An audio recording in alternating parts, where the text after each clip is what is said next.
In a world where climate change is a top priority, we must all act in order to protect the future of tea.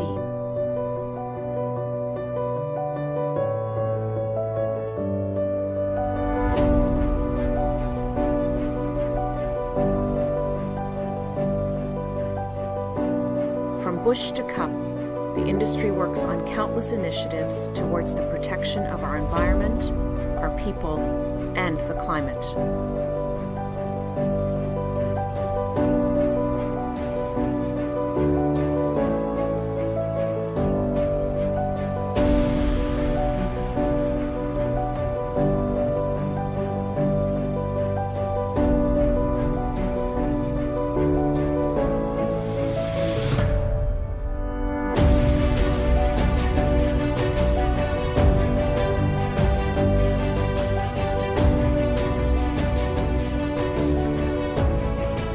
Tea has been enjoyed for over 5,000 years.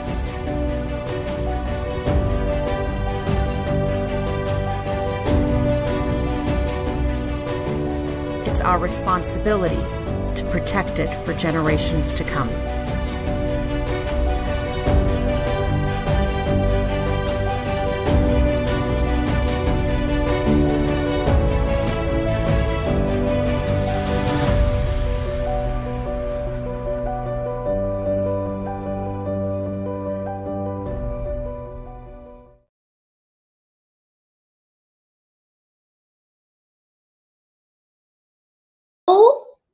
Hello to those of you that are awake bright and early, or maybe based on your time zone, it's medium. What the heck is my hair doing today?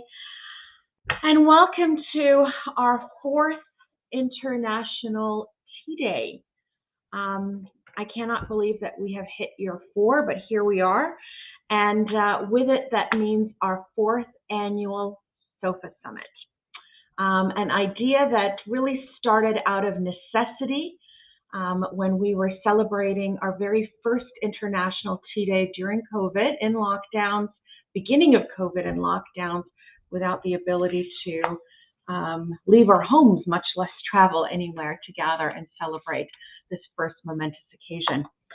So I could not do SOFA Summit without, first of all, most importantly, are all of my incredible guests that join me every single year that jump on board so quickly and gracefully and happily accept this invitation of this crazy little idea that we had a few years ago.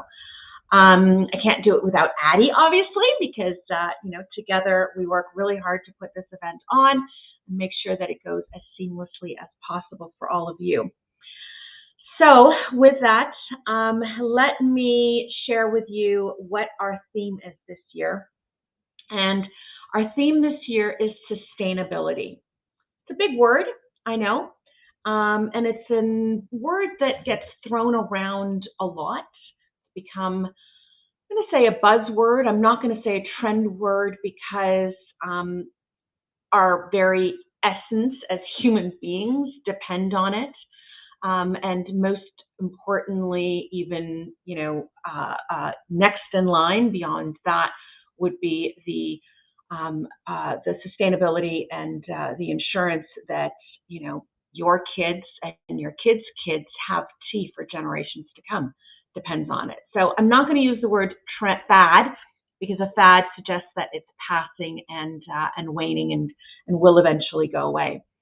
But at its core, sustainability really is a very, very simple definition, even though it encompasses so much and can be quite complicated. It simply means using resources today in a way so as not to deplete it for generations to come. That's it. It's simply using what you have today so that there's still something left for generations to come. And that doesn't seem very complicated. There are 3 main pillars within sustainability, and that is the sustainability of land, environment, and people. And yet, maintaining or establishing sustainability and creating a sustainable world has proven to be so much more difficult than I think people would like to believe. And sometimes I think that we just need to go down to its very, very core definition and understand it. The reason it's not so simple, however, is because in order to establish a sustainable industry, or for any of you to be running a sustainable business, that word and the term and the criteria for it, unfortunately, is sometimes a constantly moving target with standards that are continuously moving and shifting. So I have chosen today to, as you all know, my goal for International Tea Day is to celebrate tea. And we're definitely going to be doing that today. But what I also want to do is celebrate the initiatives that are happening within this industry. It's not to suggest that, okay, thank you very much, we're done, pat on the back, applause, end of story. It's not. But I think that far too often we don't celebrate the really, really important work that is happening. And we focus a lot on all of the things that is not happening. And I think that we can do both at the same time, because celebrating when somebody is doing good encourages not only them to continue to do more, but it also motivates others to perhaps learn from some of these lessons and some of these journeys. So that is my goal for you today. You're going to hear me say something probably more often than I'm going to mean to say it, but I'm going to tell you what it is so that you don't, message me later and say, you said that an awful lot. And that's the word stewardship. We, all of us within tea, we are stewards. And the word steward simply means that you are a caretaker. We are here in this time and in this place to care for the industry that we're a part of.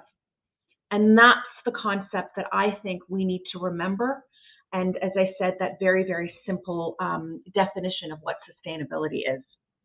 So with that, I am very, very happy to introduce my first guest to you. And my first guest, you've seen on the sofa before.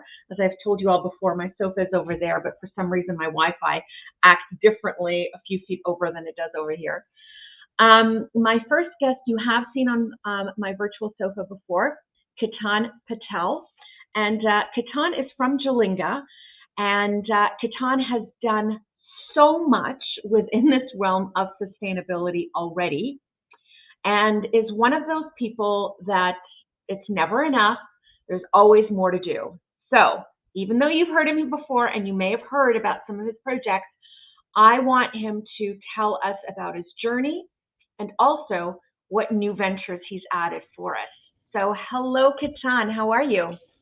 Hi, Shabnam. I'm good. How are you doing? I'm really good. It's nice to see you. Yes, great to be back. It seems like it was just yesterday, talking about it. It's funny you say that, because Addie and I were talking the other day about, gosh, it's the fourth one. And I was trying to recall all of the SOFA summits. And it truly does feel like every single one was just yesterday, when in fact the first one was 4 years ago. And I think you were on my first one, weren't you? Yeah, I remember that. Yeah, COVID times. Yeah. COVID times. I know, it's a distant memory now.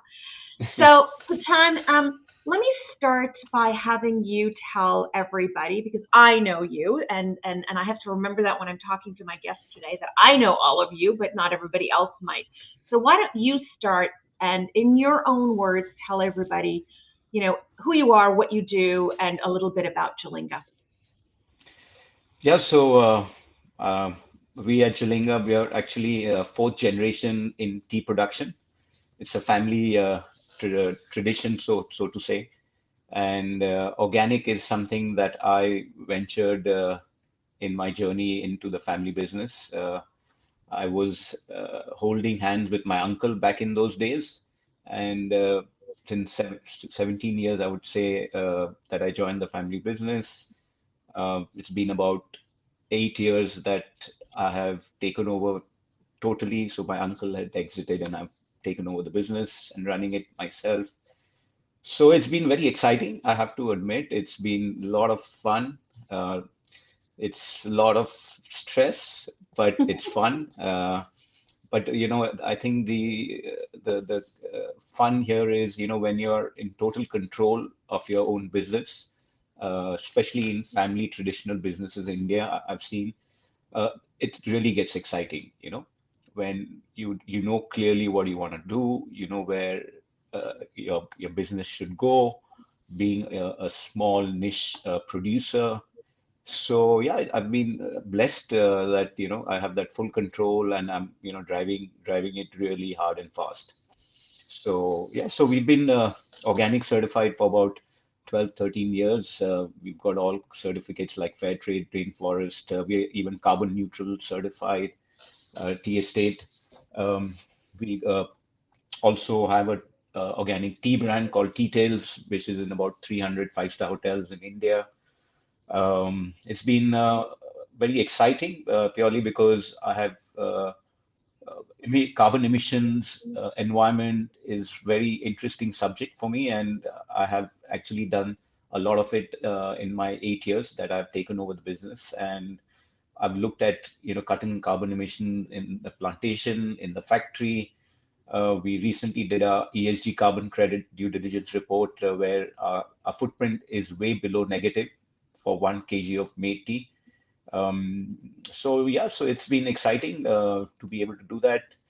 Uh, Recently, we've just taken over ATCL, which is the Assam government, two tea gardens in Jorhat, Assam.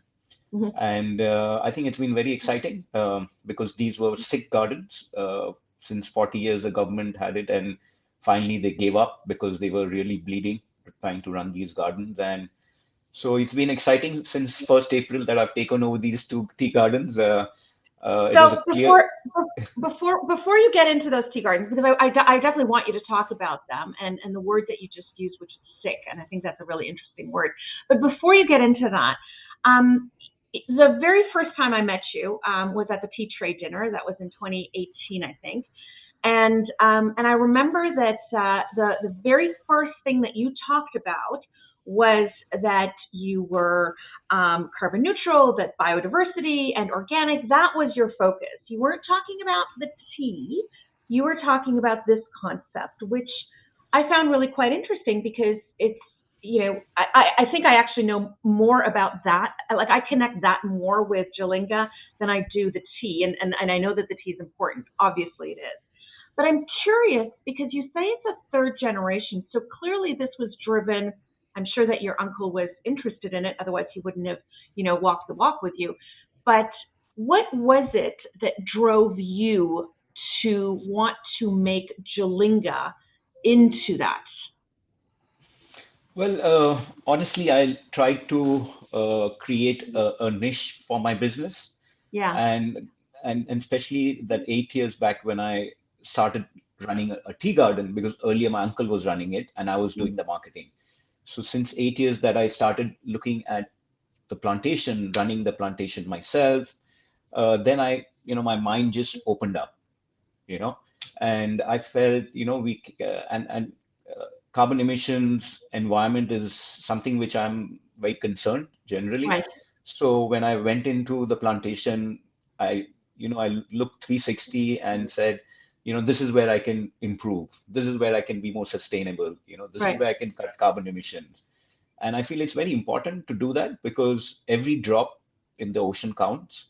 So, and then at some point, we want to share our learnings with the industry because I feel our tea industry is not sustainable, and it's going to go through a lot of changes, change of hands, because it's not sustainable. So I've done a complete 360, and I've looked at various ways to make it sustainable. Like the way you said, it's all about the environment, it's about the land, it's about the people. You know, Yeah. so that you hit target on that one because that's exactly what I've done. And we started partnership with small growers as well around our tea gardens, and we are trying to see how we can maximize land usage. We are looking at not only tea, we are looking at partnership with small growers on coffee, on spices, herbs. Mhm. So we would support all these marginal small farmers, not only in product marketing, but we would handhold them with sustainable organic practices as well, certification. So we would be end-to-end partners for them, so that while we are trying to get sustainable, we will even make our extended supply chain sustainable as well. We'll That's the share people everything. portion of what you're talking about. Exactly. So Yeah. we also looking at earning carbon credits with these emission reduction Yeah. programs, and we would handhold the smallholders in that same journey, and we will also make them earn carbon credits. There's a project that I'm starting new with smallholders, where there's a European company who wants to buy carbon credits from smallholder teas. Oh, interesting. Okay. So it's something which I think, and I've always looked at opportunities, and I've pursued that. So I've looked at, and purely because my business has been mostly exports, interacting with a lot of customers, looking at the Western world, how things have developed, how their importance, especially in the EU, is for global warming, climate Yeah. change. So I've always come back and tried to incorporate that in my business, and that's been my journey in Yeah. this time. Yeah. It's I think that the if we're talking about just the climate portion of sustainability, the climate portion is something that we're all feeling in a very, very real way. Up until fairly recently, parts of the world have experienced drastic climate change, and others, not so much, right? Or if they've said, "Oh, that's nice. I'm kind of enjoying this," right? So when Canada is getting a little bit warmer, we're not really complaining that much about it. You know what I'm saying? Even though it is catastrophic and devastating when in March we suddenly have 30 degrees Celsius weather. That's not normal. As much as we might enjoy it, it's not normal. Like right now, for example, I can tell you that the moon here in Toronto last night was bright red. Beautiful, except that it's not meant to be red. The reason it's red is because of fires that are happening out west, and we're actually seeing it here in the city now. So it is catastrophic, and I think that people are seeing these things in different parts of the world, and there is, I don't want to say too late, because I am an optimist, that the alarm bells are starting to go off for your everyday citizen, right? And people like you who've been doing this for a while, do you find that you are needing to explain the need for what you're doing less today than maybe when you first started it? Because I can imagine when you first started it, people going, it's a lot easier to do business the way we've always done it, right? Yeah. Well, I have one thing I've learned is I always look at long term. I've Yeah. not never looked at short term. So anything that I do is always long term. So, I felt, if I need to be in this industry, if I need to be in this business, I have to look at long term planning. And so, yeah, so I started, I did baby steps, and there were times where I thought I'm going into a black hole. My finance team will be like looking at me saying, what is boss doing, spending money like this, you know? Yeah. So I had my challenges, though I'm not answerable, but I would still get the glares from my finance team, when I'm going into a place which they don't understand, you know. Exactly. I mean, my father's been very supportive. He's retired, but he's always supported me a lot. So all credit goes to him as well. But I mean, it's I've struck gold at times where it's been a cost reduction as well. It's cutting emissions, and it'll give me an opportunity on carbon credits. So it's a win-win. Yeah. But yes, you had to take that plunge into Yeah. a area which is unexplored. Yeah. And I've always looked at the other side when people are looking in one direction. So Good for that's the you. fun, no? I mean, you have to That do is the things fun. differently. So you started telling us about the gardens that you have just taken over. So tell us about that. And you used the word that they're quite sick.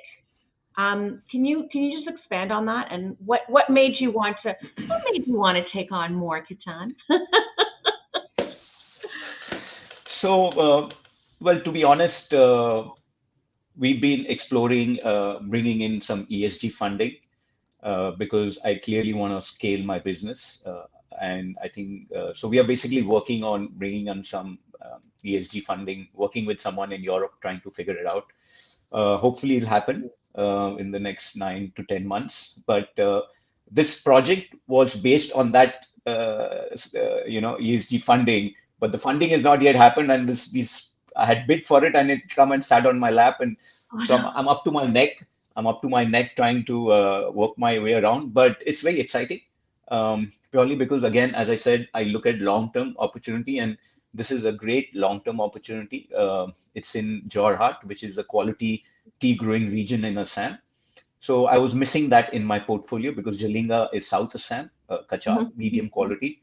And the reason why I was interested that with all the wrongs that the Assam government did, whether you can say right is basically they didn't have the money to spend any chemicals and pesticides, so it's almost by default organic. So that's basically where my interest lied, that it's very low, zero residue pesticides in those teas because we were buying those teas. So Okay. that's how the journey started. And so the government has been losing a lot of money every year because I mean, they didn't know how to run it. And Sure. Yeah. then from top to bottom, everyone was, just having a really good time. So we really had to, get in and just, shake it a bit. So I had to be there sitting with the unions, 80 of them, talking to them. I had to give them confidence. We started off on a good note. We did a Indian style puja, gave everyone 3,000 workers. We gave them a little bit prasad. So it was fun, it's, because I feel the workers were deprived for all these years. Yeah. When we met them, they felt so excited that finally there's a private company taking over, and this is going to give them a big hope. So that really made me feel very excited and happy that I had made this plunge and I'll make a difference to these people's lives, who were deprived for so long. And yeah, so it's a chat. It's been exciting. I have a lot of workers in the tea plantation, more than I need. So I'm quickly trying to find my way around in terms of how I can deploy these additional hands that are Right. currently there in the plantation, which is I think is an asset because just the neighboring tea gardens around Jorhat, they don't have workers. They can't pluck at 7 days, so Mm. they are struggling with quality plucking. So yes, it's an asset to have so many workers in the garden. So I'm quickly trying to create different verticals. So I'm looking at herbs, I'm looking at spices to grow in the plantation. Um, we're going to give a hand to coffee as well. So we're creating different avenues. I'm starting a small tea grower project because it's on the border of Assam and Nagaland. So Mhm. we just did a workshop last weekend in Nagaland. It's a tribal state and really, really exciting. I think my journey just begun with the smallholders from that workshop because it just gave me this, thinking that there's so much potential working with Yeah. these smallholders and creating long-term partnership, and we would really take it to the next level. So add value. Yeah. Um, we have a brand that we've launched with Jalinga small growers, which is called Smart Farmers. Oh, I love that. And yeah, and every farmer, every production will have a small story of each farmer on it. you know so things like this we're going to launch in the Indian domestic market because I feel Indian market is so huge.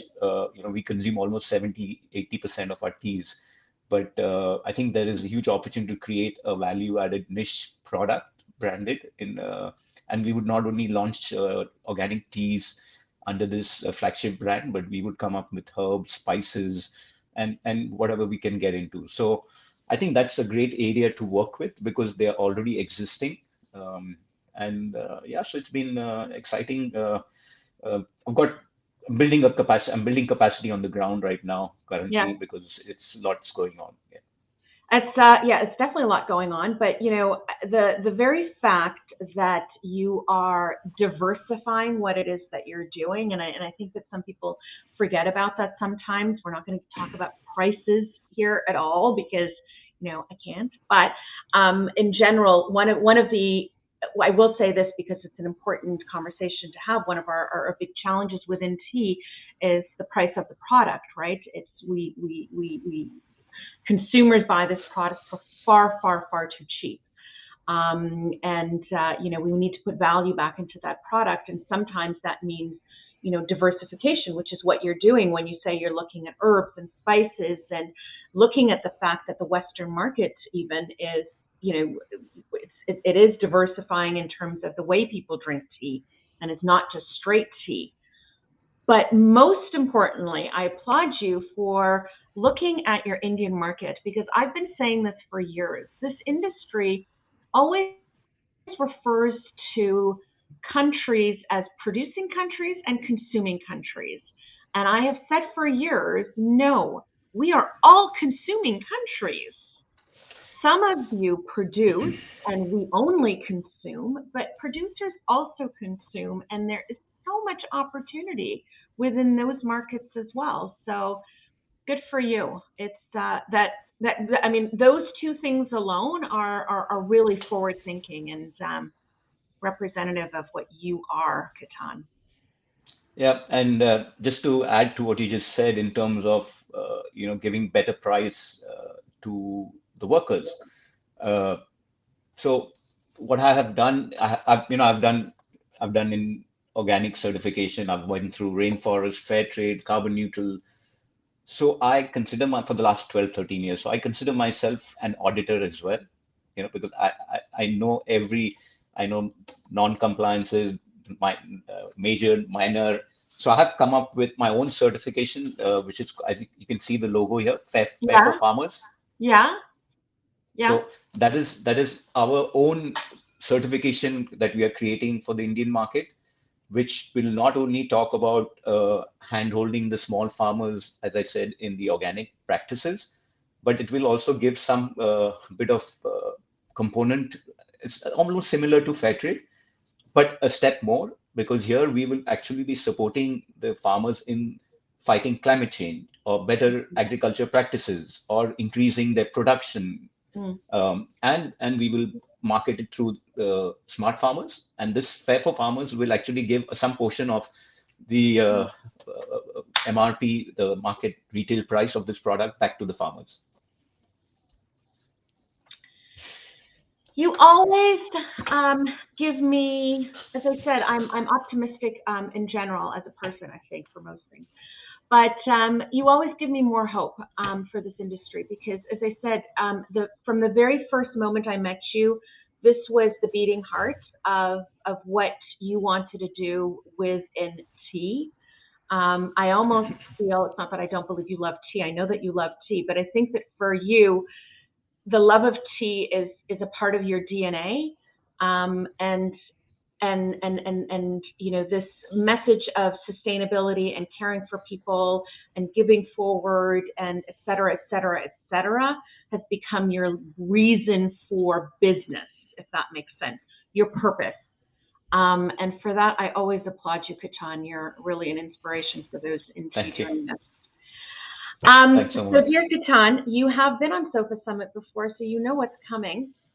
For those of you that are on SOFA Summit for the first time, I always have questions from the Proust questionnaire that all of my guests will answer at the end. And normally I just grab them randomly, and I will be doing them randomly, but this one, dear Ketan, I chose specifically for you. And That's not fair. It's my sofa. I can do what I want. Absolutely. You had me on the top. You had me on the top. You deserve it. There you go. It's a good one, though. So my question for you, Ketan, because I know that, well, I follow you on social, so I know that, you have a few places that you love to be. So my question for you is, if you didn't live in if you didn't have your tea garden, if you didn't live in India, so that cannot be your answer, where would you most like to live? Oh, that's quite a question. No, that's Well, why I chose it if for I, you. yeah, so if I was not living in India, I would definitely be somewhere south of Europe by the ocean, Okay. and so that I could run on the beach every day. Yes, for those of you that don't know, Ketan runs every single day, every day, I no try matter to. where. I try to. Well, yes, and you're pretty close. No matter where in the world he is, he will run, and yeah, so has to be somewhere on the beach where you would run. That's a good answer. Yeah, it's. I think it's almost like meditation for me. Yeah. So I do a lot of my praying, my strategy. So that's why I run alone. So a lot of my running friends, whenever they see me, they get upset with me. It's like, why don't you run with us? I'm like, there's no offense. It's just that it's my time. Oh, interesting. Okay. So Yeah, that's your inner time of self-reflection. yeah, yeah. So it's Okay. I do a lot of praying. I do strategy and stuff like that. So Good for you. Well, dear Ketan, that's how quickly time goes by. I say thank you, Ketan, for all that you do to not only do better for the industry that you are a part of. You do proud to be third generation, and you do proud for the generations behind you. I'm sure that your family feels that way. But I raise my cup to you 2 days early because officially International Tea Day is on Sunday, but we're going to celebrate it today as well. And I say cheers. Thank you for everything, Ketan. thank you, Shabnam. Cheers, and Cheers. really enjoyed being here. And you're doing an amazing job with this. It's become viral. And I think it's great to be back on this. And I love watching everyone's presentation because you put everyone across the world together in this short 1 day's time, few hours. So I think such events are even bigger than those events that I go and sit and have dinners, that things that we will be doing very soon. I think this is so much more important because it connects everyone together, and I think it's a great thing. So I wish you all the best and keep doing what you're doing, and you're an amazing person as well. Thank Thank you, you. Ketan. Thank you. See you soon. Take care. Bye. Take care. Bye-bye. Okay, so that was our first guest, Ketan Patel. You're going to be hearing so many of these stories, and from different aspects. I've got brands that are going to be on, people that have been, many, many, many years within the industry and have seen a lot within the industry. But I think that, and I've said this in previous SOFA summits, the one string, or rather the one thread and commonality that I always feel during SOFA Summit is that every single person in this industry has a deep love, true love of the industry. And, this topic of sustainability, I think, is for some people, it becomes very passionate, as you saw with Ketan, because when you love something that much, you don't want to see its demise. So with that, it gives me great pleasure to introduce my next guest. My next guest, speaking of people that have been in the industry for a long time, a 40-year veteran of tea in South India, Kerala, Dharmaraj Narendranath. And I apologize if I've done anything bad to your name. As a Shabnam, I understand, and I apologize. Hi, Dharmaraj. How are you? Hi, Shabnam. How are you doing? Am I audible and visible? All of the above. Thank you for being here. Thank you. Thank you so much. I must, right in the outset, thank you for giving me the privilege of participating in your SOFA Summit. And I can't help telling you what a wonderful initiative this is. Commemorating the International Tea Day by converging thoughts on the sustainability, which is such a critical subject in the stage that the industry is passing through. So many thanks, Shabnam. Well, I'm the one who has to thank you for taking the time and agreeing to be on my SOFA Summit. As I said, I can't do this without all of you, so thank you very much. So Dharmaraj, you and I met in Dubai 2 weeks ago. You were on one of the panels at the Global Dubai Tea Forum. But what I would love for you to tell us about is, as I said, you have been a 40-year veteran in tea. So, you've been around for a little while and you've seen a lot in tea. Let's start by telling us about your tea journey. How did you get into tea? Why tea? Why not, I don't know, tech and finance? Ironically, I actually was born in a family of hereditary coffee planters. Oh. In this part of the southern India. But I actually took up a job in tea more to eke out a living, so to say, because a corporate job is available only in tea and not in coffee. Okay. So I started with my association with Brook Bond, which Yes. company I worked for 20 plus years, managing tea estates and factories, largely in South India, a little bit in Assam. Mm-hmm. And then, as you know, in the mid-80s, Brook Bonds was acquired by Unilever. Mm-hmm. And then I had a short, little under 3 years stint with the Unilever Plantations and Plant Science Group, as it was called, based in Cambridge. Mm-hmm. Where I did, among other things, some supply chain integration activities. Then somewhere in the middle of my career, I changed my employer and I started working for a large tea and rubber plantation company based in South India, called Harrison Malayalam Limited, headquartered in Cochin, where for the first 10 years I was looking after their tea business, and then for the balance 10 years I was the chief executive looking after the tea and rubber business. In terms of environment management, I was a past president of UPASI, that name may be familiar to you, and a member of the tea board. I'm a founder, convener of the Golden Leaf India Awards, Tiglia, which we claim is the first ever structured tea quality competition. Okay. This is jointly conducted by Tea Board and UPASI. Yeah. And of course, I have also represented Government of India and many FAO, IGG meetings. In my involvement in terms of the industry environment, I have been a staunch champion of producer enablement issues, because I believe they are the underdogs in the whole value chain. Yeah. So tell me about, the industry's changed. I mean, anything changes over 40 years, clearly, right? And this topic of sustainability, quite frankly, should always be part of our DNA. It must. It should be part of it from, it shouldn't be something that we're talking about today. It should be part of how we do business forever.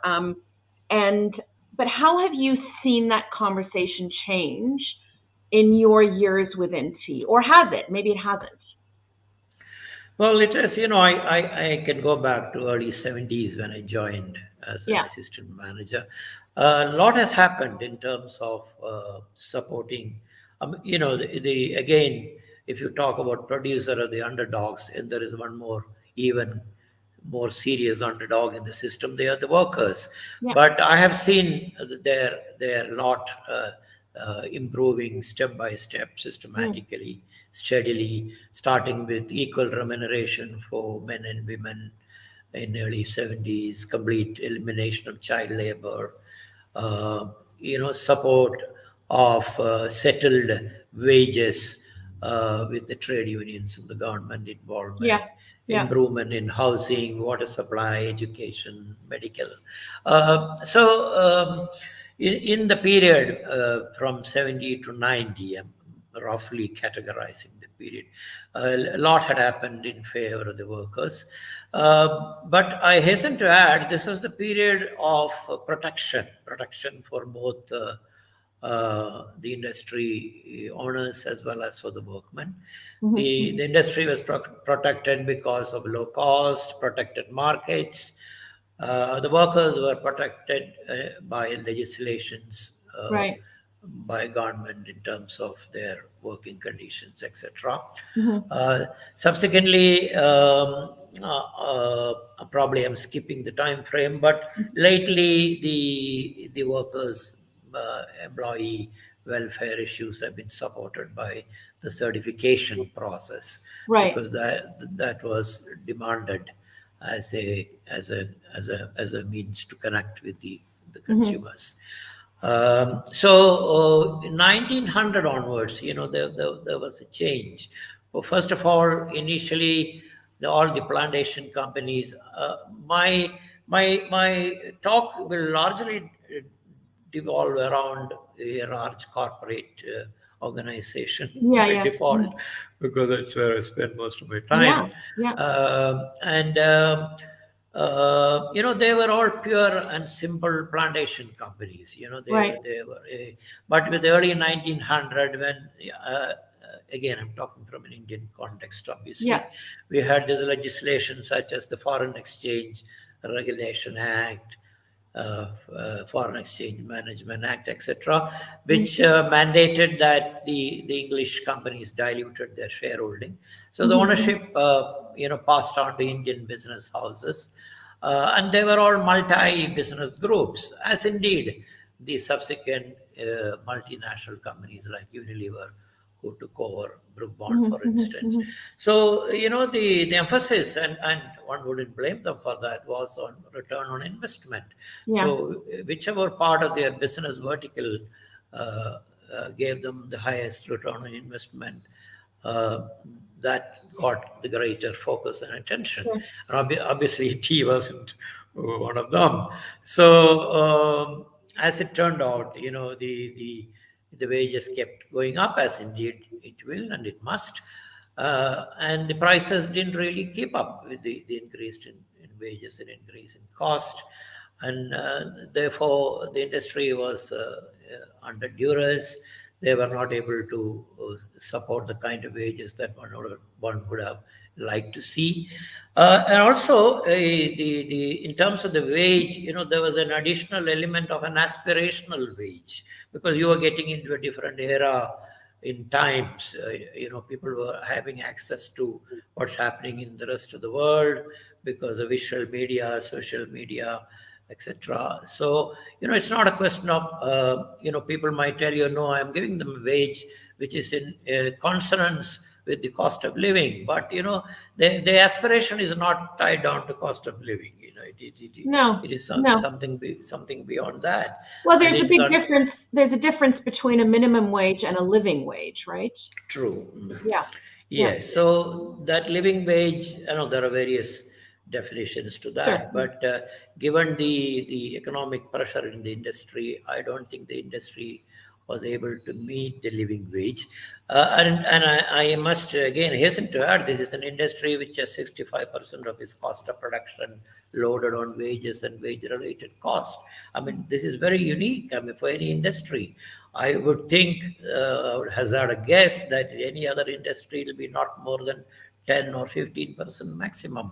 So this, according to me, is the biggest challenge for this industry. The huge cost load on wages. Well, and it's a struggle, right? Because some tea producing areas have been able, some won't be able to just because of its topography and geography, but some have, because of that switch to mechanization, right, to address some of these issues. But then that creates other problems as well, doesn't it? Right now, you've got workers that are out of work, and you haven't made life better for these people in these countries. And we talk about, and you're right, there's an enormous burden that is on on these on producers and on workers directly. But I'll tell you, and you heard me probably say this in Dubai on the sustainability panel, my experience in this industry has been that everybody that I talk to always points the finger upwards. Everybody assumes that it's the next person in that chain, in that supply chain, that's doing better than them. And the reality is that, you know, the workers, obviously because they're dependent on their employers, everybody's dependent on somebody, so they assume that, and I get it. It's not an accusation, and I don't blame anybody for that. But the reality is that, and you know this as well as I do, there is no secret stash of money somewhere within this industry. As an industry, we need to create value for the product, so we are selling this product on a consumer level at a higher price to get more money into that pot to then be able to distribute it, right? When a box of tea for, I don't know, 100 count, 72 count, whatever you want to call it, in Canada is being sold for $4, you have to wonder how can you possibly create equity? What are you distributing? What is there to, how many times can you cut a penny? Right? Can I respond Please, to that? Please. Unequal distribution of value is a fact of life.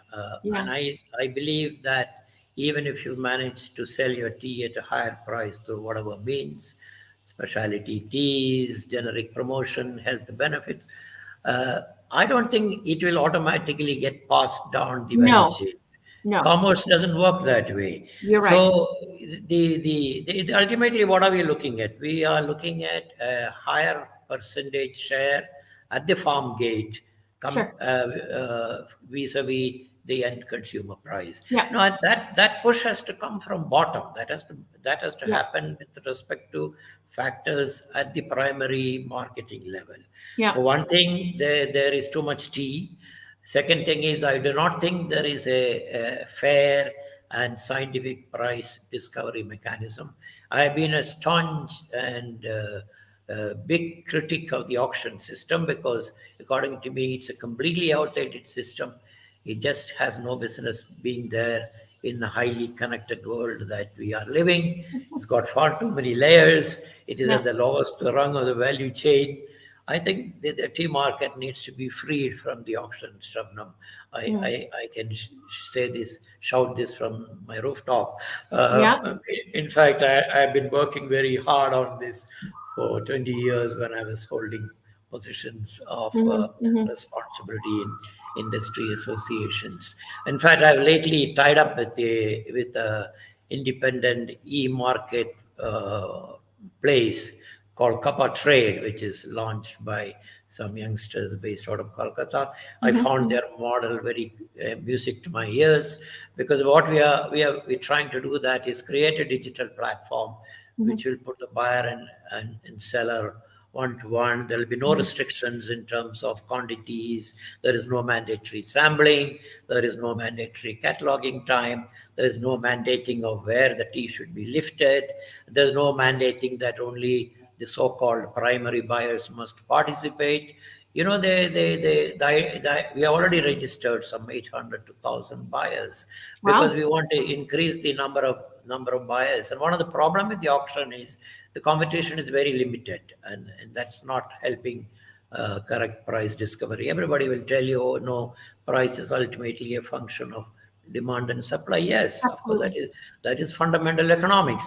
But given a certain supply and demand, are we finding the right price at the farm gate? And that's one of the reasons why I believe we are not. And the reason why we are not is because there is very little competition in the auction system. Now, you might say not everything is sold by auction, but unfortunately, even in the other systems of marketing, like direct exports or private sale, the auction is always the benchmark. So you already created a low benchmark.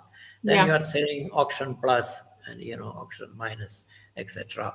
So I think there is an urgent need to revisit the primary marketing structure in tea I would say globally, not just in India. I mean, listen, you know as well as I do that, I mean, I love this industry, but it's a very old-fashioned industry, and letting go of the way we've always done things it's tough, right? To get people to let go of the auctions. I mean, it's part of our history. How do you get rid of that? We've always done it like this. That's a tough mountain to climb. So I think that there's a lot of merit to it. I agree with you that, you know, the world I mean, look at what we're doing today.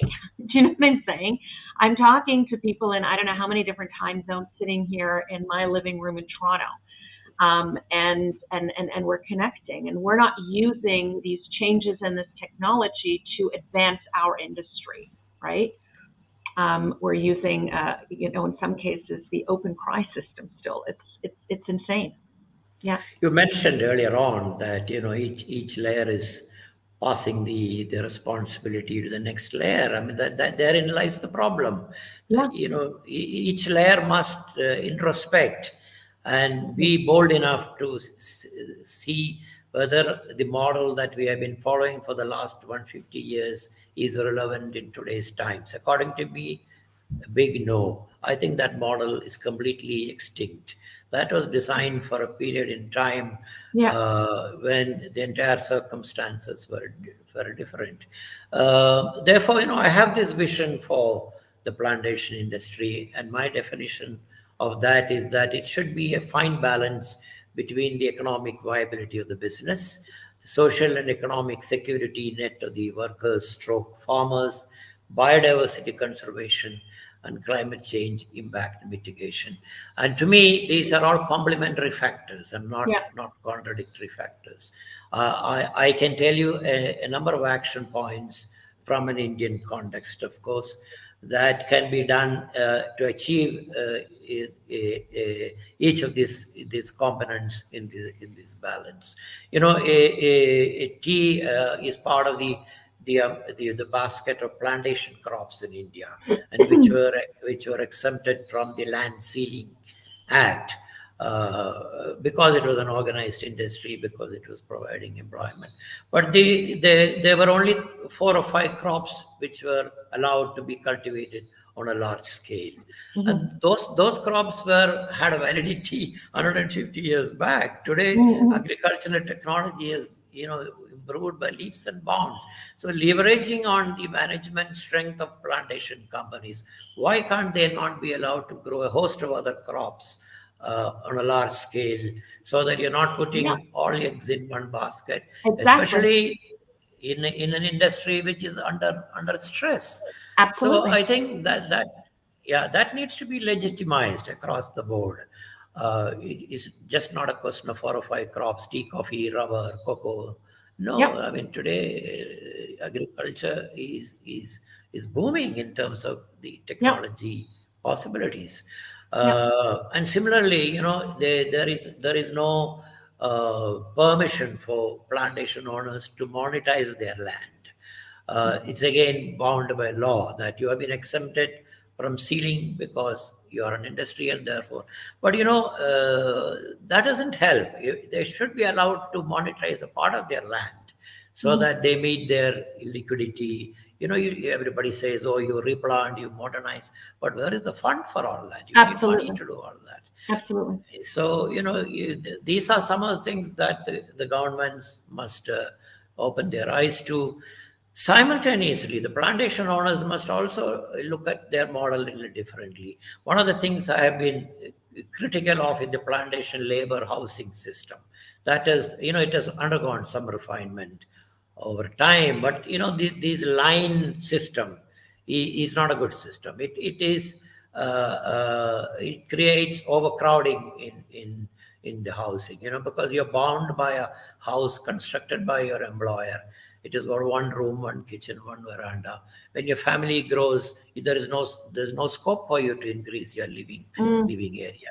So what I have been recommending is that plantation owners must give a small area for their workers who are 3rd and 4th generation workers, small area to construct houses. And government is more than happy to do the house construction. The owners don't have to do it.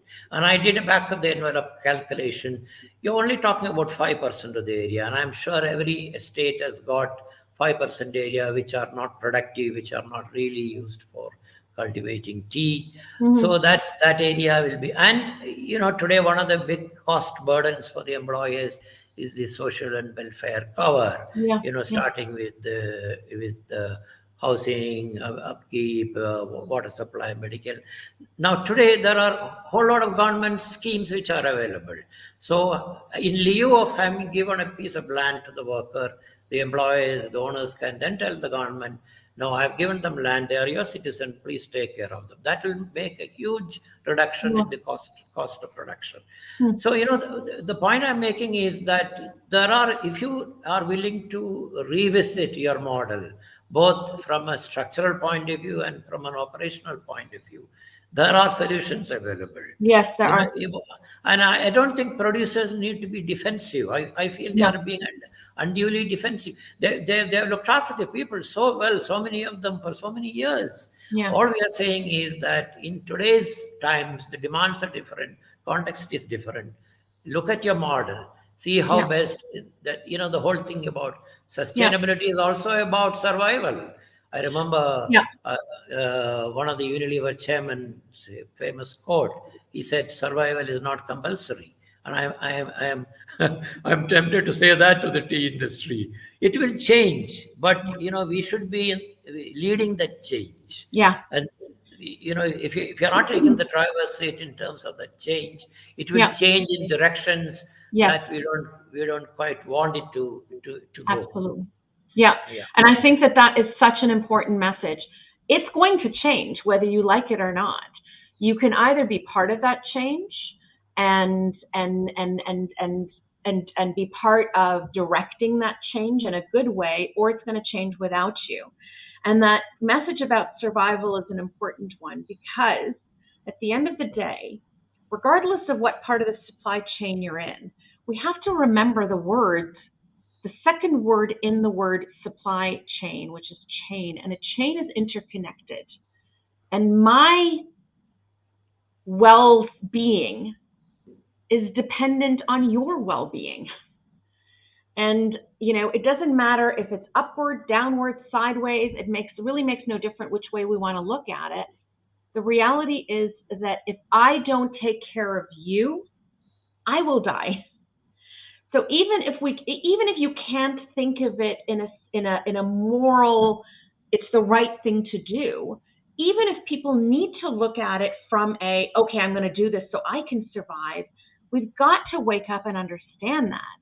Without workers, without smallholders who represent 60% of the production, without their survival, there's no industry. I cannot enjoy my cup of tea. I don't care what part of the chain you're in above that, and if you're doing better or worse or whatever it is, you can go find another job, because this industry doesn't exist. And please. Sorry, please carry on. No, please. No, corporate plantations often complain that they don't have a level playing ground vis-a-vis the small growers, that their cost of, they don't have overheads, they don't have social and welfare costs, they don't have minimum wage.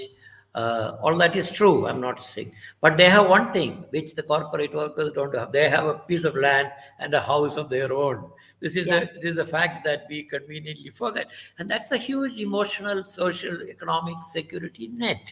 So if this, you see, even today, all the corporates today have what they call a bot leaf vertical. And that bot leaf vertical is making handsome profits. Although our own production is financially stressed, the bot leaf vertical is always making money. The reason is the raw material is cheap. The raw material is cheap because it's invariably owner labor. They don't have overheads. Their social and welfare cost is taken over by the government. And therefore, their cost of production is cheap, and you make a margin. So what I'm trying to say is, you look at the strength of the model. Sometimes, I jokingly tell a lot of my colleagues that I'll give it to you in writing. In the next 10 years, 80% of the global production will be with smallholders. Yeah. But let's lead that change. There is obviously some strength in that model. Yeah. So let's absorb the innate strength that model, see whether it can be simulated into our 150-year-old model, and make this a sustainable industry. Yeah. And even in terms of biodiversity, climate change, tea is a monoculture. I have stood in many forums, defended tea as a great protector of ecology, etc. But now looking at it from a sort of a ringside view, monoculture has its own disadvantages. Absolutely.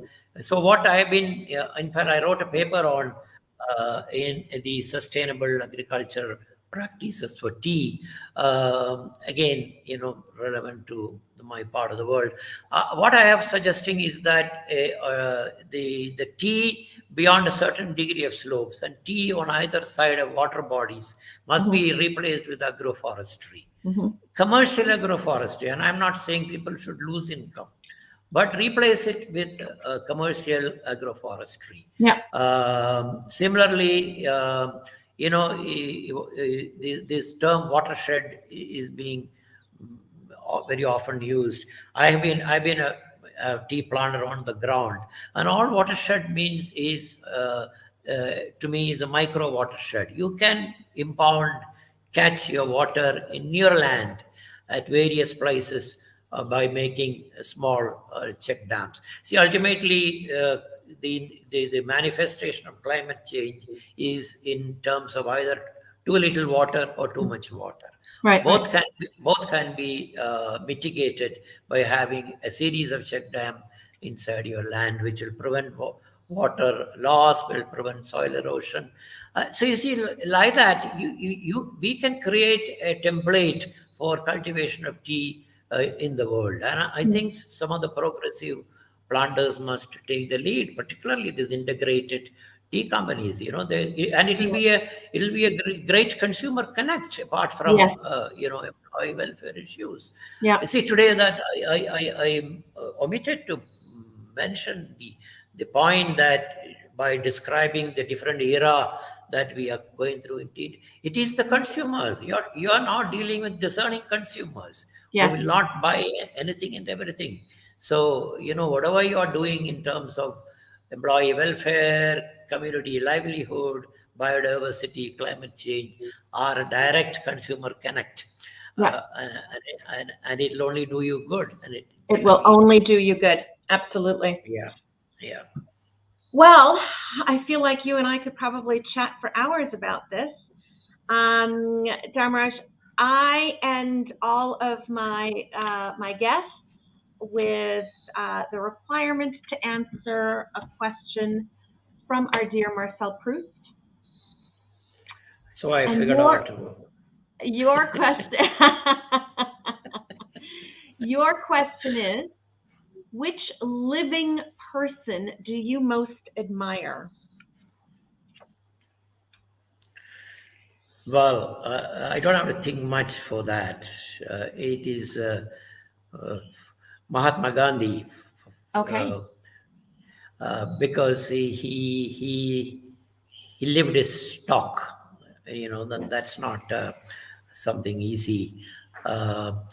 Einstein said about Mahatma Gandhi, he said, it's very difficult to believe that such a man existed in flesh and blood. And therefore, without doubt, he is my hero, will always be.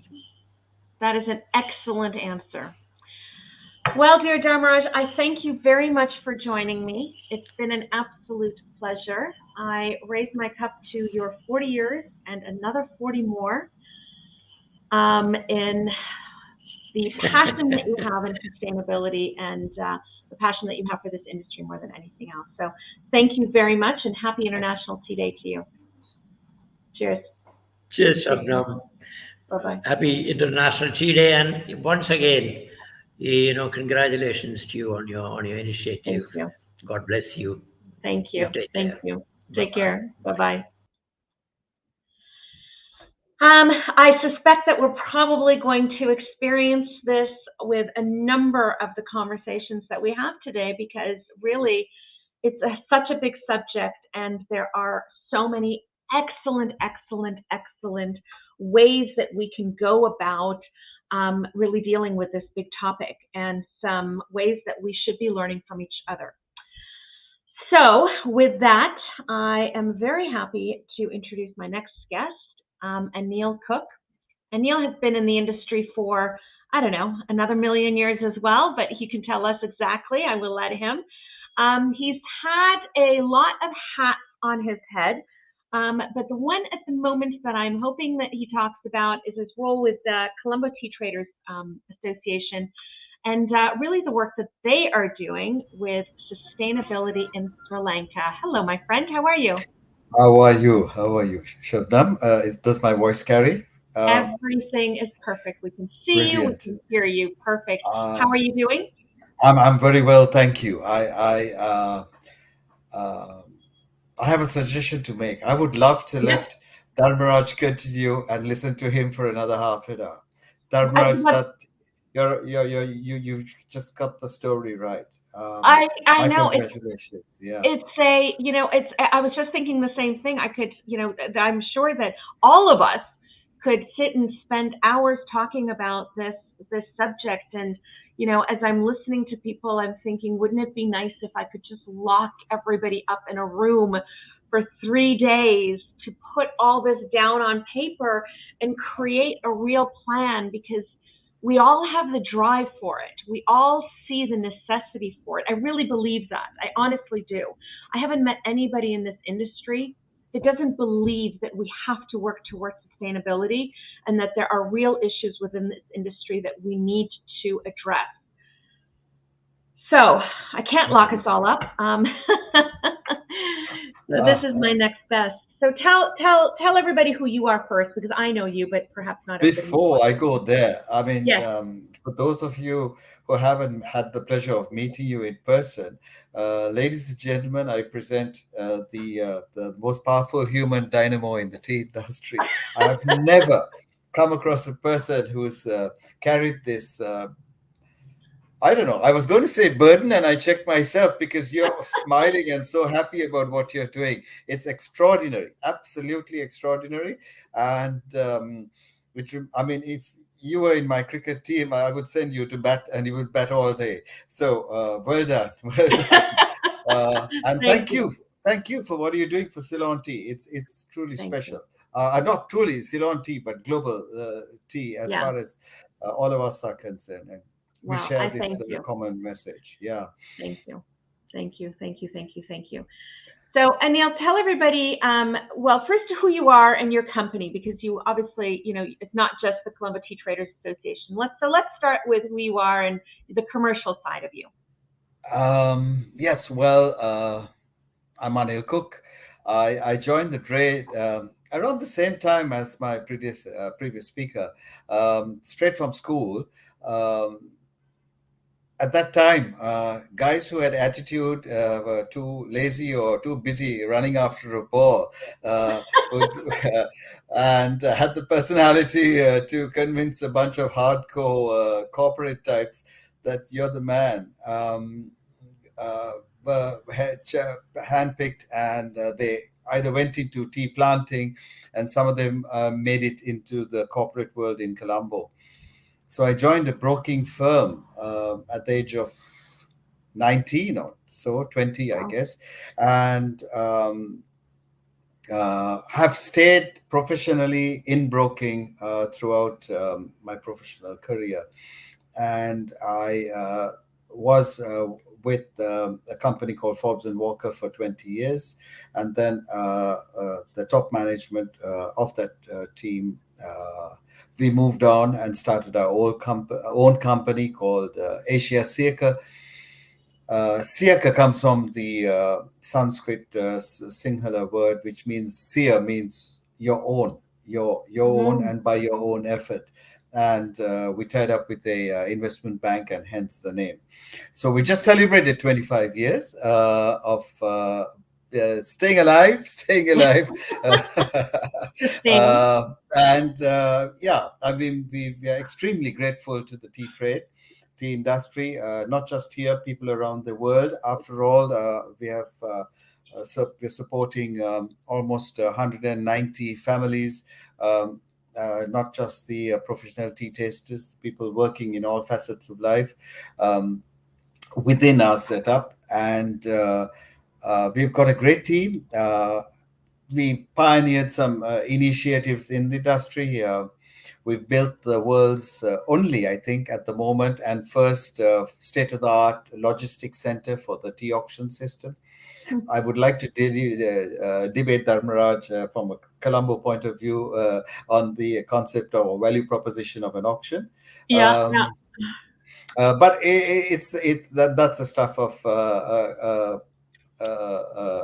an hour's elbow You know what I'm doing at the right now, Kuru right? bar, or in Uti or in Colombo if he were to come over. You know what I'm doing right now, right? Right. So this is how I live, right? So I hear something and I'm like, oh, that's an idea. I'm going to set up a debate between the two of you. Carry on. It's been a great pleasure. I mean, and it's something that from a personal point of view, I have always thought that when I came in, I wondered, how did this happen? How did that happen? How did these other brands start with Ceylon tea and become global leaders? What's going on here? What's wrong with this? What's wrong? And I said, shut up. What can you do? When are you going to put your hand up and get engaged? So I've had this personal philosophy that I need to give back as much as I'm receiving from the industry. And hence, I've spent my time on industry committees, initiatives, think tanks, and so on. And my role in the Colombo Tea Traders Association is that I made a mistake, or maybe I rephrase that. When we reached 150 years, I was talking to the chairman of the committee and I said, look, guys, do you reckon we're going to last another 30 or 50? What are we doing about it? How are we? Yeah. Is it just momentum that's going to take us? Or are we going to leave it to politicians and civil servants who are transitional stakeholders to determine what we are going to do? And they said, you got a big mouth. You're just talking. What are you going to do about it, right? Yeah. So my good friend Anselm Pereira, the chairman at the time, the founder of Mlesna, true genius for design he is, I must say. And he said, you guys, get together and let's launch this initiative. So we brought the stakeholders, all the stakeholders in the value chain, backward, forward, from the small farmers and upwards. And we sat down and said, okay, this is what we are going to do for Ceylon Tea. And what we really need is a working think tank that engages all stakeholders. And so far, we've started, it's probably in our second or third year. And even as we existed and had this dialogue going, we managed to shoot ourselves in the foot. So it only, from a national policy point of view. And we started pushing back, and it became increasingly relevant that the industry needs to speak with one voice. One voice doesn't mean corporate voice. Scientists, farmers, workers, NGOs, exporters, naturally, brokers, tea estate owners, and like in India, we are way ahead on the smallholder growth. 75% of our tea comes from a smallholder sector. And it's reached a plateau. I mean, the thing about the smallholder business is that the families expand and there's pressure for them. It's all fantastic in the first 20 years, but this evolves as they have to build a house for their child or children, and there is a bit of fragmentation, and so on. So there are other complexities that are associated with it, but it is the best model that works for the tea industry at the moment. And there's absolutely nothing like. In fact, we are beginning to use the phrase small entrepreneurs, because Oh, they that's a good one. are they're not farmer is associated with a guy in poverty and who's Yeah, struggling to get by, and it's associated with the old farm model as well. yeah, And yeah, there are yeah, some of them who have very strong views, who are well informed. Sri yeah, Lanka is a country that is blessed with extensive telecommunication reach through cellular yeah, networks. Their kids are smart. They can check your story, your facts, and we can talk to them, and they can talk to us. yeah, So that is the role of the Colombo Tea Traders Association, besides being the private sector apex body. yeah, And it is an interesting place because we have um, some very interesting innovations that have come out of this dialogue. For example, um, uh, everyone knows the crisis we have been through in the last year or so. A simple thing of we ran out of fuel, we ran out of money to pay for it. There were tankers outside. I must say, a very good neighbor from India.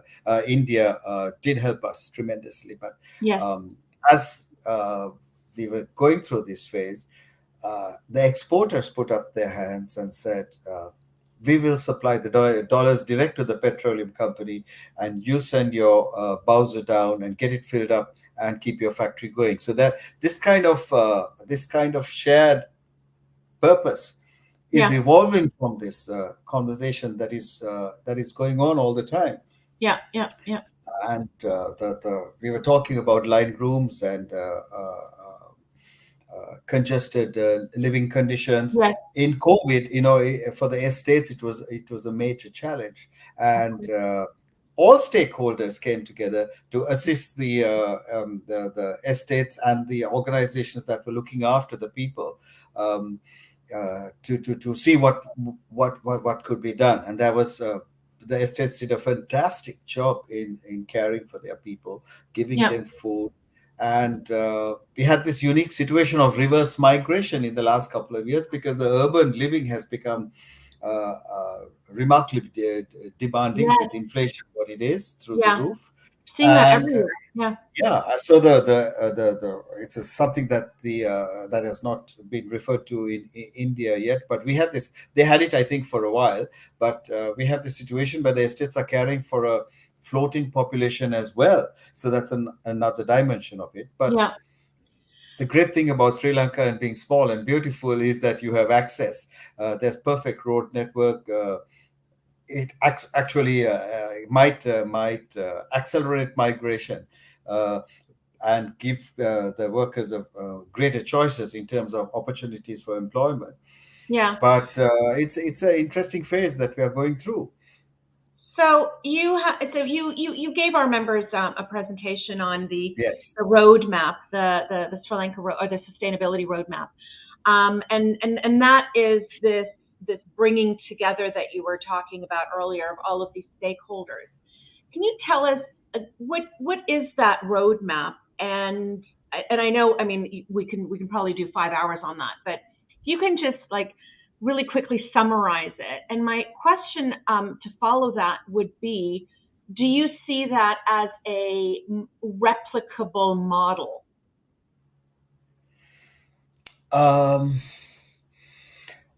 I think in a small geographic in a country where the tea industry is not dispersed as much, perhaps, as in India. Yeah, In India, India's world of tea is probably 3 or 4 different Sri Lankas, or 10 Sri Lankas. So the scale of and the geographic concentration in the middle of the country, and for example, the Michael Porter's synergy that he talks of in terms of the clustering of the tea industry in and around Colombo, the corporate focus and concentration, creates an enabling mechanism for all of this. But in essence, if there is a willingness and an ability, then I think this is the kind of initiative that all stakeholders could look at, simply yeah, because we need to own the policy making and drive the thinking and guide and assist the state when it is necessary. We have come, most of us who have come from a history of colonial origins in the tea industry, find this very, very regimented controls that have been referred to just in the immediate past. So that is a part and parcel of tea industries in many of our, particularly in South Asia and some in Kenya to some extent. Kenya's tea having come later and had a much greater private sector role in it, but it's something that we owe for us. We have the late arrival from the socialist models. We tend to look to the state for subsidies, for assistance, to blame, for crutches, for whatever, and it's not working. It's not working. This is something that we need for ourselves, and it is our responsibility and to find solutions and push back when the kind of policy decisions are not in the best interest or long and medium term. Because there's the element of political decision making as well, because these are strong voter banks, and it's not always good. But the truth of the matter is that the weakest link in the trade, the farmer, the worker, definitely need a better life. There's absolutely no doubt about it. This is going to be repeated ad nauseum, and I think. But there has to be effective. There has to be effective steps taken to complement their earnings, improve their quality of life. In Sri Lanka, we have a reasonable healthcare system. It's going through a bumpy patch at the moment, but there's access to education. We have kids who are doctors, who are graduates out of these system, and they're producing very bright people who unfortunately, obviously, then choose alternate lifestyles. But those are realities we lived with. But a supply base globally, which is organized to produce content for a brand or a tea bag somewhere at the lowest possible price, is not a business model that works. It's not. That is good for a colonial economic transfer of wealth kind of mechanism. And it's run its course. You can't use current market structure and sustainability in the same sentence. This is going to be repeated, but I think there's plenty. I'm optimistic that there is plenty of important change that has come to the industry. You and I sat on the platform in the same audience and had a very interesting conversation about the future of tea in Dubai. We need many more of these. By the way, time for a commercial. See you in Colombo at a sustainability conference in July next year, guys. 2024. I will be there. Our intention is to be around till then, but we are confident that we want to bring the best minds together and sit down with an open heart and an open mind. And I think the people who are missing at the table are the market, the supermarket chains, and this conversation has to take place with them in the room. We can't have this guy who's taking fat off the tray, fat off the system, squeezing everyone in it, because you can see it work. So it's a shared purpose. I know people are poor even in consumer countries. We understand that. And there has to be a product that meets their needs. After all, it's the most popular beverage in the world. But there has to be space for innovation, experimentation, go back to something special, and grow those niches. The sum of those parts is what's going to shape the future of Ceylon tea, the world market, and certainly Ceylon tea. And that's where we are looking. That's where we're trying to go. Yeah. I mean, you've heard me say this before. Unfortunately, we've hugely undervalued our product within the market. Some of you may have heard me heard me say this before, or if you follow me on LinkedIn, you saw the day when I posted, my experience at a supermarket here in Toronto where an onion was being sold for $3.09 and a box of tea, 72 count, was being sold for $3 and I think 30 cents. How can we talk about fair trade or fair wages and equity and sustainability and climate and environment and taking care of all of these things when we can't even compete with an onion? And with that onion, I haven't even gotten into the fact that that onion has no packaging. That $3.30 box that I'm talking about is an overwrap, it's a box, it's a tea bag, it's a string, it's filter. Somewhere in there's some tea, but these are real issues, and it's something that collectively as an industry, and I've heard you say this, I know that Dharmaraj said it as well, is that we all need to come together and have this real conversation and leave our egos at the door. There can be no defensiveness about this because it's not about blaming anybody. It's about figuring out how do we all survive. And you're absolutely right. The really important part of this chain that's never at the table are the supermarkets, who in my country were just hauled before Parliament to address why the price of everything has gone up the way that it has. Farmers and, tea farmers obviously are an issue, but, we've got farmers here in Canada who are saying, this is the price of corn over here, and yet in the supermarket, this is the price of corn flakes. How does that happen? This is the price of wheat that we're selling in Canada.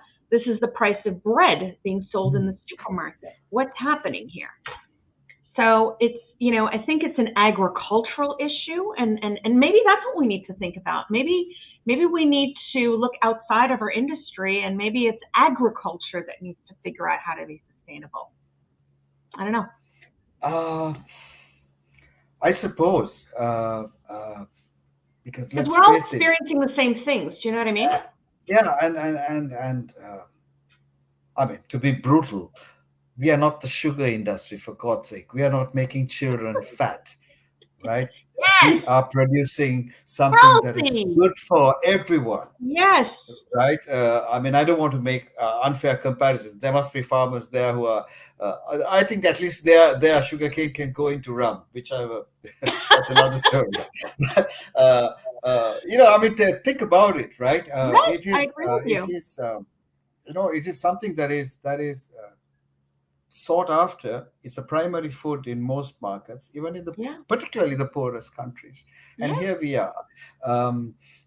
We need to ask ourselves, what did we do in the last 20 years, really? There was an accelerated migration away from origin, specialty, premium towards, and there was a spurt of flavors and botanicals and whatever that have taken this place now, and coffee was just laughing, right? So what did we do to ourselves, right? Absolutely. So we have this opportunity now, and we in Sri Lanka are saying we want to lead this. We want to lead this by example. We want to lead this. We want to talk. We want the companies to talk to us. And I've been having this conversation with you. Seriously, there is enough tea for at least in 5 countries in the West for some niche products. Everyone's talking about climate change, carbon credits, carbon neutral. Mm-hmm. We have arrived. Hello. Can you hear me knocking? We have arrived. And I'm not saying it's all perfect, but we are on the way, right? And we cannot see a differentiation. So sustainability is not passing the buck. I mean, down. For those of us who have played rugby, you keep moving the ball down, and there's this guy, the last guy holding it, and everyone else is swarming him. And here I am, ball in hand, asking me, what is this? And the media is also going for low-hanging fruit. They talk to somebody who's standing by the street, or they talk to someone who's wants to stir up some fun, or they've and you get these stories, and when you contradict the content, they say, this we stand by our story. So you can't own the narrative, but social media is addressing that to some extent. And we are asking the world now, today and tomorrow, to come see us and get to know what we are doing. And for us, sustainability is about our little island, our trees, our leopards and elephants, our children and our workers and our farmers. We were working on this long before a little girl in Scandinavia called the adults out and said, "What are you guys doing?" Hats off to her. But this is more than that. If you look at the work that has been going on in our country, it predates all of that. It predates the UN announcements on what is considered acceptable. And so, have we got a lot more to do? Hell yes. We are now starting a program where we say we are counting what we have and what we have not and what we should. And that is what 2030 initiative is about. We've set ourselves a time frame to achieve some of this. It's hard. It's not smooth. Everybody doesn't come running to the platform. When you are having you're in the midst of an economic crisis, I mean, you don't have to be a rocket scientist to work out that, but just stay steady and true, and try to get to where you're gonna go. Because at the end, if you get a premium, it's great. But if we don't get a premium, we will have more trees, we have more houses for our people, our kids will be healthier, and they'll be better fed, and they'll have the nutrition they need to fulfill their intellectual potential, right? And there's so much we have to do there. We are not all getting it right, but we are aware, and we are listening, and hopefully we'll get there at some pace. Well, there's a will there, that's for sure. So, dear Anil, what's your Proust question today? Your Proust question is, if I can get the words out, it's far too early for me to be tongue twisted. What is your greatest fear?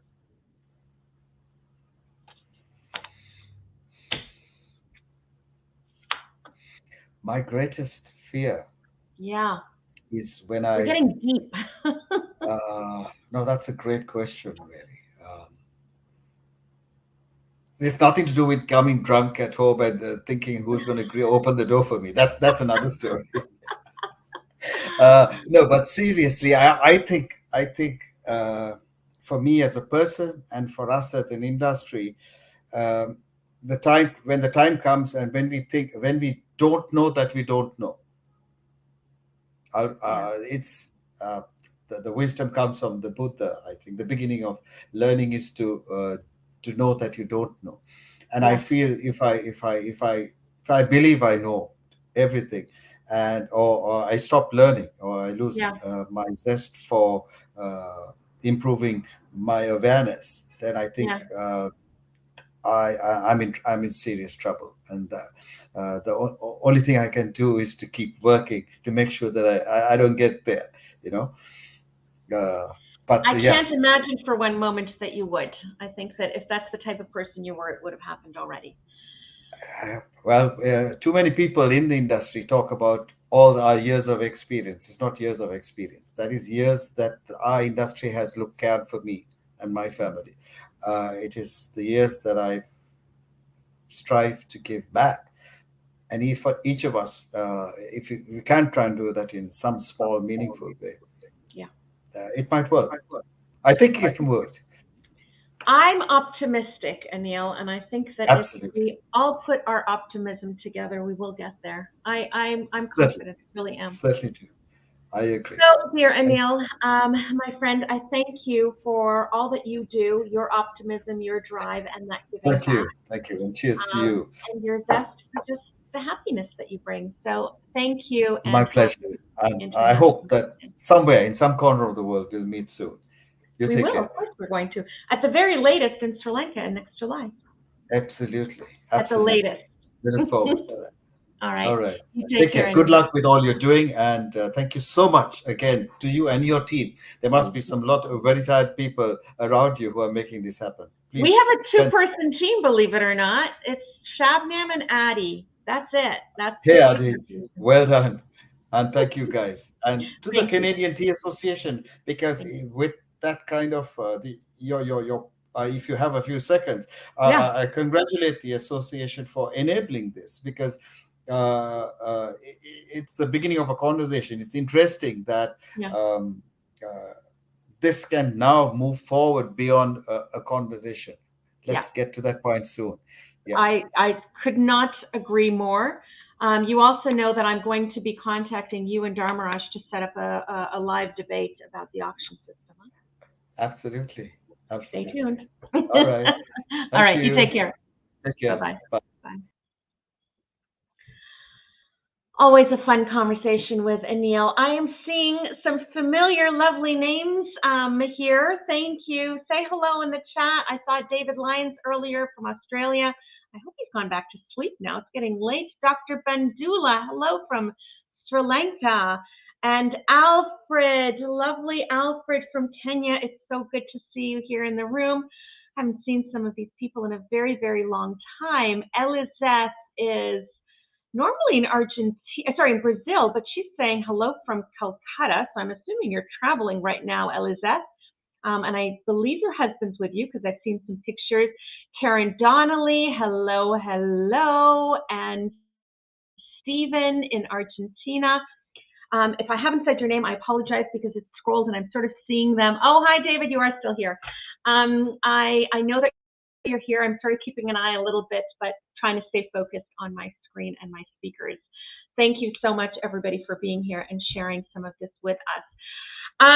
So with that, I think it's very appropriate to introduce my next guest, Jem McDowall.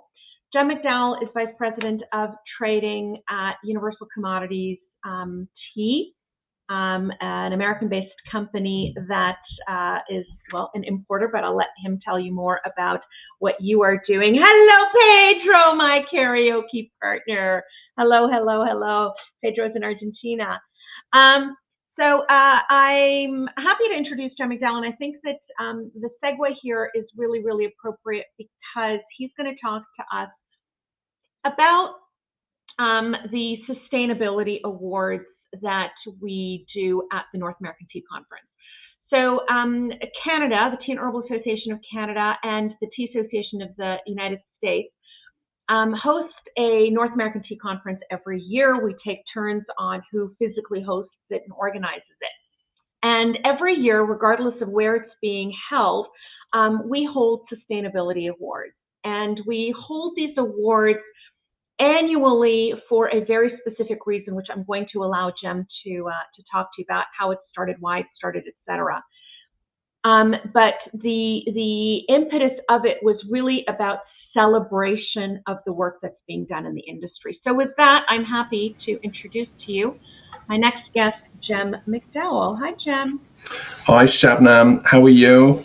Good. How are you? Great show so far. Honestly, I could listen to Dharma and Anil all day. I know, right? Just amazing. And we've got so many more people that are still to come that I know you're going to feel the same way about. Not forgetting Ketan, of course, as well. So. And Ketan, absolutely. But it's the reality of, I say this every SOFA summit. It's not just about the work. It's about, it's truly coming from the heart. We're not selling widgets. We're selling something that people truly actually care about in their being, right? Yeah. So I'm going to let you talk to everybody about, tell everybody about the Sustainability Awards. Why, how, why, where, what happened? So So, I mean, first of all, they're very close to our hearts at Universal, and there's a bit of a backstory there. So, bit of a humble brag, if you'll indulge me. I was in London at the Forum for the Future T2030 meeting back in 2016, and a lot of people there. And as usual, when tea people gather, more than 3 of them, and the welfare of the tea industry is always discussed, till late into the night. And this focus was on the lot of poor workers in the industry, which we have in common with a lot of agricultural industries, and particularly in sort of the types of places where tea is grown. And there was a specific talk about Malawi, which I'd spent 4 years in, so I knew, and I know Malawi reasonably well. But wrapped up in the discussions, I sensed that some of the people who were looking in from the outside and not actually employed in tea, I sensed a feeling that they felt we didn't really actually care about these issues. And that for these kinds of issues, there's a simple fix out there somewhere. If that mystery stash of money which you mentioned earlier. So I don't think there's ever been a lack of care. In my experience, in many parts, there's almost been a sense of resigned desperation. I mean, we know that tea prices at producer level have been falling in real terms since 1950, for goodness sake. So, and for as long as I've been in the industry, which is nearly 4 decades, that's been 4 decades of eliminating costs in the supply chain as the thing, and not nearly enough investment going in. I don't think at any end of the industry, be it technology and production, new products, new packaging, new auction systems. Although electronics and remote auctions are with us now, regardless of what Dharma thinks of them. They are here. Sorry, Dharma. But that fall in prices and the elimination of costs. I mean, still workers' standards of living have fallen further and further, and we are now where we are in many parts of the world, an underinvested industry across the world. So anyway, back to this meeting, and listening to a hell of a lot of good intentions, but with these myths and dragons thrown into the mix, set me thinking a little bit. And I suggested to your predecessor, Louise, that we do more to publicize, maybe even incentivize the industry's good work and encourage others to follow suit and set some positive reinforcement models, inculcate a culture of sustainable practices, and build on what's already been done and show people what is actually going on. And perhaps we could showcase this at the North American Tea Conference, which we hold alternately in the US and Canada every year. So how about this award competition to demonstrate and showcase what's really being done? Because there is an awful lot of lots and lots of things being done, and we should acknowledge too that also companies that haven't exhibited are doing stuff because it's the right thing to do, not because they want to show what's going on. So of course Louise and yourself and then Peter Goggi at the Tea Association of the USA have taken this on, and we've seen some amazing initiatives over the years. How many years is it? This is the 7th year coming up. Since the initiation of these awards. So we were very excited at Universal as the instigators, as the sponsors of these awards, along with our colleagues over at First Tea's Zhejiang Tea Group, who provided the actual trophies since day one. So yeah, they're special to us, and they always will be, I think. Yeah.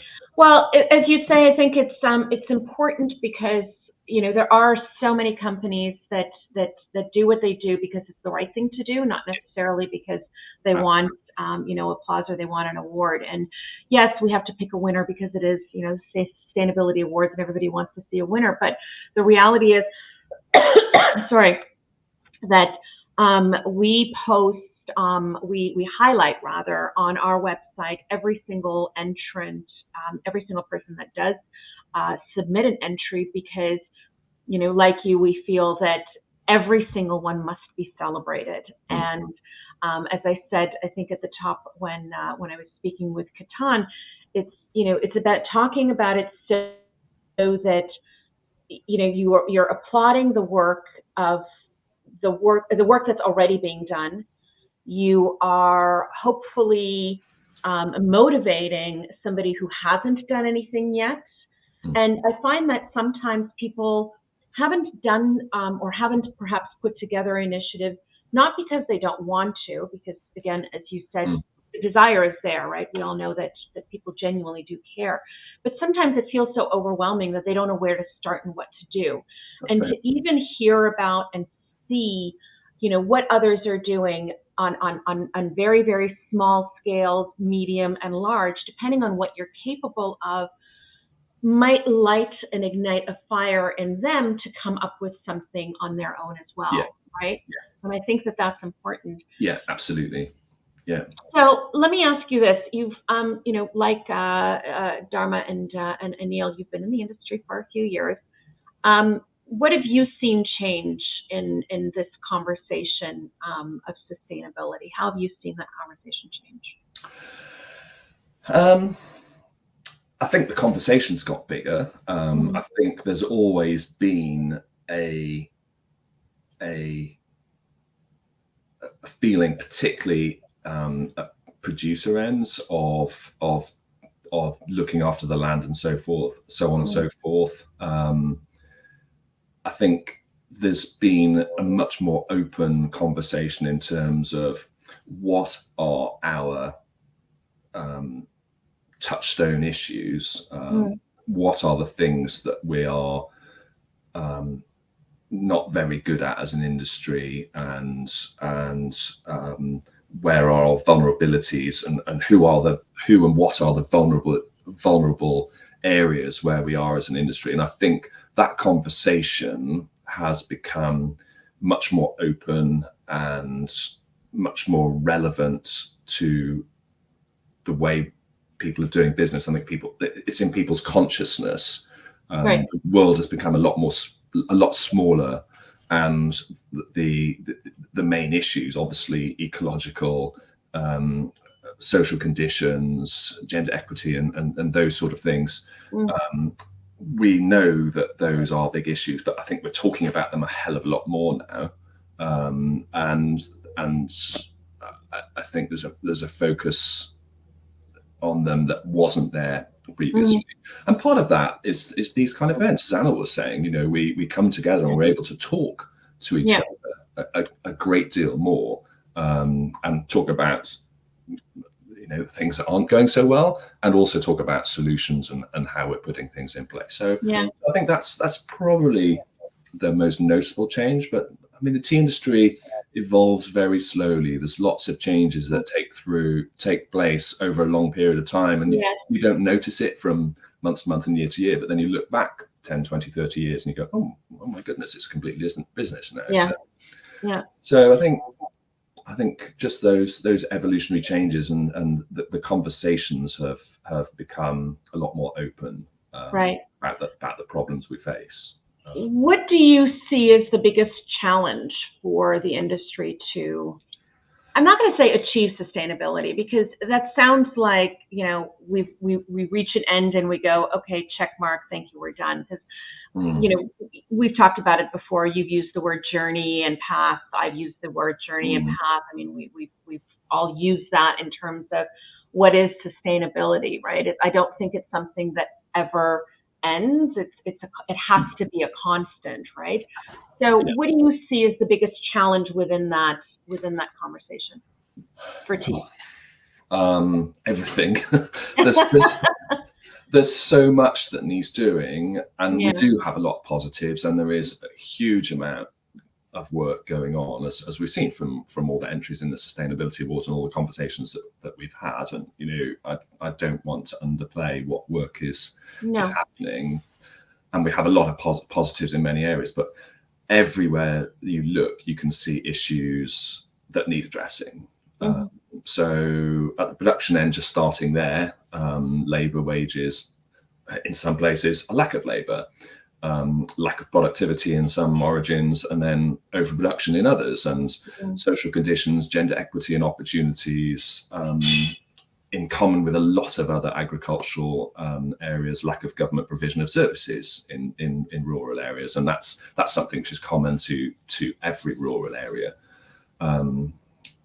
I think some governments are happy to boost tea production through planting and fertilizer subsidies, and yet there's not enough money for schools and hospitals, or roads, or a host of other things. And we have some deforestation issues, we have use of coal or wood, or we have we're not bringing on technology. We have soil degradation issues, then moving further, packaging, transportation, recyclability of packaging. It goes on and on and on. And there aren't any of these that don't need addressing, and now and very, very soon. And of course, lots and lots of these issues are not limited or unique to tea. And of course, the 800-pound gorilla in the room, which is putting us on the time clock, is climate change. And of course, poor tropical agriculture workers are at the sharp end of that, because they're the ones who are most affected. Yeah. But as I say, that I don't want to underplay just how much is being done by an awful lot of people. So,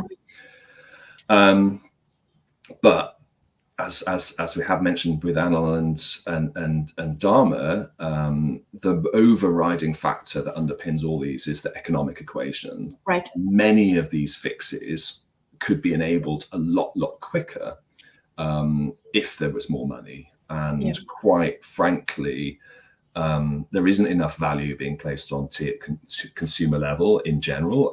In some places there are, and those are models which we perhaps could aspire to.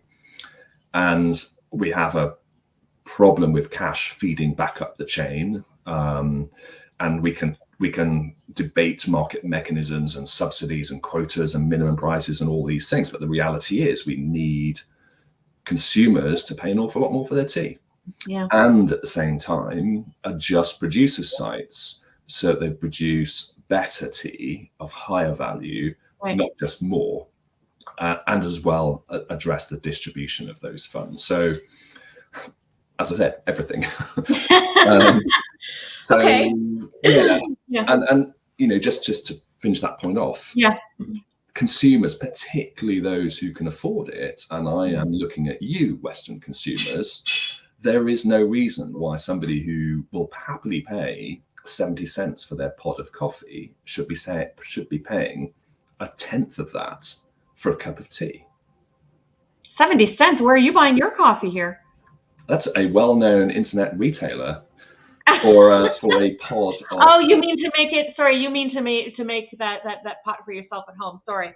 I was thinking about my $7 cup of coffee that I buy. Well, $7. When did you last buy a cup of tea for $7? Well, exactly. Yeah, exactly. Absolutely. So I don't have a problem with tea being sold at retail level, at very high prices, but then we need to get more of that money back through to producers and ultimately, paying people more to produce better, and live better and have a better standard of living, which is a requirement for all of us. So we've compared. I'm going to sidetrack a little bit here on you, but we've compared tea with wine in the past, and in the industry, and what can we learn from the wine industry and elevating and et cetera, right? Because even within the wine world, there's so many different price factors and price categories for it. So I'm going to read off for you some prices of products So $1.2 million per kilo. $70,000 per kilo, $6,500 per kilo, $3,000 per kilo, $1,000 per kilo. You'd think I was talking about, I don't know, gold right now, right? No, those are the best teas in the world that have sold at those prices. Yeah. $1.2 million a kilo was paid for Dahang Pao. Silvertips Imperial, $400 a kilo. Yeah. And if you actually compare what we're purchasing tea from, now don't get me wrong, everybody out there, please don't start emailing me and saying, I'm not paying. I know, I get it. I'm not saying that our tea should all cost this much, but there's the reality is that this represents, those numbers represent that, Grand Cru of wines as well, right? Which not everybody's drinking, but it's creating a world of value. Yeah. And, these numbers here, they shouldn't be, the rarities and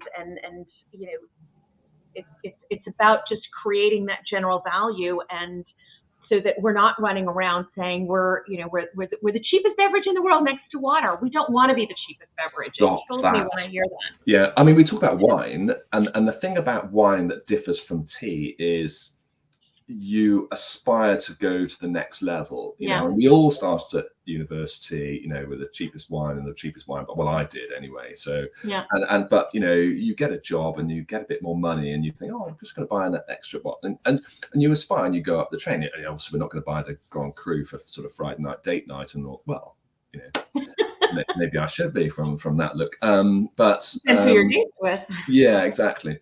But there's an aspirational progression which can move people up the chain. And I think that's the case with a lot of foods.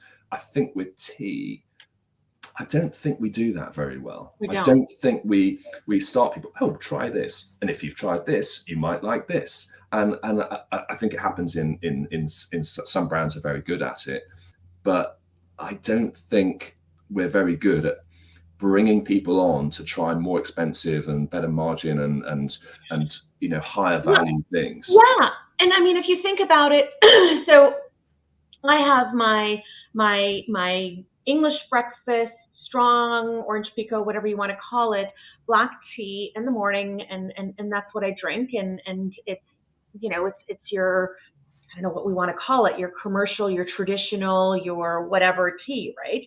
Your mass market tea, let's call it that for a moment, right?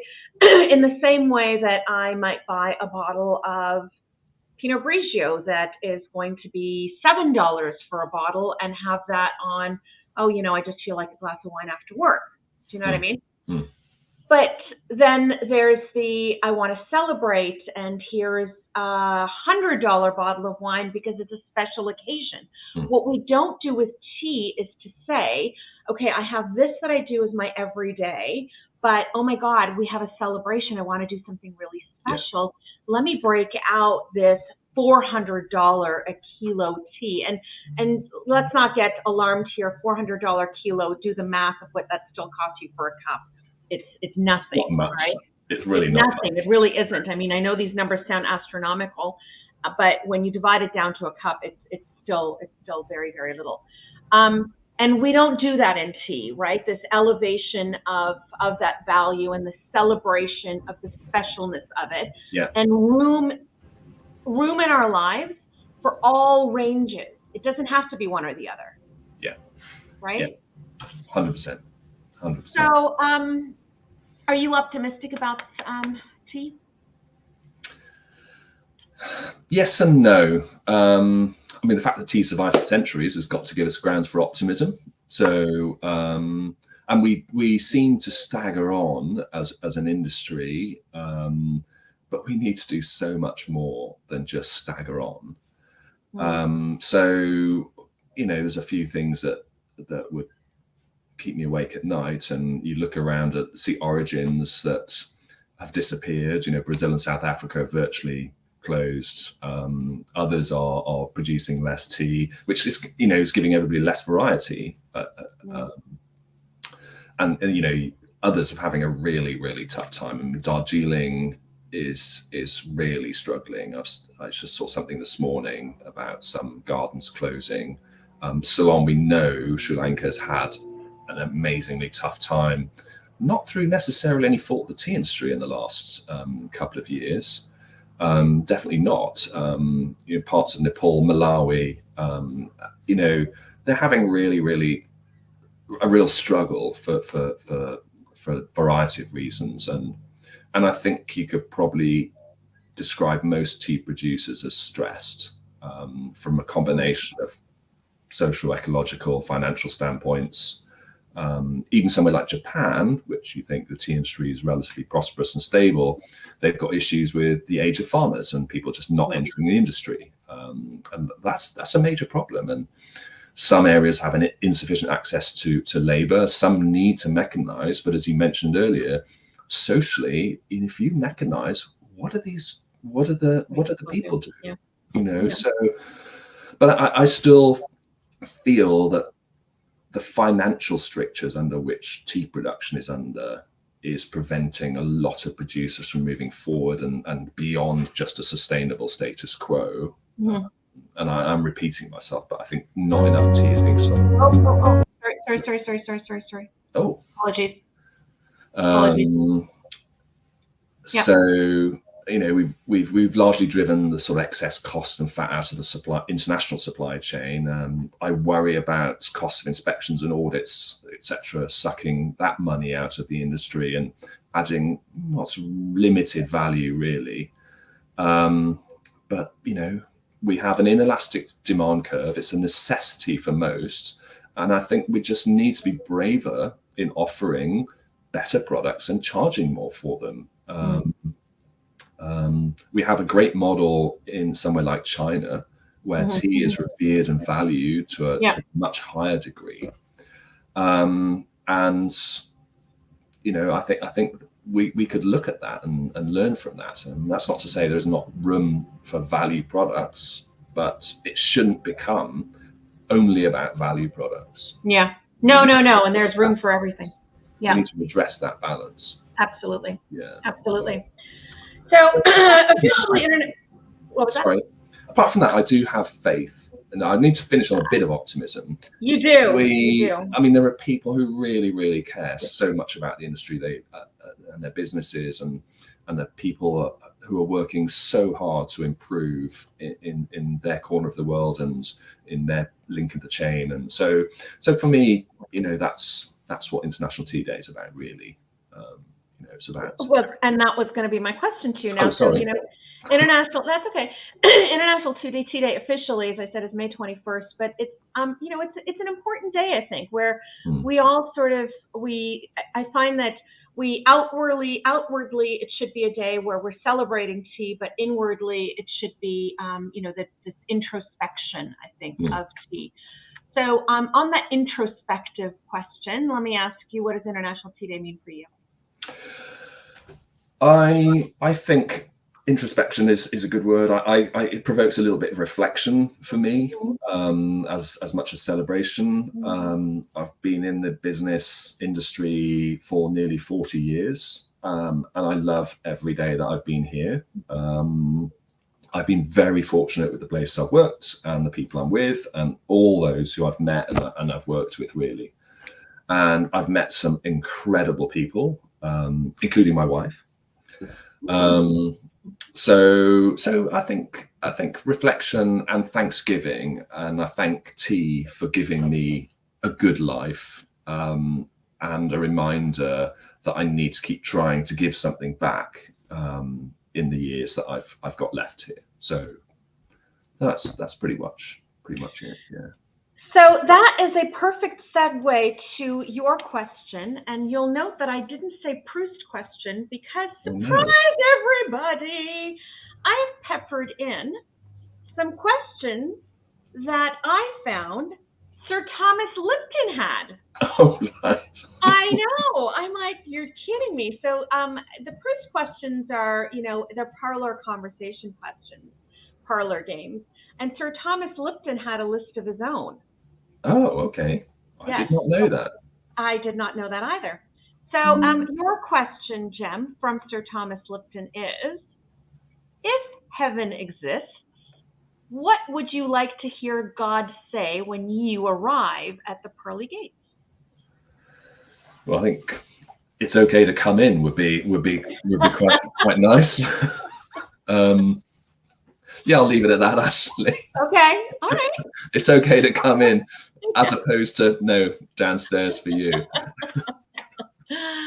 All right. Well, Jem, I raise my cup to you. I thank you for the work that you do, not just at Universal, and also, I mean, you know, hats off to Dominic for supporting the passion that you have about sustainability and supporting these sustainability awards. I think that needs to be said as well, because it's not just you personally; it's a company-wide. I just spend support. it. Dominic writes a check, so. Well, he has to believe in it as well. So no, he does. I raise my cup to all of you, and happy International Tea Day today, as well as obviously on Sunday when we finally get there. And to you, and thank you for this day. It's always fun and so interesting and inspiring. Thank you. Thank you. Bye. Okay, so with that, I'm going to introduce my next guest to you. Matthew Abraham from Kanan, Devon Hills. I had the great joy of meeting Matthew a few weeks ago at the Global Dubai Tea Forum, and I cannot tell you what a joy it is and what a pleasure it is to chat with him. But before I bring him onto the screen, I want to share a little bit, a glimpse of the actual tea hills themselves.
Hi, Matthew. Hi, Shabnam. How are you? Lovely to meet you again. All well. Lovely to meet you again, and thank you for having me on your show. It truly is a privilege. I thank you for accepting the invitation. It's wonderful to see you again. So, Matthew, why don't you start by telling everybody, I mean, we just saw a glimpse of Kanan Devon Hills, but why don't you start by telling everybody about it? Yeah. So we have our plantations, Kanan Devon Hills Plantations is based in the beautiful estate of, in the state of Kerala, in the beautiful hills. It's a beautiful hill station, one of the topmost destinations for tourists. And what we see normally is our plantations are spread across 59,000 acres of land. We have more than 25 million kilograms of tea that we process annually. We have an employee strength, as you saw in the video, of almost 10,000 employees. We have almost 45,000 people who live on our estates. And the dependents of our employees, they work in the plantation and also in the tourism industry. And so there's a big role that our company plays here. It's a pivotal role where the company maintains both the socio-economic and the environmental balance in the region. So this is exactly what we do in the region.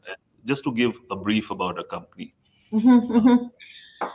So what I found really interesting in our very first conversation was you telling us about your carbon neutral certification and your net negative emission status. So before you tell us about that, just want to really quickly give people a definition of carbon footprint, because sometimes I find that, you know, we talk in this world of sustainability and we throw around terms that sometimes we understand and some people don't always understand. So carbon footprint essentially is the amount of carbon dioxide gas that's released into the environment as a result of an activity, okay?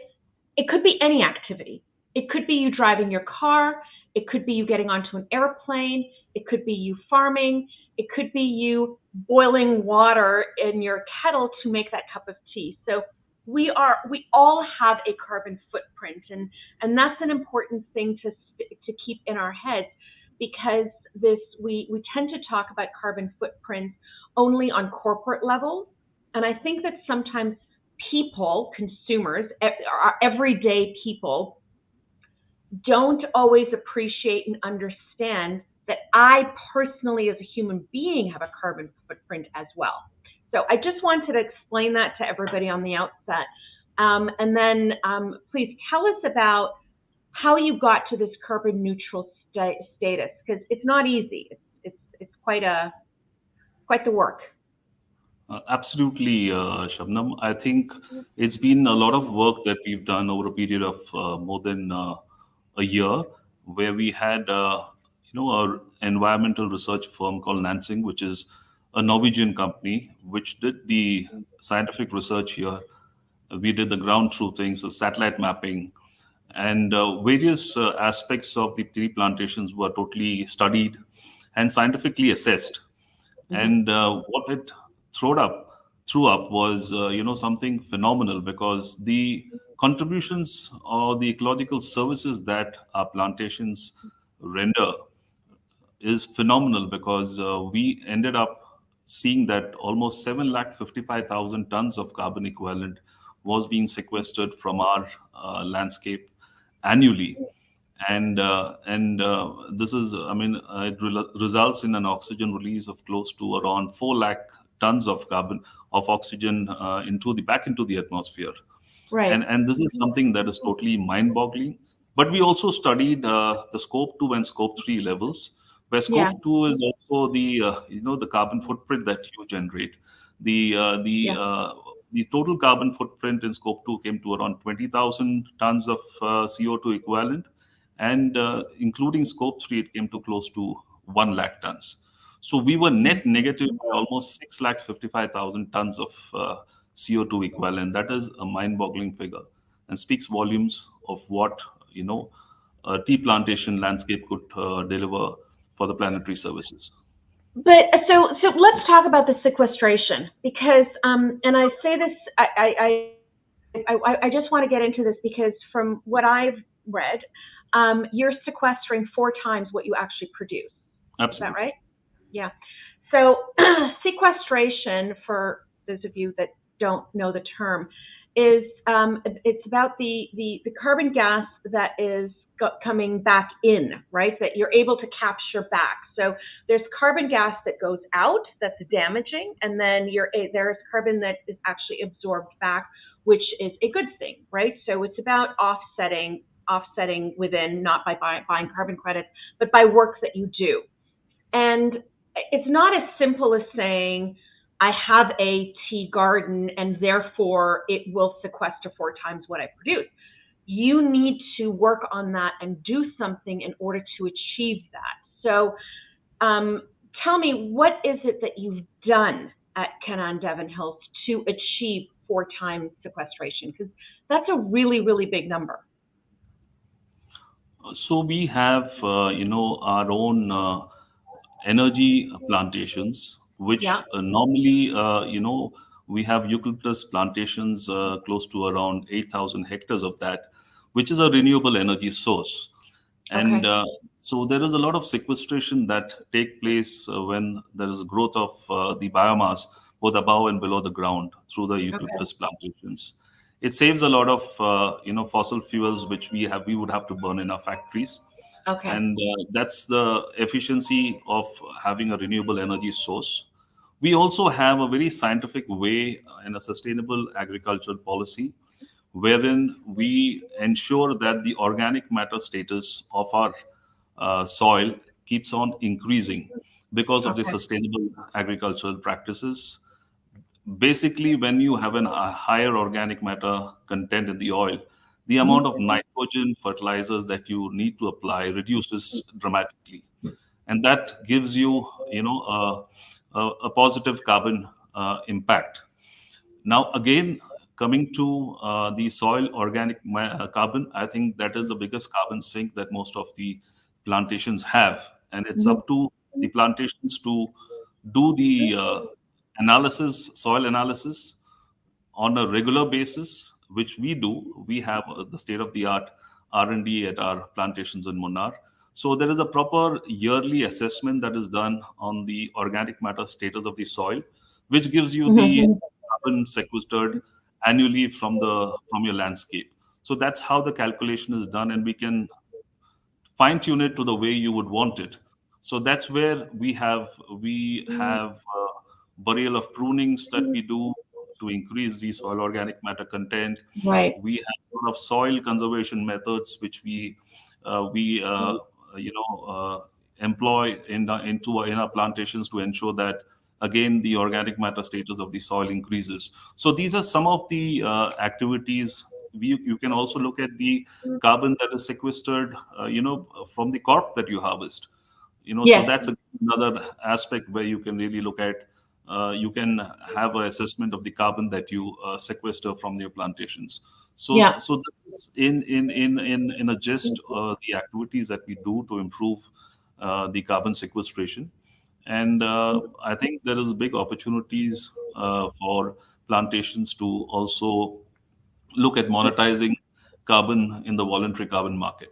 Although it's it's a new probably field that we're looking at, but there are huge opportunities that could come up in future. Yeah. I mean, there's, in terms of carbon emissions and carbon goals and all the rest of that, compared to a lot of beverages, we are exceptionally good. And as you say, there are lots of opportunities. There's always room for improvement, and we need to do better in it. But let me ask you this: as you said, there is the natural sequestration that happens in the plants, for sure, within the garden rather itself. But you just listed things that you do as a company in order to increase that, right? And to make that better, to get to your 4 times what's produced. What made you as a company decide to go down that route? Why?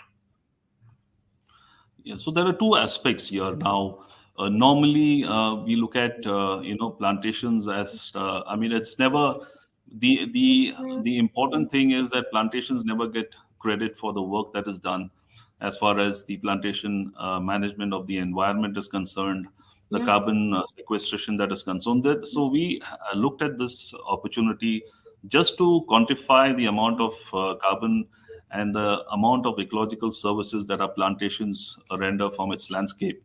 And this was just a study done to assess, to get a rough assessment of what the figures would be. And then we also are coming up, going to use this into our branding in our retail packs. And we are coming up with a new branding called Climate Positive Teas. So this is something that we've been working on. So that was the intention, to brand our tea as a climate positive tea.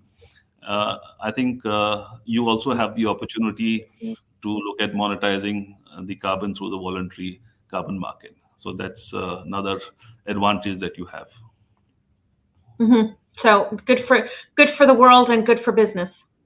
Absolutely. That's a beautiful combination, isn't it? Absolutely. Yeah. Are you optimistic about the sustainability of the tea industry?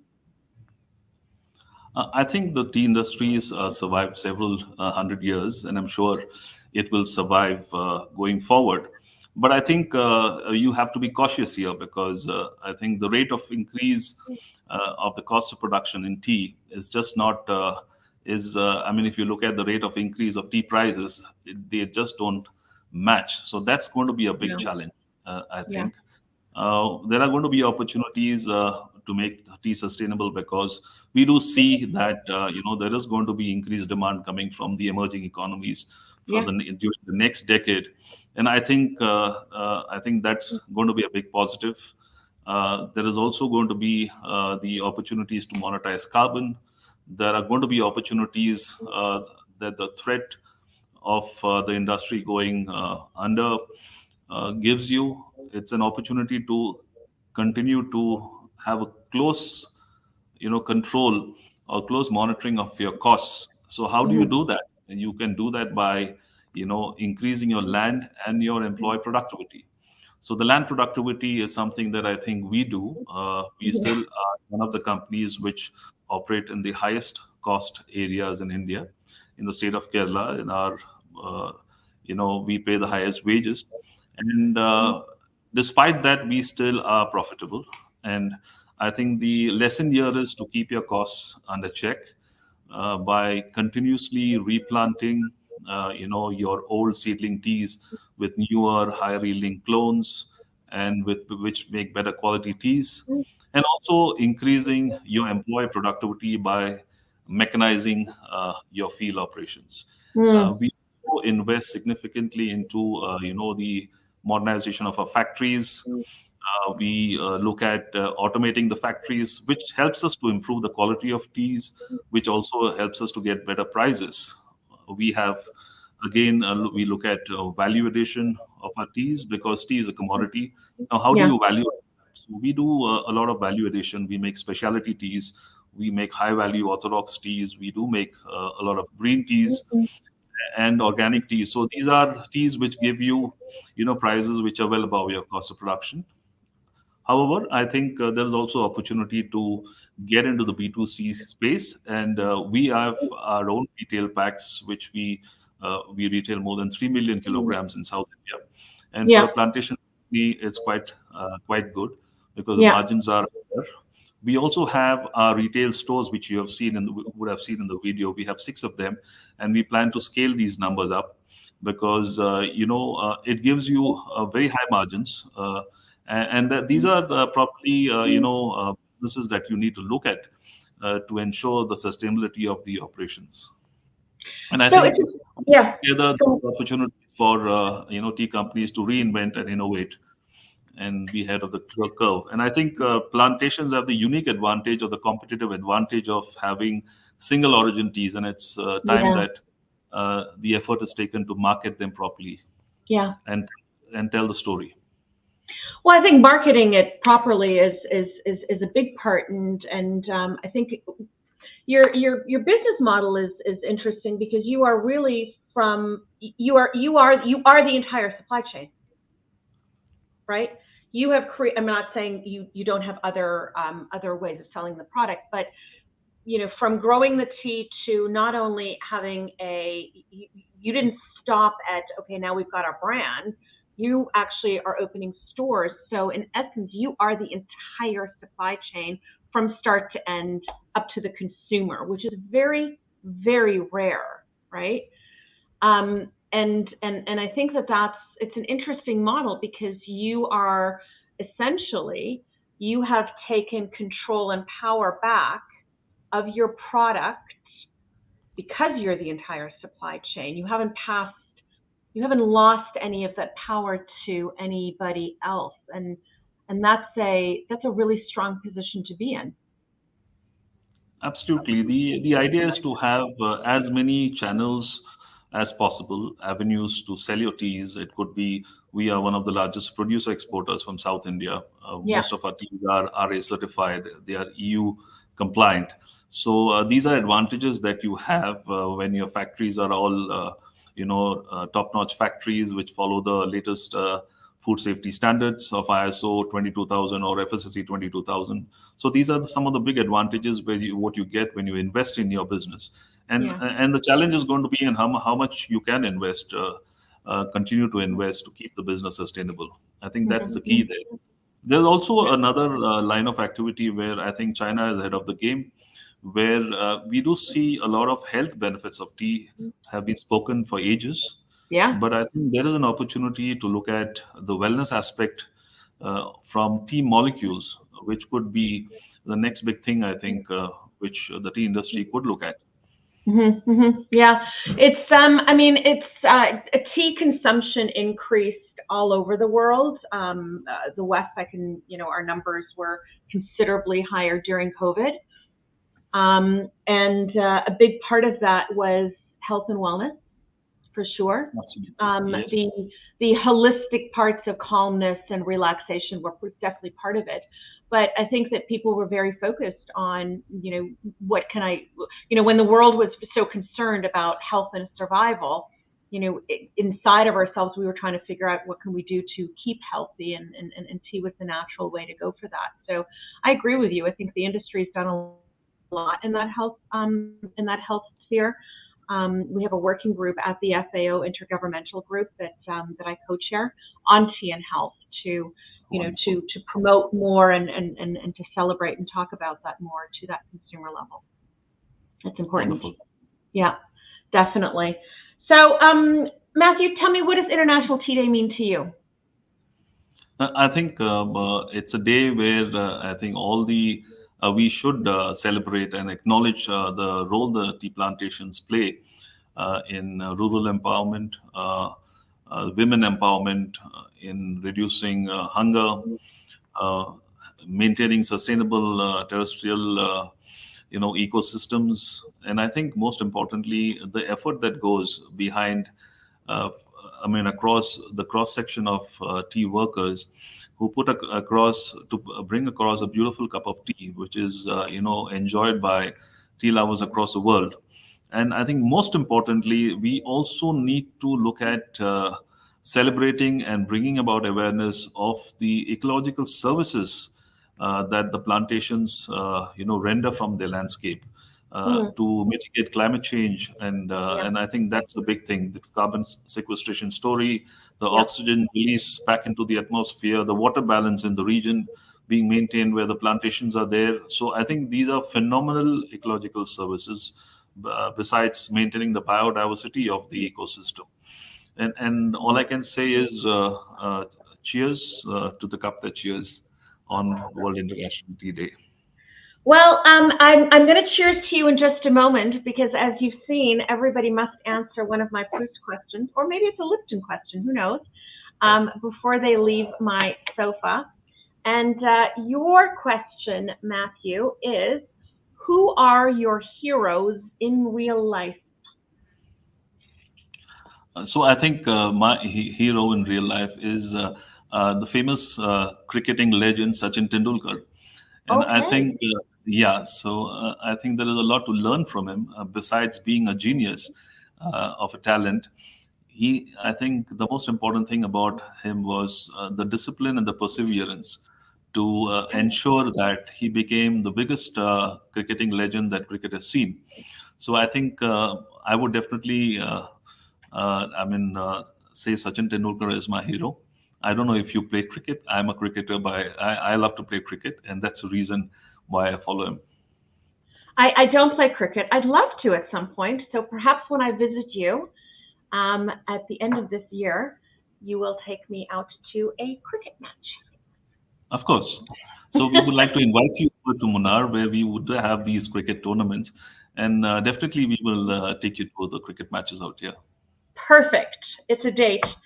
Well, dear Matthew, now I raise my cup to you. I say happy International Tea Day. I say thank you for the work that you do at Kanan, and just the dedication in believing in the importance of sustainability and marrying that and proving that it can also be good business.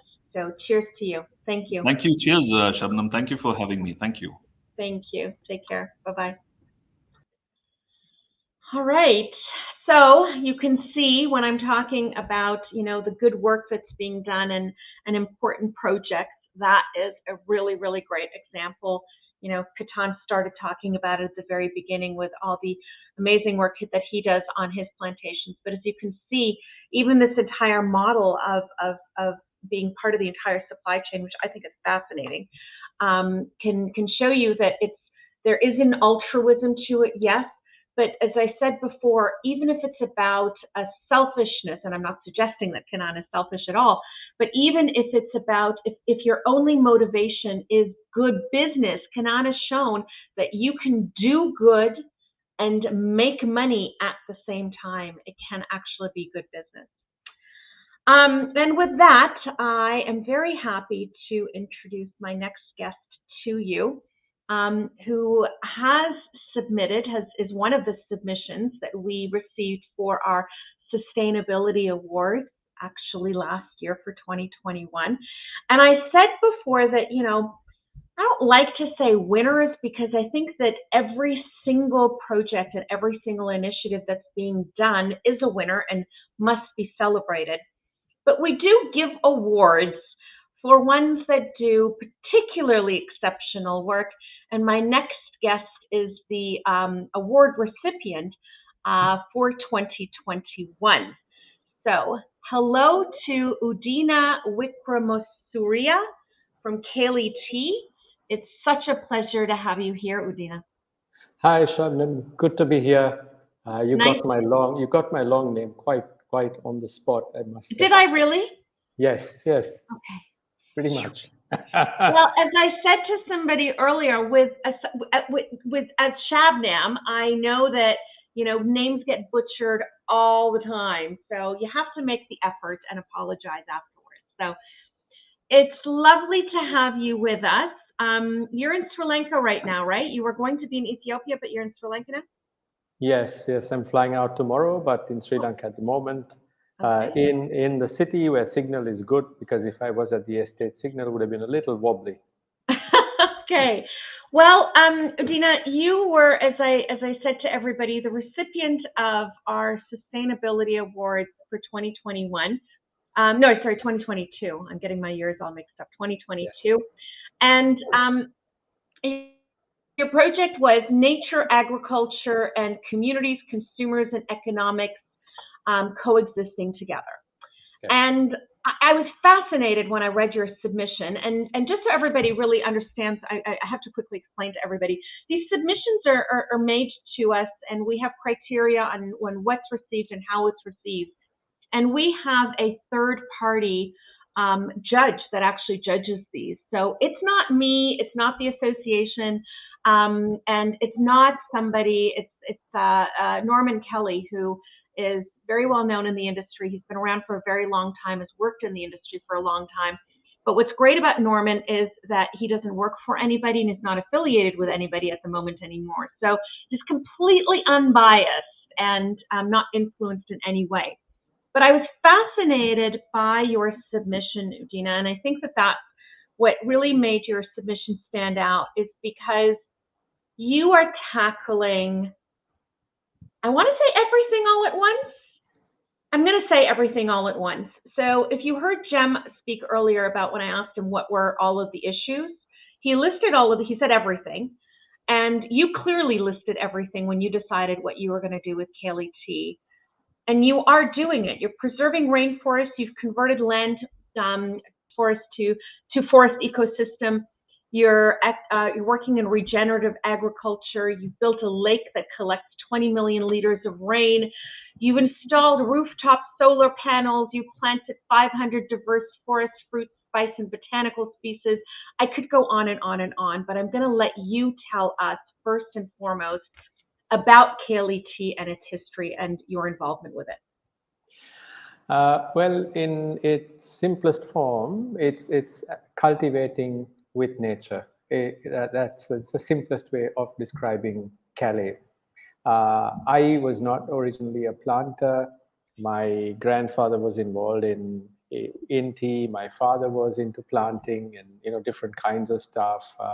He was a musician, music producer. So I grew up with lots of different things around us. But I didn't go into agriculture. I went into industry. I worked in fast-moving consumer goods. I worked in fashion apparel for about 20-something years. Goodness. And then, this whole cultivation bug was there in me.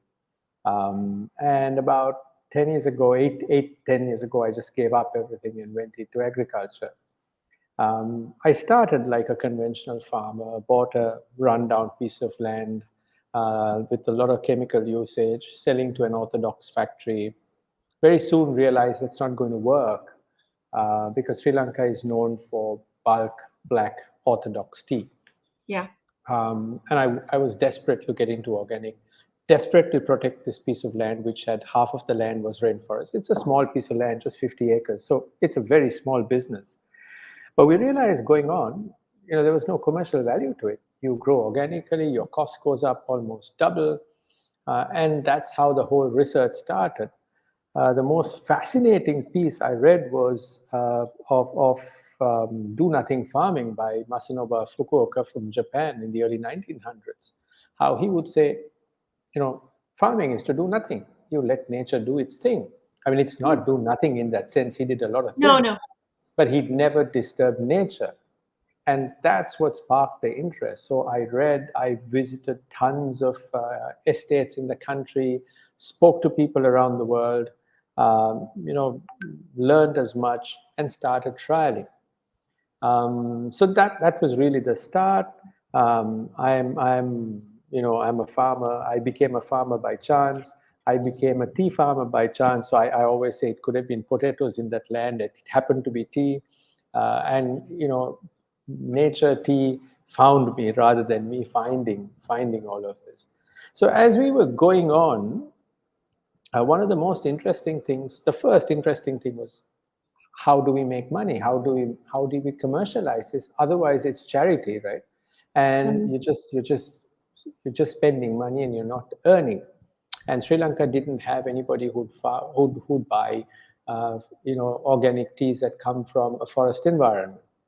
So we had to then export. We had to find our own markets, and to market, you have to have a brand. And then we said, I guess this is where my earlier industrial experience came into play. So we started building a brand, and we said, what's the brand name? It was very simple. We called it Kaley. Kaley is forest in a native language. Okay. So we called it Kaley. And then we said, okay, how do we take this brand out global? We just did it the very traditional way, cold called via mail. We wrote about 500 emails to specialty tea shops. Wow. One person, we had of the 500, we had about, I think, 14 responses, 8 people sampled, 1 person bought.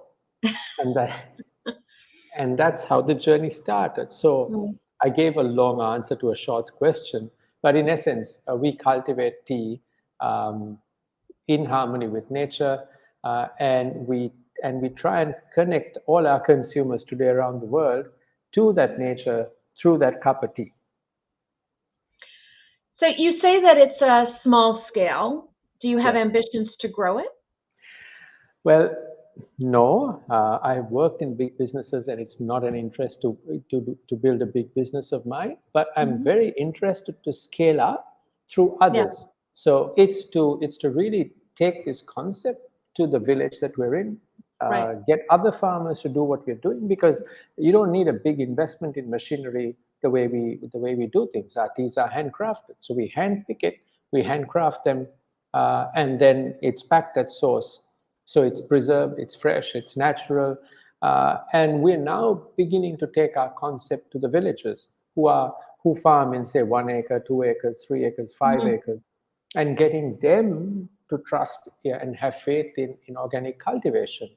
To plant at least 2 forest trees or 3 forest trees in 1 acre, so that we take this concept out beyond ourselves. So that's our model of scaling up. So, do you see this non-farming concept, this idea of working with nature and respecting nature and just in harmony? Do you see that translating to large-scale businesses? I know that you don't have that, and you're going a different path. But there are large producers out there that need to be making changes as well. So my question is, can you see that translating into that world? More than it translating, it will translate into that world if we are able to convince large or small scale farmers of the benefits of this method of farming. Yes. Because I'll give you simple examples. Why do we need to use chemicals? Well, we use clones. We take all seedling plants out. We put clones that are that need the chemical inputs, because the vegetatively propagated tea plants don't have a taproot, right? It only has horizontal roots, and therefore can only take the nutrients from the surface of the soil. Yeah. So they need chemicals. But if Yes. you use traditional seedlings, if you don't actually use chemicals, the soil regenerates because there is a biochemistry in the soil. And then there are enough plants, natural plants, that you can just put there that helps build the carbon content, the nitrogen content in the soil. And over time, the soil builds itself. However, it takes a long time. And are the big businesses able to take that haircut in the short term for a Right. longer term benefit? Depends on each investor, depends Right. on your personal ethos. So it's about propagating this ethos rather than propagating a farming method. So yeah, that sounds simple, doesn't it? But it's not, right? Especially, I mean, you know, it's Matthew earlier was talking about how, you know, they've actually proven that there's it's business sense as well, right? Yeah. And I guess that's a positive to it. But if you don't start with that ethos, as you say, how do you get to that spot? And it's sort of a chicken and egg. If we don't get to that, you know, we are going to end up in a place where we don't have an industry, or it's a collapsed industry at its absolute worst. So how do you convince people of that ethos? How do you? I don't know. It's tough. Yes, it is tough, but on the other side, there's a lot of literature today, right? If Sure. you watch this movie Breaking Boundaries on Netflix, I think it's very powerful. We talk of carbon footprint, we talk of carbon dioxide emissions, but what this movie shows and the science behind it, that there are 9 planetary boundaries, and you have to look after all 9 of them. Yeah. And if one collapses, it has a ripple effect on the other. And already 3 of that 9, we've crossed the threshold. So we're in a danger zone that we can't pull it back. Yeah. So once you understand that you are actually destroying the space, we are actually destroying the space that we live in. Yeah. I don't think we have much choice. Yeah. So for me, this is why I say it's a personal ethos. How can we propagate this ethos, this way of living? And then every industry, be it fashion apparel, be it like Patagonia, be it agriculture, food, all industries will follow one by one. So I don't think it's an agriculture-based conversion from conventional chemical-based clear the forest and cultivate. It's a personal journey and making people understand the value of this journey. Yeah. For me, that's what worked.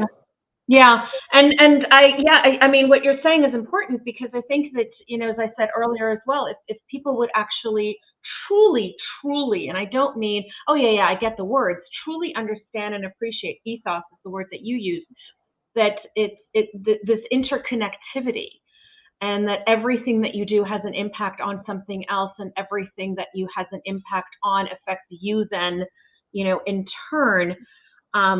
Until we fully grasp that, or I don't want to go on to the negative. We need to grasp that. Let's put it that way, for the betterment of ourselves.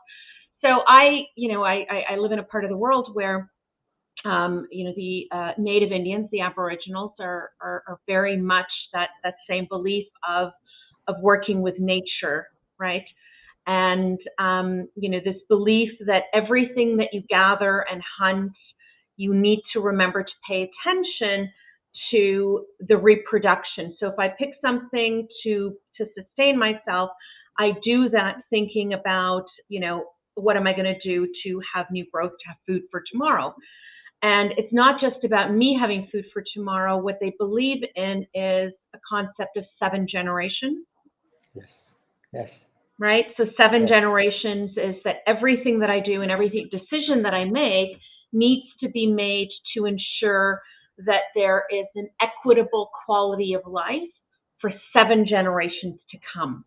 Yes. Right?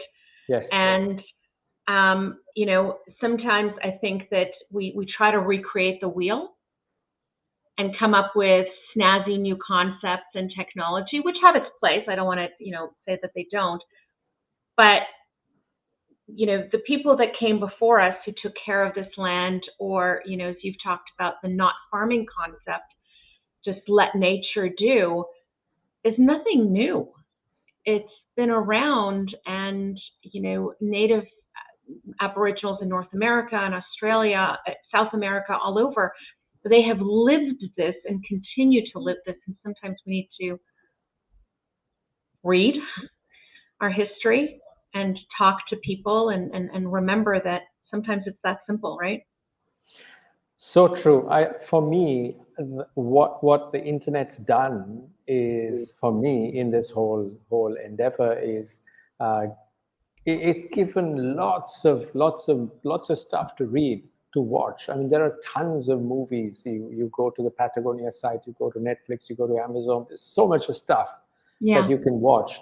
There's so much of stuff to read, and you can actually connect history, tradition with technology and science, and figure out for yourself what you want to do and how you want to do things. So I benefited immensely. I would have been on the net for, I don't know, 10 hours a day researching stuff before I did anything.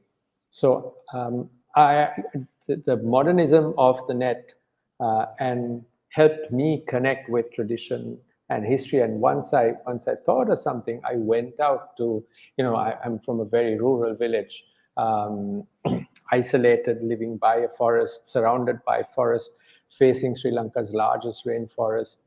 You go out to villages who are 90 plus, and a few of them would recollect how, someone would do something, would grow, that a wild animal is good for you. A wild boar, yes, destroys your yams, but does a lot of good to you. The porcupine does a lot of good to you. And if you have the wild boar, and the samba will follow, and that means the leopard is close by. And, we've got so many kinds of eagles, which means, we are sort of safe from the reptiles. So it's a cycle that we are part of. We are no bigger than this. Nature is far bigger than us, and I don't think we have anything to do with protecting nature. We've got to just understand and figure out what our role is in that natural cycle. Once you get that, life actually becomes very easy. Farming becomes very easy. You stop chasing targets. So we don't have targeted yields. We don't have targeted outputs. We say the soil and the plant will give what it's going to give you. We've got to just give the inputs and take care. I'll tell you a little story on this to close the loop. We've got a very senior field officer, and because I am not an expert tea planter, and he's been in the industry for 40-something years, never done organic farming. And he sits and he talks to the tea bushes. And I keep saying, Nihal, what are you doing? And he says, no, can't you see? This bush is under stress, and telling me it's time for pruning. It's a dialogue. And I'm fascinated by his work. So the moment you realize we're a small speck in this vast circle, and you realize what your role is. And that's why I say, once you get that ethos, you can be a fisherman, you can be a farmer, you can be anything. I don't know, whoever. Well, nature will always survive, right? Nature will always find a way. Always. It's a question of whether we'll survive within that. So you mentioned, the scalability or the scaling that you want to do in the direction and helping farmers, et cetera. Tell me about that dialogue. Do you find it challenging to convince them to? I hate to use the word convince, because ethos is ethos. The word ethos it comes from within, right? So you can't convince somebody. They either have it or they don't. So how have you found that dialogue? At the start, I think the entire village thought I was a nut and a half. And little by little, we started chatting with each other. And then, in the early part of 2022, Sri Lanka was hit by a severe economic crisis. Our currency depreciated by for the first time since independence, currency depreciation was like 80%, inflation rose 80%, food inflation rose 100%. This is the first time we've ever experienced anything like that.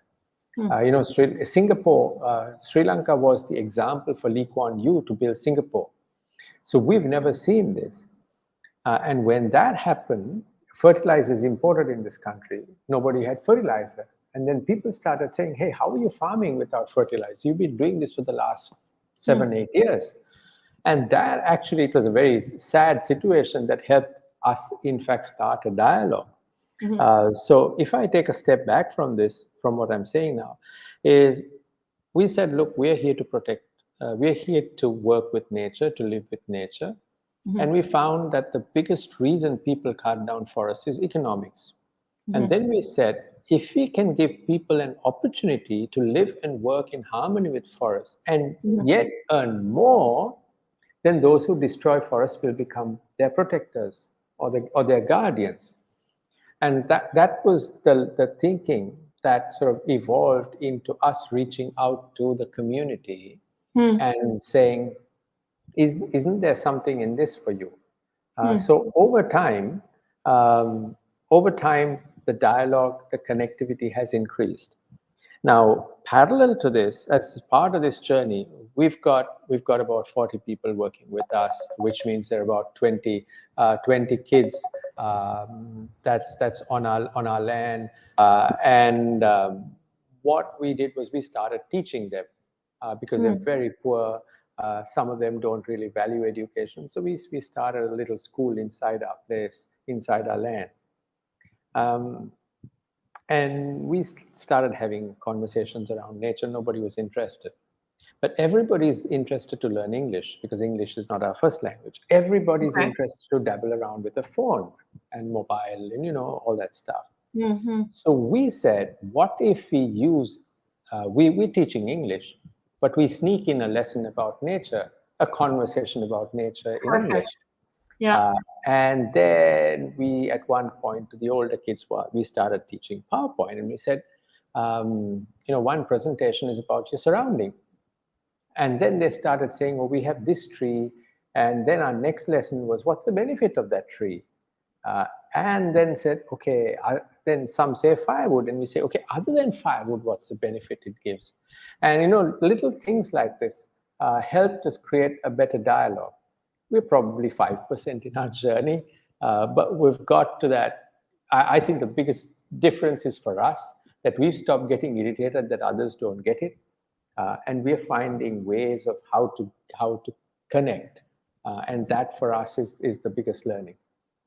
Listen, I think if you're starting with children, you're more than 5% there, because I think you're doing yourself a disservice by saying only 5%, really, because getting the attention of children, that's how you get that ethos, right? Because it becomes part of who they are inside.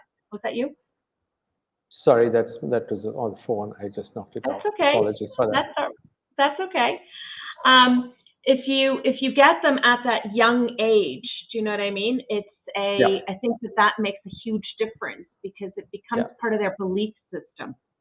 Yeah. And that ability to connect into a belief system is big, and understanding how to get that through. They want to learn English. Great. Here's your opportunity.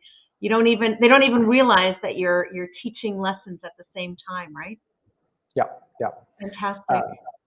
We had also another little snippet. We had Sharon Johnston from Australian Tea Masters visit us, and she has written this little book about a kid's story in tea. And when she came in and she gave this this book written in English in a very simple, you know, the sketches, and she spent time with these kids, and there was immediate connectivity. Because there was this little kid, a tea story, they could relate to it. So what we found power in storytelling. Perfect. You're definitely more than 5% there.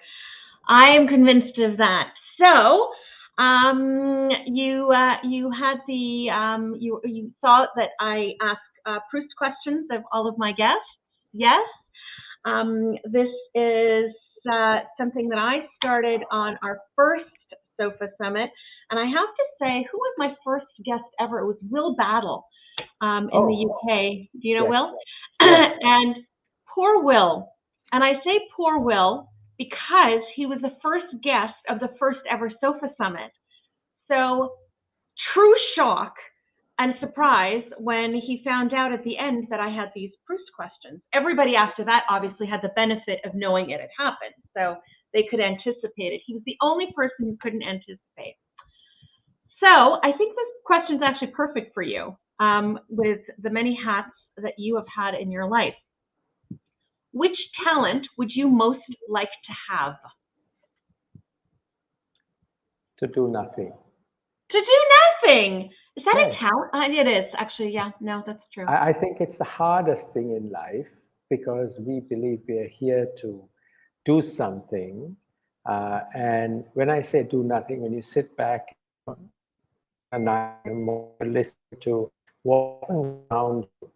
For example, we had a PhD student come to us and say his research was on bats on tea estates.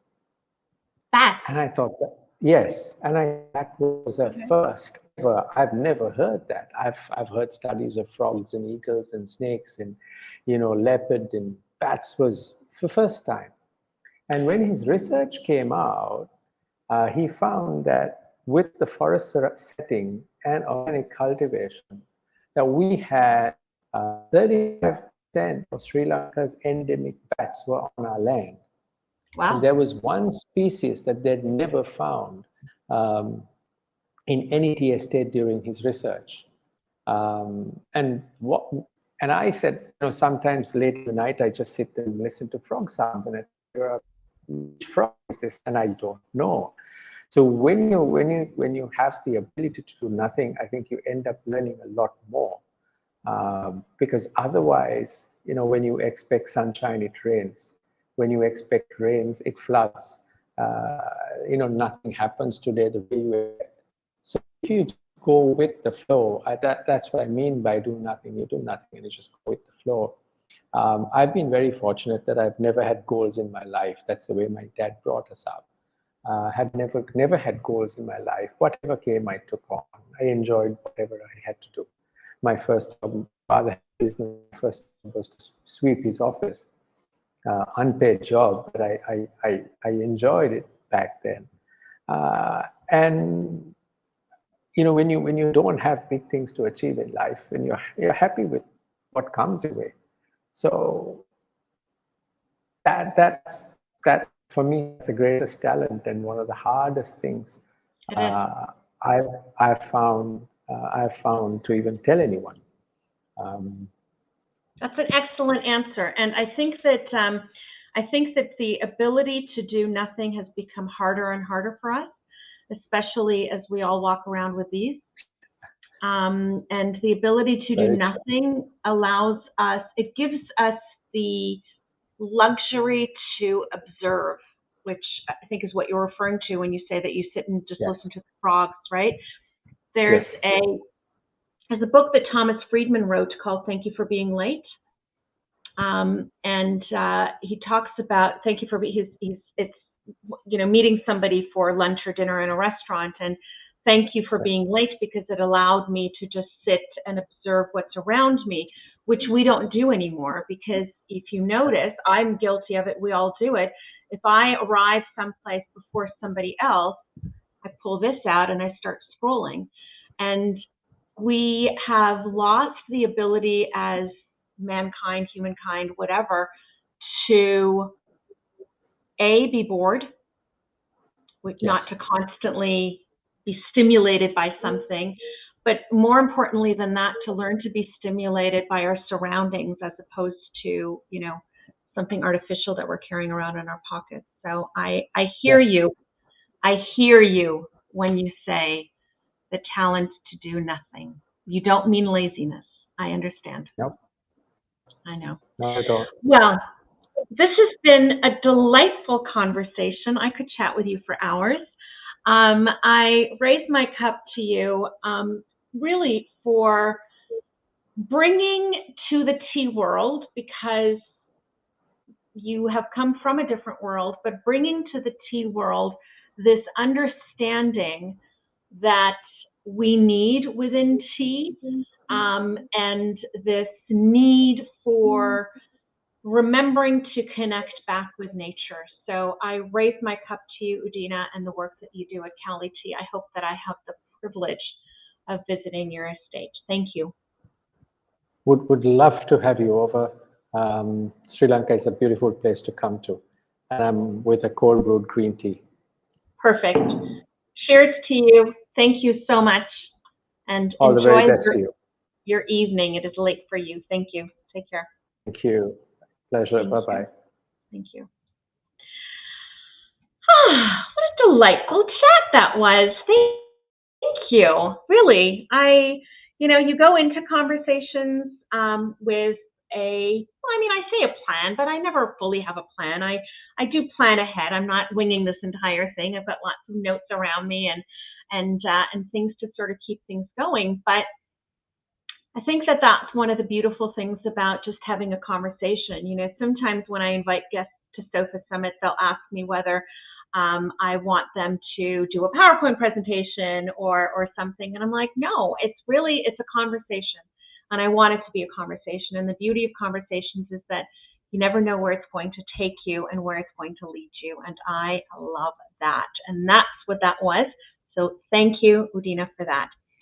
I am going to give you, I started off today with our International Tea Day video celebrating sustainability. But as you know, every year we ask all our friends within the tea world and our members, et cetera, they're obviously our friends as well within the tea world, to share a little snippet that we then piece together as our tribute to International Tea Day, and it allows our members and our friends to also be a part of that. And that's what I'm going to share with you right now. Working together for a sustainable tea industry. Working together for a sustainable tea industry. Working together for a sustainable tea industry. Ayubowan, working together for a sustainable tea industry. We are proud to be part of the sustainable tea industry. Feliz de tenerte en mi vida. We are Lipton Teas and Infusion, and our commitment is to derive value for people and our planet. Our world-class brands include Lipton, Tazo, Red Rose, and B Corp certified Pukka. Cheers!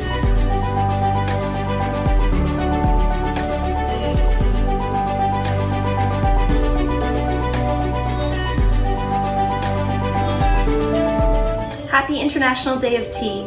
Cheers. At Bigelow Tea, we are all committed to maintaining a sustainable tea industry. Cheers.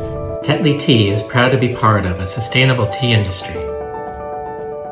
By blending organic, we're doing our part in keeping the tea industry sustainable. Thank you, tea. We raise our cups to sustainability. Cheers, I love a good cup of nourished tea. Cheers. Joelle Tea is proud to be part of the chain which nurtures the industry. Cheers! Working together for a sustainable tea industry. Cheers from Twinings. Tea Board of Kenya supports a sustainable tea industry.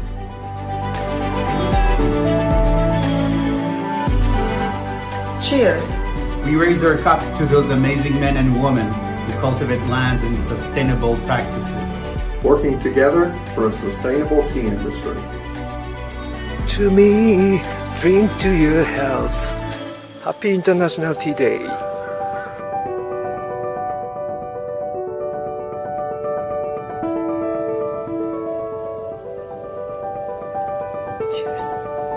Happy International Tea Day from the Tea Association of the USA in support of a sustainable industry. Hoxton Tea Canada is proud and excited to be working for sustainable tea industry. Jalinga Tea, working towards a sustainable tea industry. Working together for a sustainable tea industry. Cheers.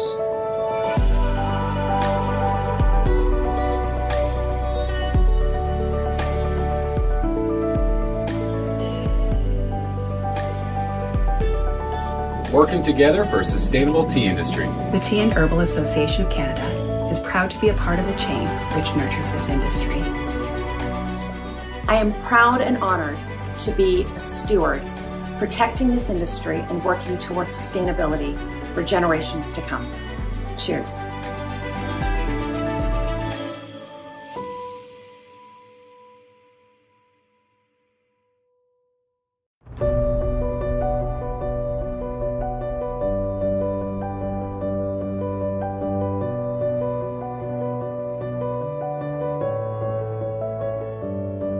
In a world where climate change is a top priority, we must all act in order to protect the future of tea.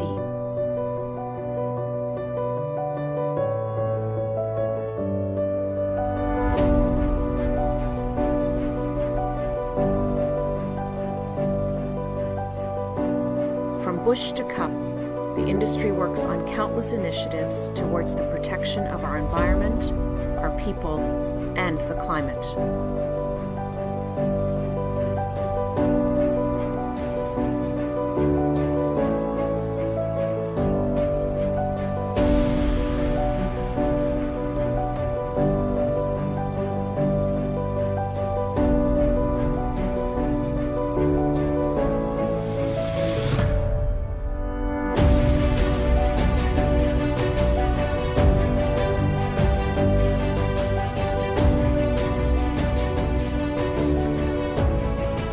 Tea has been enjoyed for over 5,000 years.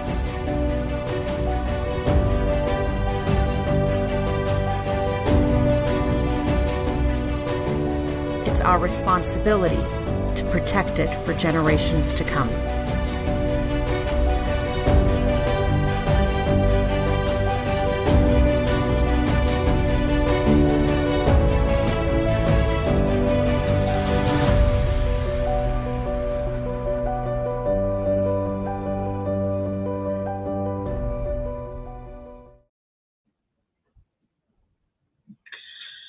So many people in this supply chain doing exactly what we're talking about. And with that, I am going to pop up on or bring into the conversation Alexander K. from Satemwa. Now, you all know that we are live, and live means that sometimes technology doesn't always work the way you would like it to work, which means that Alex is with us, but unfortunately we can't see him, but that's okay because we've got your voice, and that is already something. So hello to you, Alex. How are you? Hi, Shabnam. I'm well, thanks. You probably wouldn't see me anyway because we've got a power cut here, and it's sort of early evening, and I'm in the shadows. Oh goodness. Okay. Well, that's okay. We have your voice, and that is the most important. Thank you for joining me. You have graced my virtual sofa before, and I thank you for that, and I thank you for agreeing to be on again. No, it's great to be here. Yeah. So Alex, you are, well, actually, I'm going to let you tell everybody who you are and what Satemwa is. You're third generation in Satemwa. And I find the story of generational estates really, really fascinating. So tell everybody your story to start, Fate, perhaps. Yes, that's right.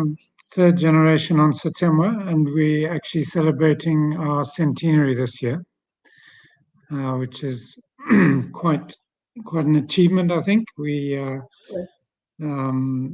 especially in this part of the world, there are very few tea businesses that have managed to keep going in the same hands for so long. So we're quite excited about that. And so we're mainly a tea business. We grow a bit of coffee as well, and we, as well as growing, processing, we work with smallholders in buying and processing tea. We've developed some herbal value chains with smallholders in the last few years, and we also have gone into, the main it's mainly CTC out of Malawi. So that's our bread and butter business is black CTC, but we also make green CTC, and we ventured into a big range of orthodox teas, which I know you've tried, and that's growing slowly but surely, and becoming an important part of our business now. So you have been a big part, I think, of this diversification. I mean, as I said, it is third generation, and you know, Satemwa is very well known within the industry. But this growth into orthodox and also diversification into the herbs and stuff that you talk about is something that's been a bit of your pet project. Is that right, or not? Yes, I've kind of run with it, but it really came about through. I think we've always been quite an innovative company, so I think it's kind of come through the generations, and also driven by, because we are quite a small company in the CTC space. There, definitely in this part of the world, again, you don't find these sort of small, mid-sized companies anymore. So I think one of the reasons we're here is that we're a bit fleet of foot, and we can try and adapt to the changing circumstances, and we saw it as an opportunity.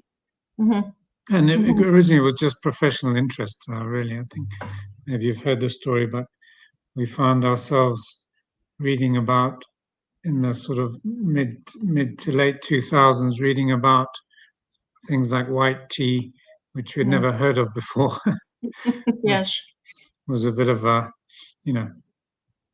shock to realize there was a whole world of tea out there that 3 generations didn't really know anything about. So that was sort of professional interest which got us going initially.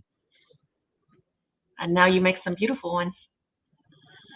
Yeah, very, very exciting to see how well they've done, and it's something that we're always working on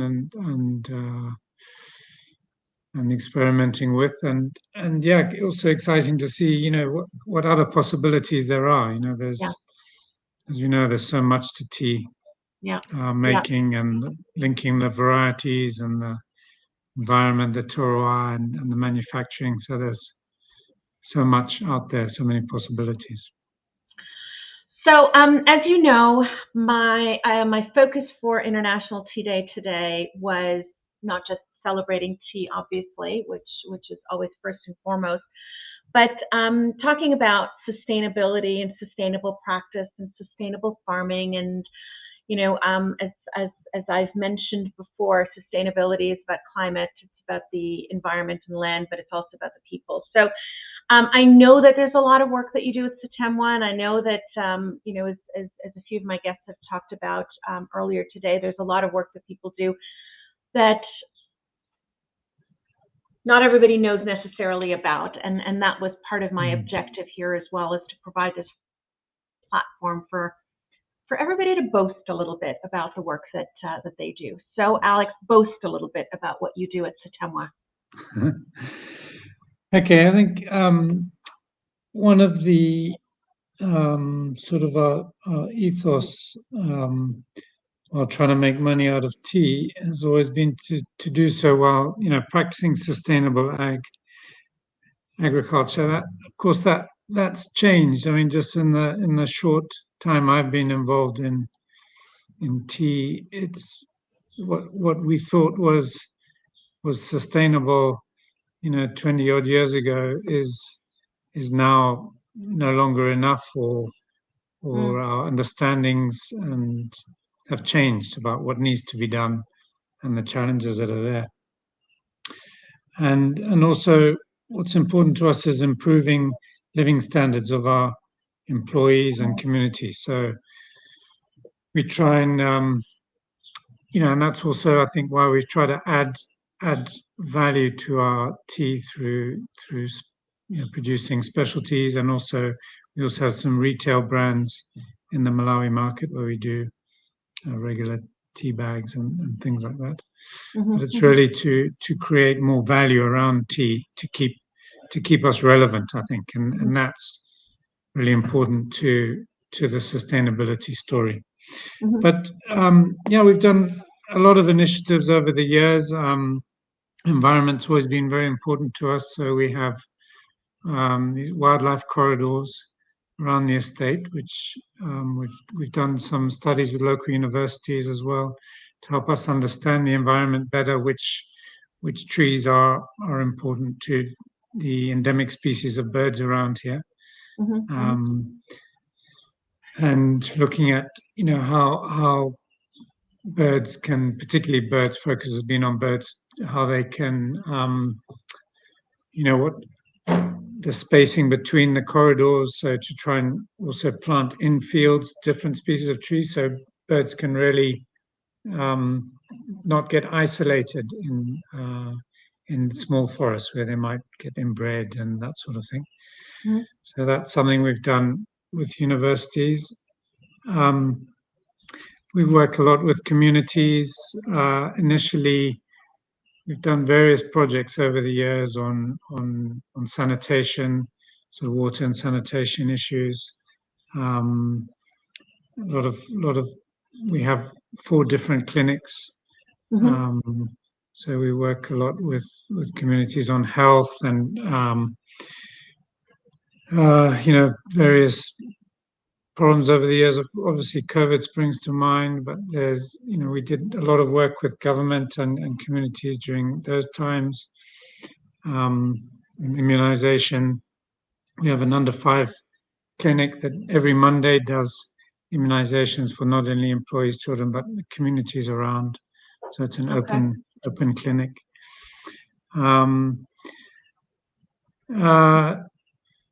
Working with reforestation with smallholders at the moment. We really encourage them to, as part of the good agricultural practices, to grow tea under shade.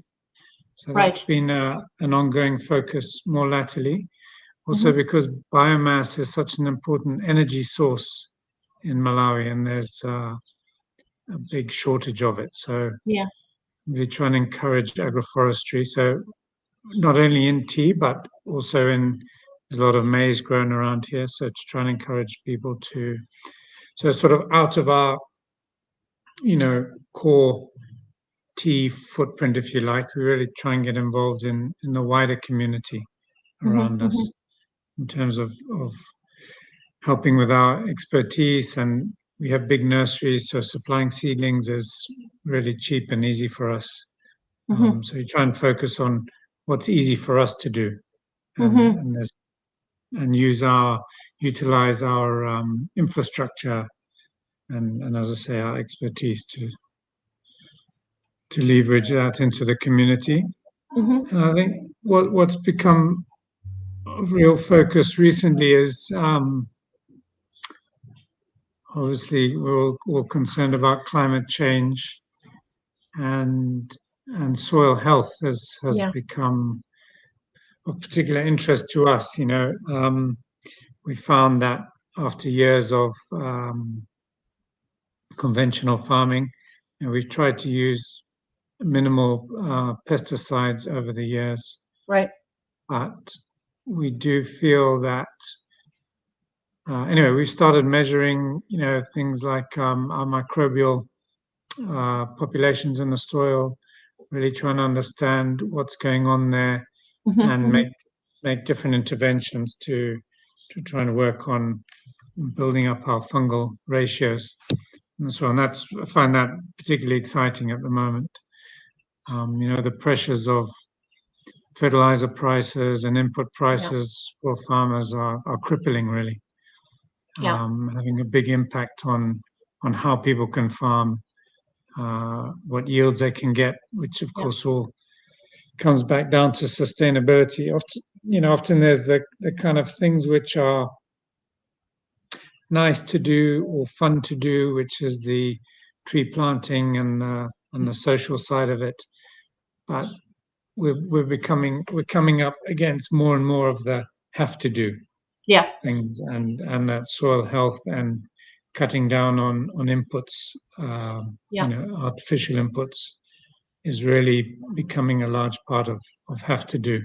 Yeah, I totally agree with you, and I think that this topic of IPM, integrated pest management, and figuring out alternatives that you're talking about is something that the industry is already working on, to be absolutely fair.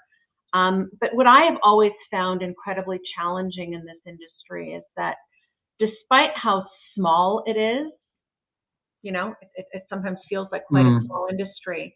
What I've always found frustrating is that despite that, there's so much work that's happening independently in different areas and less that is connected with each other. Do you know what I mean? So less in terms of work that you're doing perhaps, and I don't mean you specifically, but that you're doing that perhaps somebody else is doing at the same time, not aware that you're each doing it in your independent silos, and could actually learn from each other in terms of, what can be improved and what did I learn in this, and how can you improve it, or ideas, let's say in soil measurement that you're doing, for example, that you're talking about at Satemwa, that perhaps could benefit somebody in, I don't know, India or Sri Lanka, and vice versa. Perhaps there are projects that, to learn from each other. And I think that connectivity is missing sometimes in this industry. I find that always a little frustrating. Yeah, I agree. I think, I think in the old, sort of going back some years, our research institutions were much stronger and better funded than they are now.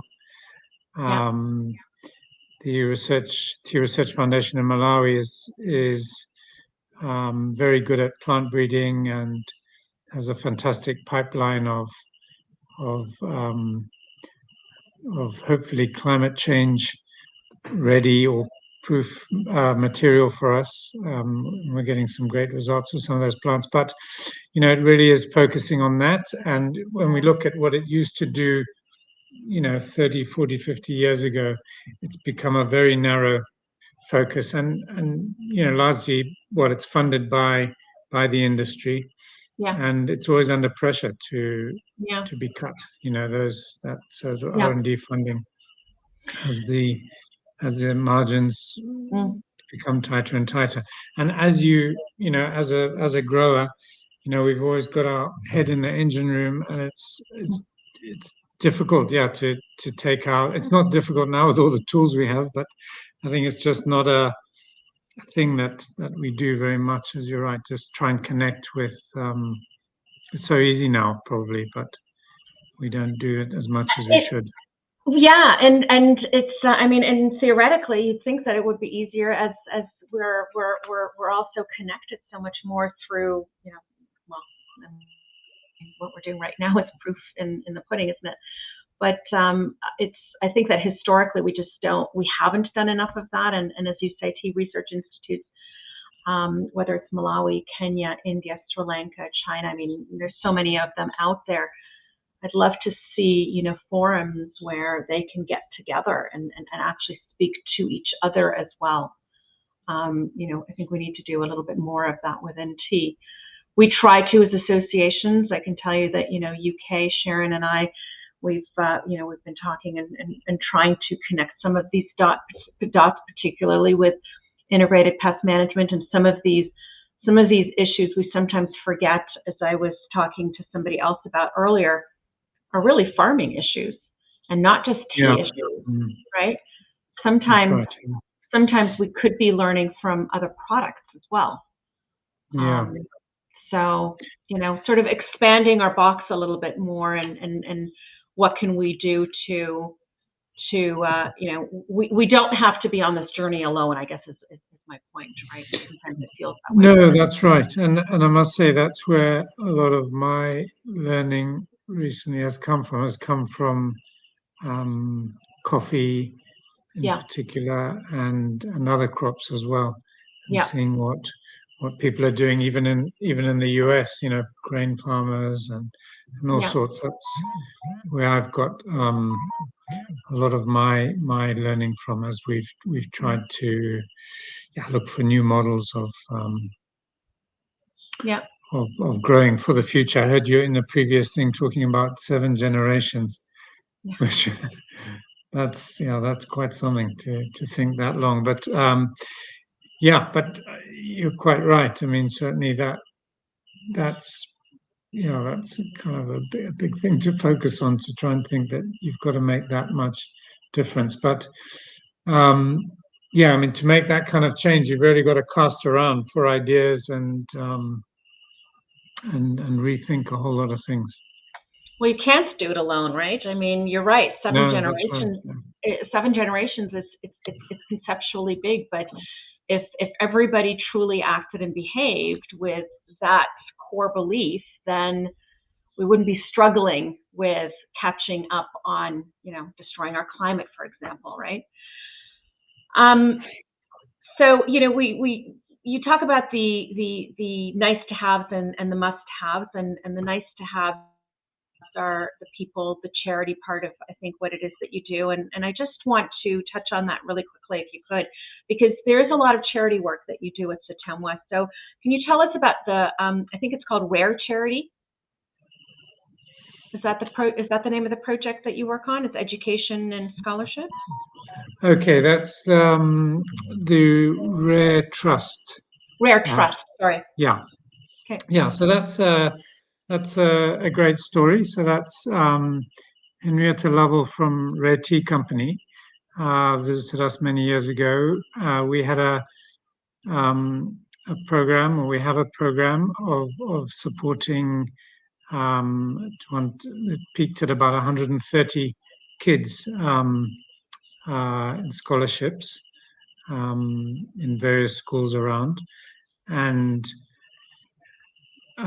some of these kids we had supported from quite a young age, and they were all sort of well, not all, but a lot of them were very promising kids, and then had tertiary education opportunities, and we just didn't have the firepower to go anywhere with that, really.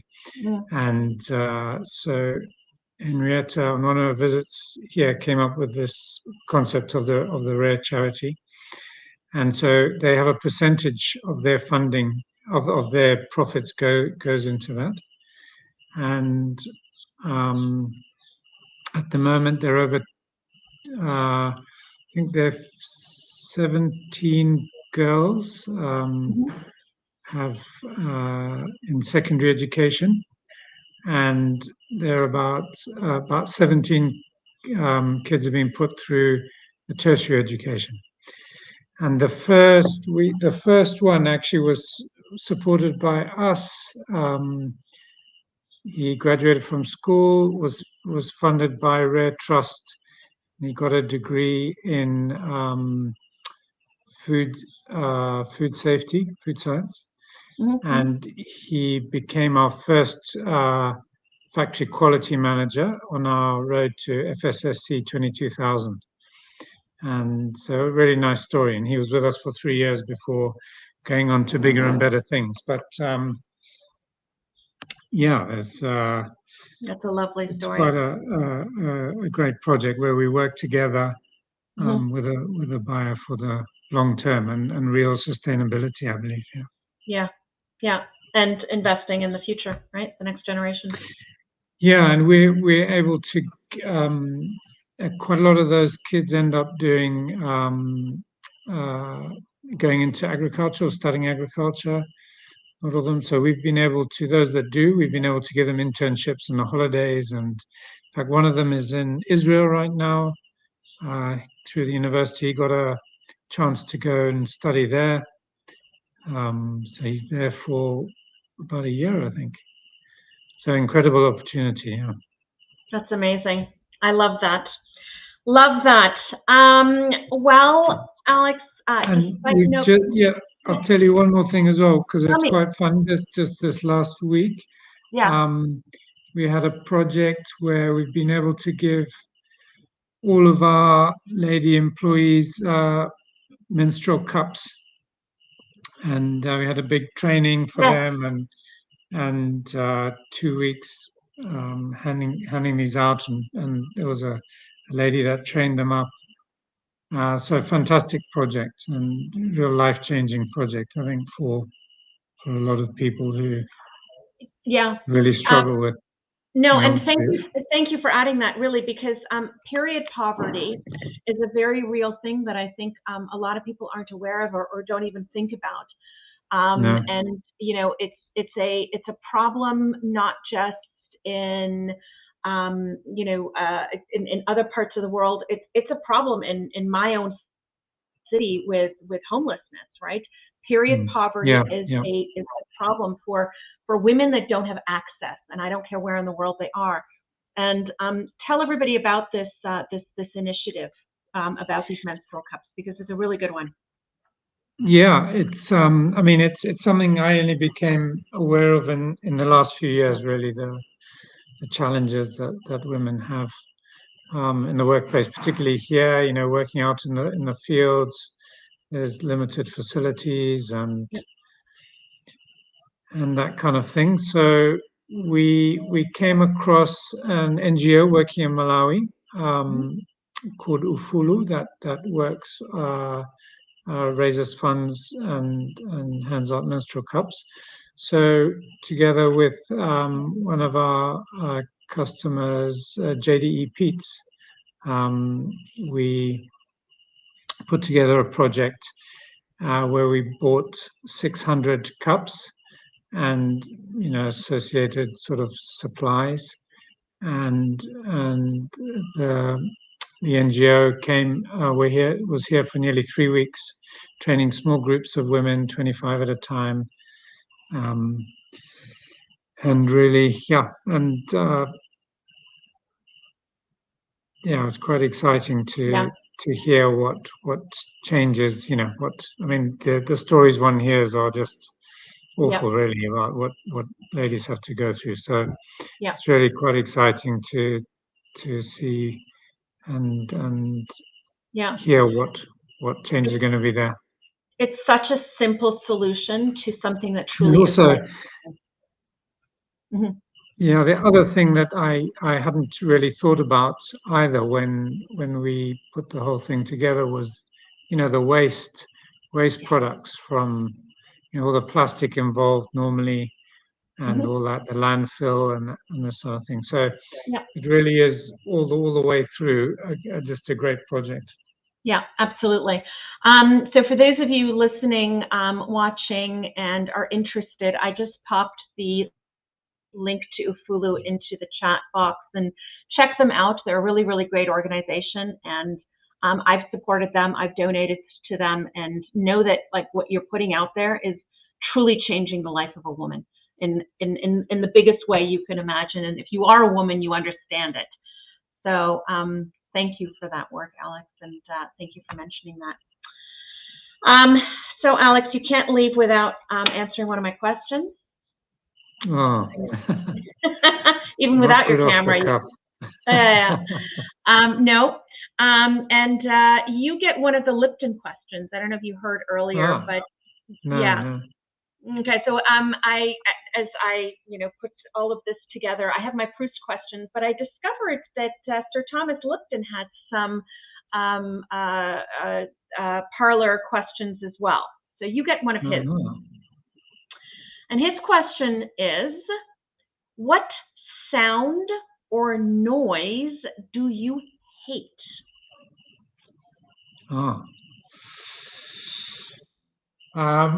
Okay. Well, I live right.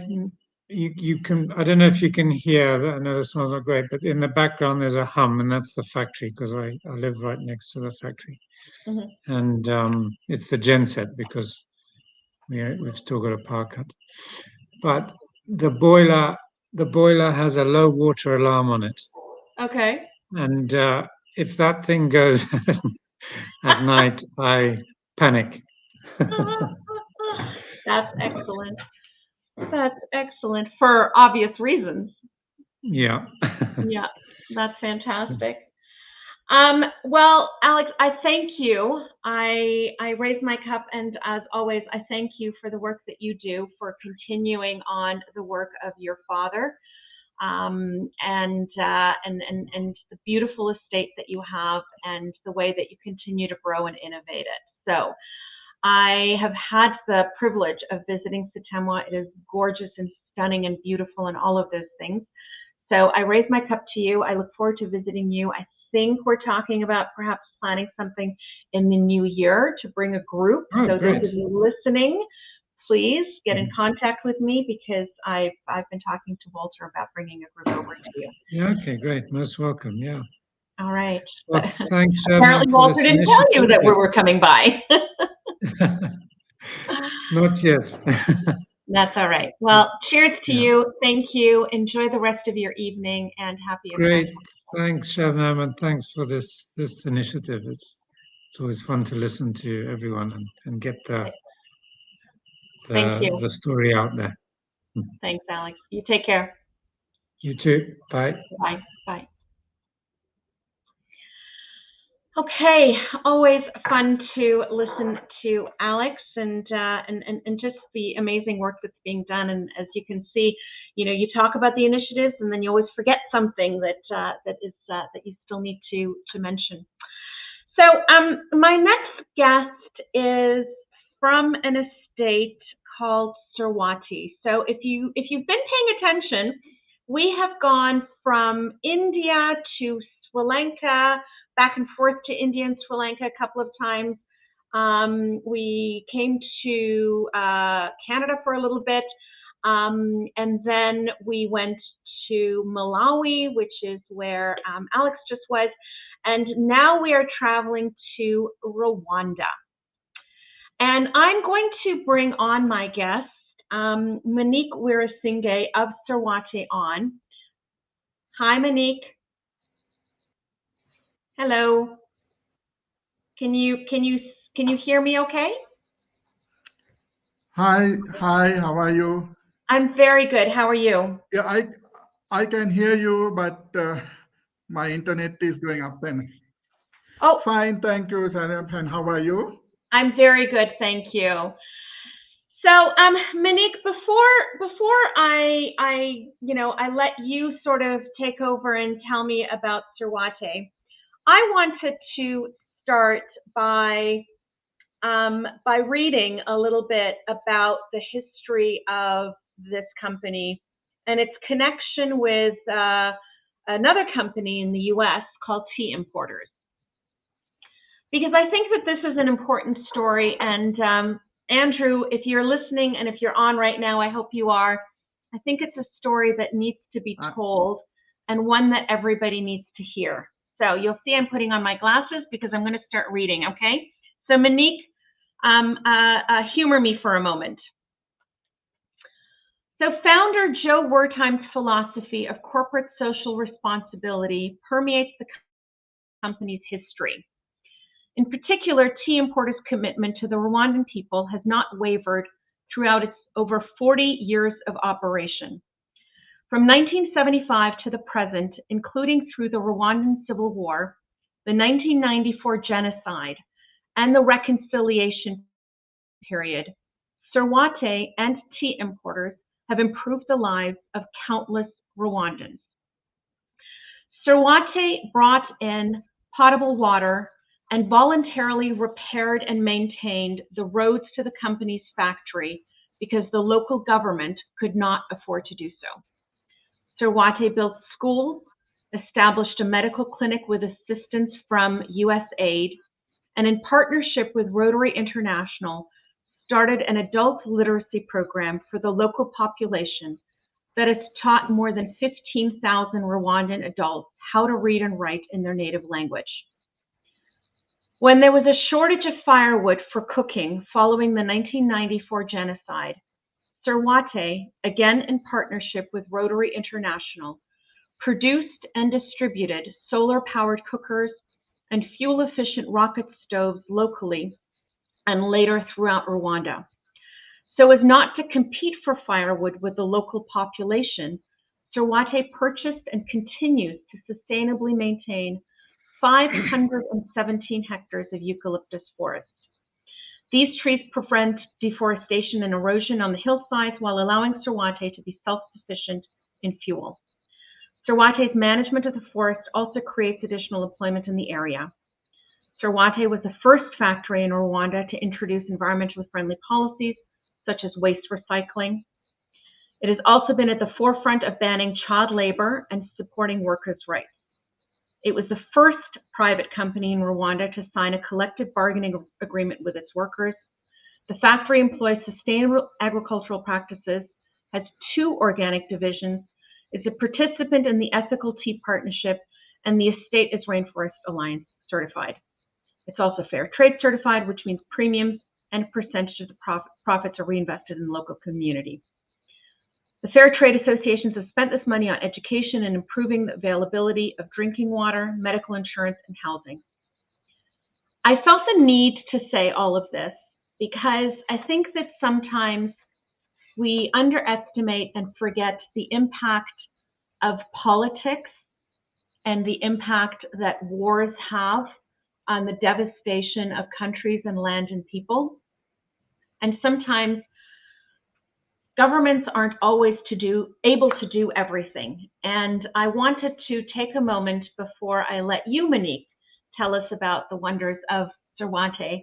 And I can imagine the great privilege of being a part of a company like this, that the working together and the commitment that tea importers in the United States and Sorwathe in Rwanda have, and that how that interconnectedness has really helped to celebrate and bring one of the most beautiful teas that I have tasted come out of Rwanda. So that was a big introduction, Manik. And I'm going to pass it over to you and ask you to tell us about your experience with Sorwathe from your eyes.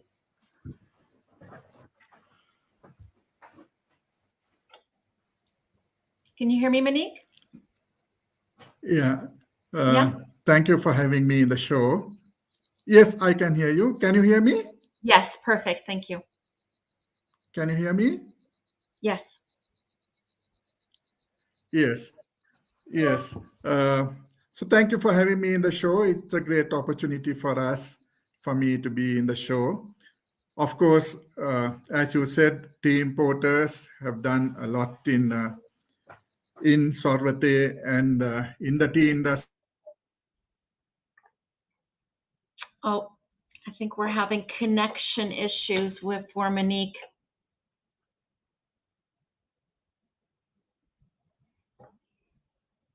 Oh dear. Okay.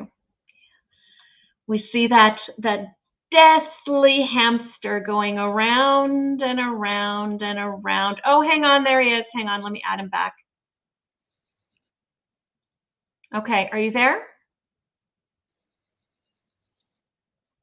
Manik?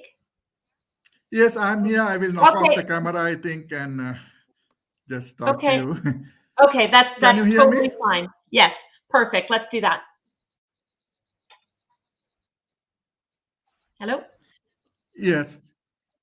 Yes. So our founder, Mr. Joe Verdine, had a real vision for the company and the tea industry. He was very passionate about the tea. And also, he came, as you said, from 1978 onwards. He had been here with the tea industry. So in Sorwathe, we believe that we do well and do good to the people. The people around Sorwathe has been benefiting for a long years, and they have been with Sorwathe for many, many years. So that's the philosophy we have at Sorwathe, and we always look after our employees. And as you said, we were the first people to sign a collective bargaining agreement in the plantations in Rwanda. And also,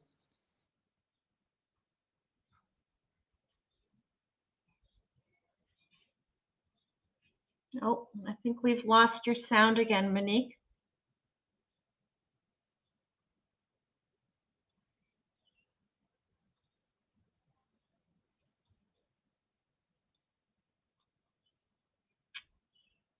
Hello? Are you there? Hello. Oh, are you there? Yes, I'm there. Can you hear me? I can hear you again now, yes. Yes. Sorry about the connection. That's okay. It happens. It's all right. That's the beauty of going on live. Yeah. So as I said, we have been very passionate about our employees, and that is the hallmark of Sorwathe if you take it as a whole. So you have so Sorwathe has been part of our sustainability awards from the very start, and some of the initiatives that you do there has been amazing. You were the winner of one of, and again, as I said earlier, I hate to say winner, but you got the Standout Award for a project that you did called One Preschool Per Year and One Cup of Porridge Per Child. Can you tell us a little bit about that one?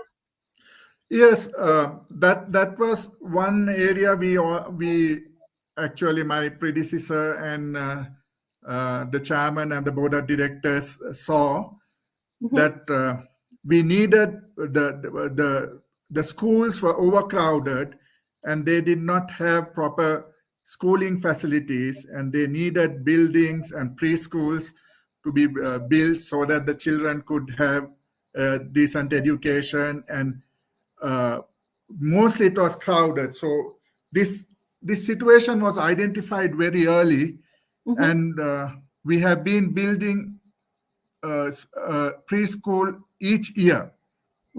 So we have about 7 preschools at the moment, and we are building another one this year. And also to add to that, we have been looking at early childhood development centers. Yes.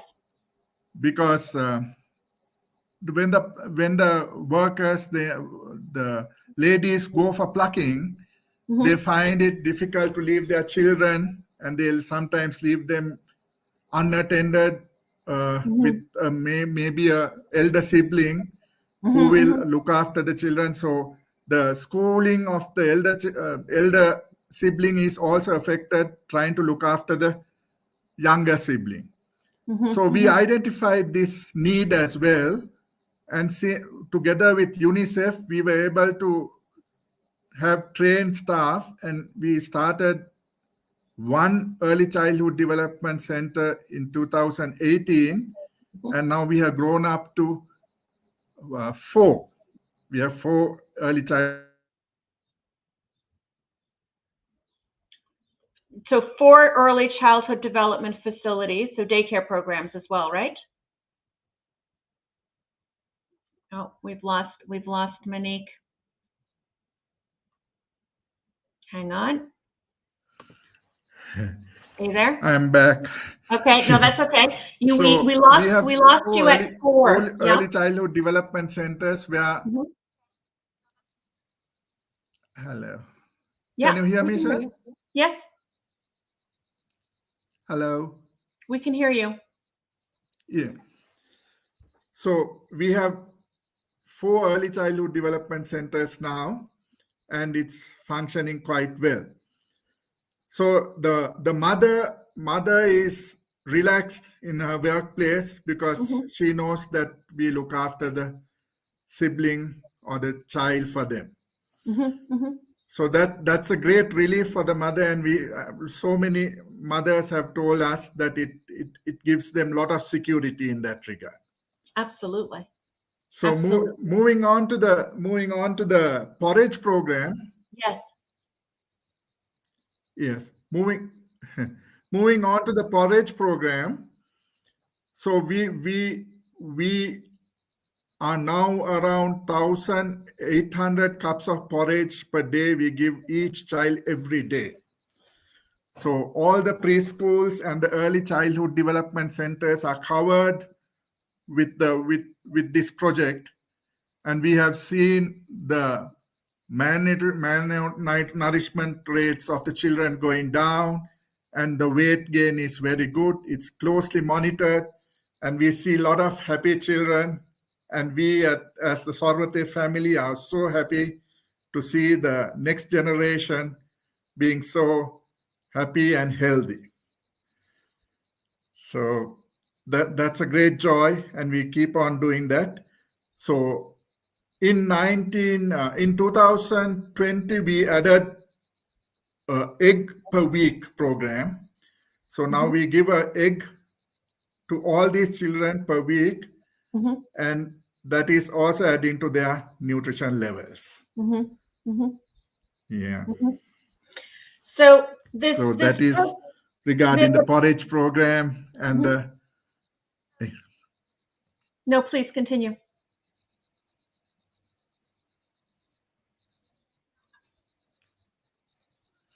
Yes, so that those are the two programs that we are really working on, and it has given us immense joy to see that project moving well, and to see the future generations of Rwandans getting healthy. Yes.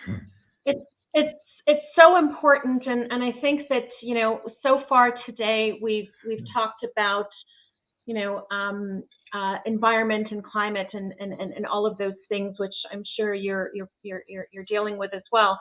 But one of the other elements of sustainability is people, and that is to me, it feels, I mean, like a big focus and a core fundamental belief system that Sorwathe has. And we see that, I think, in the various projects that you take on. Would that be accurate? Hello. The caring for the people and the importance of it. Sorry, I'm breaking up. Yeah. I'm breaking up. Our sound is, we're having a bad connection, Manik, aren't we? Hello? Hello? Oh, frustrating. Okay, that's all right. It happened, and we just go with the flow.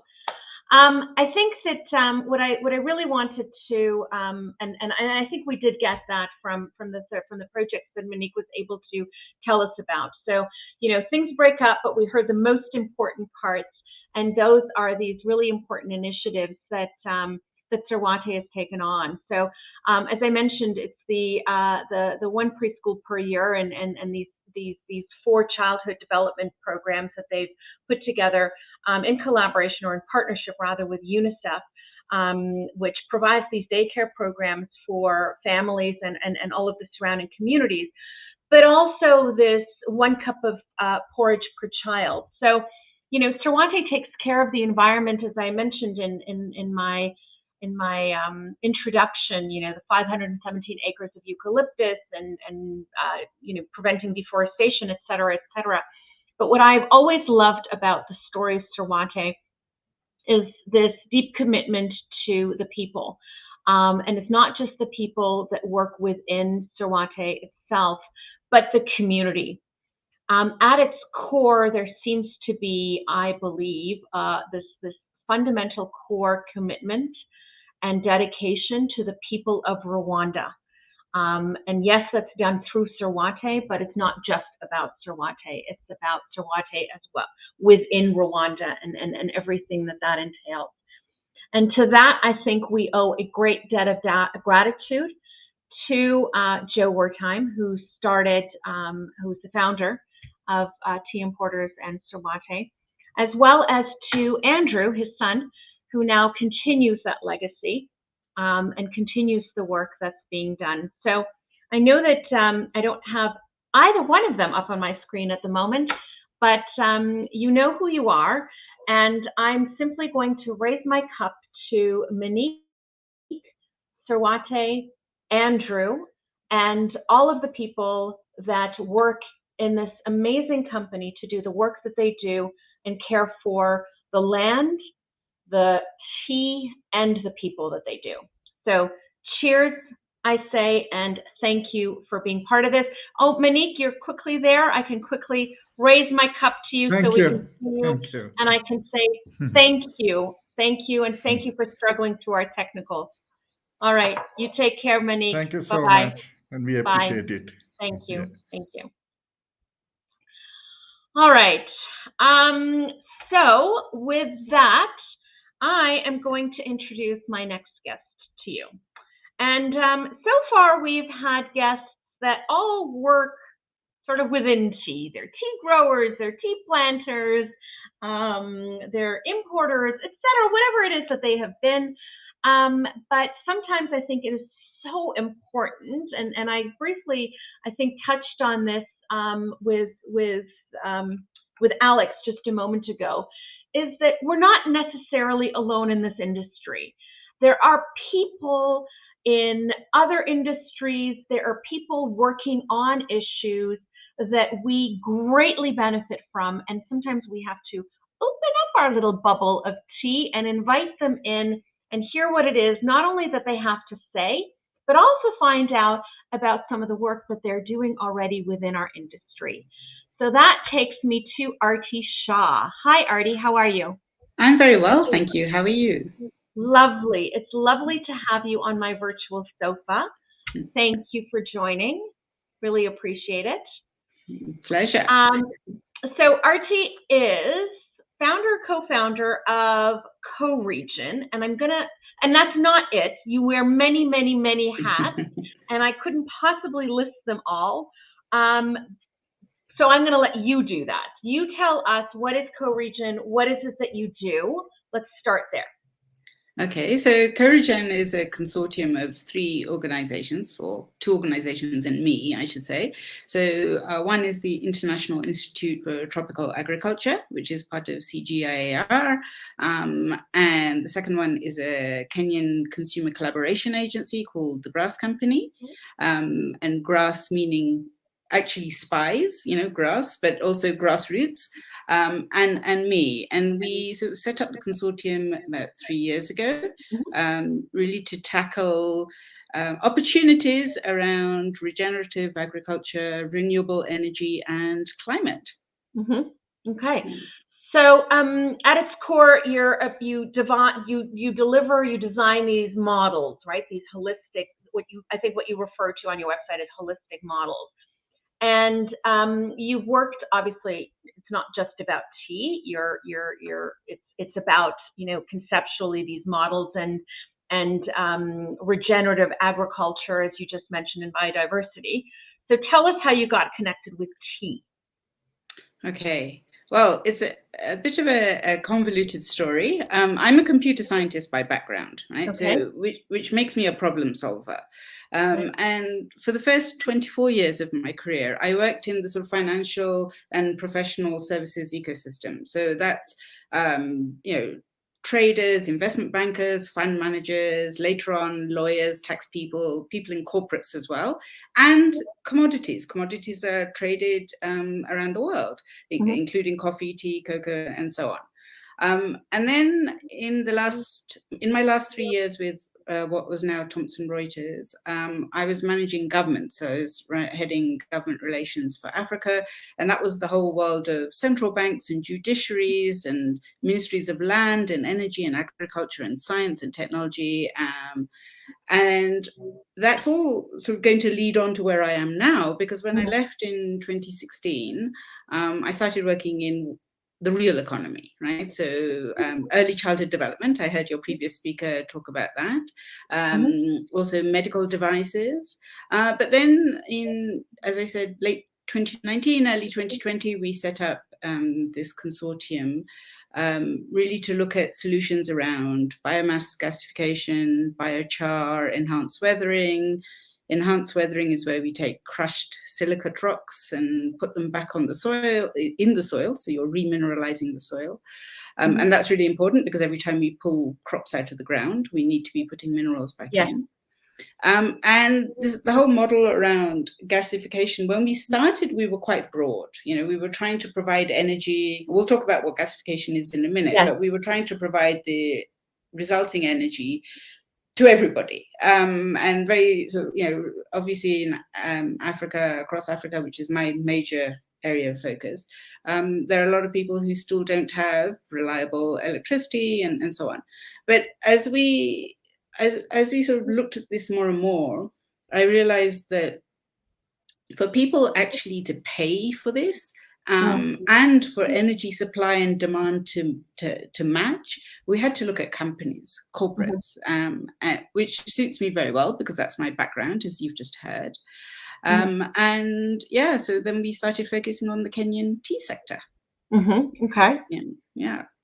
So now I know that what you do is, and I'm going to try to quickly, I'm going to do my version of it. So it's about creating a new income stream for farmers, right? And it's about selling residues such as tea pruning. Am I right? Yes. And you're creating this biochar, is that right? Yeah. Okay. And the biochar reduces fertilizers, which then also increases productivity. So you kind of have this whole cycle going. Yeah, okay. Absolutely. So you tell us, what is gasification?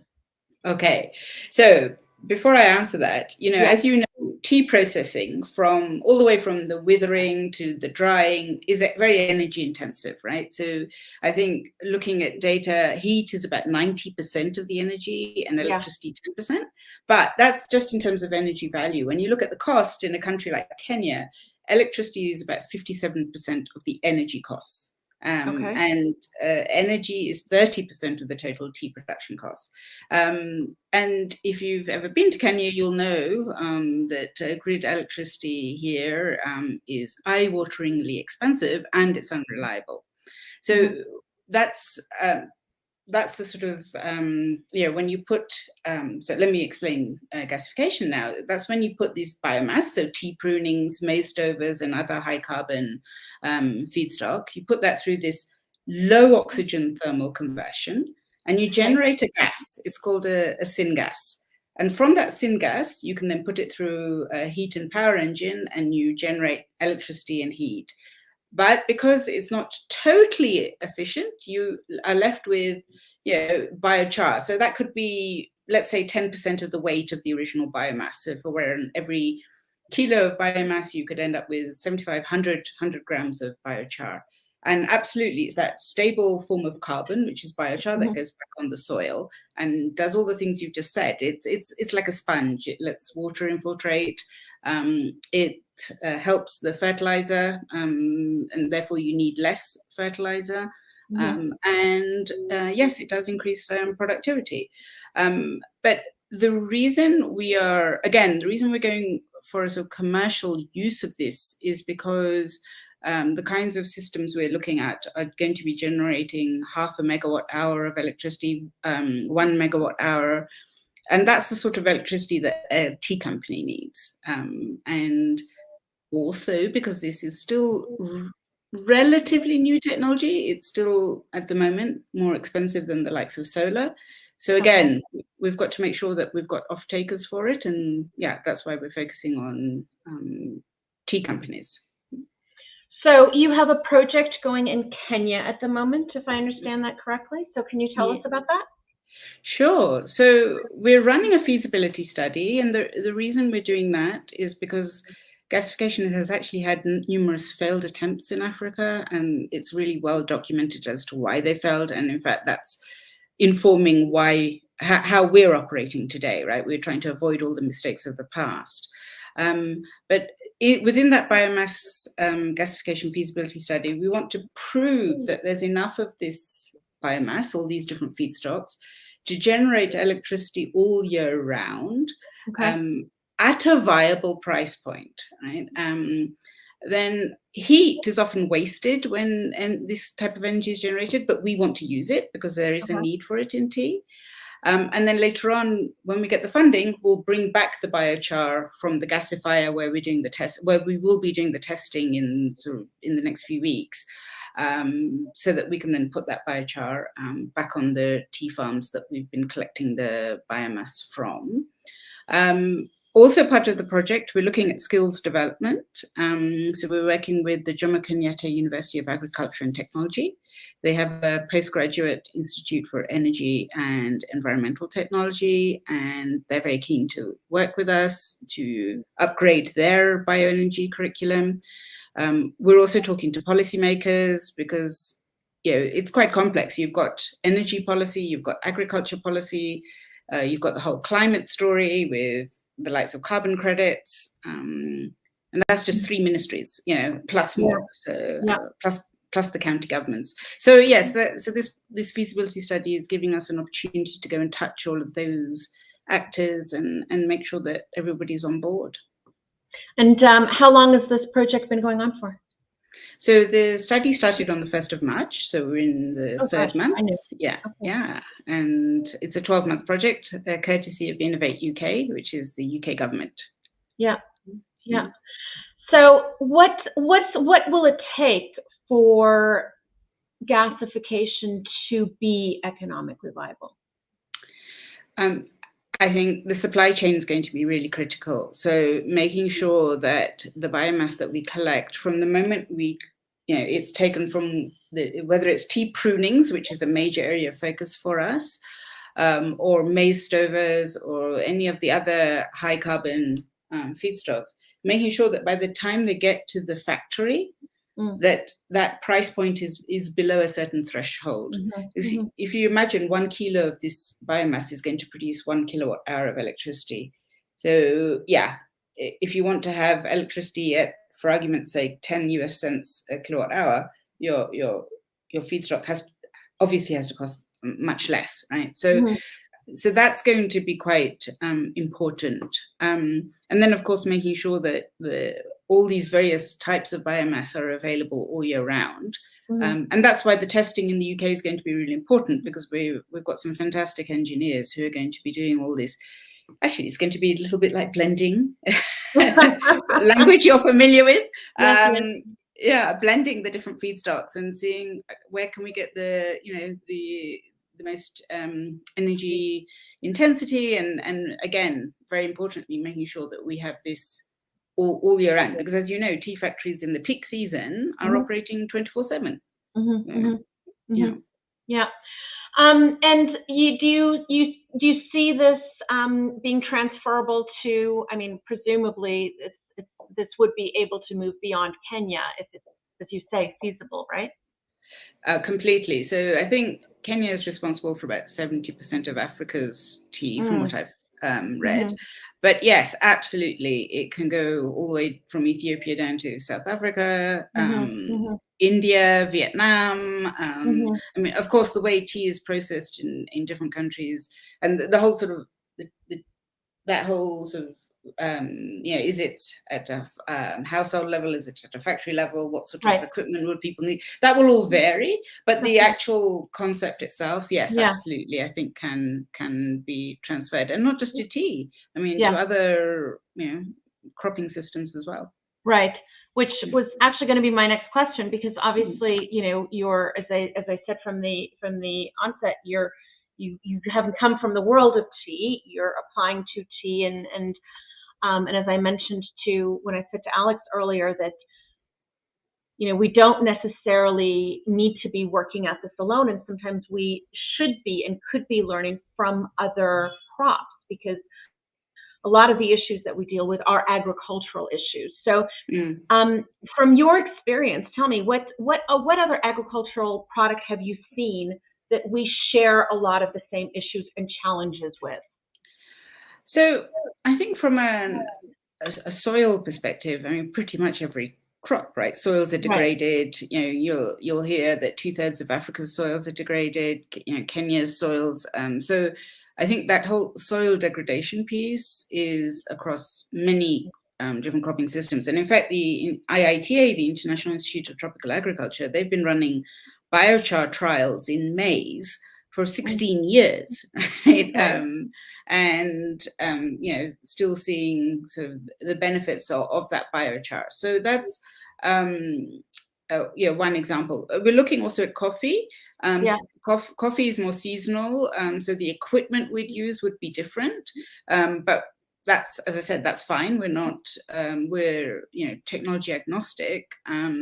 But so again, yes, we're looking at coffee, and in fact, we've been working with UNIDO to see how we can sort of transform the tea and coffee sector, starting in Kenya. I mean, I think a lot of people think, well, why don't you work in multiple countries and multiple crops? It's challenging enough to work in one, right? And that's why we're so narrowly focused. But I've always got a sort of an eye out on what's going on. We know that there's equipment that can use rice husks. There's and to produce biochar, there are people focused more on biochar than the energy. So there's, depending on what the local context is, we can configure the solution accordingly.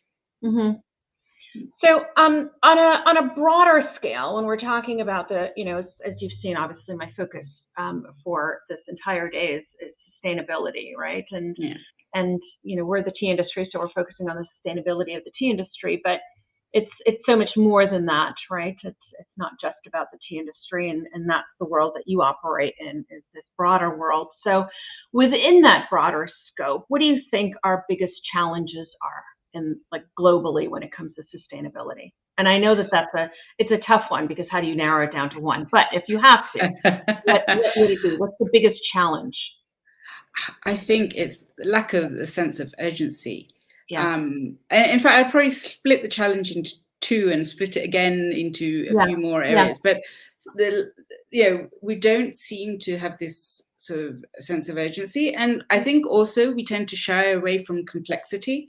So we want things in silos. We want just to worry about the farmers, or just to worry about energy, or we just want to worry about climate, or biodiversity. Well, I'm sorry, we don't have much of a choice. We have to look at it all. And I think when it comes to sort of urgency and complexity, I think funders are part, also struggle with it, right? So right now, funding is very centralized.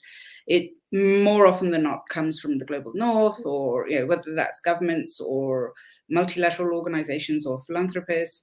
And I'd really like to see a more decentralized approach. In New Zealand, they have this form of organic farming called Hua Parakore. And there, it's a peer-to-peer review mechanism, right? So you get like a little piece of paper with all these different people from your community who've attested to the fact that you're using this kind of technique. As opposed to having some voluntary sustainability standards provider. And they're important, right? Because you do need, at the end of the day, you need to have some level of standardization. But there can be a bit of a disconnect between what's actually happening on the ground and what people need on the ground, and the complexity versus how they might be envisaging things. So I think funders and specifically in gasification and enhanced weathering, these are capital intensive projects. So it's not, some people I know are working on sustainability. They're using data science, they have computers and people, and we have machinery which costs a lot of money, right? So again, I think the funders also need to sort of think about that a bit more carefully. And if you think it's expensive now, just wait 5 years, right? I mean, we've got plenty of evidence happening all around us. Well, not doing anything is going to cost more, isn't it? Yeah. So, I mean, I hear you when you say funding, and that's, of course, it's a big factor. There's no question about it. But I think that the first thing that you said, which is the lack of urgency, to me, is connected with that funding. And the reason I say that is because there's enough money around. We know that there is enough money around. When billionaires can, for vanity projects, pop themselves into a rocket to be able to fly above the stratosphere. We know that there's, for vanity, we know that there's enough money around, right? COVID proved to us that collectively as a global community, when there is a will and a need to work on something, we produced vaccines that take decades to produce and put into people in less than 12 months. Extraordinary. So when urgency, using your word, and the will is there, everything else falls into place, right? So I sort of, and I can imagine for somebody who, you know, this is your world, I would find it incredibly frustrating because it's achievable.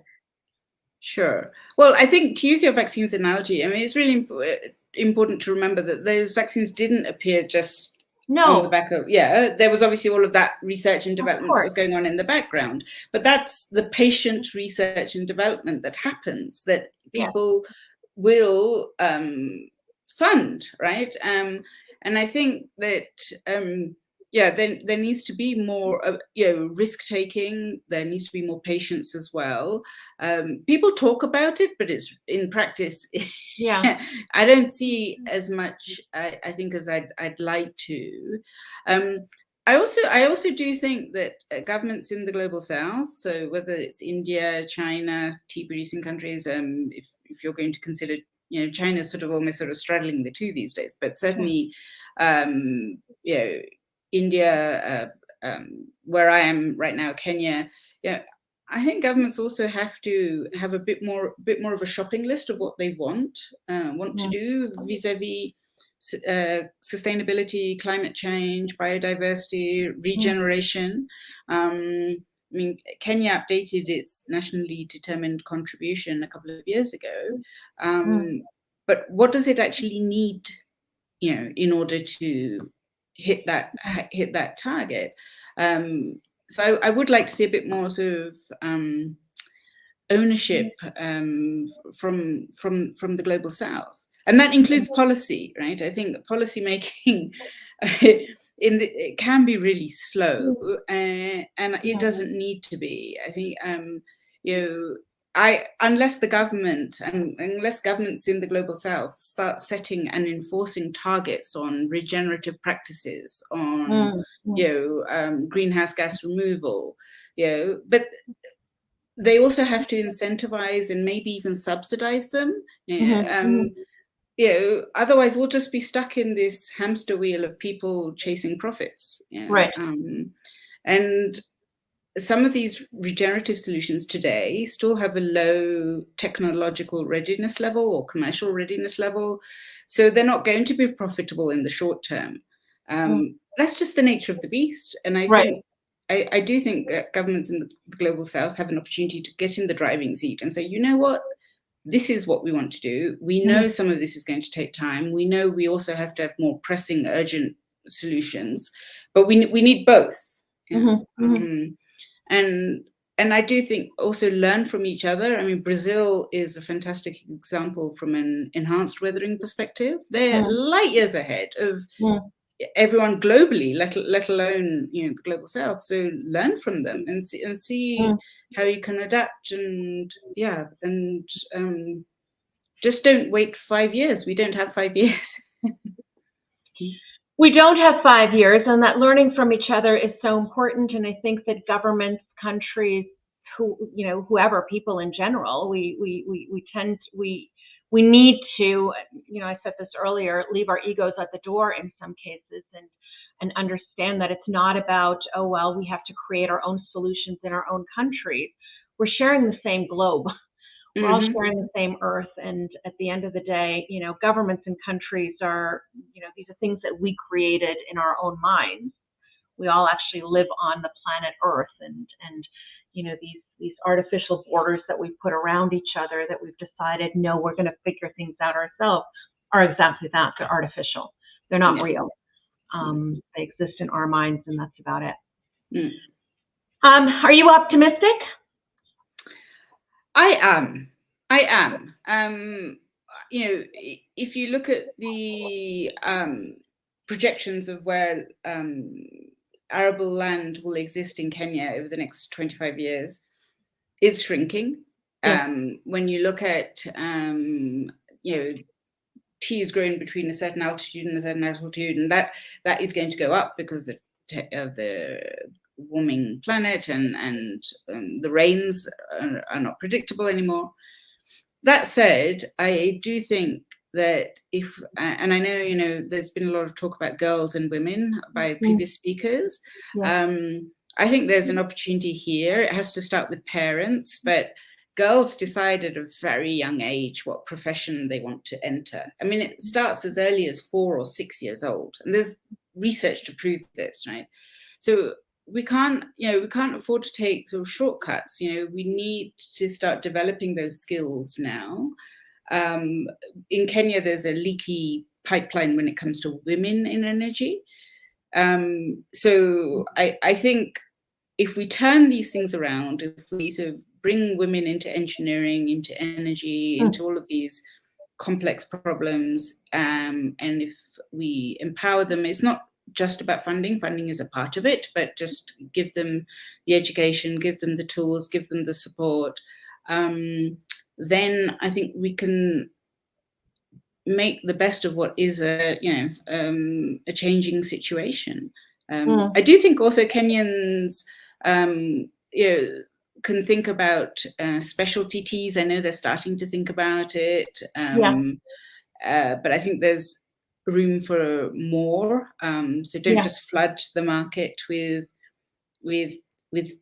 tea that ends up in blends and things. Especially if your land is shrinking, you're going to have to think much more carefully about how you use it.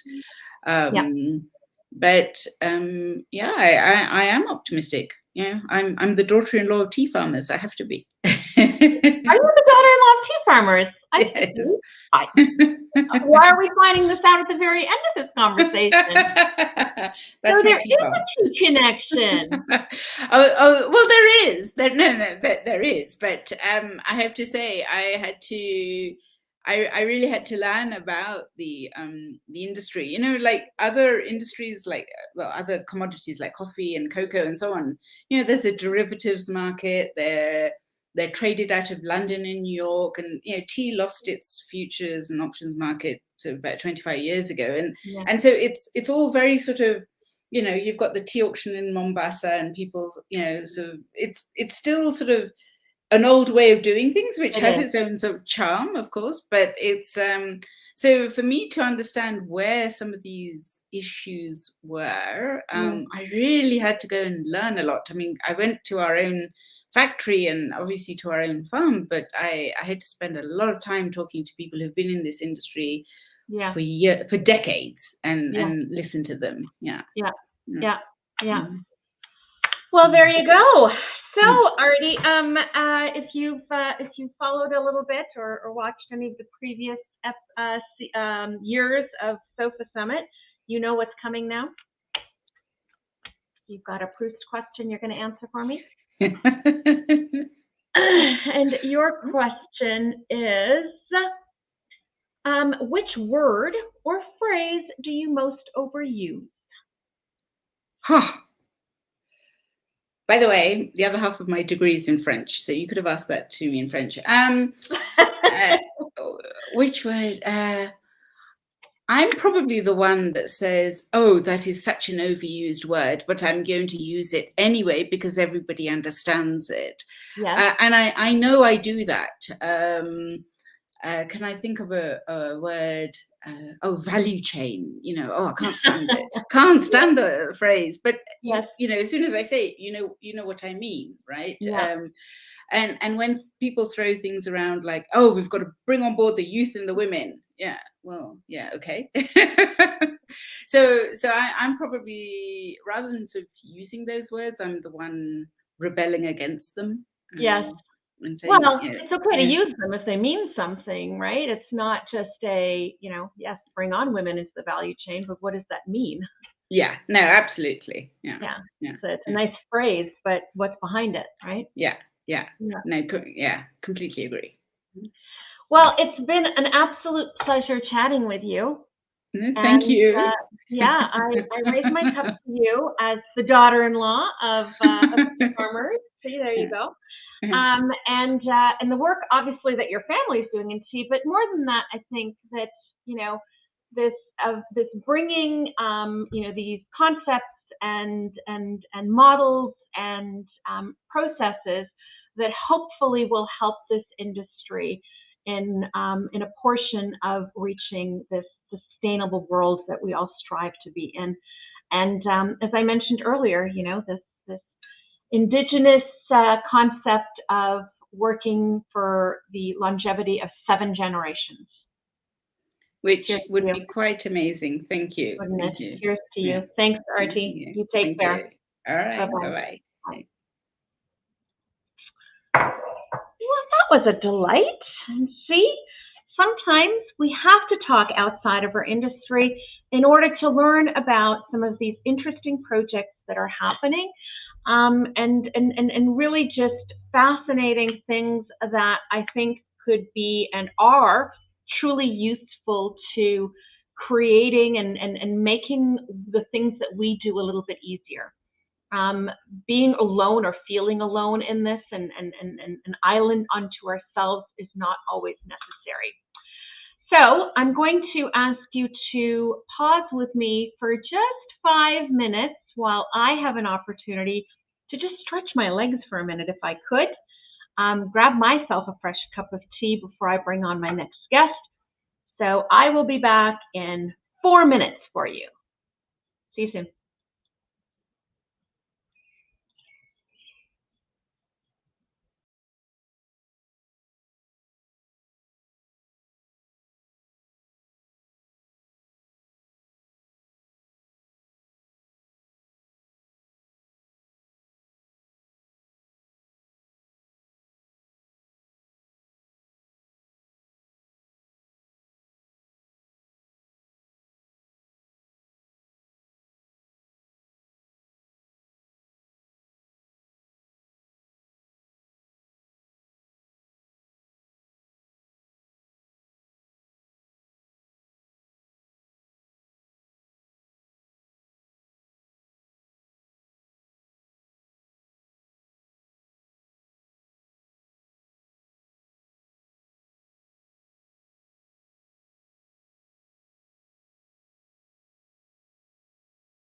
Okay, and we're back. And as you can see, I grabbed a sweater because it's suddenly really cold in Toronto. So with that, I am really happy to introduce my next guest to you. She has been on the sofa before, and we have now left Africa. We've just left Kenya, and we are traveling to Europe and specifically to Germany. Hello, Kathrin. How are you? I'm fine. Hello, Shabnam. Thank you so much for inviting me again on the sofa. And I must say, I really love the cushion. I wish I had one like that. You wish you had what? The cushion? Yes, with the T. That's wonderful. Oh. No, not yours. I meant the logo of the Sofa Summit. The Sofa Summit. Yes, Oh. wonderful. Well, thank you. Well, thank you a million times for being here. I feel, you and I have talked about this before, I feel like I know you very, very dearly, even though we actually have never met. Kathrin and I, for those of you listening, will know, well, you wouldn't know, but Kathrin and I actually met through COVID or during COVID on one of these virtual events. And I heard her speak and I was fascinated by the company that she works for and by her and what she talked about. And I connected with her because I thought this is a person that I need to have in my life. How sweet. So, Kathrin, I know about what you do, and I want to focus on the sustainability part of what you do as well. But I think it's really important because the fundamental core ethos has been a word that's been thrown around in today a bit. The ethos of Teekampagne is a really, really interesting one, and one that, you know, in 2023 may not sound so revolutionary anymore, but how it started and the fact that it's been operating as long as it has with this ethos is something to be celebrated. So tell everybody about that. Yes, thank you once more for having me and giving me the opportunity to share Teekampagne's story. Teekampagne, as it is pronounced in German. Yes, as you mentioned, we are now, I think, in the zeitgeist, but in 1985, that was pretty unusual because our company was not founded because for tea, but because our founder wanted to set an example of how a company can be differently, how it can be an example of a better kind of economy that is fair to all concerned, being producers, consumers, and nature. So our core element, I would call it, is transparency, really, from bush to cup, be it the transparent supply chain. We tell our customers where our tea comes from. We test all batches for pesticide residues, and we disclose what we find. There has been a big shift from conventional tea in the mid-80s to organic tea as we have it nowadays. So you can really see that things have been happening, and we mainly procure our tea from Darjeeling. That is where we started. And now 2/3 of the tea gardens are organic tea gardens. So I think a little bit we encouraged this journey. And what is also unique is that we disclose our price calculation to our consumers. And so they can see that half of the price they pay goes back to the country of origin. So we believe in fair prices to the producers, and we don't exaggerate what we ask for the customers neither. So it has to be balanced. And in order to achieve that, we keep our costs as low as possible. So we need people who like our tea to tell their friends and family about our tea. So we grew by word of mouth communication because we don't have really a budget for marketing. So we only operate with a 5% margin. So we are not greedy. And I think this is, something quite unique for a company to be that way. And apart from this fair prices to both sides concerned, we also try to use all resources consciously. So we sell in large packages, we support organic agriculture, we have our teas delivered by ship, we encourage our customers to buy their yearly supply online because we are mail order business. And we want to give something back to the regions that we procure our tea from. So we have our own sustainability projects in Darjeeling. And in 2017, we took our approach to Assam as well. Mm-hmm. So we also started a sustainability project there when we started procuring tea from Assam. So we just celebrated our sustainability project in Darjeeling, which we run in cooperation with WWF India. And we wanted to celebrate it in 2020, but the pandemic prevented us. So we had to postpone it until this April. And this has been over 25 years now. So the core of this project is reforestation, and we planted over 3 million little saplings by now. And yes, that was really, something we felt, quite happy about, to celebrate that we are still around and this project is going on. And we were talking about future challenges that we want to tackle. So we will not give up. We continue.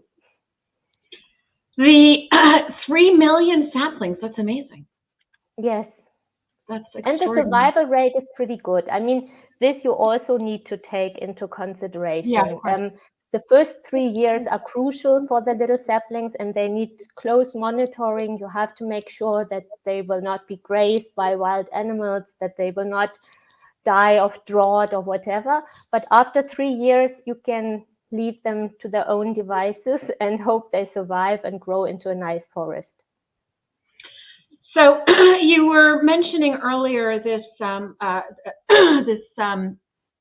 basic conceptual transparency principle that really your company was, I think, founded on, right? This, and as you mentioned, this idea, this economic idea. It wasn't that those of us in tea were fortunate enough that the founder decided to choose tea, but it could have been anything, right?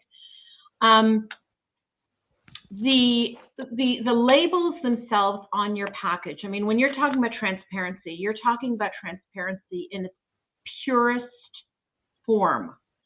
So can you tell everybody about that? Because if I go onto your website or if I purchase your product, what do I see? What is it that you're sharing with me?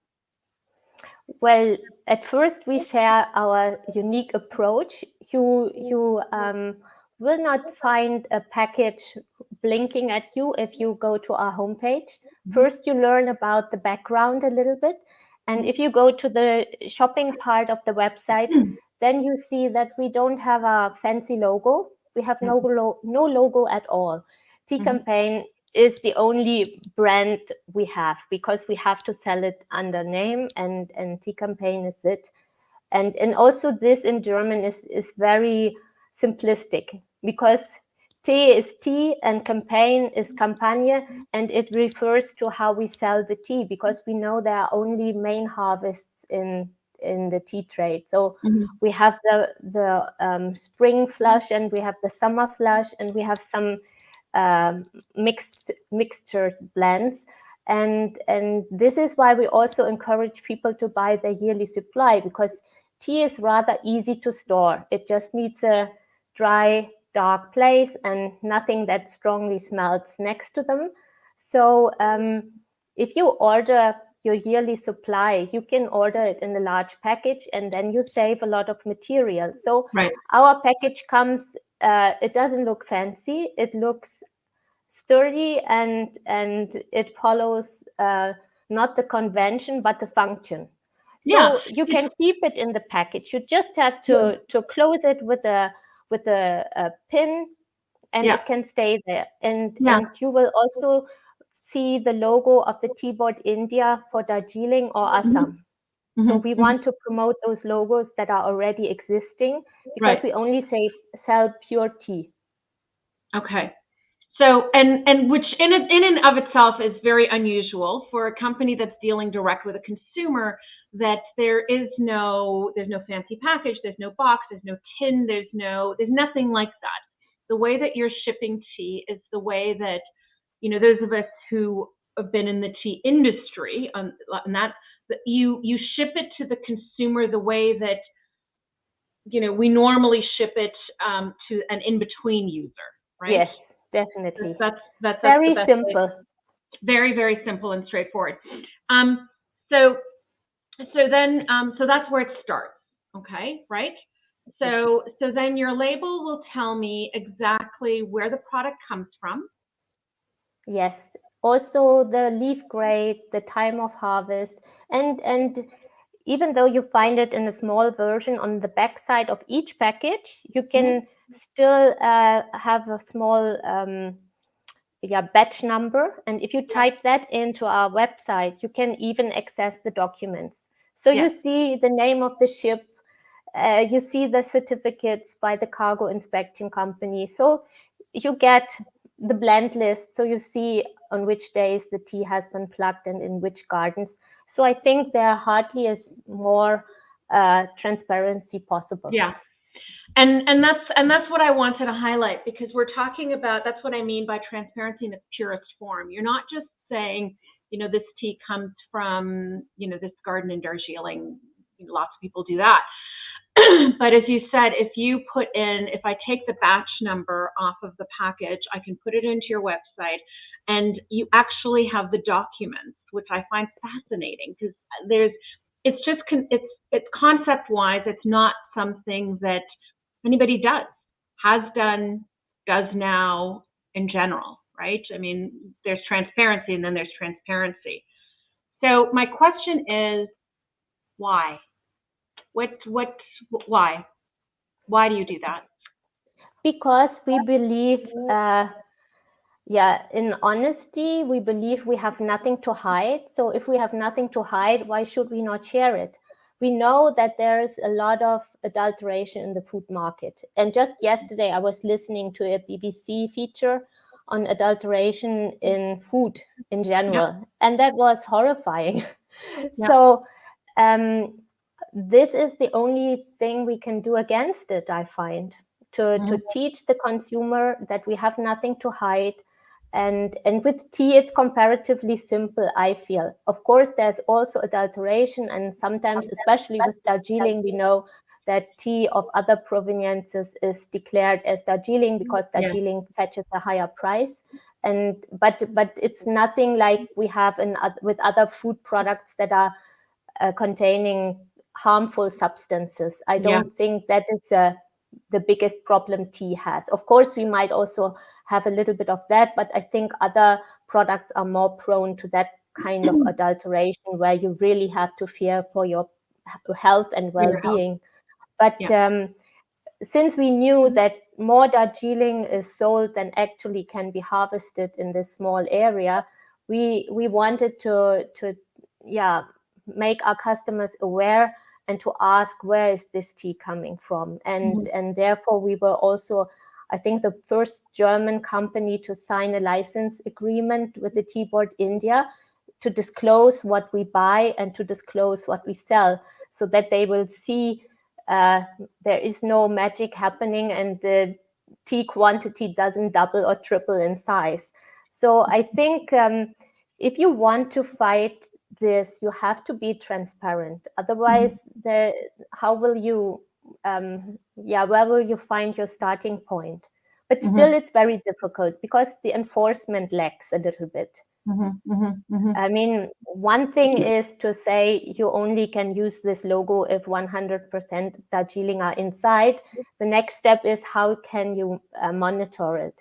And if you monitor it, how can you bring about a change? So that is the difficult part. We don't have a solution for that yet, but at least we will do what is within our scope.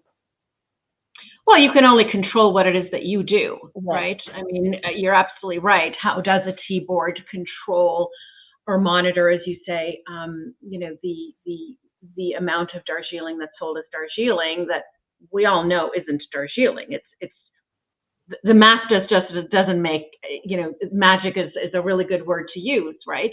It's if you believe the amount of Darjeeling that is sold in the world, then yes, it's a magical tea because it actually doubles and triples itself in volume somehow, from the ground to what's being sold. So, how do they control that? And then how do they enforce that on top of it, right? I mean, just economically, what that would take would be, you'd need an entire army of, I don't know what to do that.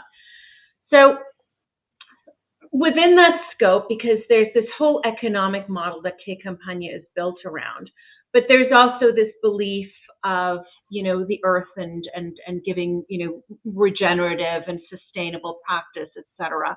And I know that you do a lot of work in Darjeeling and as well as in Assam, and you mentioned the planting of the saplings and that work. But what has been some of the biggest challenges within that area? Not the economic side of your company, but in that sustainability portion of the industry, I guess. I think the biggest challenge is the sheer size of the problem itself when I look at climate change. I mean, this is something nobody can solve single-handedly. And I find all the problems and solutions are so interrelated and entwined that it's very difficult. You can't look at things in an isolated manner. Yeah. You have to see that everything is connected. And so when it comes to a huge problem like that, we try our best to mitigate the effects what's within our power. So like we support initiatives that also work with our project together, because that is something I find very encouraging to see, that so many NGOs work with the same goal, and they join hands and they create synergies. It's not that everyone tries to do it independently or is envious of the other one who might get $1 more or something like that. This is something I don't see in the hills at all. I find these hill initiatives are very closely working together and supporting each other. And I find that if you promote in the Darjeeling Hills or in the Himalayas local food, you already contribute so much to biodiversity, because they have wonderful different varieties of cereals, of wheats, of millet. So if we keep this treasure, that would be very good, because if we support local food habits, and also I would want every hotel to serve local food, then we would use packaging material. And then we can also tackle that waste problem that is there. And also those health-related problems that we see popping up. Diabetes, high blood pressure is on the rise because the food habits change. And people go from their local market bought food that is home prepared to convenience food like we have in the West. So I feel don't make the same mistakes that we have made. So this, of course, is one big challenge. The problem itself is so big. And another challenge is also that in order to tackle some problems, like I was saying, waste management and also water management, because the hills are a water scarce region, even though it rains a lot, but there are many, many people living there, more than the area can really hold, especially if I look at Darjeeling town itself. So we need waste and water management, but this is something we can't do without the support of the people in power. Right. And this will be not, of course, difficult to get them going, because some people benefit from the situation as it is now. So this is something we can't do on our own. Therefore, we need the support of people who have more power than small NGOs have in order to change things.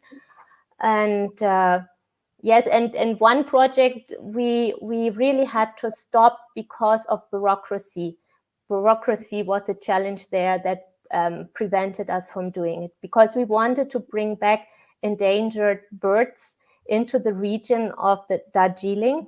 Right. And we found they were kept in private zoos or in other animal shelters. But there we were met with regulations that we should get DNA tests of every bird concerned to prove that it was actually from there. And that would have been so expensive. And plus, even if we would have made all this, then the result might have been negative nonetheless, and we could not have done it. So that is where bureaucracy got in our way. But I don't want to end on a bad note. No. Because as I was saying, reforestation is really something that works very well. Mm-hmm. And in the tea gardens, people know about the benefits of trees, be it for shade trees in the gardens, or be it sanctuaries and jungles, and or for water catchment areas. And our project has good relations with the local forest department. So here I feel are no obstacles, but there's working together. I think that it's easy, when we're having this conversation all day long, right? People, as you talk, it's easy to sort of start going into the hards and the negatives and all the rest of this. And I think that everybody has been in the same boat as you, where it's like, okay, I don't want to. It's not all negative. There is good too, which is I think is an optimistic thing, and as it should be, because we have to focus on that as well. But to me, I think one of the most optimistic things most optimistic when I look at, everything that we deal with and all of the challenges that we have, is when I see a company like yours, start with an idea and start with a concept that is new and different, and everybody, as you said it before, thought, mad. Prove it. And go beyond here's my theory on paper, and not just stand back as an economist and say, this is what you should do. Actually step up and say, let me show you. And still be here this many years later. I think, to me, that's great optimism, because as far as I know, and correct me if I'm wrong, you're the largest purchaser of Darjeeling in the world. Is that right? According to Tea Board India, yes, we are. Yeah.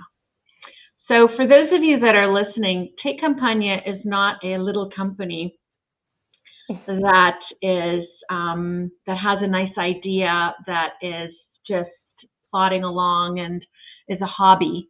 It's not a hobby. It's been around for a long time, and it's, largest purchaser of Darjeeling in the world. So I think the impact that you're having on the industry, and even if it's, one area, which I know is not just one area, you deal in others as well. To me, that's optimistic, because it's proving the pessimists that you can do good and do business all at the same time. Yes, definitely. Right? And that, to me, is hugely optimistic, and hope for for the future of tea in general. Because a lot of these things that need to be done are sometimes pushed away because people believe it's too expensive, I can't afford to, et cetera, et cetera, et cetera. But a company like Teekampagne is proof that you can do both. You can actually do both. Yes, and that is what we want to. That is why our example should serve as an inspiration to others. Yeah. That you can do it. You don't have to do it necessarily with tea. There are other fields. I mean, if you just go with open eyes through the world and you see problems, sometimes you find solutions that you can solve the problems by using the market that is already there, or you offer something that is twice as good and half as expensive. So I think there are still many more companies like Teekampagne that would find their field of activity and can prosper in that field. Yeah. Well, and your focus has been on, what can we do as a company, as opposed to, I think you said at the top that there are big problems, and they are. I mean, we've heard it all morning long. The issues, not just within tea, but in general, for this topic of sustainability, they're huge, they're gargantuan, and climate change alone is a massive topic. I mean, it's May 19th. It was 30 degrees Celsius here last week, and now I have to put on a sweater because it's suddenly, it's I don't know, I think it's 12 or 13 suddenly today. So they're big problems, and sometimes when we're faced with big problems, we don't know what to do, so we do nothing. Yeah, but this is not the option that we should take. I mean, I understand, but if I weren't optimistic, I would not have a reason to get up in the morning. So I of course have my worries, but I try not to let them overwhelm me and to go in a state of frozen shock, because then it won't help at all. So there's a quote by an American author, Edward Everett Hale, which I think sort of epitomizes what I really think that we all need to focus on sometimes when we're faced with this gargantuan problem, and remaining optimistic and, finding a reason to get up in the morning. I am only one, but I am one. I cannot do everything, but I can do something. And I will not let what I cannot do interfere with what I can do. Wow, this is perfect. Good, right? That's a good one. So I think we sometimes just need to go back to that. Well, dear Kathrin, it's always so much fun to speak to you. I love speaking to you, and I haven't seen you in quite a while. Even in this virtual world, we haven't seen each other in a while, so I'm glad we connected again. Now that we're able to travel, we must physically manage a connection at some point. Yes, I'm sure we will. I know we will. When the universe thinks it's right, it'll happen. Yes, I'll be there. Good. So you are not leaving yet. You have to answer my Proust question, as you know. You've done this before. Yes, and I hope I have a nice one. You do. I think the universe picked a good one for you. Your question that we've landed on is, what is your idea of perfect happiness? Oh my goodness, that's a big for topic. You. It's perfect.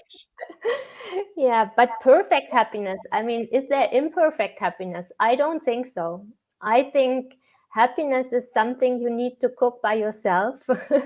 It all starts with yourself. I think it goes very well with the beautiful proverb that you were just sharing with us. Yes, happiness is that your optimism is always greater than the pessimism of others. So focus on yourself and see what is within your scope, and don't complain. Keep moving. Keep moving. Well, dear Kathrin, I raised this cup of actually hot water and lemon. I'm sorry, it's not tea at the moment. I will get back onto tea in a minute. But I raise it nonetheless for just being a part of this wonderful industry that we call tea, the work that you do, the passion that you have, and this amazing company that you have landed in, which I think is the perfect company for you. So thank cheers. you. I think so too. I also raise my cup with water because it's 7:30 p.m. here in Germany. Well, thank you for being with us at 7:30 on a Friday. Hugely appreciate it. I thank you so much for giving me the opportunity to be here. I know you have wonderful speakers. At one time, I have to go to bed, I'm afraid. I can watch it on YouTube and have it conserved there, right? So I can Absolutely. Absolutely. I don't expect anybody to be on for the entire thing, but that's why you can watch it on YouTube afterwards for sure. Okay. Thank you All right. so much, Thanks. Shabnam, and hope to see you soon in real life. Thanks, Kathrin. Cheers. Bye-bye. Yes, bye. Bye. Always a delight to speak to Kathrin. And as I said, I think it's important for everybody to hear and understand that this is a big company that's proven economically that you can actually operate sustainably, work sustainably, and have a sustainably economic model and still make money. So we have been celebrating International Tea Day for a number of years now, as you know. And last year we put together our video that I would like to share with you now.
So International Tea Day is all about celebrating tea always. And last year, just as this year, we're celebrating sustainability or path to sustainability. Last year, we celebrated the supply chain and every single portion of the supply chain that's responsible for this fabulous tea that we enjoy in our cups every single day. So with that, I am now traveling from Germany to the United Kingdom. And I cannot tell you how happy I was when my next guest agreed to be on my virtual sofa. And I say this because I grew up with this tea. I grew up with this tea in my household, and it was just a staple. And it was just a tea that I probably took for granted that was in my cupboard. And when I say took for granted, I say that because as I have gotten to know this company over the years and learned about it and been fortunate enough to visit a couple of their factories, I've learned more and more and more about the fundamental core belief that drives this company. And the only thing better than the flavor of their incredible tea is what actually drives this company. So I am introducing you to Zahra Afshar from Ahmad Tea. Hello. Hello, Shabnam. How are you? Yes, I'm well, thank you. And thank you for inviting me onto your sofa. Well, thank you for joining me on my virtual sofa. As I've said before, my sofa is actually over there, but my Wi-Fi is a bit wonky. It's happy here and it's unhappy over there. So for Sofa Summit, I choose to be here. Well, Zahra, thank you for being here. As I said, as I was introducing you, I was really, really happy that you said yes to this. And I'm going to tell everybody why I was happy that you said yes to this, because I want to talk to you about all of the amazing things that Ahmad Tea does and my surprise that you, or my happiness that you accepted the invitation, is that one of the things that drives this company is that you don't actually talk about the things that you do, because you do them because it's right, not because you want to necessarily boast about them. So I'm going to boast for you, but I really think that it needs to be celebrated. So thank you. And maybe you can start by telling everybody about this guiding principle that drives Ahmad Tea. Well, yeah, so thank you. This is a great way for us to celebrate International Tea Day as well. So the main sort of driver is really business being a way to give back. That's driven all of the directors and the founders of this company and the chairman. It was really initiated on this dream of how can we give back, not only to the tea drinking community, but also to those who buy our tea and beyond. And that philosophy, those ethics are really the DNA of the company. That's why we give a percentage of our profits to sort of social impact projects. And some years that's been as up to about 20%. And we try to, really find a direct way of impacting the people or the planet. So we don't have any overheads. There's no sort of administrative fees. It really is as direct as we can be. So you have this concept of a house of tea, right? Yes. That is sort of at the core of this principle. And that house is made up of, I guess, multiple principles that together hold up, right? You've got the structures, you've got the walls, you've got the pillars, you've got a roof that make up this house of tea. Can you break that down for everybody? So the roof is sustainability, obviously. I mean, that's really everything for us is how can our business, our projects, our people, how can it be held up? How can we hold up sustainability? And we have these 4 pillars. We've got our global community. So that's the idea that anywhere in the world really is our community, and the projects that we choose to fund as part of our CSR is really, it could be anywhere in the world and it could be anything. I mean, there's sort of no definition there. It's just our global community. Our second pillar is responsible sourcing. So that is really kind of looking at our practices and trying to be as accountable as possible. And that is an ongoing journey, and one that we have by no means completed yet. And it really is one that we're focusing on a lot at the moment. Our third pillar is the environment. So I know that you have recently visited our main production facilities, I should say, in the Emirates. And we really harness a lot of, solar power there, and, trying as much as we can to make that an environmentally positive production site. And it then, was, sorry. Sorry, go ahead. No, go. I would love to know. Experience. It was really quite interesting, because as we were walking through the factory, the offices, it wasn't just the factory, it's the offices as well, right? That have been built with this entire concept at its very core, right? And what I found interesting was that everywhere that we went, it was, and oh yeah, and then there's this, and oh yeah, then there's this, right? It wasn't just usually when you visit a place where this has been part of what they've done, they'll tell you about, conceptually what they've done, and that's the end of that.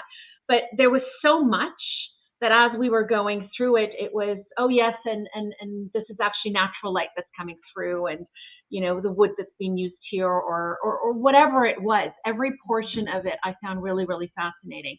The other part, though, and that's the part that I think that you started with as well, which is the people portion of it. So this caring for the people that work at your facility in the Emirates And I have no doubt that it's not just there. I know for a fact that it's beyond there as well.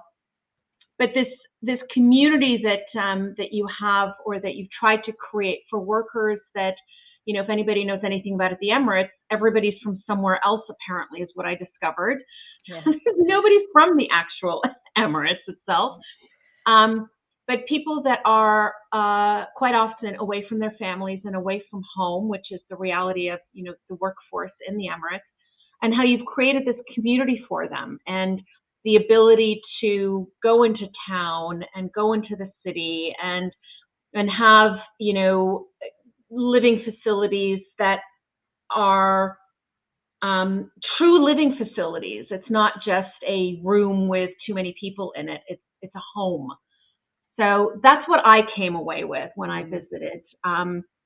And oh yeah, by the way, you make great tea as well. Do you know what I mean? And that's the thing that I always think about when it comes to Ahmad tea, is when my first exposure to Ahmad was, as I said, I grew up with it as just a delicious tea. I mean, my family wouldn't dream of having anything but Ahmad tea in the house, especially the cardamom tea. But now it's you're all of this, and oh yes, by the way, you make amazing tea, which you do not falter on the quality of that tea, and that's extraordinary as well, right? That's always top of mind. Yeah, I mean, that is our commitment, and it's, you know, our chairman's promise. It's on all our packs. He tries every tea. He will not produce a tea that he will not drink at home, and that is his promise. And I think that sort of, you know, leadership is really, he really wraps around those family values, and you saw that in the Emirates factory. It's kind of, how can we build a family for our people, and, you know, in the company, in the business, and that is, you know, that is also an advantage that we have, that we're not this big public company that is responsible to sort of face as shareholders. We are, you know, just a few sort of steps away from each other. And so how do we treat each other like we would treat our own family? That's right. really a bedrock of how we interact. Yeah. Yeah, and that comes through. It comes through. So that's extraordinary. And I know that your founder, he says, one of the things that he said, and I saw this in a video that you have on your site from him, is that the plant gives so much to us without taking anything from us. Yes. And I found that really quite beautiful. I had to pause and rewind and listen to that a couple of times. The plant gives us so much without taking anything from us. And if you think about that, this concept of responsibility then becomes, of course we're responsible then, and we have a duty then to give back as well. That is true, and that really informs why we go for quality. You know, the quality leaf. It's how do you sustain tea gardens for generations to come? It's around quality farming. It's, you know, not a race to the bottom, and that premiumization of tea as well helps to bring that cost up.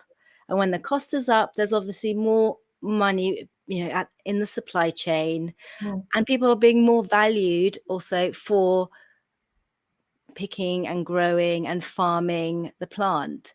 So quality really is so important in sustainability. And I know that Ahmad Tea also sees that sort of commitment to quality is not just about the taste or capturing the consumer's palate. It's really how can we partner with the tea gardens so that these gardens are there for generations to come. I don't know if you heard earlier, if you had a chance, I know it's getting late for you in the UK, but I was talking about this Aboriginal concept, this indigenous native concept of using land and using resources with always one core objective and belief in mind, and that's to keep it for 7 generations. So they're always thinking in concepts of 7 generations ahead. Yeah, that's amazing. Right. And I think that we live in a world where we can barely think 1 generation ahead, which is really quite sad. So Ahmad Tea was the proud recipient of the EcoVadis Award in 2022, which is quite big. So tell us about that, and what did you do to earn that lovely award? Because this is beyond tea now, and I think everybody needs to understand that. This is not the tea world, patting you on the back. This is much bigger than the tea world. Yeah, so I mean, EcoVadis really looks at sustainability. It's a sustainability award, and it's leveled with sort of bronze, silver, and gold, and platinum. And gold is really about our processes, our missions, the way that we waste or we don't waste, and we do have a zero waste in our Emirates factory. We do a lot of sort of ensuring that circular production. We're so lucky to be able to harness the energy of the sun, and really the whole production facilities was built around the environment, in the middle of the desert. And how can we work with this? And a credit to the amazing group of engineers and pioneers who put this together.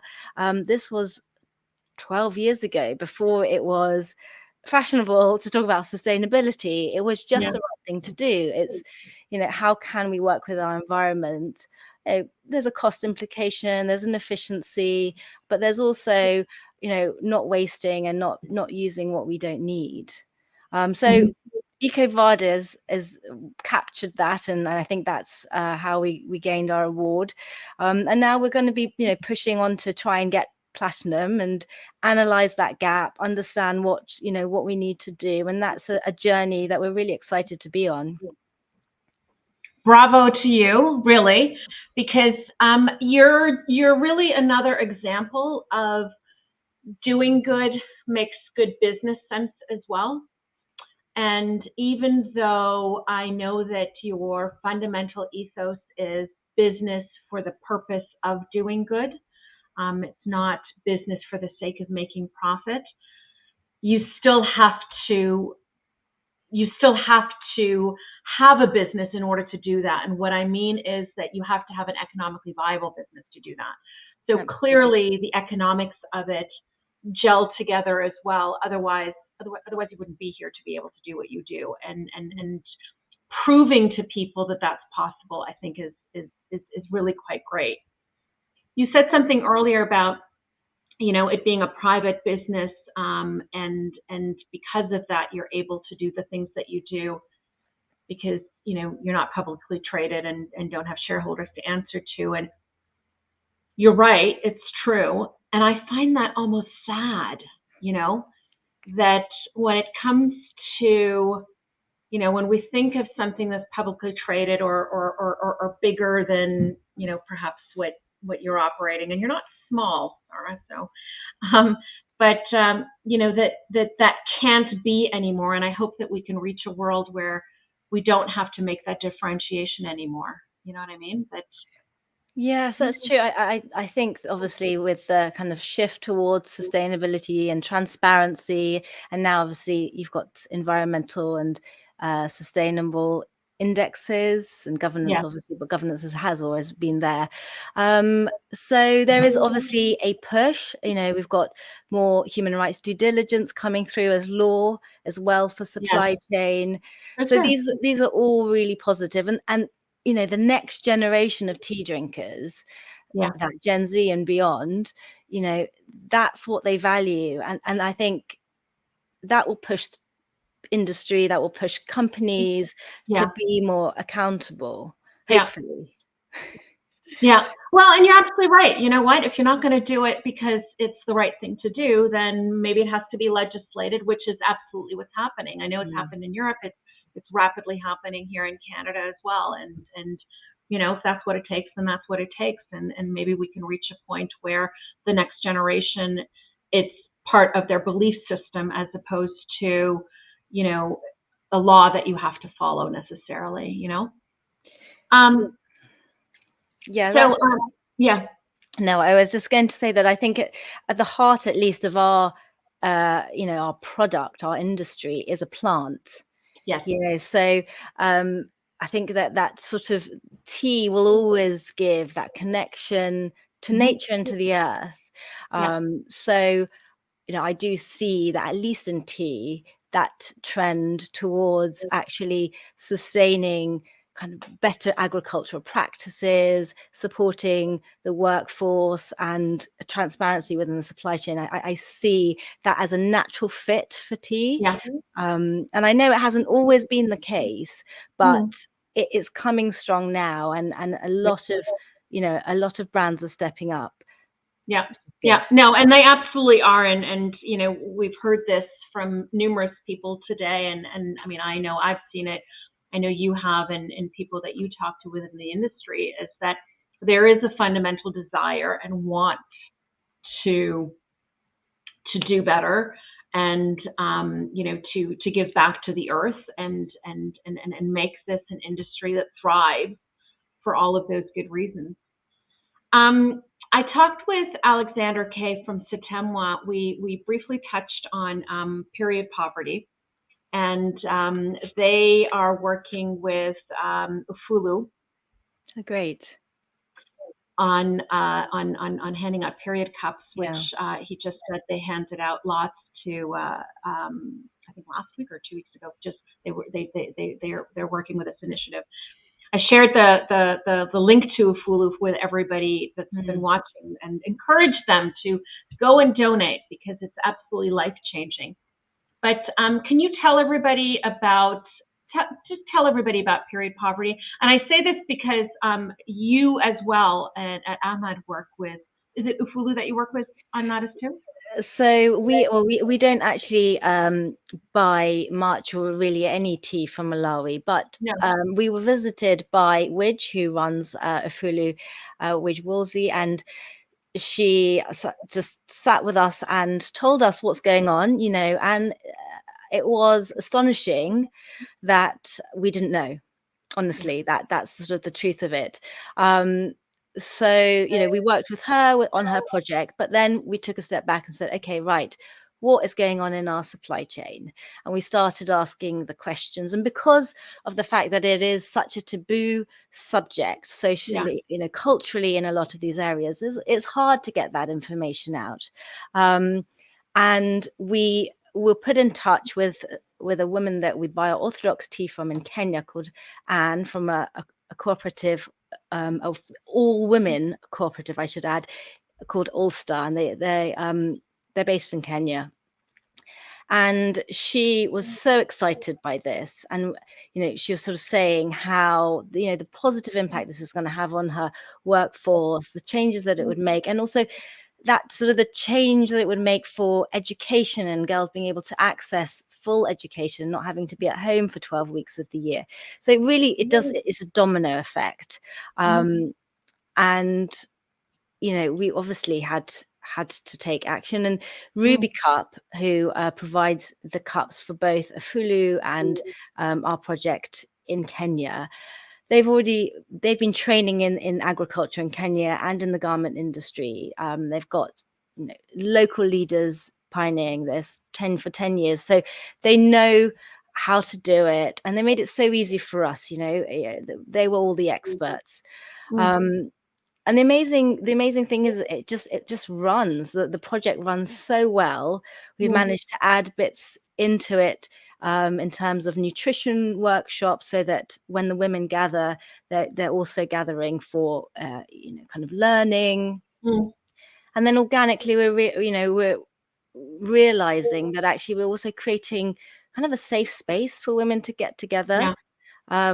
Which has been really rewarding. It's it hasn't been intentional, but organically that's appeared. So yes, we're very excited, and it's run really by Anne and her team, and she's just amazing on the ground. She's local to tea. She grew up in tea. She tells us all the answers, which is amazing. That's an amazing resource to have. Yeah, it's I think period poverty, as I briefly Alex and I were talking about, is something that people just don't know about. And whether it's men or women, it's not necessarily. I don't think this is the gender know about or don't know about. Women don't know about it either. That women that don't have access, any kind of access, have a serious problem for a week, 12 days, however it is.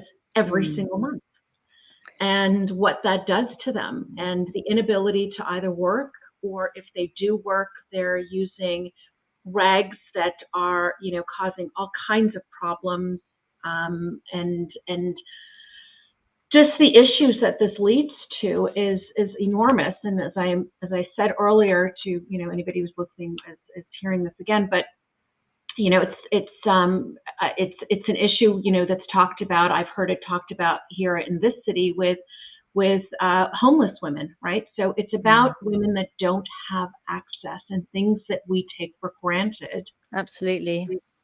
When we do have access, right? But for any woman listening to this, that just that simple ability to deal with what nature naturally produces in our body, which is the most natural thing in the world that nobody wants to talk about. It's life-changing, these cups. Absolutely life-changing, and so easy to access and so easy to fund. Yeah. Access is in for us, for us that are able to access. So I encourage anybody, go onto the Hulu site and donate, because it doesn't cost you much to change a life. No, and I also have found that it really connects people as well. At least women, it connects women, because we all suffer from periods or have periods, whether suffering or not. But and these women are just like us, and we're just like them, and it just creates more bridges. And I think that in agricultural supply chains, there are a lot of obstacles. There's distance, and we found with this project, it's really brought a sort of personal aspect to things. It's sort of, could be any woman in the world. Well, and I think I think you really hit the key there, because it's something that every woman can empathize with, regardless of where you live, because you can fully imagine what your life would be like, even here, if I didn't have access to sanitary products. Exactly. I don't need to live in Malawi or Kenya or wherever. I can actually understand what that means for them, because I know what it would mean if I didn't have any access to sanitary products, right? So I think that bonding, I think it's valuable. And as you say, it then leads to these other things, right? Nutrition and bonding and safe space, etc. Yeah, exactly. And we at Ahmad here, we've started sort of shining a light on women in tea. Women actually make up close to 90% of the workforce in tea, and they've always been quite hidden. It's been a quite traditionally masculine owned industry as well. So we've sort of started communicating on this. So who are these women? Where do they work? And we're starting to interview them. We also have a similar project in Assam in India, which is really looking at maternal health and supporting women in that. So the way that we kind of approach our social impact projects is actually trying to really go to kind of some of the most difficult subjects, rather than kind of just glossing over. And I've actually also, I don't, you don't want to say too much negative stuff about tea, because I don't want people to boycott tea. I mean, tea sustains livelihoods, and it's essential for so many people's lives. But there are some issues, and especially when it comes to female issues, they have been either silenced or quiet, over the years. Yeah. And you're absolutely right. And you're right. I mean, this is, I said this a few times now. We're here to celebrate tea, but I think that one of the things that I have always admired and loved about this industry is that we're not afraid, for the most part, to talk about and acknowledge that there are issues.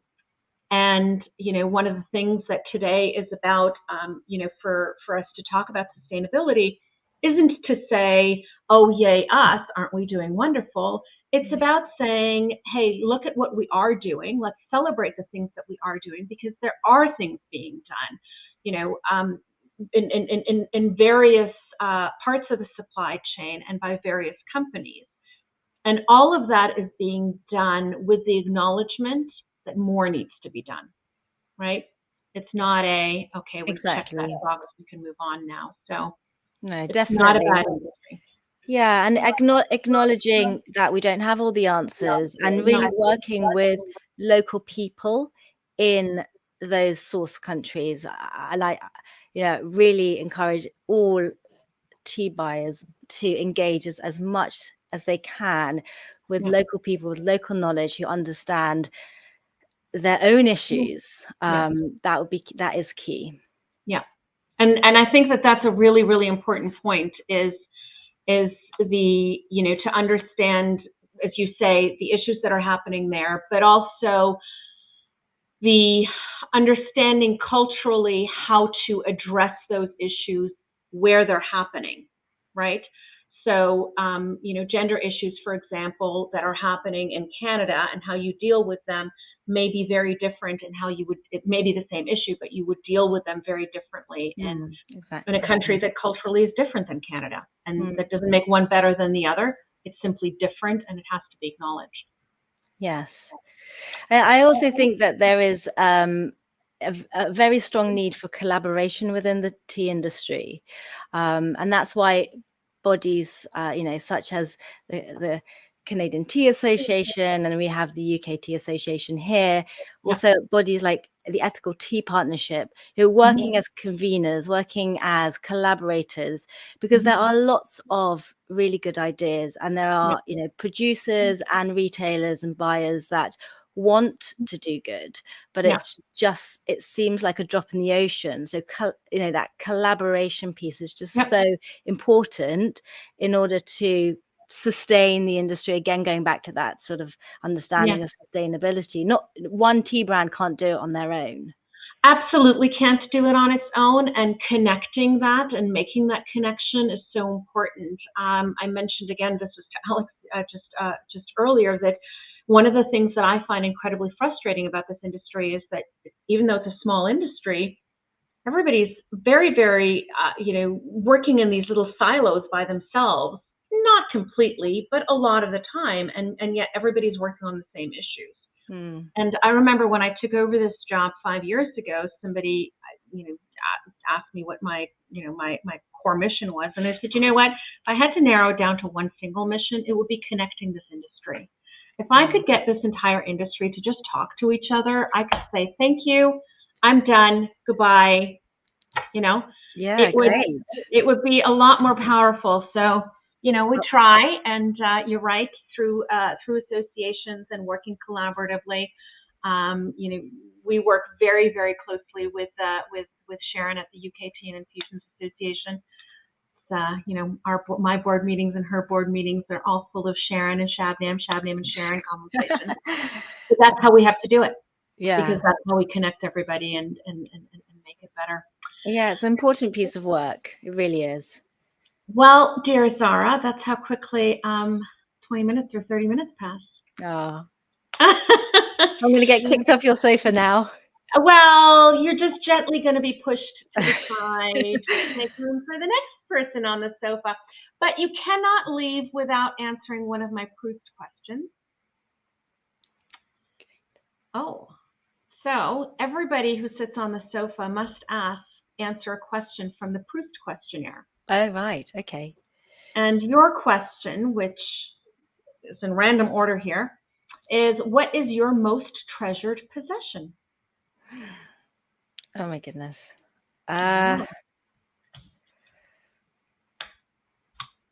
So I'm going into personal now, not Ahmad's. You are personal. I'm asking Zahra this, yes. Well, I think it was my yoga mat. I mean, that just came straight into my head, yoga mat. I don't know why, because you can do yoga anywhere, but yeah, yoga mat. Okay, that's a good one. So thank you, dear Zahra, not only for taking the time, because I know it's late in the UK and I know you've got little ones there, and I really, really appreciate you giving us your time on a Friday evening. But more than that, I raise my cup to the incredible work that is done at Ahmad Tea. So my hats off to the work that you do, the work that, you know, everybody and every part of your company does, and this core belief and legacy that you have continued and hold strong of your founder. So cheers and happy International Tea Day. Thank you. Thank you for inviting us. Happy International Tea Day to you too. All right. You take care. Have a good weekend. Bye. Bye-bye. All right. So as the day progresses, we see different people popping up in our chat here, and I see Kingsley. Hi, Kingsley, and Aminat from Nigeria, and Sharon has joined us, and Mackenzie has joined us, which is lovely. So hello to further west in Canada. I think that we've had Brazil and Japan, Tanzania, Italy, India, Australia, United States.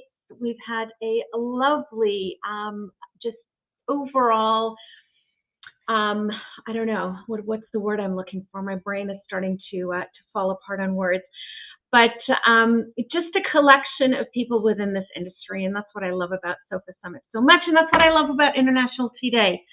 One of the great things about the United Nations and putting this together, because I'm going to read off some tea facts for you and why working towards a sustainable tea industry is so important. Tea production was valued at $17 billion. And over 60% of that, you've heard me say before, is actually being produced by smallholders. Without those smallholders, we do not exist. The tea industry provides employment for millions and millions of people. And those people are responsible for the billions of cups that we're all able to enjoy every single day. And I personally am immensely grateful to those millions of people that make that cup possible. And I think that it's incredibly important for us all to do what we can in order to provide some equity within the industry while we protect the environment and while we protect the climate and while we do good business. Because I know that we're able to do and focus on more than one thing at a time. So I would like to introduce my next guest to you. And my next guest comes from, we've now left Europe and we're traveling into North America, although don't hold your breath because we're going to hop back to Europe again. But I have Jacob Davignon with us from Rainforest Alliance. Hello, Jacob. It would help if I unmute. Can you hear me? It sometimes helps. Yes, perfect. Yeah. Thank you. Hi. How are you? Thanks for having me. I'm really good. It's nice to have you here. Thank you for joining us. Yeah, definitely. It's good to be here. So Jake, we couldn't possibly have a conversation about sustainability within the tea industry without inviting Rainforest Alliance, which I would say is probably the biggest certifier within the industry. Would that be an accurate statement? I believe that is still quite accurate. Yes, we're proud of it. Yeah, good. So let's start by telling everybody about Rainforest Alliance. So broadly the program and specifically tea. Yeah, totally. So Rainforest Alliance, we're a 35-year-old global nonprofit. Officially, we don't have a headquarters, but I usually tell people it's a split between New York and Amsterdam. Okay. But we have offices globally, including in probably about half of the 25 tea producing countries where we work. So kind of the Cliff Notes summary of Rainforest Alliance is we engage in two key areas. You mentioned one, that's our certification program. Mm-hmm. So we have a cert program that covers both a farm certification program and a supply chain certification program. Tea, coffee, cocoa, probably the largest sectors where we have a certification, but we also engage in fresh fruit, herbs and spices, processed juice and fruits, palm oil, a few other areas. So we have the cert program, which is fantastic. And I've tried to put my little frog logo up for Rainforest Alliance. So that's how a consumer can kind of recognize a certified box of tea on the shelves, is with the frog on pack. The other side of what we do is landscape focus. So project work, landscape level investment in all of the different sectors that we also certify. So for tea, We might have a big co-op of certified producers in Kenya that work through the CERT program, become a certificate holder. But we also might invest in a large landscape project in that same general area that looks at the farms, but also the greater ecosystem and ecology around those farms. Mm-hmm. So we would work with a company, pick a country of interest and a theme of interest. So they might say Kenya and gender equality. They might say Sri Lanka and integrated pest management. So in that case, we work with local stakeholders, which I heard you guys talking about earlier, which is fantastic, and try to design a landscape level project that will obviously benefit the producers in that area, but also give the company that's investing something to talk about with consumers and help them meet different sustainability or ESG goals that they've targeted. Okay. So what would you say has been the biggest challenge for Rainforest Alliance within the tea industry specifically? Yeah, with tea, I think there's a long list to choose from, which is both a challenge but also opportunity, right? I try to focus on. I'm going to get to opportunity. Well, a big challenge is around price. I've been listening in for a bit. I'm not sure if it's been mentioned prior. So, we have these people in the tea industry working incredibly hard to produce and harvest this incredible crop that we all love and rely on, right? And there's a lot that goes into that. There's financial investment, and then there's an investment of time. Often, unfortunately, when you go to your local grocer and you see your favorite box of tea, that price doesn't really reflect everything that goes into the box. So a big challenge for us is trying to make sure these producers that we work with receive a living wage and a livable income. If they don't, well, obviously a lot of challenges come with that. And the big one is flight from the industry. The average age of farmers is going up. The youth are seeing the struggles of their parents or their grandparents' generations, and they say, maybe that's not for me. Maybe I'm going to head into the city and try something else. And that puts us all in a bit of a pickle, because then who's going to grow the tea that we all rely so heavily on? So that's the one that jumps to mind right now that we're focused on. Yeah. It's a big one, and I think massive. And I would say that, from conversations that I've had, on various panels, various groups, private discussions, et cetera, on this, this bigger issue of sustainability, it seems that all roads lead back to that. Yeah. Right. Yeah. And it's one that, it's a tough one. It's a really, really difficult one, because, how do you deal with it? How do you address it? I don't know. We were talking earlier about how the one portion of the supply chain that is never part of these conversations are the retailers. And I'm not talking about tea retailers. I'm talking about your supermarkets, right? Exactly. Yep. Yeah. Because at the end of the day, they're the ones who are, dictating a price of what's going on a shelf. And I don't know if you heard me talk about my onion and tea comparison. Have you seen this one? Yeah. Okay, so it's I don't know how we can talk about sustainability when a box of 72 portions of tea can't compete with a single onion, and that's a box of 72 portions of tea that includes a box and package and Yeah. Yep. Marketing. I haven't even right. scratch the surface when I start listing all of these things, and the onion's just an onion. That's it. So, how do we do that? Tell me. I mean, I'm not telling you to solve the problems of the world right now, but in your eyes, good. In your eyes, and the work that you do, not just in tea, because Rainforest works outside of tea as well. Right. How do we bridge that gap with supermarkets? Yeah. So I think a critical piece is the consumer. Yes. And at least in my experience, the younger generations, the millennials, the Gen Zs, they are really starting to understand some of these issues, and they vote with their dollars. So for us at Rainforest Alliance and many others, I think the importance is kind of really educating consumers to the differences between the products on the shelves. I think sometimes we might assume, number one box of tea is $2 and number two box of tea is $4. And maybe we assume, oh, well, that company's trying to market themselves as fancier and boutique. Well, in some cases, those companies charge more because they're really investing more in their supply chain and trying to address that price problem we just spoke about. So I think that the key piece for me is the more education we provide our consumer base, the more likely they are to vote with their dollars, which would mean paying more money for tea in this case that is really going the extra distance to make sure the whole supply chain is benefiting, not just perhaps the end of the supply chain actor. It won't be easy, it won't be overnight, but we do see some super positive trends. You know, maybe one thing I'll share quickly is we did this little pilot with a Dutch retailer. I think it was Dutch. Let me say European to be at least accurate there. And you could go in and get a cup of tea from like their hot bar. And I think normally a cup of tea was like $1. And then they gave you the option to pay $1.20, what they called the true cost. And that 20 cents would go back towards the producers. And I think the pilot, I'm gonna say it ran 2 weeks, and 47% of consumers paid the extra 20 cents.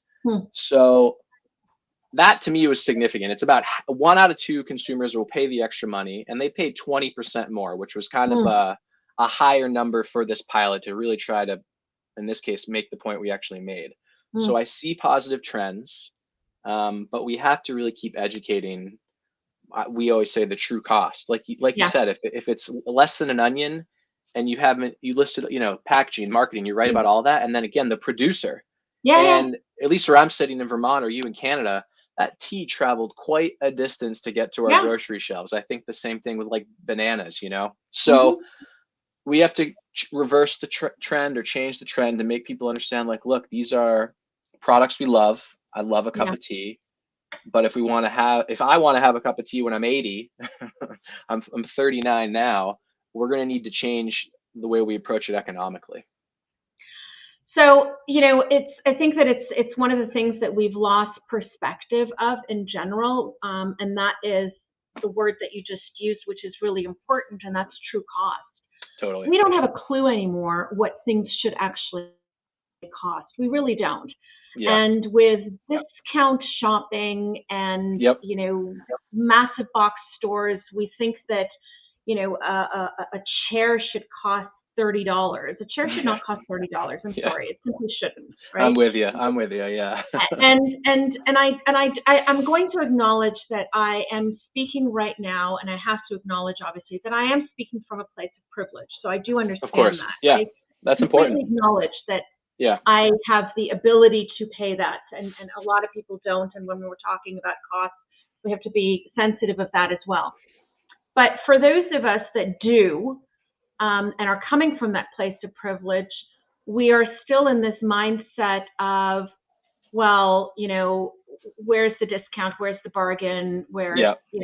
And the reality is that when there's a bargain out there, when you are purchasing a 2-for-1, when you're purchasing something on a discount, it's not because that product suddenly magically costs less to make. It didn't. It still cost the same amount. It cost the same amount to get there. So somebody somewhere along this supply chain has to pay the difference.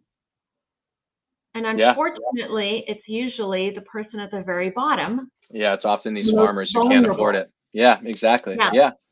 That do. One of the projects that we've talked about, and I'm hoping to spearhead with the UNFAO, is to put together a true cost of tea website. Yeah, that would be fantastic. Not branded, not affiliated, nothing. It's just let's call it truecost.org. I'm in. That would be brilliant. Right? To allow consumers anywhere in the world in their language to be able to go in and put in their tea. No, I'm not talking about brands. I'm talking about a type of tea. This is not about going after anybody. This is about because I'm with you. Because the supply chain in general has to benefit from this, right? Because every part of our supply chain is vulnerable. And I think that everybody in the supply chain needs to understand that. It's the farmer's vulnerable, producer's vulnerable, importer's vulnerable, packer's vulnerable. Even your large packers, I don't care, it could be a multinational, multi-billion-dollar company, everybody is vulnerable. So for the consumer to be able to go in and say, I'm having, I don't know, a black tea from blah, whatever, Kenya, India, Sri Lanka. And for very simple, that's it, that's this website. It's a black page with a, and it'll calculate what is a sustainable price you should be paying for this tea. And then ask yourself, what did you actually pay for it? And I think that that's maybe this education bit that, that would be a really useful tool. Because I don't know how else to do, how else do we get about, Nielsen did a study, a survey on sustainability, which I just saw, and it's 41% of the people that they asked said that their response on why they weren't making sustainable choices when it comes to their product was because it's too expensive. Yeah. Yep. And I get that that's challenging, and I completely appreciate that we're talking about this at a time when inflation is at its absolute worst, right? But how do you get people to understand that your discount is on the back of somebody else? Yeah, well, I mean, you mentioned earlier too, I think you said like your ultimate goal is to kind of connect the industry, right? Which I love. We're the Rainforest Alliance. We're trying to build alliances as well. Because there are a lot of challenges, and one organization or one individual can't accomplish those successes alone. We work on this, but a real challenge is always to connect the consumer to the farmer, to the producer. Right. Like I mentioned, they're often thousands of miles apart.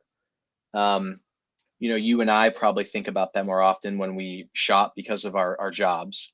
Yeah. But yeah, and I get it, right? So let's, there's the $2 box of tea and there's the $4 box of tea, right? And maybe you can't always afford the $4, but if you're buying that box of tea twice a month, one of those 2 times, could you pay the extra $4? And perhaps the motivator would be some stronger connections to those producers that are working in those tea gardens. Right. So I'm a visual guy, a 3-minute video that has a compelling story gets me almost every time. So if we can travel to Assam or to the tea fields in Kenya and interview folks and have them kind of share the positive impact that a fair price has on their family.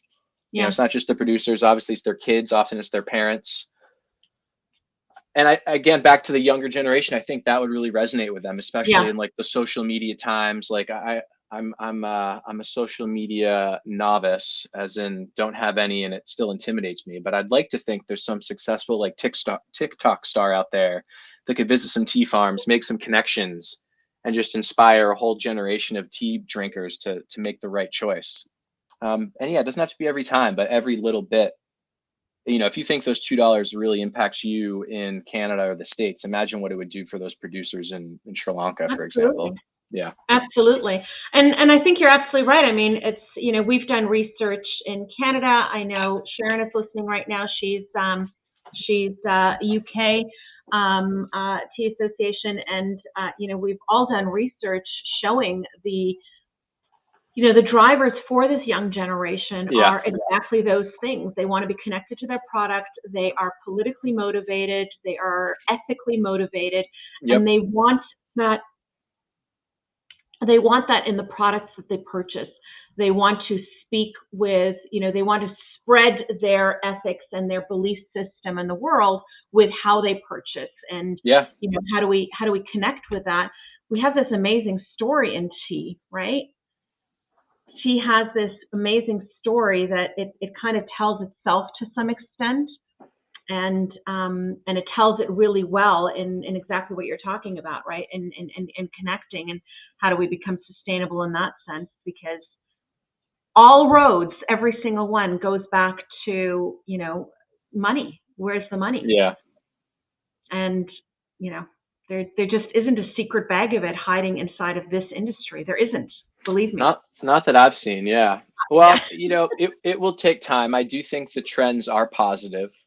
There's certainly more work to be done, but I do think the trends are positive. And there's also other angles to take. I mean, of course, if you produce tea more sustainably, it should be better for the person consuming it, less pesticides, that sort of thing.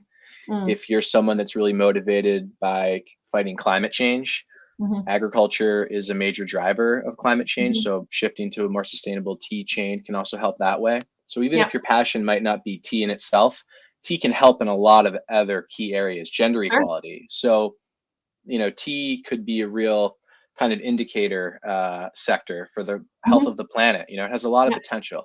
Also, as you know, it's just a visually stunning industry. I still find I never get tired of visiting the gardens and the plantations. They're beautiful. The people that work there, some of the most amazing people out there. So there's a lot to shout from the rooftops about, you know?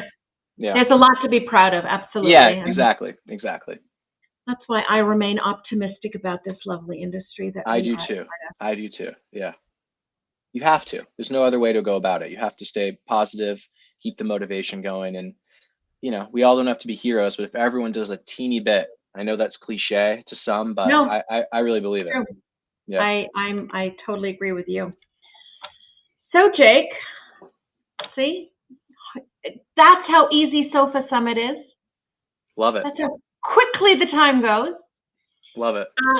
But everybody who sits on my sofa must answer a Proust question. Perfect. I'm ready. You ready for yours? I'm ready.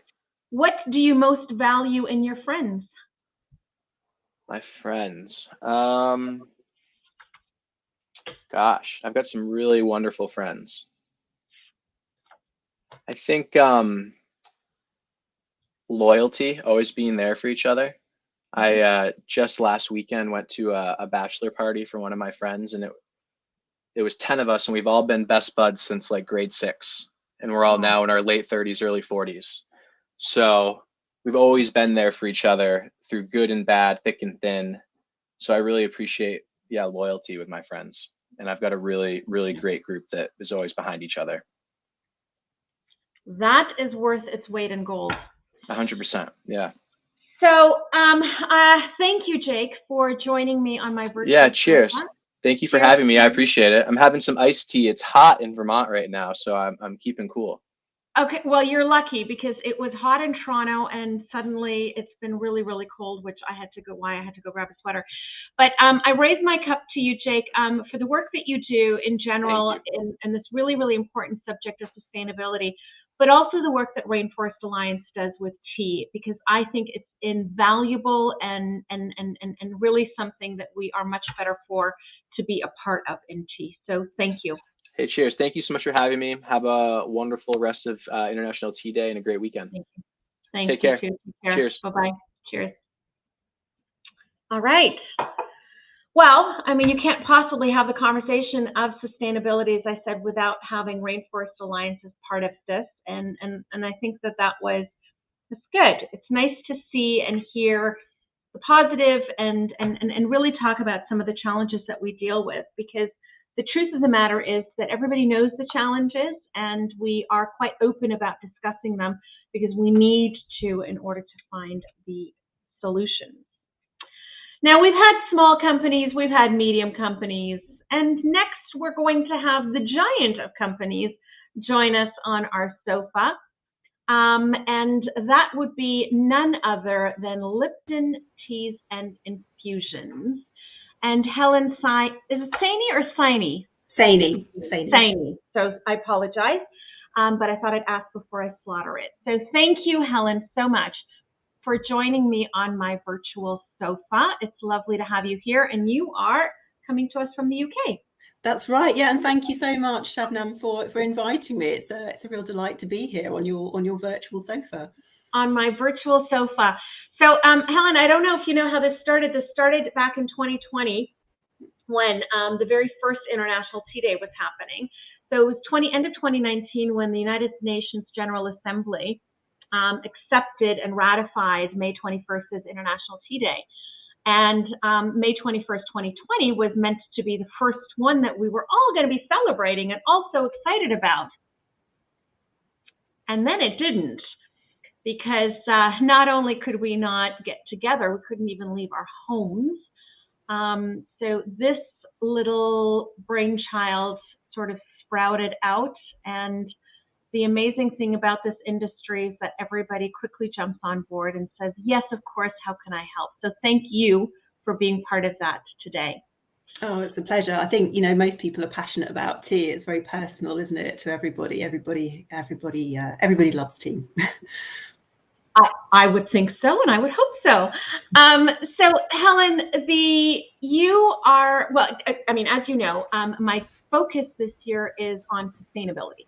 And, as I said, we've had small companies, medium companies, large companies, and, we now have the giant of companies on. And with that tends to come great responsibility. Yeah. and I know that it's a heavy hat and a heavy burden. And I also know that it's a burden that Lipton carries very well. So I would like to hear about some of the things that Lipton is doing in that. Particularly, I know you do so much with regenerative agriculture, smart crop agronomy, etc. So I'm going to let you tell us all about that. Okay. Oh, brilliant. Thank you. Yeah, I've never thought of it as a burden before, actually. I've thought of it as a real privilege. And indeed it is. I'm very fortunate to work for a company that is so big. We have our value really is to create value for all and our planet, and to drive the industry upwards, and that's that includes all of our stakeholders along the way, from the people who grow the tea to our retailers, partners, shareholders, communities, and all of our our teams. And as you say, we believe that we can do this because we are one of the few global players in teas and infusions that is engaged in the entire value chain. And we're big, we are the global leader in teas and infusions. And, we do have the means, but we have the duty and the responsibility to raise the bar for the whole category. And we're very committed to this. Improving livelihoods and tea growing communities, but also protecting natural resources for future generations. I think again we're very fortunate because the commitment to a more sustainable and inclusive economic model has the full backing of Lipton Teas and Infusions management and its owners, CVC Capital Partners. And this is really great for people like me and my fantastic colleagues who work in sustainability, because we're really empowered to just go for it, and channel that passion and expertise into making a difference rather than constantly having to make the case. So I lead sustainable agriculture and our nature pillar, and I think my ambitious but I think realistic vision for the industry is for tea production to be climate positive, nature restorative, climate change resilient, and profitable, but at scale. As I said, we are big. And this is really the challenge when you have thousands of acres, hectares under tea. But we do have some fantastic in-house capabilities in soil health, agronomy excellence, precision, and digital agriculture, tea breeding, and also ecosystem restoration, but also some really great academic partners in these areas. So our strategy then is to take a systems approach, a holistic approach, combining the best of science and nature, and then really, putting all that together for measurable regenerative impact, which is really, about moving beyond sustainability. So some of, so this is, I say, is quite a challenge at scale. But where we can start is on our own tea estates. And we have these in Kenya, Rwanda, and Tanzania. And then the idea is to share our best practice with smallholder farmers and others within the industry, while encouraging all ongoing regenerative agriculture initiatives within our supply chain as well. So we buy a significant proportion of our tea and herbals from suppliers, and it's really important that our ingredients are sustainably sourced. So we do have policies in place to ensure this, and I think we're currently about 99% sustainably sourced for our own tea. but really want to sort of help drive the industry towards regenerative sourcing by 2030. So this is definitely something that you'll hear more about from us in the near future.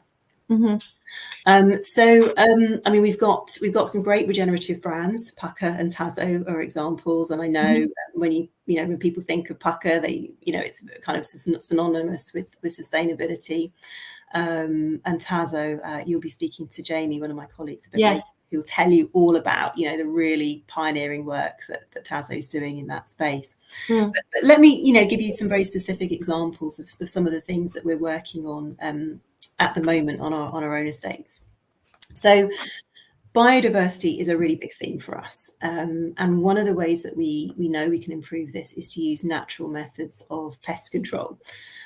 This is something that we've been doing for a number of years, but we've really ramped it up lately and have made the commitment that by 2025 we will only use natural methods of pest control on our own tea estates. And that's quite a commitment considering the scale that we operate on. But we're actually already there in Rwanda and Kenya. Sorry. No worries, it's obviously getting hot again. It's the dog. It's my dog that's scratching at the door, so I apologize. So this program of integrated pest management has been very successful, and often uses quite simple interventions like good agricultural practice, removing pests when we see them, manual weeding, and cover cropping. But one of my personal favourites is that we found if we put banana stems in amongst the tea bushes when there's tea weevils present, then the little weevils crawl onto the stems, and we can take the stems away and dispose of them naturally. And it's really, really simple, but it is a highly effective and not a chemical inside. Sorry, the banana leaves? Banana stems. Yeah, banana stems. So it's like, it creates a little home for them because there's lots of little holes that the weevils can climb into. So they crawl in there, they hide in there during the day, and then you can just take them away. It's so effective, so simple. Wow. So you heard it here first. No kidding. I hope everybody's taking notes. Yeah. So yeah, these things can be really simple, but we are also, on the other side of that, we're also really leveraging our scientific expertise to tackle pests. And one example is that we use a friendly fungus, if you like, on our young tea plants, which is very successful at protecting against the 3 main African tea diseases, including malaria, which can be devastating when it takes hold. And once that fungus is kind of together with the tea plant, it's forever. It's in the soil forever, and it protects it forever. So we found that to be very effective. We've also got a very well established and extensive tea breeding program. Right. Yeah. And that's been running since the 1990s. Yeah. And so we're looking at selecting for more pest and disease resistant varieties. But in fact, we're looking at the entire breeding program through a regenerative lens, looking at traits such as nitrogen use efficiency. We've successfully bred for drought tolerance, and those new varieties are in our estates, doing very well at the moment. And just through breeding, we've more than doubled our yields compared to the original seedling tea, and that has a massive impact on carbon footprint because you can use your land much more efficiently. Yeah. Another. Go ahead. No, go ahead. No, I was going to say, another very exciting sustainability initiative that we're working on is something called IoT, which is actually an artificial intelligence-based tool for predicting the best time to harvest tea for maximum yield and quality. And that is based on a network of weather sensors around our tea estates. It's also based on... It's really cool, and it combines field harvest and prune data, and it's coupled to plant growth models. And this is something that we've developed in-house, but it's now being used on our Kenyan and Rwandan tea estates, and I would say it's probably our most powerful regenerative agriculture tool, because what it can do is it can reduce farming inputs. It's really effective at minimizing waste and lowering the carbon footprint of tea production. But it also provides, these incredible efficiencies in management of tea production. It basically gives you, an entire view of your tea operations. So, I mean, it's still, it's still early days in the rollout, and the tool is constantly being improved. We're using feedback from those on the ground who are using it actually in the field. But early indications are that this is really going to be a game changer. So we're very, very excited about that. No, it's absolutely, and as I said, I've read about it, and it's fascinating. So, I mean, you as you said, you purchase a lot of tea from farms, but you also have your own farm. So you have the luxury of being able to take some of these practices and these initiatives, and I guess, I don't know, testing them out is probably not the best word, but I'm going to use the word testing it out. Yeah, it's fair enough. On your own farms and sort of have, pilot projects, whatever you want to call it, within your farms. How easy do you find it transferring that and those good practices onto other farms that you purchase from? Yeah, I mean, this is always a challenge. I mean, first of all, we've got to transfer it to our own farms, which is in itself is not easy. When you look at sustainability projects, you can never really look at them in one dimension because there are so many factors involved across people and planet.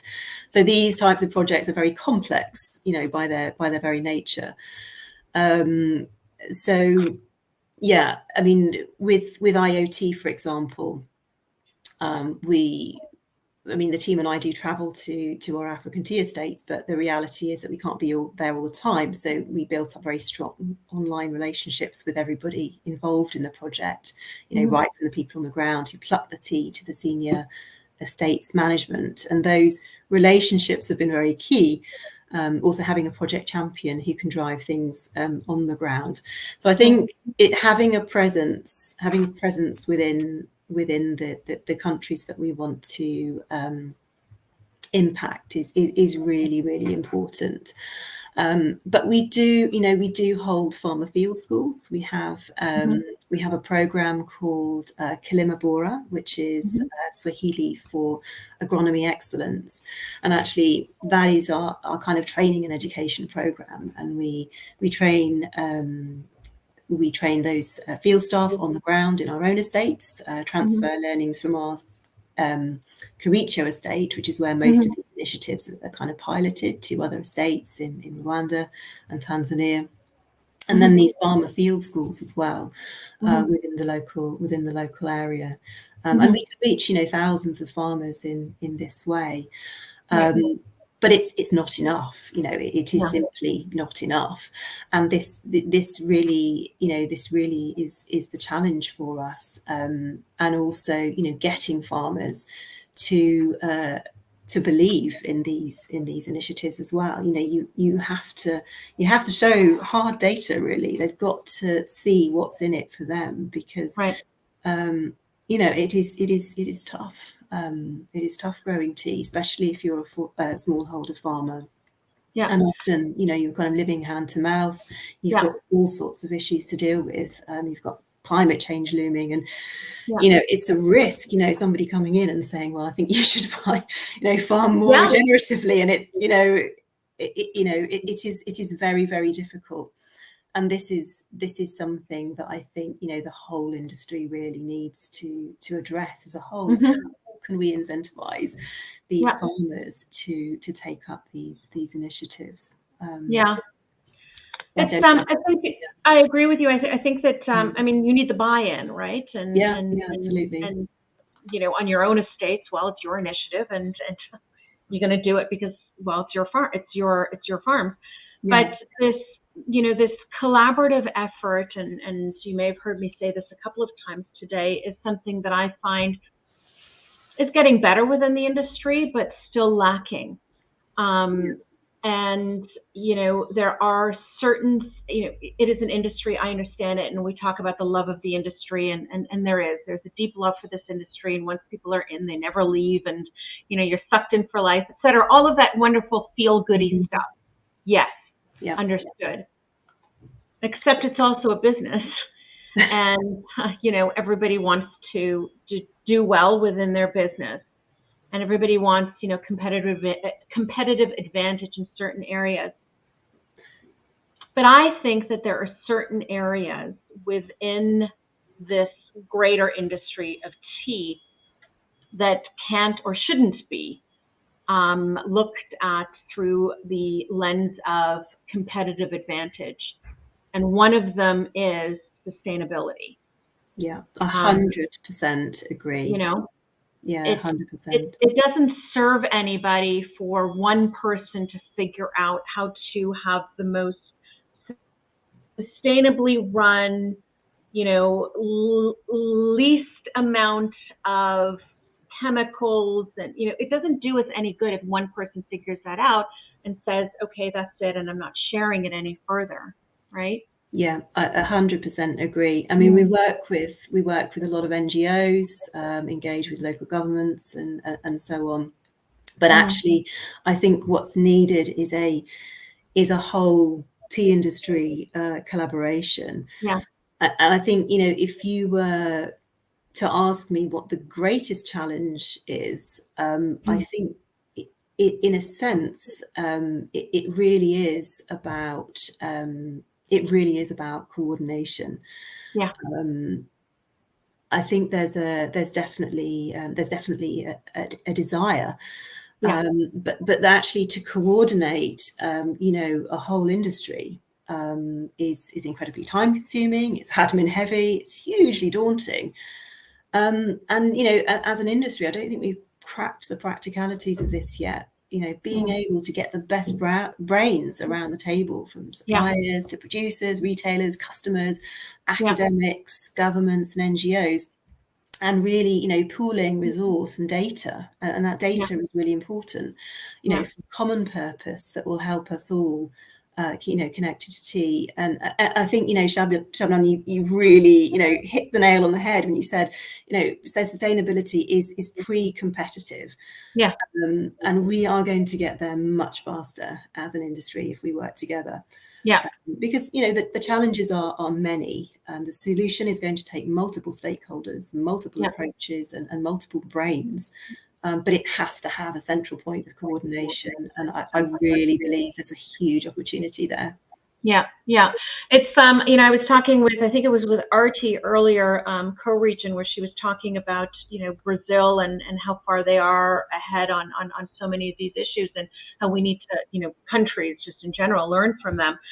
And it's something that, you know, we forget that, you know, we're globally, we're all into this, we're in this together. I'm no less vulnerable by the realities of what's happening in the world around in terms of, you know, climate, et cetera, than somebody else is. Perhaps I may not feel it as quickly, you know, temperature change. You know, sitting in Toronto, I might quite enjoy a little bit of temperature change at the moment. But you know what I mean? Like it's something that we have to work on collectively, as you say. Otherwise, we're all going to sink together, and that's just the reality of it. We've created this problem together, and we have to fix it together. Yeah. And then there is no business for anyone. You know, it doesn't make. And then there's no business for anyone. Yeah. Exactly. Yeah. I mentioned earlier. You know, the world will carry on, and nature will survive. Yeah. Nature will sort itself out, but none of us will be here to actually see it. Mm. So, but you know, it's not all doom and gloom, because, it's so easy for these conversations to always go down this path, and I don't mean it to, because I think that the work that is being done, and a lot of the stuff that you've already talked about, and I know there's more and more and more and more and more, is so important, and it's an acknowledgement and a recognition that there is a problem, but we're also trying to do something about it. Mm-hmm. And, you know, I think that when that will is there, that's already halfway there. And to me, that's some of the positive things that come out of these conversations. Are you an optimist when it comes to this subject? Because obviously sustainability is that's your world. I am. Yeah, absolutely, I am. I mean, there's a lot of issues within the tea industry, a lot of challenges, and oh gosh, I forget his name, but there was a gentleman who was on earlier, and you asked him about, what was the major challenge, major challenge in the tea industry. And he said, "Oh, everything." And I think, that really resonated with me. There is, there's so much, and you could get really bogged down with it. But I have seen, such a desire within the industry to collaborate and come together on issues impacting us all.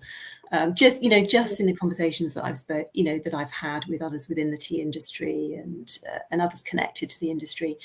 And I think there's a tremendous power in that if we can just get that coordination.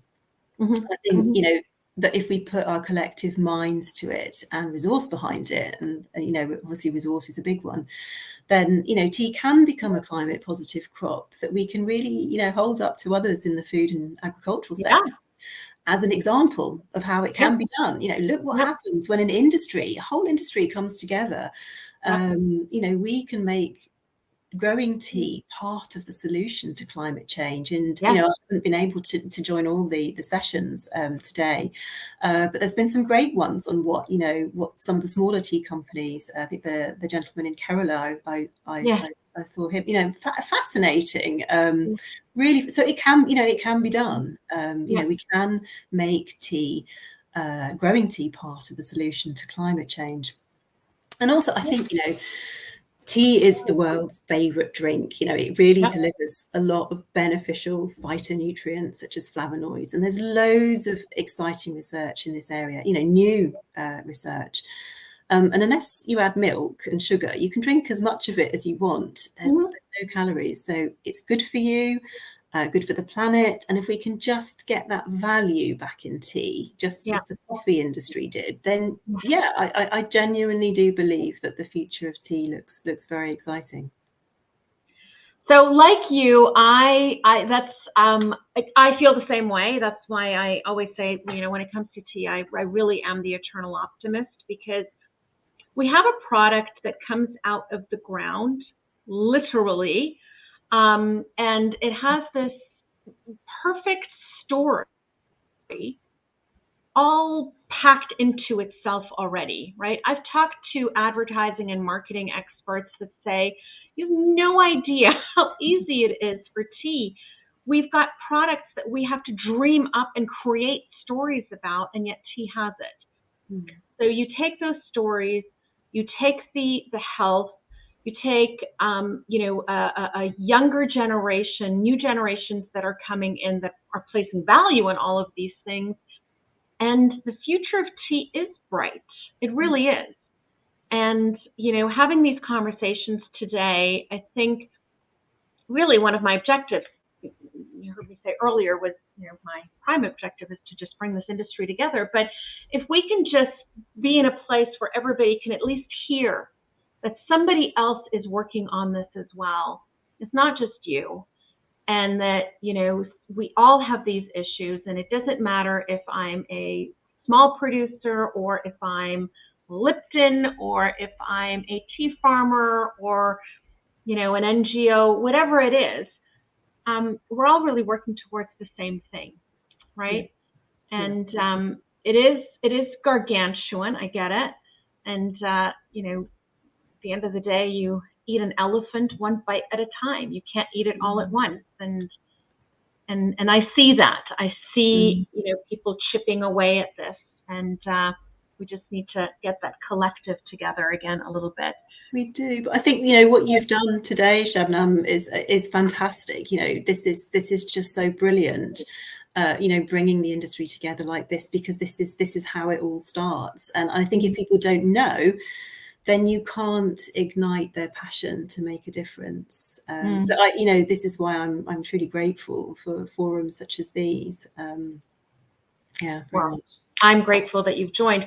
I'm gonna tell you, you know about this already, but I'm going to use this opportunity, and I don't know if Sharon is here right now, because I know that she was at the airport flying back to the UK. But you know about this, but in terms of collaboration, one of the things, when it comes to some of the projects that we're working on and trying to get the industry to work collectively on is carbon calculations, right?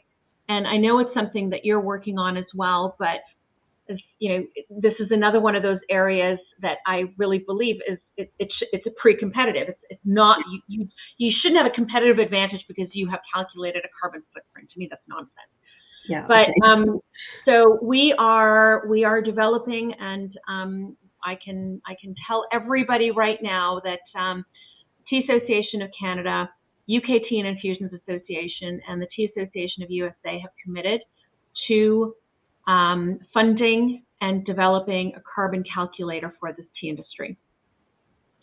So I'm really, really proud of that. I'm really, really happy that that we've managed to do that collectively, and we'll do that together with the industry. I know that Helen, Sharon's spoken to you about that. I've spoken with Jamie about it, and there've been a lot of other players that have been part of this conversation. But I think that goes to what you said a minute ago, which is that it actually could demonstrate the power of the industry. Yes. And to show others, look at how this is done and what we can actually do when we do something together.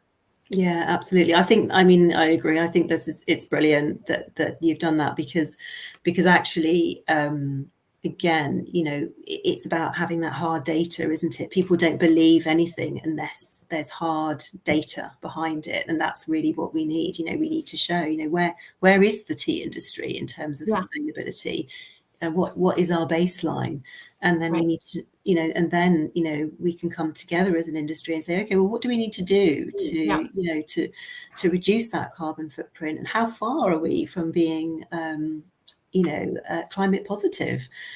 If we can, as I say, be an industry that is part of the solution to climate change, then how fantastic would that be? But yeah, data is so key. Yeah, I know. I'm sure Sharon's told you the story of how we ended up down this rabbit hole. We went into it thinking, oh, we're just going to get a carbon footprint for tea, right? I mean, how hard can that be?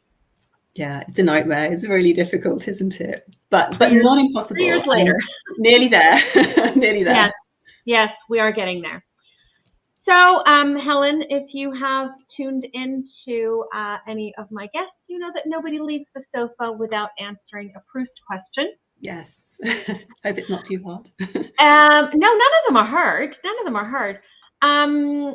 And you may have heard as well that as I was, doing this, I thought, well, how can I spice up my Proust questions a little? And I discovered, to my surprise, that Sir Thomas Lipton had some Perler questions as well. So I thought it appropriate that I ask you one of Sir Thomas Lipton's questions. Very happy to be asked a question by Sir Thomas Lipton. Yeah. All right. So Sir Thomas Lipton would like to know, what sound or noise do you love? Birds. I just love to hear birds and insects, usually really early in the morning, maybe about 5 o'clock on a summer's day, just outside. And I just love to hear the sounds of nature. That is absolutely, hands down, my favorite sound. Okay, well, I must invite you to my house then, because at 4 o'clock every morning, I've got birds chirping. Lovely. Chirping madness, I know.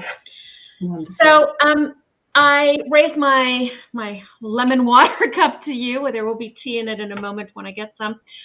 Thank you, Helen, for your time. I really, really appreciate it.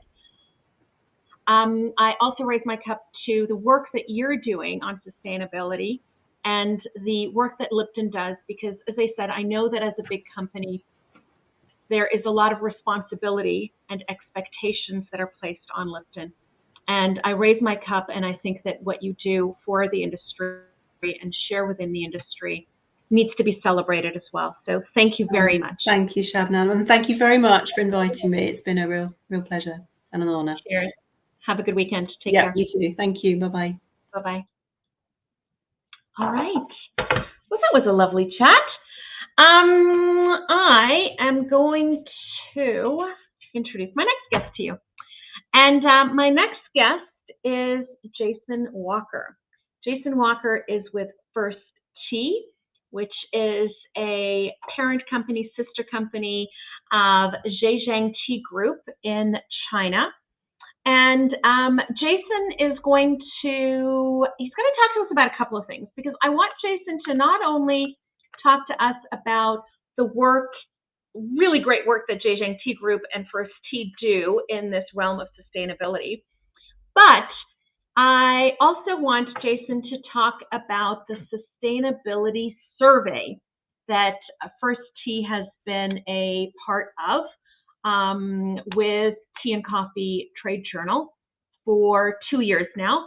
So they launched the first one in 2021 with the results, which you'll find on, no, that's not true, 2022, sorry, which the results you can find online. It's all open access and readily available.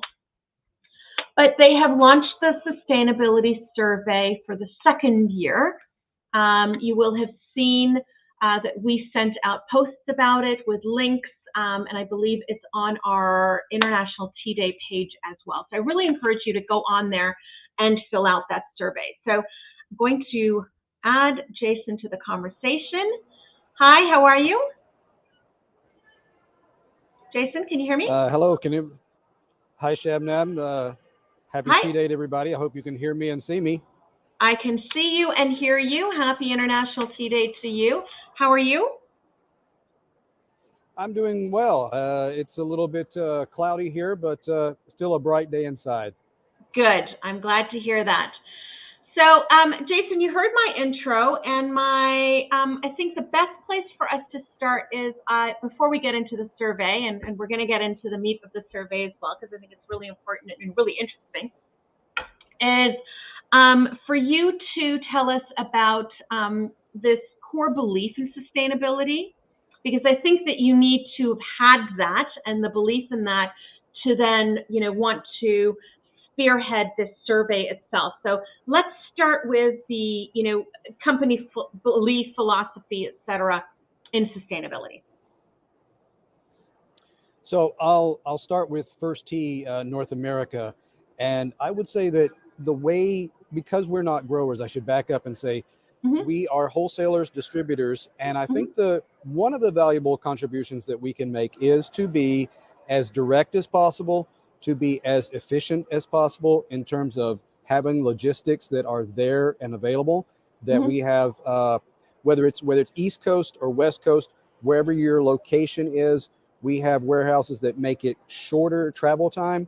So that's one way we try to reduce carbon footprint in that sense. But to go beyond just First Tea and talk about our parent company, Zhejiang Tea, Zhejiang Tea has been at the forefront of sustainable tea for years in China.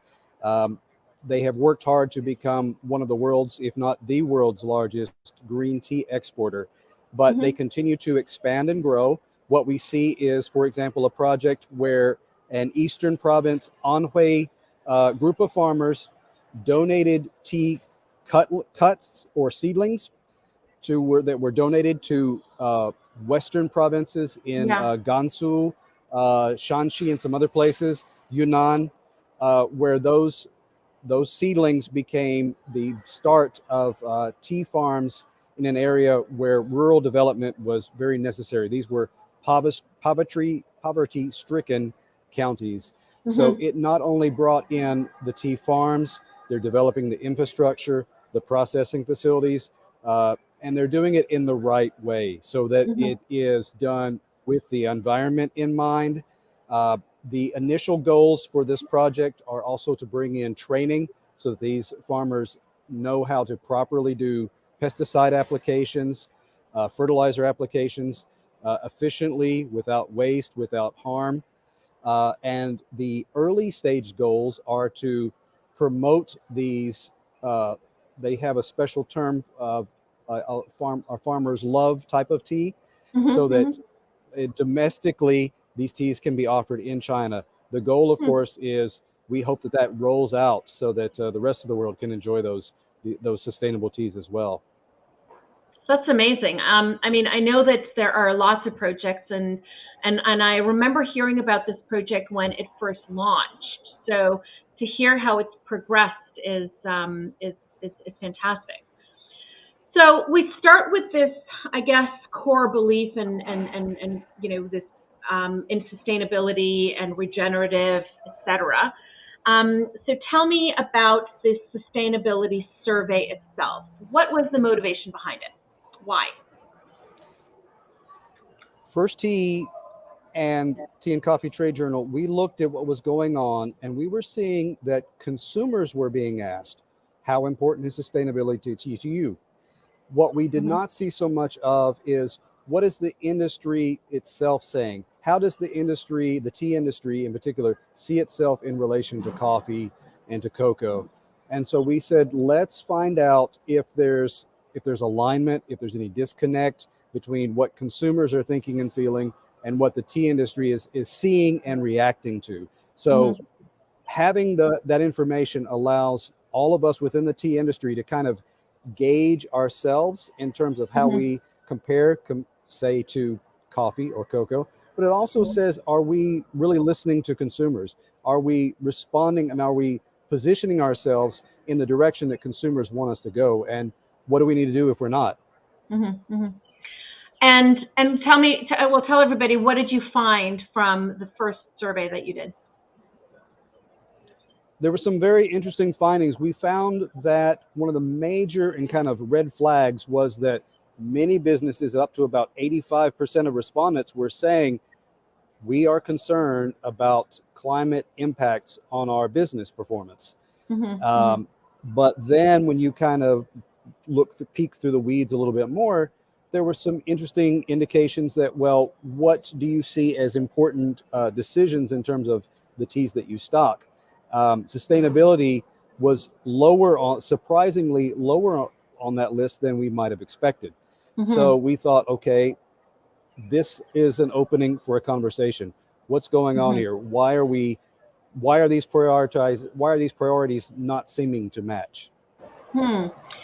So let me ask you this: what was the disconnect? What was the difference between what they were saying in terms of, yes, this is, it's an issue, but it was less of a priority? Where was that disconnect?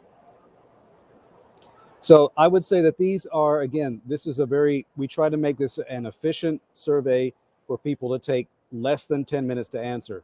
So what we wanted to do is just capture those reactions. We want to track the change in reaction year over year. So this was not a quantitative survey, or a qualitative rather, that dug into, now fill in the blank and tell us why you think this is so. It does open the door for organizations like Tea Herbal Association of Canada, North American Tea Conference, and others around the world to pick up these conversations and say, okay, let's listen a little more closely and find out why this may be happening. Yeah, but I mean, when you just said earlier that, they say that they're concerned about it for their business, but then when it came to priorities, it was further down the list. So what is further up the list that is pushing that further down? Now, further up the list, of course, the dominant that you might expect would be things like price, flavor, accessibility, or origin. Those were the top. Organic was still above sustainable, slightly above, not as far above though. And you also talked about at the beginning that there has been lots of surveys done on consumers, but not so much on the industry. Have you had a chance to do any comparison of those to see if they sort of match in terms of, how in tune is the industry with what consumers want? One of the things I think is very interesting, and we want to repeat some of these questions so that we track changes, and that is the fact that the tea industry was asked, how does the tea industry compare in sustainability performance in relation to, say, coffee or cocoa? And the widest population responded, "I don't know." So that can be somewhat understandable when tea is your focus. Sure. But it also kind of points the finger to say, okay, maybe we should be stretching out of our regular zones, looking at what others are doing, see how we measure up, and do we need to kind of all put ourselves up to a higher standard or not? Right. So what do you think is the most important thing that that the industry should be working on?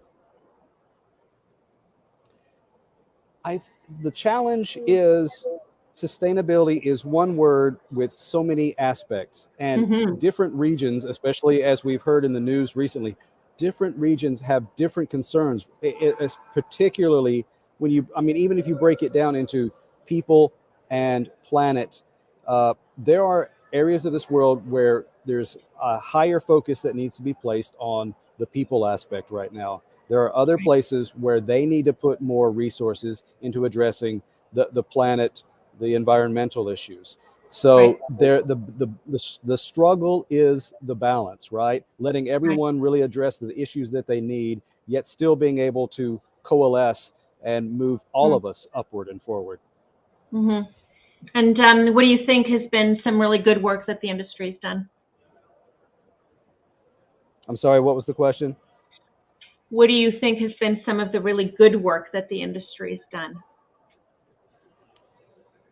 I have seen more work in areas in Africa in terms of people development, protecting the lives and the welfare of people. I particularly remember some of the aspects from winners of the Sustainability Awards at the North American Tea Conference. The clean water. I mean, some of the basic fundamentals. We have to get everybody on a good solid footing. Clean water, women's hygiene, education.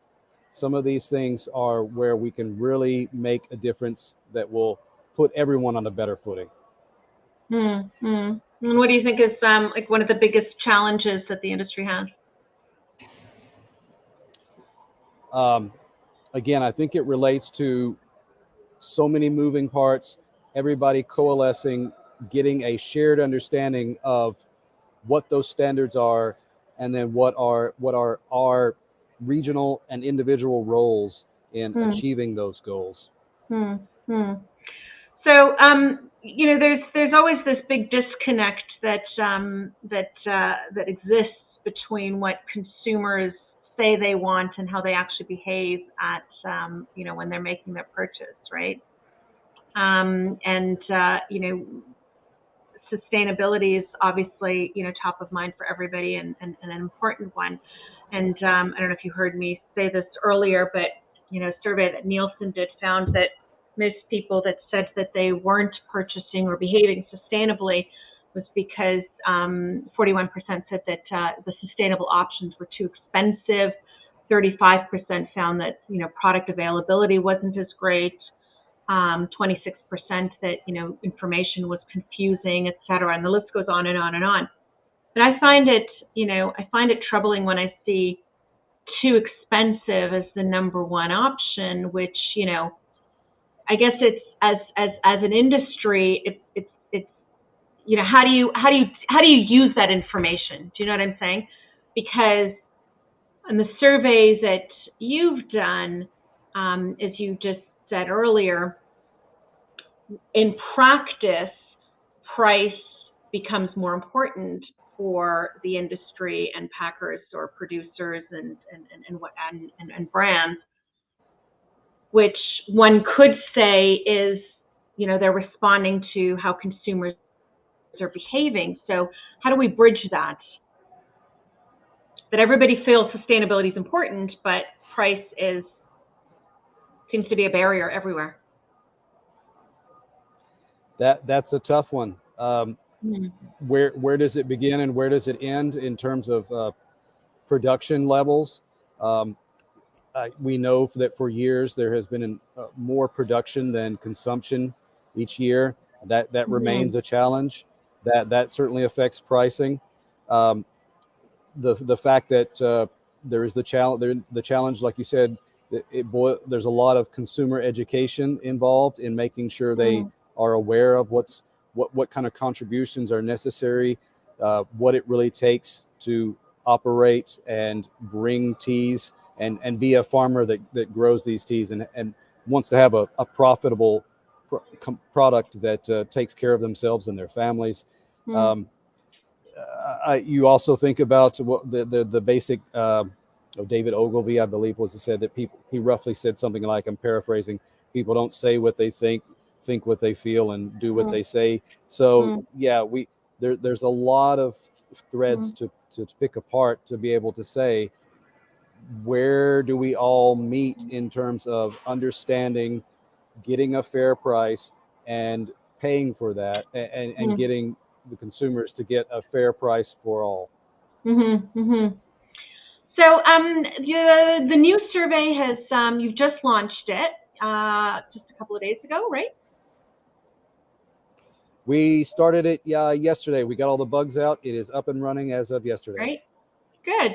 And tell people, how long will it be available? When will you be collating everything? Give us some info on that. So the goal is to get our responses by the end of the month, May 31st. We hope that we get a wide range of people from all over the world, because that's what we got last year. And we got layers of people, whether they were retailers, wholesalers, growers, farmers. So we really felt that we had a good survey sample, a good group of people providing well-rounded feedback. And that's what we want to get this year. And we hope to have the initial findings and some preliminary results starting in June, and hope to publish them within the months to follow. Great. And based on what you saw last year, what's your hope that's changed the most on the positive side?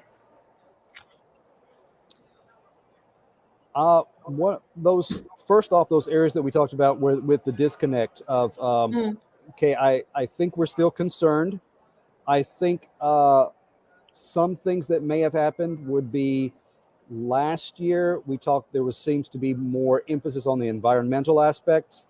This year we may see more concerns about the human side, the people welfare, than we did last year. That's just a guess. I don't want to say anything that's going to skew people's responses, but that's certainly within the cards. And the other aspect would be hoping to see a narrowing of that gap in terms of considerations like price, like flavor, like origin, like sustainability, organic. Yeah, those are the biggest concerns. Good.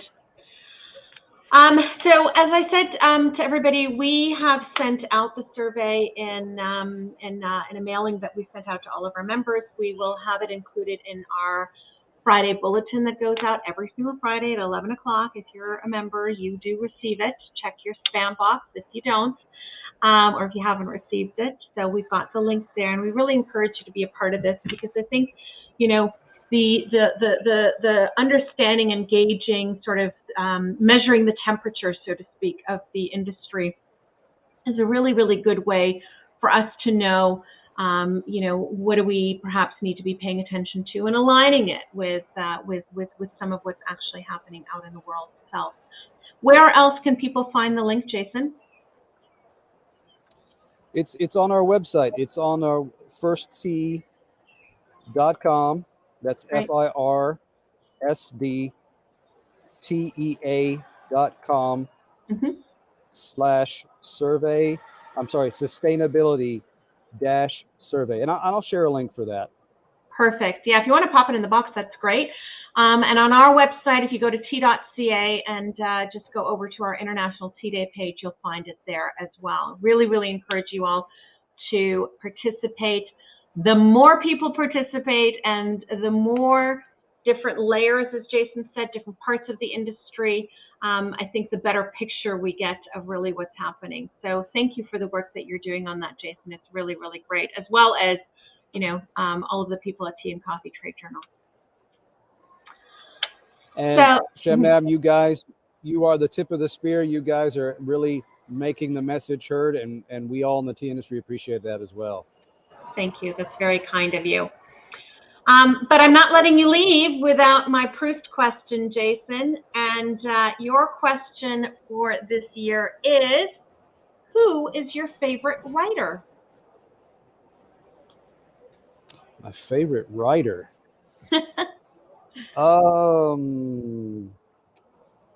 Epicurus at the moment. Okay, at the moment. Okay, that's a good one. I like. So thank you for joining me, Jason. It's been lovely to have you. I raise my cup to you, as well as First Tea, as well as Zhejiang Tea Group. I actually saw Mao a couple of weeks ago, and I know that, you know, as a company, you're so committed to the work and committed to the goodness of the industry while creating a fabulous product. And that's evident in everything that you all do all of the time. So hats off to you, hats off to Shengwan and your team in the United States, as well as the Zhejiang Group in China. Cheers. Happy International Tea Day. Thanks, Shabnam. You too. All right. You take care. Bye-bye. All right, everybody. So I am going to give my voice just a teeny tiny break by sharing with you our International Tea Day commemoration from 2022.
Well, that brings us back to Canada. And when I say Canada, I mean Montreal specifically, because I'm so happy to have our next guest on. And that is Nadia de la Vega of David's Tea. David's Tea, you all should know. David's Tea has really been, I think, a big part of celebrating tea, specialty tea, loose leaf tea for the North American market. And I think that what they've done exceptionally well, and really the core of where they started, I think somebody, and maybe it was Nadia, I'm going to ask her in a moment, used the word the democratization of tea. And I think that for me, what that really means is they've opened up tea to an entire generation, and not just a generation, an entire group of people that didn't know tea.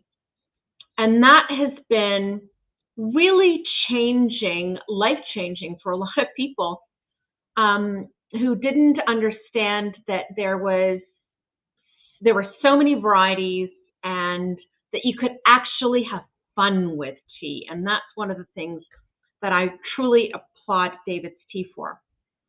Beyond that, however, and so much more than that, as companies grow, as I mentioned with Lipton earlier, it always comes with responsibilities. And it is a responsibility that every company that I know of takes very, very seriously, and David's Tea is no exception to that. And the work that they do in understanding their place and the role that they play within the industry and needing to give back to that industry is big. So with that, I'm delighted to say hello to Nadia. Hello. Hi, Shabnam. How are you? I'm good. How are you? Thank you so much for having me. I'm very good. I have a cough, so I'm just warning everyone that in case I get very coughy, I'm going to mute myself. Well, I just quickly wolfed down a couple of almonds to get some food in me. So I'm going to be coughing because it's not fully down yet. Perfect. So we'll be cough buddies. I know, exactly. So apologies to those listening. Oh, Japan has woken up. Hello, Yumi. 4:30 a.m. in Japan. This is what I love about Sofa Summit is people start with you in the morning and the other side of the world, they go to sleep, they have a full night's sleep, and then they wake up and she's still here. And you're sitting here. So Nadia, welcome to the sofa. You've been on the sofa before, so I thank you for coming back. But and I don't generally have repeats. And people will notice that I've had a few repeats this year. And the reason I've had that is because when I decided that my topic is going to be sustainability, I couldn't exclude people just because they've been on the sofa before. So Nadia, why don't you start by telling us about just this core company belief in the work that's being done? So first of all, first of all, thank you so much for that introduction, because I think you touched on a lot of things that have made David's Tea such a well-known brand here in Canada. So you touched on something very important, the democratization of tea. And I think that embodies kind of David's Tea's mission, because since we opened our doors in 2008, it's been our mission to make tea fun and accessible, like you mentioned. And something that is very core to our company is that our choices are centered about what we often refer to as positivity, where we do what's right for both our local community and also our global partners. Because obviously tea is not growing anywhere here in some parts of BC, but not in Canada. No. So we have to be mindful of where the tea is coming from and its origin. So that is something that we really respect. I think that's kind of the philosophy of David's Tea, really making it fun, making it accessible. Like you said, I think a lot of people got introduced to tea and all the varieties of tea blends and herbs through David's Tea. And I think that's something that we can be very proud of.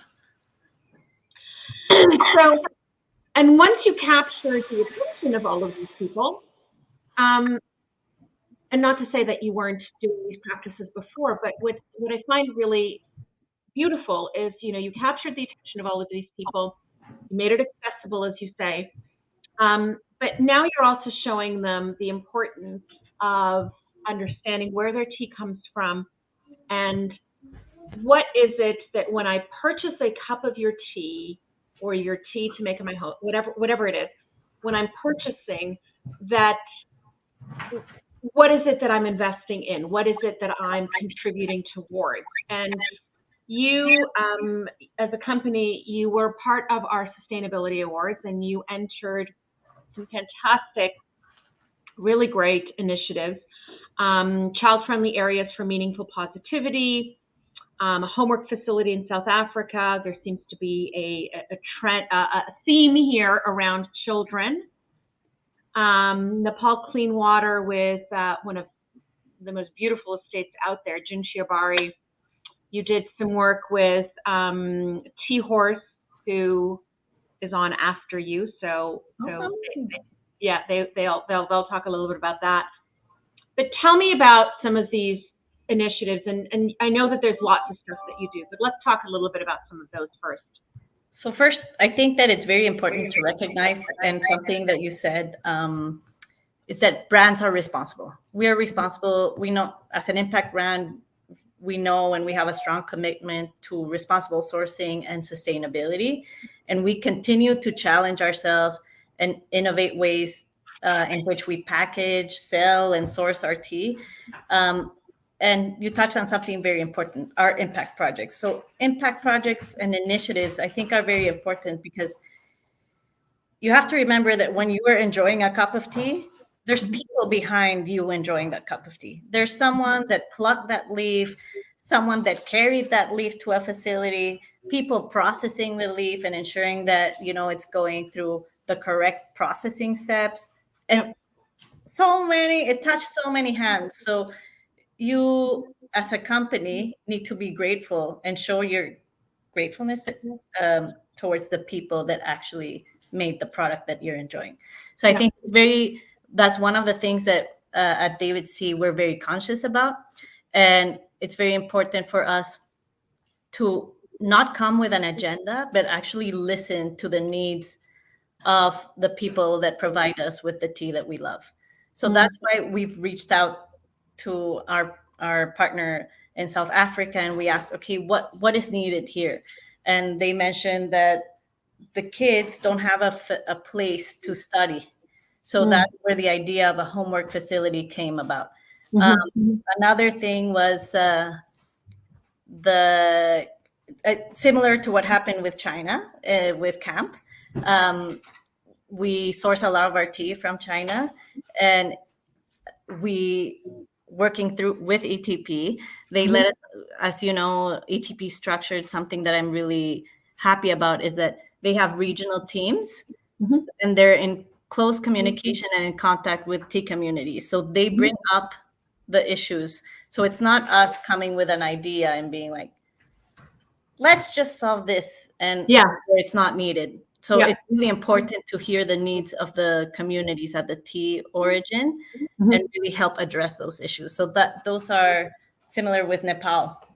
Chiabari, they also address the need for potable drinking water at schools. So this is something that it's very important to us to really amplify the voices of the people at the tea origin. And I think that's a really, really important point, and one that Zahra mentioned earlier from Ahmad as well. This need to listen to the people that are actually there, that are actually in the country. You know, you can't go to, I don't know, whatever country, you can't create your project and then decide, okay, I'm just going to go pop it into this country. You need to actually hear and listen to the people that are there, not only in what it is that they need, but also how is it that you can help, right? Because your idea of health may not necessarily be their idea of health. Exactly. And you can come with an idea, for example, water.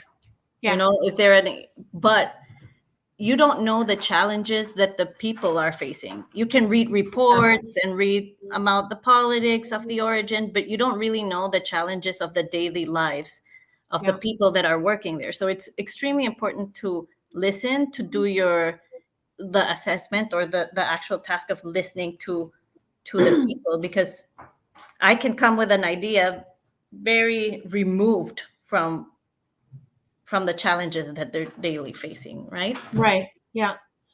So you mentioned CAMP. CAMP is the Child-Friendly Areas for Meaningful Positivity, and that was a project you did in China. Tell everybody about that. Okay, so CAMP was a really, I think it's very dear to my heart. You can see that my kids are here in the background. And as many of, you know, as a working mom, I think it's very, I really understood and could relate to the challenges that people at the origin were feeling, where when you don't know, okay, so if your kid is being looked after, that really affects your work and how you're going to perform. So CAMP really wanted to address the children left behind situation in China, where a lot of people in the tea industry migrate for work during the off season. So their children are often left behind or left with grandparents or left with uncles, and it left unsupervised. So when this was brought up to us, we really kind of connected with our core values. As you know, we're a women-led company as well. So we really understand these issues, and we wanted to support this. And what we did was, together with ETP and at the center, an NGO based in China, we opened a camp at one of the sourcing locations where we source our green tea. So about 30 children had a place to go during the summer off season, and they were supported. Parents also had some trainings or were able to come and be with their kids. The kids had meals every day, had something that for us Canadians, it's so like, oh yeah, my kid is going to camp. But in other countries, that doesn't really exist. So, it really provides, like, we saw the results afterwards of how the parents felt, and they felt they performed even better, and they felt so good that their kids were being looked after, and that they could go and join their kids for lunch or be there for their children. So I think that also when we heard the testimonials back from the children, that was very, very, I can say, moving. Yeah. Yes. Yeah. I can imagine. And I think that, you do it because it's the right thing to do, and having that back is really just the icing on the cake, right? It's these, again, it was the conversation with Zahra where we were talking about how there are certain issues that you can connect to and you can empathize with, regardless of where you are in the world and who you are. Yeah. So as a mother, you understand the basic concept of wanting to know that your child is being taken care of. And you can empathize with that. And it doesn't matter if you're sitting in Montreal or if you're sitting in China, or it doesn't matter where it is. It's that that human connection that we have, and being able to identify with that, right? Yeah, and I think sustainability is a lot about empathizing. It's empathizing on a human level. We're all human, and we all require the same necessities to live and to thrive. Yeah. And through sustainability, you want to ensure that everyone at least in your area where you're looking at, and not only everyone, the environment and the planet are being looked after and taken care of. Yeah. And I said this at the very beginning, which seems like a week ago now, but it was 8:30 this morning only. It's complicated in how we get there. I understand that. I don't want to simplify sustainability. I really don't. But the concept itself and understanding it and really embracing it as a core belief is not complicated at all. It's simply not. It's not, I take care, and we do it already in certain areas, right? I take care of my home. I take care of my home because I want to still live here next week and next month and next year. If I decided to break all my dishes after every time I use them, or I don't know, just damage things and destroy things, I wouldn't have a home to live in. So on some level, we understand it, but when it's almost like the further removed it gets from us, the harder it is for us to understand this pretty simple concept that a child understands. Yeah, and I love the analogy that you're using of the home, because we really want to take care of our home and how we maintain it, where we live, and this is just extending your home to the actual planet, because we all have one home, and it's the planet, and we want to ensure that we think about the health of the planet and care for it, so that the future generations can also, so that we ourselves right now improve the health of it, and that future generations can also enjoy it. And that is why, for me, sustainability is so it's not a hard concept, and it's something that I think should come natural to everyone. And I think once people understand that that is what it is, a lot of the time people are like, sustainability, what does that mean? And I'm like, it's really just taking care of the planet, doing the business that you're doing or in the area that you're working on, but ensuring that you're being responsible. Yeah. Well, it's I can't remember who I was sharing this with earlier, but we live in a country that we are borrowing from people that were here before us, the Indigenous people of Canada. And there's a core fundamental belief that if I eat something, if I take something from the ground, I do that acknowledging and understanding that there needs to be something in the ground for tomorrow. And it's actually not for tomorrow, it's for 7 generations to come, is how is this native belief system. And it's if I take corn out of the ground today, I need to make sure that there's corn there for me to eat tomorrow. And it's not just about tomorrow, it's much bigger than that.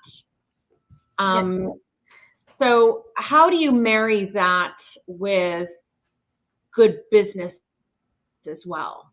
Because I think that that's where some people get stuck.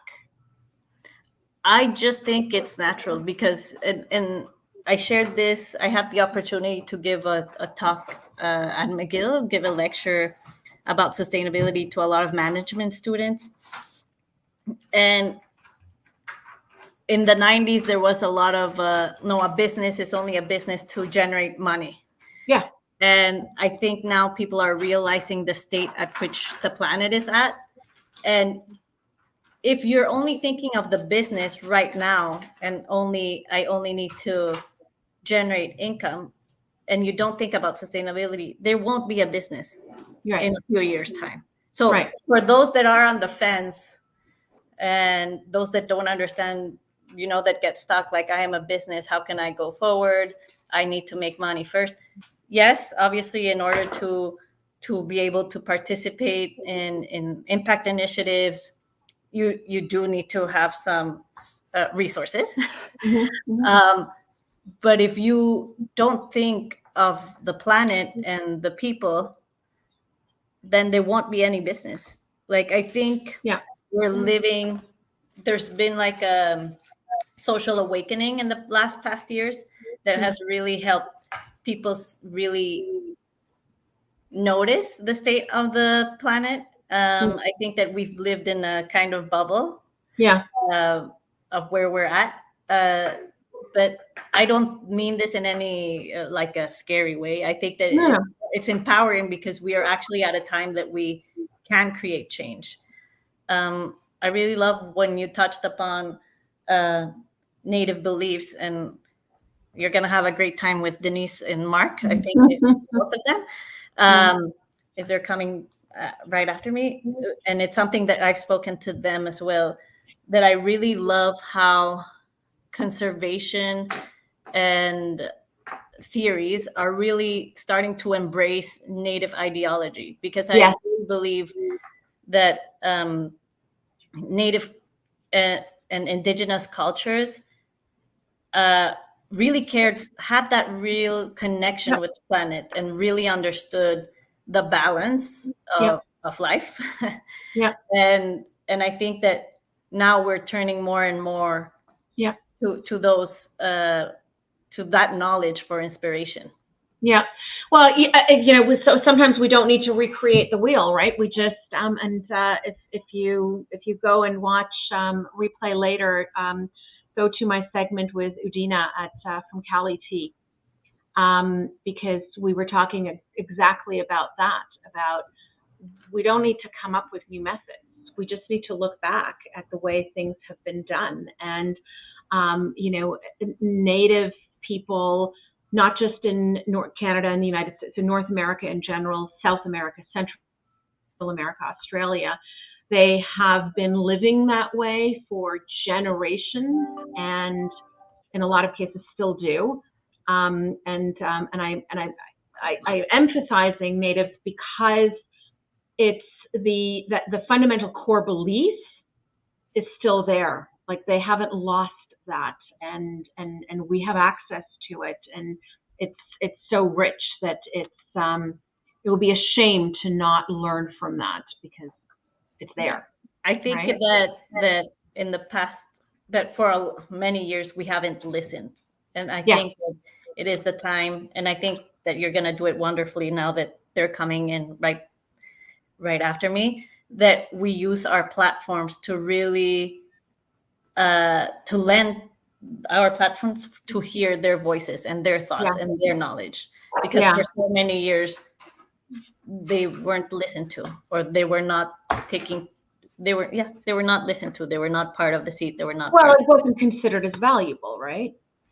So, and I wrote this down when I was sort of looking at this project that you do with T-Horse, and we're going to let T-Horse talk for themselves. So I don't want to take everything away from them, but you have this project with them, and I just feel like this quote is an important one.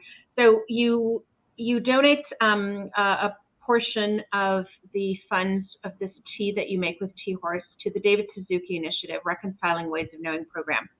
Yes. And this is one of their fundamental beliefs, like a core belief, or I guess their mission, whatever you want to call it. And it's the recognition that a nation-to-nation relationship is far more collaborative than a government-to-government relationship. It's a relationship between the peoples, capital peoples, and their ways of being and knowing, recognizing that each is different in its ways of being and knowing, and that neither is superior or inferior to each other. And it's a powerful way of looking at this, not just in learning from, as we're talking about, natives and Aboriginals, but also in, what we started talking about, and that's these what you call impact projects, of listening to what is needed in the areas that you work, right? So people to people, recognizing that it's different, not superior or inferior, but equal to each other. Yeah, and it's very important also the part about the governments, because governments have, right? Like any government or any big corporation, there's different agendas. So it's people listening to people, connecting at that level, and then enacting change. Yeah, yeah. So you are an optimist. Oh, most definitely I am. I know that was a statement. I know that you are. I think that everybody is so far. I think that everybody so far that I've spoken to is optimistic about the industry, while recognizing that there's still lots of work to do. And I think that that's a healthy approach or a healthy perspective, because there's always work to do in sustainability. You're never done, right? No. And as I'm saying, no, come on. Yes, that's exactly what I feel like sustainability. And we often say this in all types of meetings and webinars. It's really a journey. Yeah. There's always sometimes when I started working at sustainability and I would go to big seminars and I would be so overwhelmed because I'm like, oh my God, their journey is long, but you can be in the beginning of the journey, you can be in the middle of the journey, you can be at the forefront of the journey, and there's still things to do. There's always things to do. Yeah. I think that, our Western mindset sometimes gets stuck on starting a project and finishing a project. Yeah, that is not the case. And, what you just said, just what we're talking right now, just triggered for me, this Japanese belief in everything that they do, that it's lifelong, that you never actually stop, right? So to become a sushi master, for example, it's lifelong. Like you never actually fully achieve the perfection of it. Japanese flower arrangement, tea ceremony, whatever it is, it's always about this lifelongness of it. And we need to think of this as the same thing. It has to become our essence and our core. And I think people in tea are very akin to this because we know that there's always more to learn. There's always more to taste. There's always ways to perfect that cup, So I think that we kind of need to put that mindset, that passion that we have for tea of like, there's always room to perfect my beautiful cup of tea or to, make that ceremony even better. Yeah. That same mindset that we need to apply to sustainability. Yeah, absolutely. So tell me, Nadia, which came first for you, tea or sustainability? Tea. Tea, I think. I've always been very like a mini activist, like in my high school and like when I was, when I was very young, very like vocal about injustices, or I remember starting a few like inclusivity programs in my, so I've always been a mini activist. I like to think of sustainability people as mini activists. So yes, but tea has always been part of my life since I was a child. So I think tea. Good. Yeah. I what I do want to touch on, and because there's all of these philosophical areas that are so important, but and we've talked about the practicals of what you do there, but there's one topic that I haven't actually talked to anybody about, and I'm going to ask you because I know that you're doing work in this area, and that's packaging.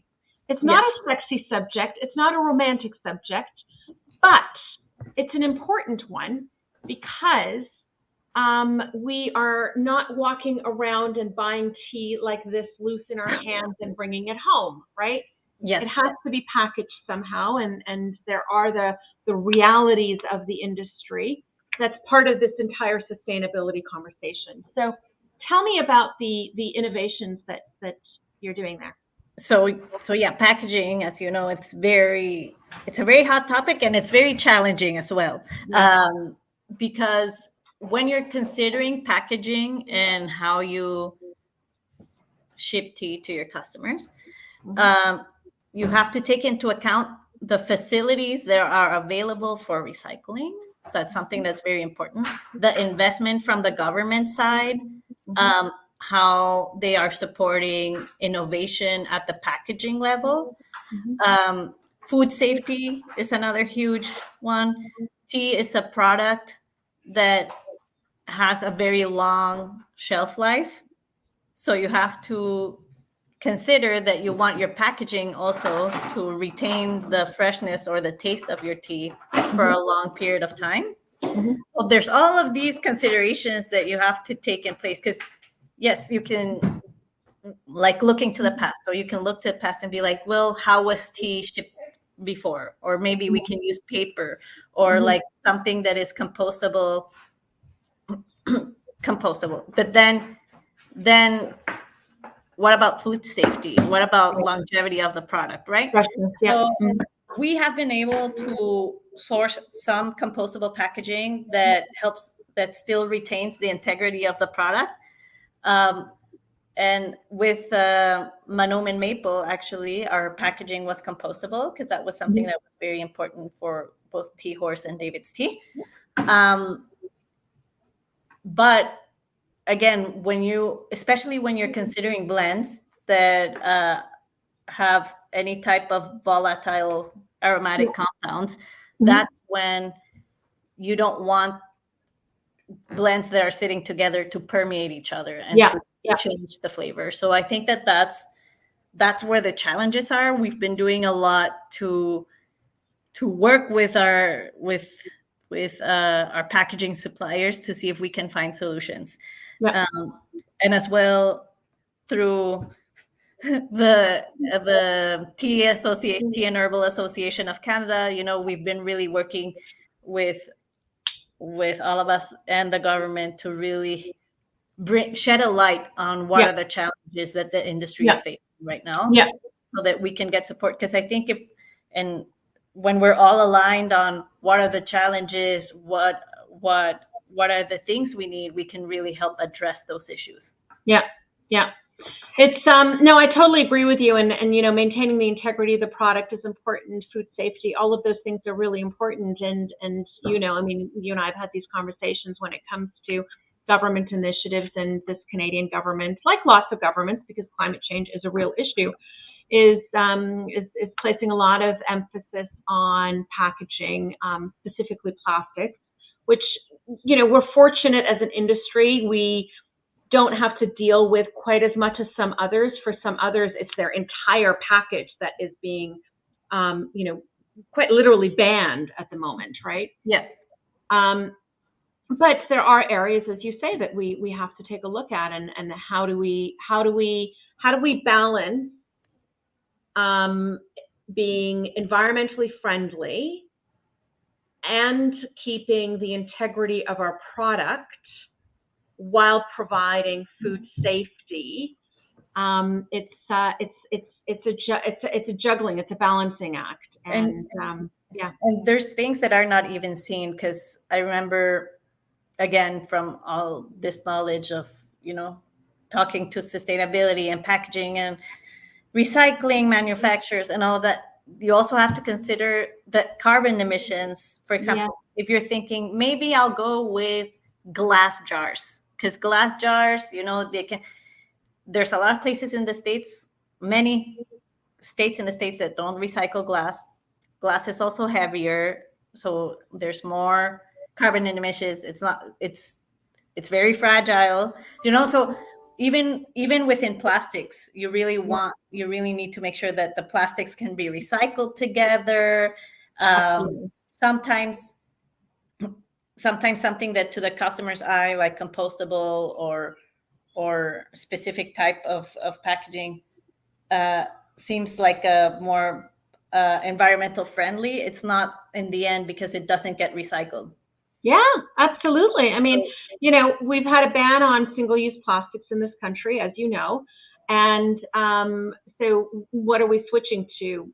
Lots of places are switching to paper, which somebody at some point is going to clue in and do a life cycle analysis of, the carbon emissions, the water, et cetera, that it takes to create paper.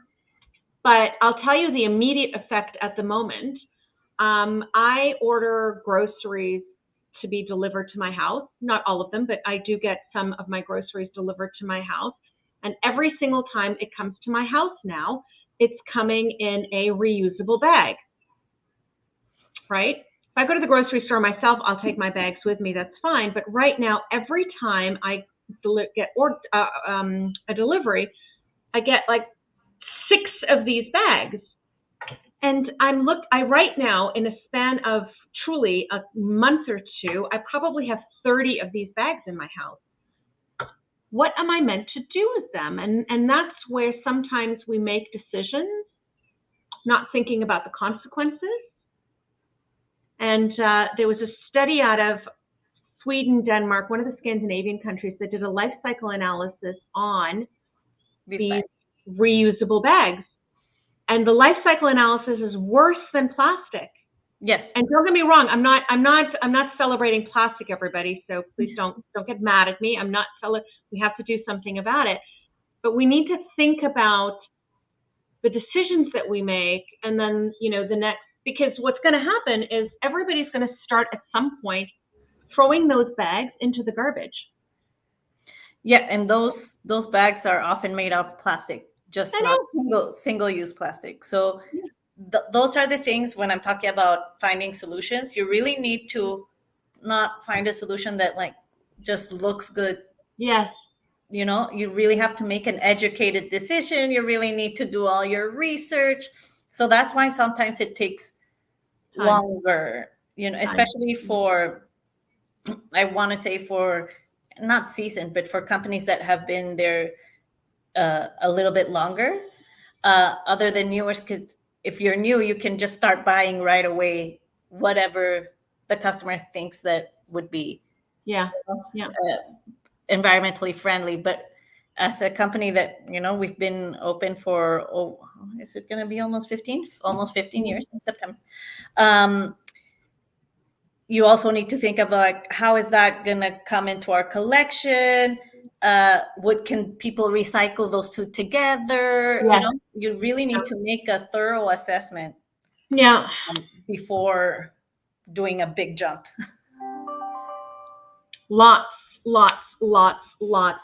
of consequences. So never boring, never dull, never. It's never dull, that's for sure. Absolutely not.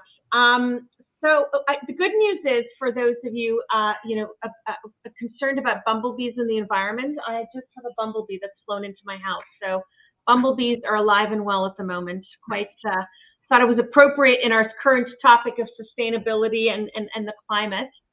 Yeah. So Nadia, I have a Proust question for you, because you know that you must answer a Proust question before you leave. Yes. And my question for you is, when and where were you the happiest? Oh my God. Your questions always make me, always throw me off. When and where? They're meant to make you think. Yeah.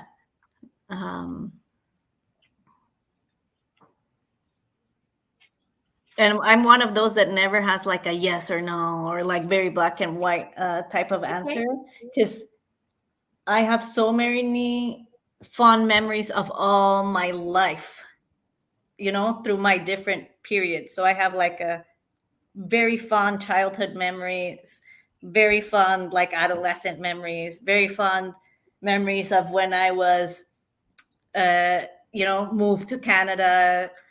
And even now, because now I can't pick a time that it's not now when I've been the happiest, because now I'm discovering my kids at this age and my parents at this age, and, really nurturing those connections with my sister and with my dear friends. So I want to say now, I don't want to, even though there's been happy times in the past, I think you should always strive to be happy in the now.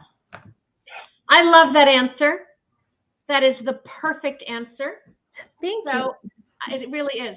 So I raise my cup to you, dear Nadia, for being a part of my sofa, but also for the work that you do, the collaborative effort that you always bring to the table. I work with you, as a member, but I think that, there are some people that just want to collaborate and work together, and you're always one of those.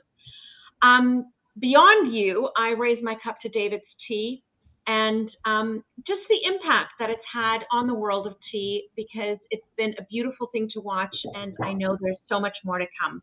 So cheers to all of you. Thank you. Cheers, and happy International Tea Day. International Tea Day. Thank you so much for having me here and for the kind words.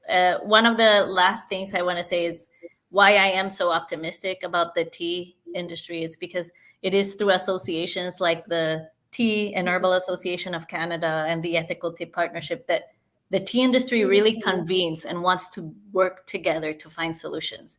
So I think that us working collaboratively, us listening to each other is really what makes me optimistic about the future of tea. Me too. I agree. Absolutely. Have a wonderful weekend. Enjoy your kids. You too, and good luck.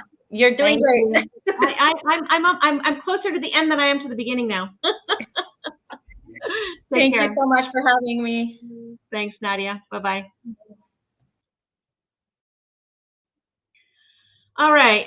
Well, I've got a bumblebee, somewhere here in my house, and a dog that could not possibly care less about the whole thing. But that's okay. We carry on.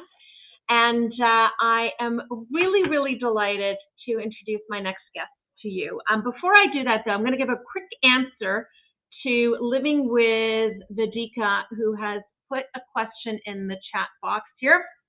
Our tea company is expected to report to regulatory authorities on sustainability. There are many new regulations now. So your last sentence first, there are many new regulations now. There are elements of, sustainability, so how you package and those types of things that, yes, government is regulating. You do not yet have to report on sustainability, but I would definitely not be ignoring the subject, because I can tell you with absolute certainty that reporting to authorities on what you do, greenhouse gas emissions, etc., they're all in the pipeline. So with that, I am happy to introduce my next guests to you, Denise and Mark. Denise and Mark are the owners, co-owners of a wonderful, beautiful company here in Canada called T-Horse. And I'm not going to tell you all about them because I couldn't possibly do it justice. I wanted to invite them today so that they could share with you their story, what they do, but also where that all comes from. So with that, I'm very happy to add Denise and Mark to my screen. Hello, lovely people. Hello. How are you? Good. We're great. Good.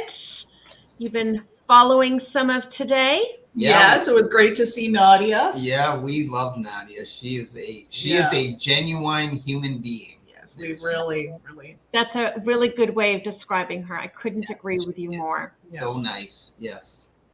So I'm going to let the two of you tag team with each other, and you, whoever wants to start, tell everybody about T-Horse. Okay, so Bojo, Denise Nindijinakaz, Anishinaabe Kwe Neem, Mayingin Nindodem. Hello, my name is Denise. I am an Ojibwe woman and I am part of the Wolf Clan. I am the co-founder of T-Horse, an Indigenous woman-owned tea and wild rice company located on the traditional territory of the Anishinaabe people in Northern Ontario, Canada. And my name is Mark Bohemier. I'm one of the co-founders of T-Horse. I'm just a white guy from Winnipeg. I'm French and Polish heritage, so I'm Frolish. I'm a Frolishman. And so Denise and I started T-Horse. We started to conceptualize it in late 2017.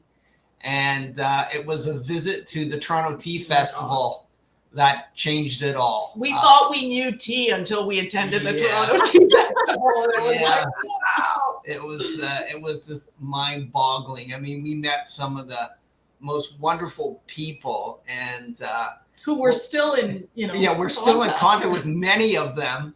And we met the great Kevin Gascoigne and Jeff Fuchs, the tea traveler, the pu'er master. And just a Tao from Tao Leaf in Toronto, and just a whole bunch of different people. And that was just a real eye-opening experience. And really, it was a real catalyst for us forming T-Horse, because we weren't sure what we were going to do. We knew we wanted to do something with tea. We live in Thunder Bay, which is a northern, very northern city in Canada with, in Ontario, there was a one tea shop, and we just thought it was really important to bring premium tea to the north. We just fell in love with the whole tea culture and the taste. And I think because Denise is Indigenous, one of the things that just amazed us, and again with Jeff Fuchs talking about all these Indigenous people around the world that have really been the stewards and the caretakers of ancient tea forests in Yunnan. And we met Taiwanese people and people from Korea and different parts of Asia and Japan, and Taiwan. And we were just blown away how we sort of see China as this great monolith, this huge country, but within that country there's subcultures and and again Indigenous cultures that we didn't really know about. And we certainly didn't know about what their relationship to the tea and the tea forests. And so it really seamlessly aligned with, the Anishinaabe culture that Denise is part of here in Northern Ontario, and how tea, sure, it's Camellia sinensis, but it's also, the herbal side with like roots and leaves and berries and different things. Like cedar tea is an important part of the and Labrador tea. Yeah. There's all these different things that we call tea. We know it's not Camellia sinensis, but we still call it a tea. And we just saw how, this indigenous alignment of being stewards of the land was just fascinating. So it really sort of helped launch us into tea because of that relationship. So tell everybody about your Manuman Cha, because you're doing more than just tea. There's right. So there's something really interesting about where you took your journey. So we began as a tea reseller, and as a tea company, we would get different samples from all over the world. And we received a sample one day, and I opened it up and I looked at it and I said to Mark, wow, this looks like wild rice. So in my culture, the native culture, indigenous culture, wild rice has been growing in these parts of the world since time immemorial and has sustained our people. It's a marsh grass grain. It's actually not rice. It's, and one of the only indigenous grains to North America. So I looked at it and I said to Mark, I wonder if we could do something with wild rice, similar to like a genmai cha. So genmai cha, the Japanese brown popped rice green tea, that was always my morning tea for years and years. So that's what kept me going in the morning, got me going. So I'll let Mark talk about his cooking background and how we got wild rice into a form that we could blend it with tea. So let's just say Denise. Now, Mark. Yeah. Mark, I know that it's proprietary, so don't give away all your secrets. Oh no, we won't. We won't. Trust me, we won't. Unless everyone wants to sign a non-disclosure agreement. Yeah. No. Anyway, so Denise has a lot of great ideas. I have really great ideas that put him to work. She gets me to work. So I do have a pretty strong background in cooking. Yeah. And I love cooking, and I'm really serious about it. So we took wild rice and we tried. So we actually bought it originally from some indigenous harvesters in northwestern Ontario.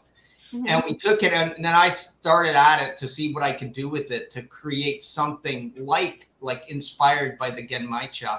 Mm-hmm. And right away, I had okay results, and then I realized it is quite a challenge to try to roast or toast wild rice. And so over a period of a few years, we were able to kind of do a soft launch of it at the World Indigenous Business Forum in Vancouver. And I think that was 2018. Or no, was it? Or 2019, whatever. I can't remember, sorry. And so we had some pretty good results. And what we found was when we met up with people from Korea or Japan, they said, it reminds them of home. And because of the flavor, it's like a buri cha. So it really was inspired by the Korean buri cha or Japanese mugi cha. And then that's how we ended up coming in contact with people from Taiwan, and they have millet tea, or what they call millet tea, and roasted grain teas. Charlie. Yeah, so it was that relationship. Again, we weren't super familiar with that, and it was that really put us, to really focus on that. Because as we know, there's probably thousands of Earl Grey teas out there. There's a lot of breakfast teas out there. But we could not find any wild rice related tea blend or anything like it. So we thought, you know what? This is great. And it's a great opportunity for us to come up with the idea. But it's also, again, this strong way to link directly with Denise's heritage, or native heritage, or Anishinaabe heritage, as well as other indigenous people. So it was really fortuitous that sample, it came to us as a sort of a test sample of a Cooke cha, a twig tea. So it was, we're like, wow, it definitely looks like twigs, but it actually did look a lot like wild rice, especially after we infused it. So it was really, again, a strong connection to, Indigenous people globally in the tea world. So it was really fascinating. So yeah. So, I mean, you mentioned your Indigenous background, Denise, and I think you're right. I mean, I know that you're right. If you followed some of what we've talked about today, we've talked about that actually a few times about Indigenous culture and you know, the way that the land is treated and this belief in 7 generations of caring for what it is that you do. And Indigenous, you know, we have our Indigenous people obviously in North America, but there are Indigenous people all over the world, as you've rightly said. Even within China, there's subcategories of Indigenous. And I think that this fundamental belief that that we have a lot to learn from these communities when it comes to this subject that, you know, we're celebrating today, sustainability. It's so obvious, and we keep saying it and we keep repeating it, and I feel like we keep forgetting it. So as I was preparing for today, you know, I was reading some of the speeches that have been given, you know, in the United Nations on sustainability, etc. And I fell on this one, which was given at the United Nations Conference on Environment and Development in 1992. Wow. I know. And what was said was Indigenous people and their communities and other local communities have a vital role in environmental management and development because of their knowledge and traditional practices.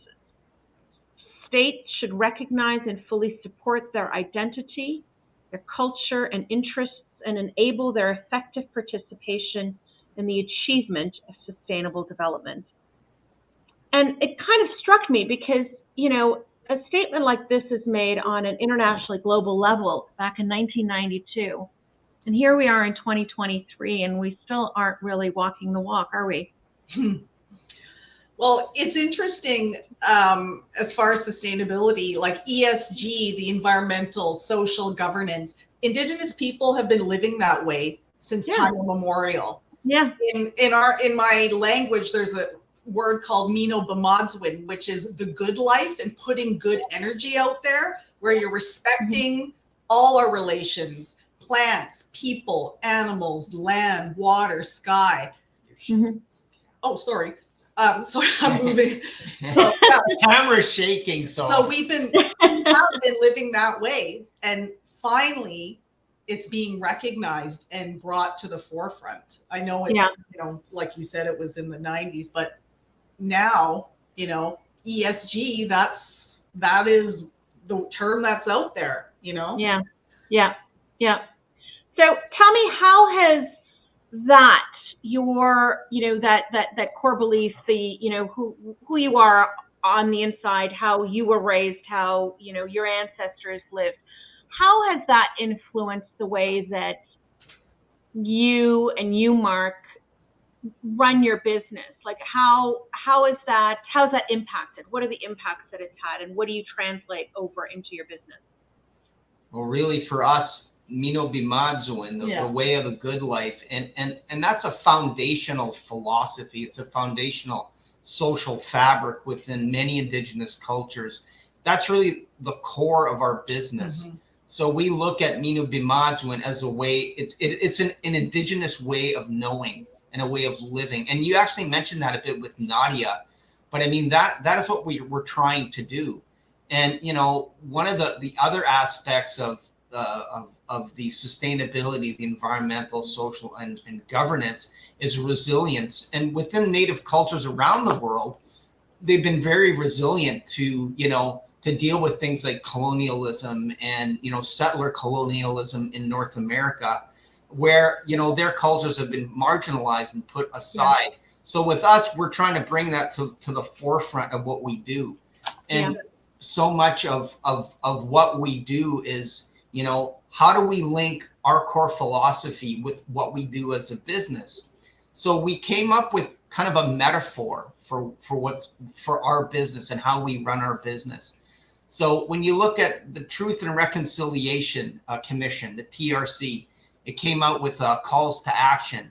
And one of the things that we looked at, well, we deal with wild rice, and where wild rice, again, is not a rice, but it's a marsh grass grain called monomen. That's the Anishinaabe word for wild rice. So where does it grow? It grows sort of in between land and water. So if we take, let's say, non-Indigenous people as land and Indigenous people as water, like very fluid culture, well, right in the middle, needing land and water at the same time, living in the water and living on the land is the wild rice. And wild rice needs just the right temperature water, just the right height of water, just the right sunlight, just all conditions need to be right for it to flourish. In fact, wild rice grains can sit dormant on the bottom of a shallow river, very slow moving river or lake for over 10 years. It just waits for those conditions. So what is reconciliation? It's basically the same. The conditions have to be right. The water and the land, so the non-Indigenous and the Indigenous, have to come together to create this wonderful product, this wonderful food.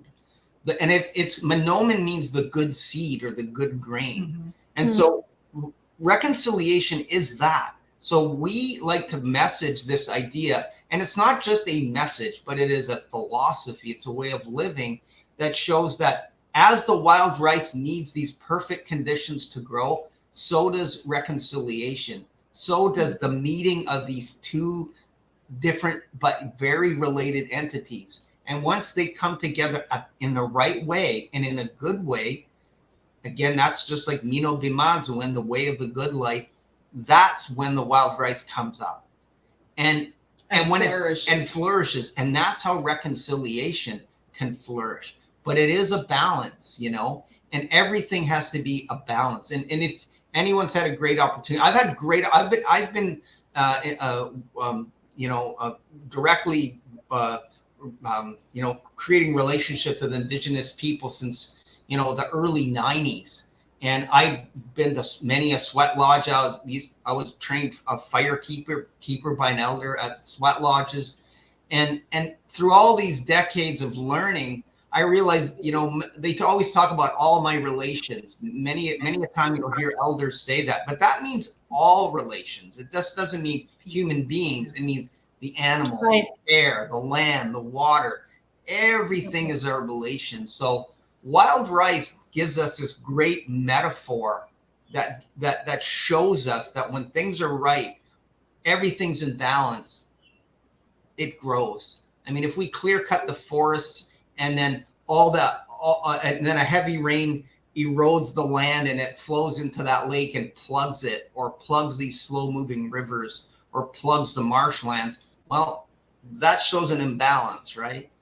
And I'll take it just one step further because I don't want to dominate with one question. No, it's a good question and a good answer. So, but even right now, we're looking at everything's going to go electric, and in Northern Ontario, there's something called the Ring of Fire, and that's where all these lithium mines and these metals that can create batteries. Well, you know what grows up there? Wild rice. So you know what? That is the largest untouched carbon sink in the world. It is the largest untouched marshlands in the world. And we're thinking that we're going to go from petroleum to electric and do no harm. Well, you will, in essence, destroy the hydrology of the greatest untouched marshlands in the world, and it will adversely affect our business, because then our wild rice, I don't mean possessively, our as in our all people and animals that would benefit from the wild rice, it will be probably destroyed in many parts. That hydrology, complex hydrological system takes the water from Northern Ontario, Northern Quebec, and it goes all the way into Alberta. So it's not as simple as just going to lithium powered batteries. These are complex issues, and the Anishinaabe and the Indigenous people understand the complexity. You can't change one thing, not affect something else. So, it like the whole is made up more than it's some of its parts. Like the whole is something very complex that we need to understand. And we'd rather think that if we change one thing, that, you know, okay, oh, now it's all going to be better. Well, there's no magic bullet. So we need to, or magic pill or whatever. We need to really think closely about, you know, what's going to happen up north and how's that going to affect all the water that's being purified. Like we look at the Brazilian rainforest as the lungs of the earth. Well, you know where the kidneys are? The kidneys are on those marshlands. The liver, that's the marshlands. It filters, it purifies the peat bogs, all these kind of, you know, where all the mosquitoes and black flies come from, you know, well, at places people don't really want to go. Well, that's where the glorious wild rice comes from. That's where true life comes from. And one of the most mind-boggling experiences for both of us was when we went on a wild rice harvest. We stood on a floating marsh, floating land, and just below us was water. Like we could, you know, step too hard and you go right through. And when there was an airboat that picks the wild rice off of the water, and when that hopper full of wild rice came, it was teeming with life. So even if you do not believe in the concept of God or anything like that, well, when that first boat full of wild rice and I came to me and I was helping scoop it into bags, like it was teeming with life. I mean, life beyond life, insects, dragonflies, birds all around in the marsh, you know, the moose feed in there, you know, like ducks, geese, you know, all these, this was just life like you've never seen it before. You know, when you live in a big city and you don't see insects and you don't see that, and everyone's trying so hard, like if you're in Toronto, try to get to Algonquin Park or these different places, man, there's nothing like the deep north part of our provinces that are teeming with all these great things. And you know, like again, so if you start mining up there, what you're going to do is cut off that life, you know, and it's short-term gain, you know. Is, you know, we have difficulty in general, I think, as peoples to you know, to stop and think long term sometimes, right? It's like the packaging conversation that I was just having with Nadia, and you know, okay, so we banned plastic bags. Good, wonderful, super, but did we think about what the alternative was going to be? No, not really. We just wanted to get rid of the plastic bags. Yeah. So, you know, by addressing one issue, we tend to just create another problem, and kind of think, well, you know, that's going to be the next person's problem because I'll be retired by then, and I've already checked off my box of things that I had to do, right? Right. So, you know, I think that this interconnectivity of what you're doing and what I really love about what your company has done is doing is this, you know, is bringing together these, you know, the beauty that this country has to offer. And we're very fortunate to be in this incredibly vast country, as you say, Mark, where, you know, I can only drive a few hours north of where I am now and experience what you're talking about. You know, to bring that, and then also to bring, you know, these indigenous beliefs and way of life is probably a better way of putting it than beliefs. Beliefs sound a little cultish. It's not cultish. It's a way of life. And to marry that together with, you know, the thousands of years of tea traditions from a whole other part of the world is just, you know, to me, that's just the earth working in beautiful synergy with each other. So that to me is really just beautiful sustainability in its pure form. Yeah, and even the way we've named our products, Denise can talk a bit about that. Like we call it Manoman Cha. So you want to just explain how? Yeah, tell me. Yeah, so Manoman in Anishinaabe language means wild rice, and cha in many Asian cultures is tea. So it's a fusion of cultures, of flavors, of languages. So it's keeping the language alive too by keeping, you know, our products. And it's educating people too. You know, a lot of people don't know what Monoman is. Well, I mean, it gets people interested and it starts conversations. Yeah, and it's kind of a synergy and a linking between the East and the West, like this great leaf, the Camellia sinensis leaf, that has gone global. You know, it's gone all over the world, and we want to just link Indigenous Asian people with Indigenous North Americans and Indigenous people from the Americas by fusing these cultures and fusing. So it became, these are one word names. It's Monoman Cha is not two words. It's one word that we fused together. Now we came up with a Monoman Chai, where we put our roasted wild rice, and we worked with an Indian tea blender, and we've come up with a masala chai style tea with that. And so we sell it as just a roasted wild rice, Monoman Abo, which means wild rice water. And we've done that. And again, it's to, again, you know, it's reconciliation that we look at. We honor the Indigenous language, the Anishinaabe language. We honor the leaf. We honor the grain that we use. And we just want people to see it as more than just, you know, a fish fry, boiling water, salt, and there's your wild rice. It's just like tea is more than just simply hot water and leaves. What it is, it's from the land, it's from the sun, it's from your terroir, like wherever that terroir is, whatever hand may have plucked that leaf in Asia for us to use in North America. Well, we want to honor that hand. We want to honor that person. And we really try to find as many Indigenous harvesters as we can, so we can support them. And when they harvest that wild rice, again, we fuse together these people, you know, at a higher level than just a business transaction. You know? Yeah. And I think that's the beauty of it all. So it was, you were with David's Tea, the winner of our sustainability awards last year in Niagara. Again, I've said this all day long. I don't like to use the word winner because all the work in it is being celebrated. But there are some projects that just, you know, need to be called out a little bit. So that's how we connected, and I'm grateful for that. I've popped for those of you listening and are interested in Tea Horse, I've put the link to their website up in the chat box.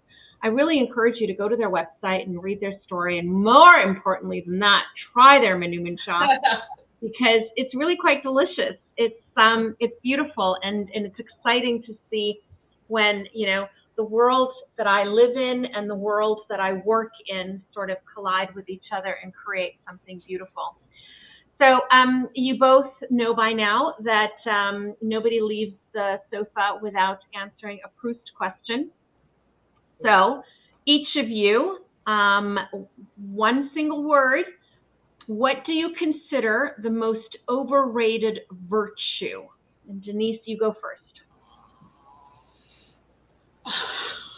I don't know. You can both collectively come up with one. I don't know if you can overrate a virtue. I mean, because for us, you know, we love doing business with people that we like. So, you know, we look for the virtuous part in all people. It's when we see the opposite side. Good answer, Mark. You know, that we don't see anything overrated when it comes to being virtuous. I think if you're a good-hearted, good answer, good soul, good spirit.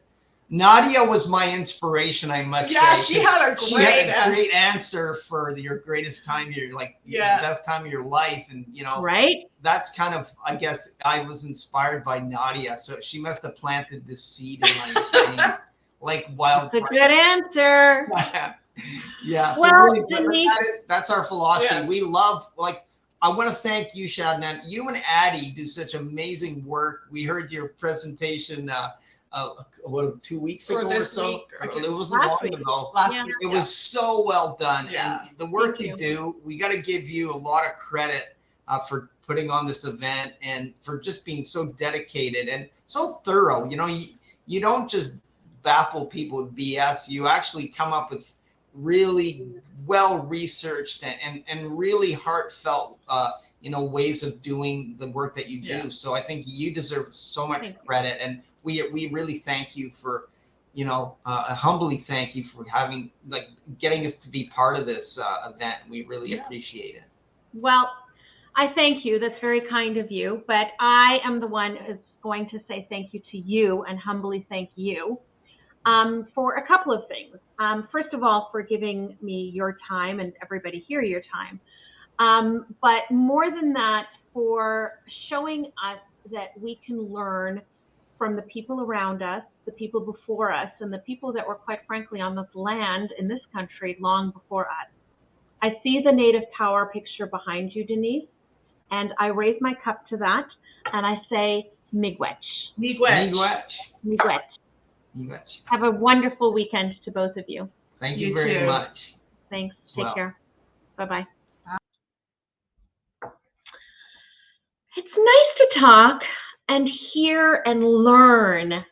And, it's, as I mentioned, I think earlier, I don't remember to who anymore, it doesn't really matter to who, but I was talking about, this Western idea of, you start a project, you finish a project, and that's the end of that. I go to school, I learn something, I come out with a degree, and I've learned that, and that's the end of that.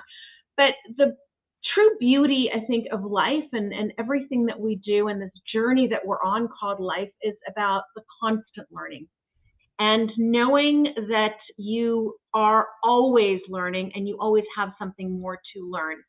And if you just stop for a moment and listen, be surprised at what you see all around you. And for me, that has been, and I think for a lot of Canadians, we've had a complicated, not pleasant, for the Indigenous people, relationship with our Indigenous people.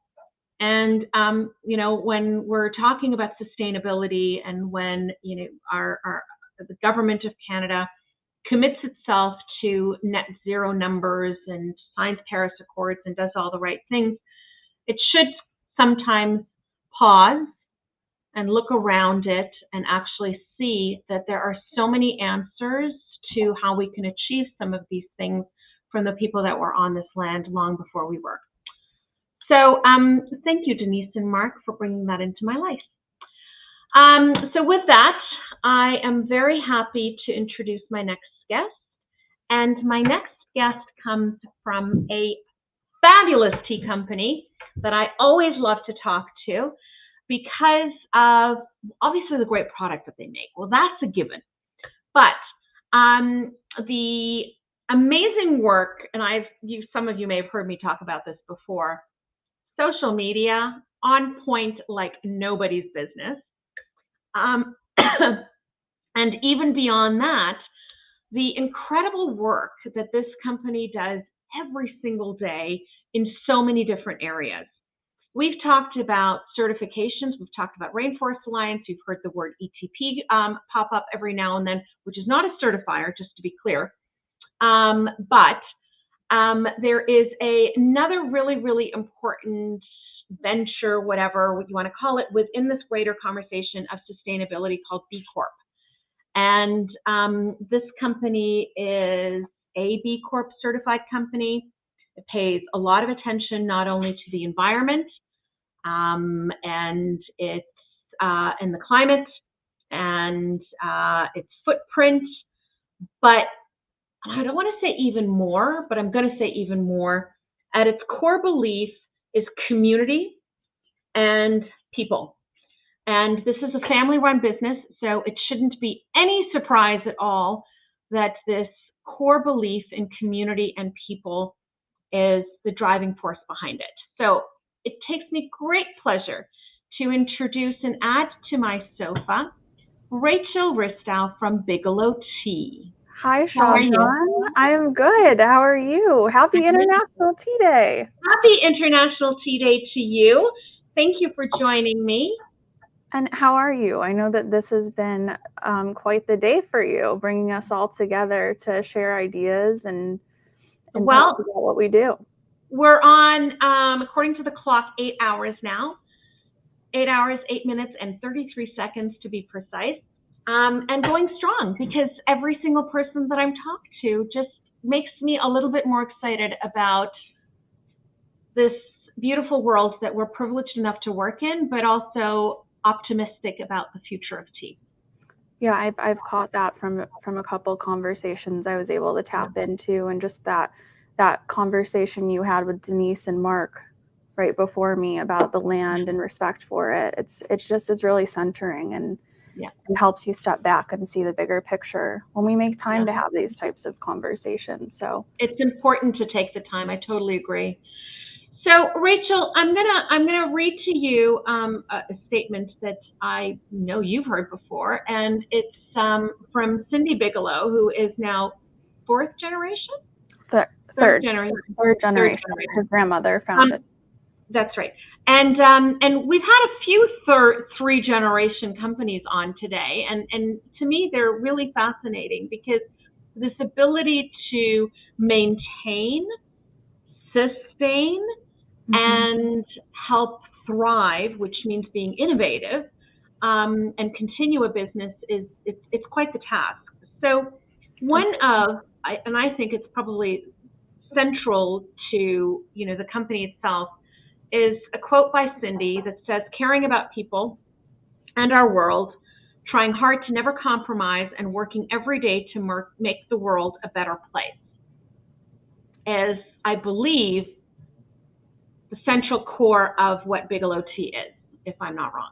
It really is. There's so much pride in every employee who works here. I actually joined Bigelow only 7 months ago, and already feel like a part of this extended family that they always refer to, meaning that the employees here are really seen as an extended part of the Bigelow family. And as early as my interview, I just was repeatedly hearing this phrase that it's the right thing to do.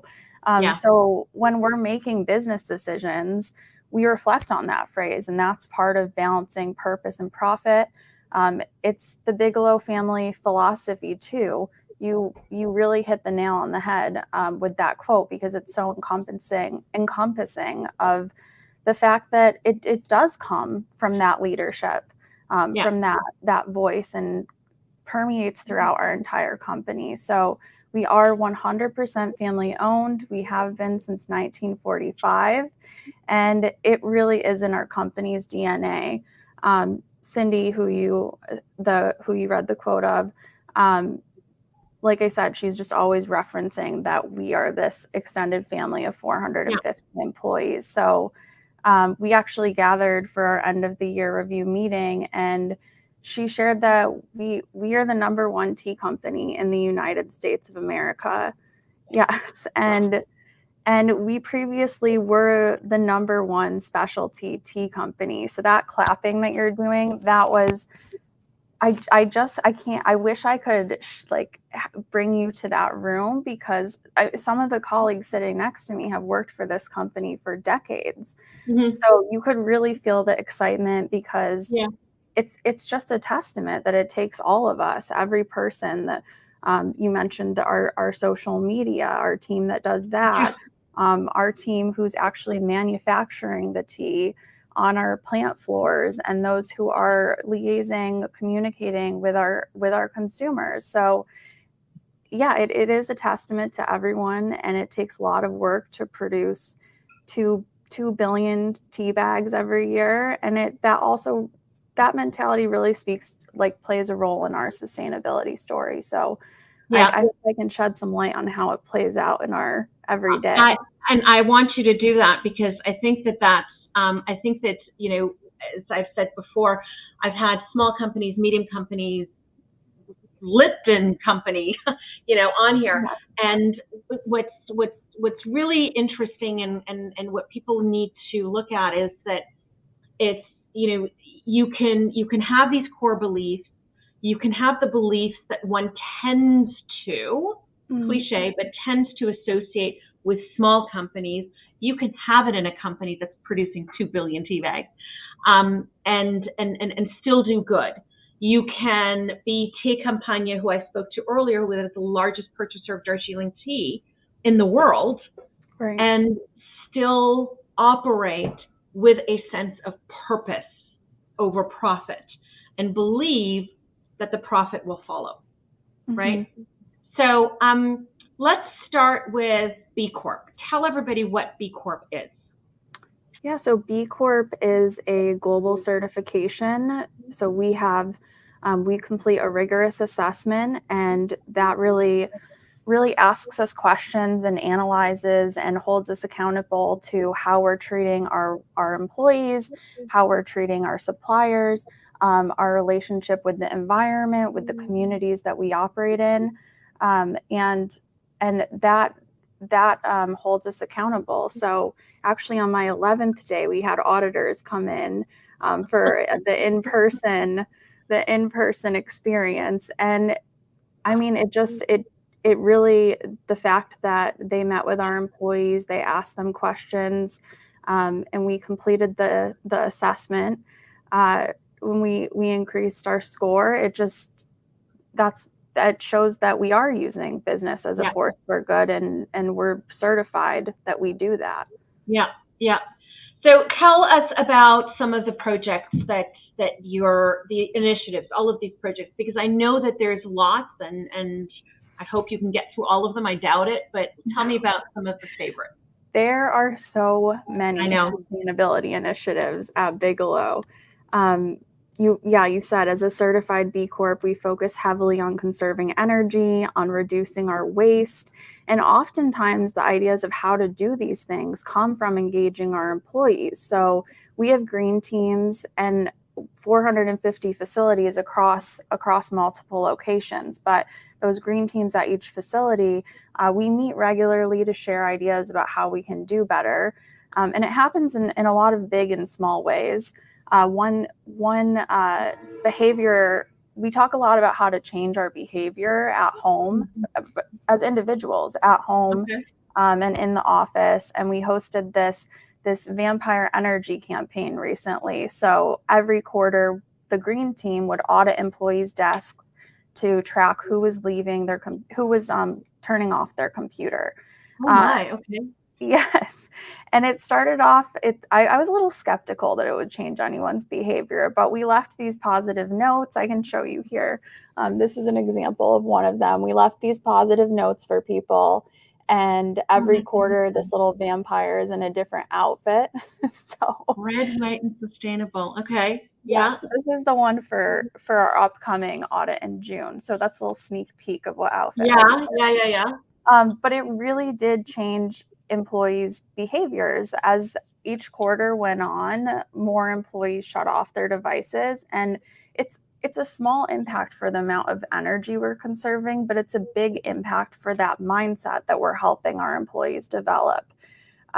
So I was very proud of our team and proud of our employees as we analyzed each quarter, to reward mindfulness too, and it was fun. It was fun as well. So.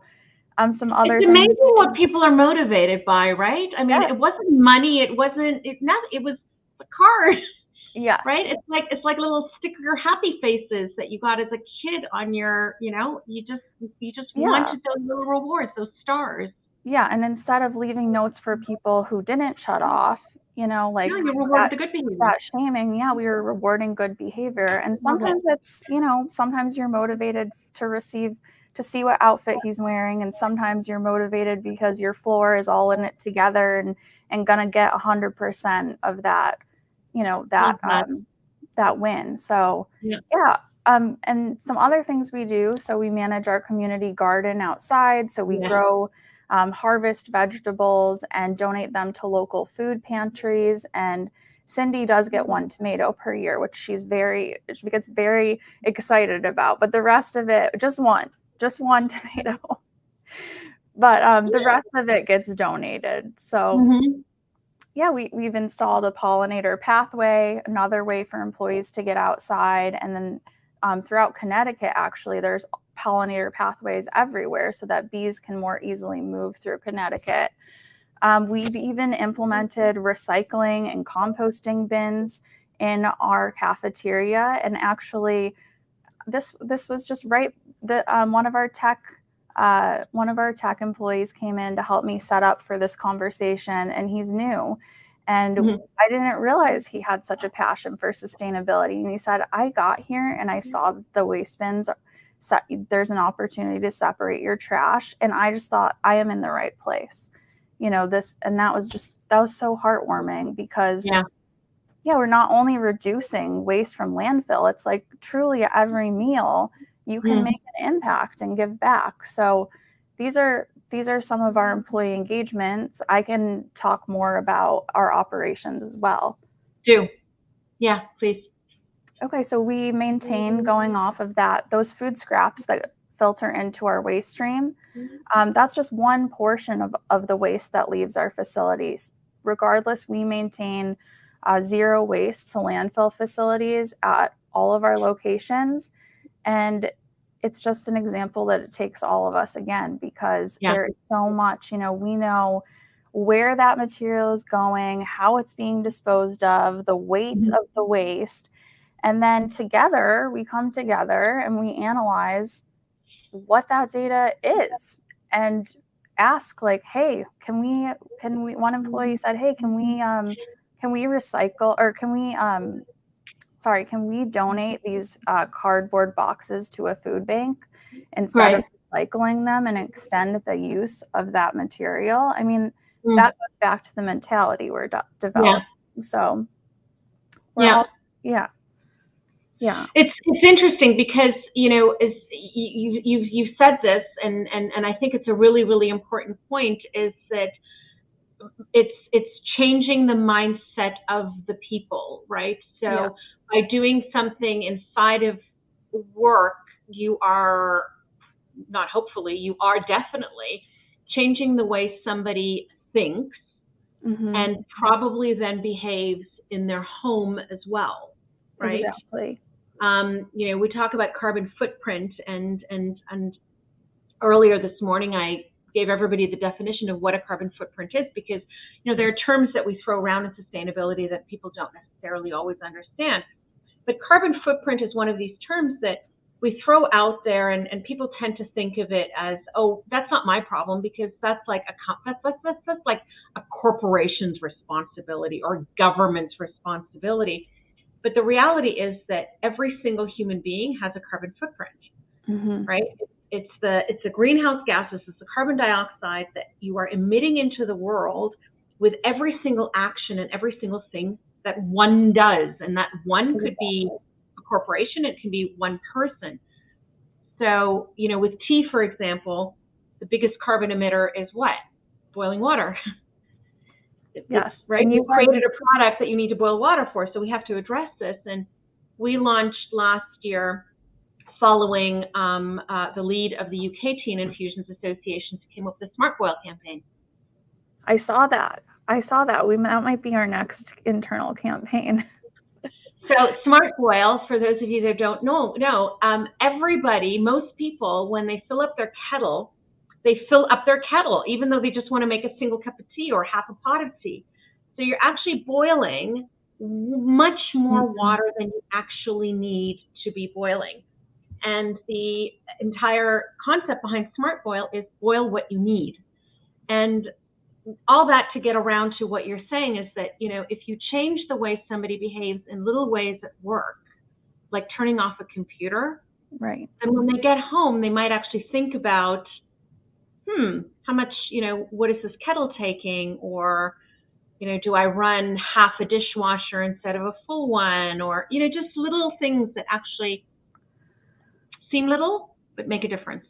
Yeah, that's exactly right. And I love that you did that campaign. I learned from reading about it as well. And especially we as a tea company, I mean, our employees drink copious amounts of tea. So being mindful of that in the office, or, you know, that's very important to put at our forefronts.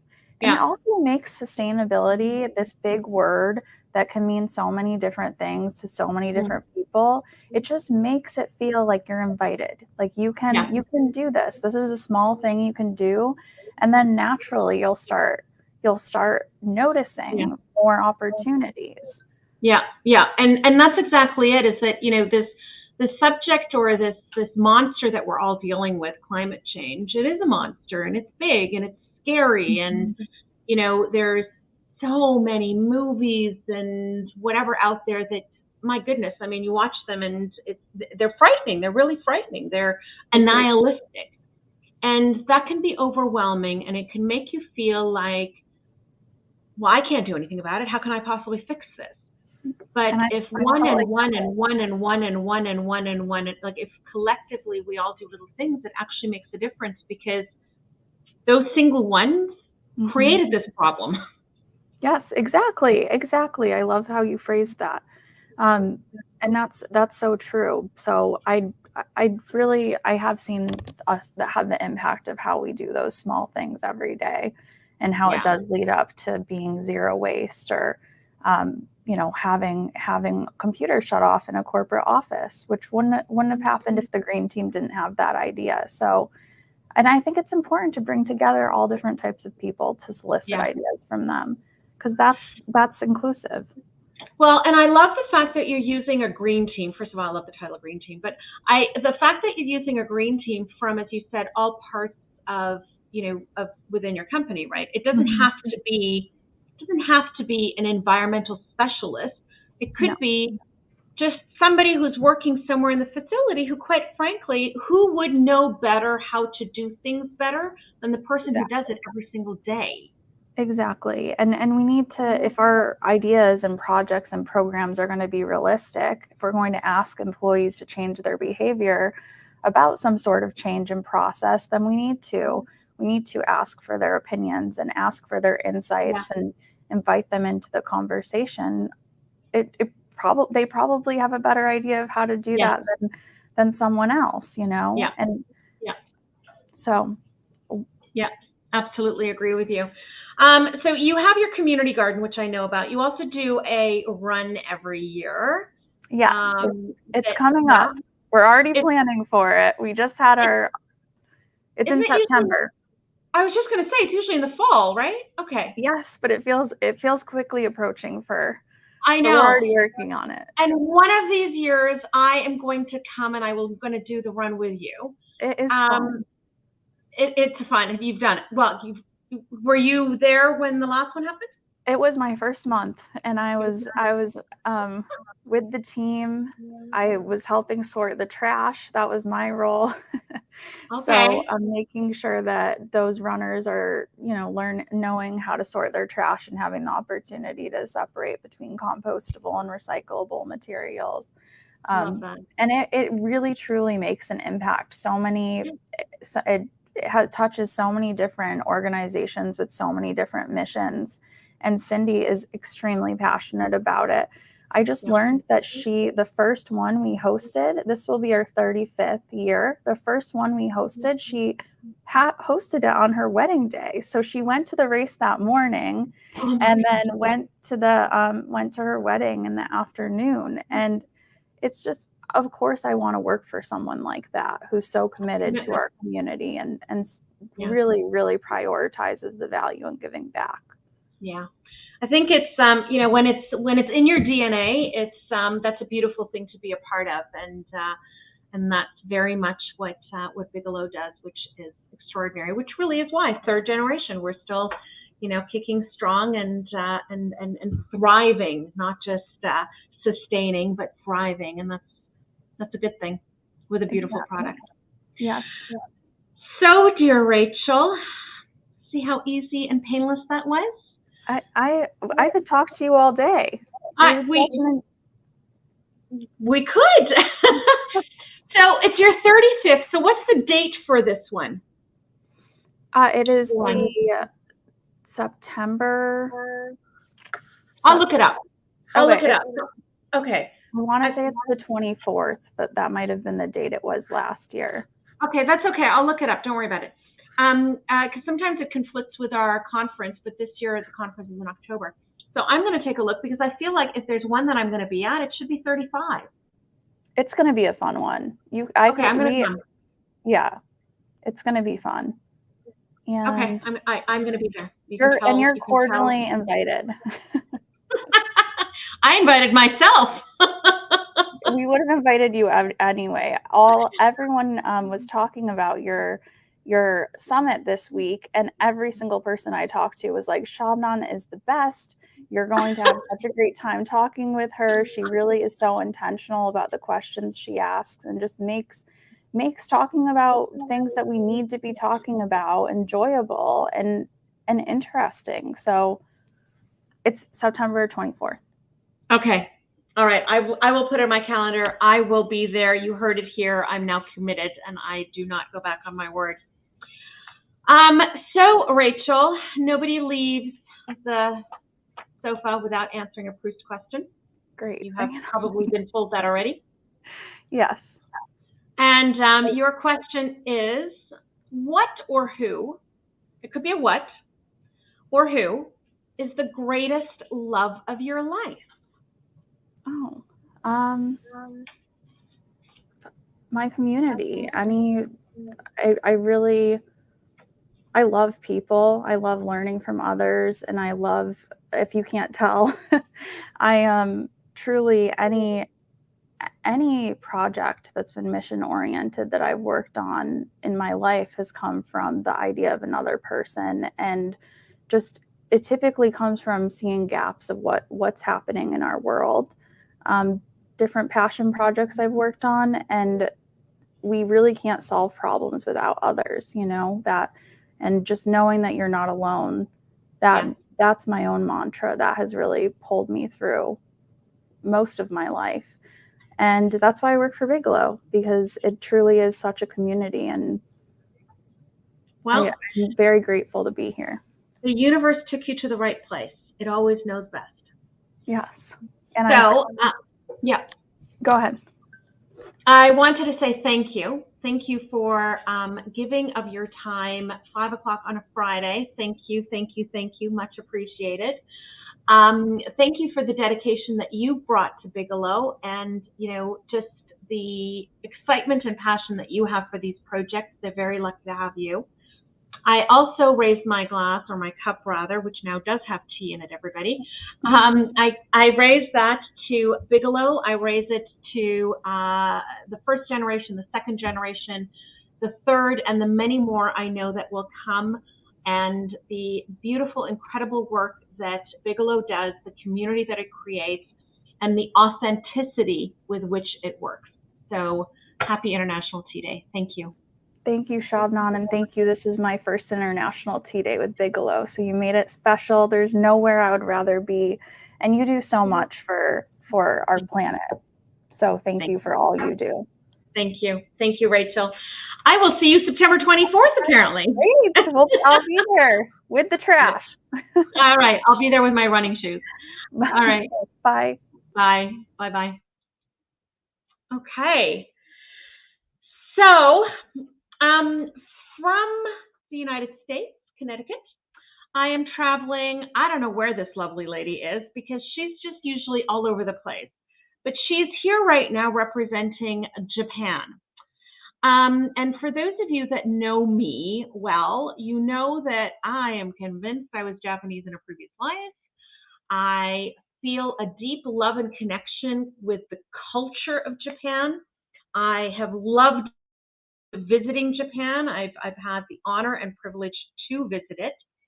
And I am always super excited about the company that we're going to talk about next, because this is another representation and another example of big companies doing big things because they understand and accept the big responsibilities that come hand in hand with being big.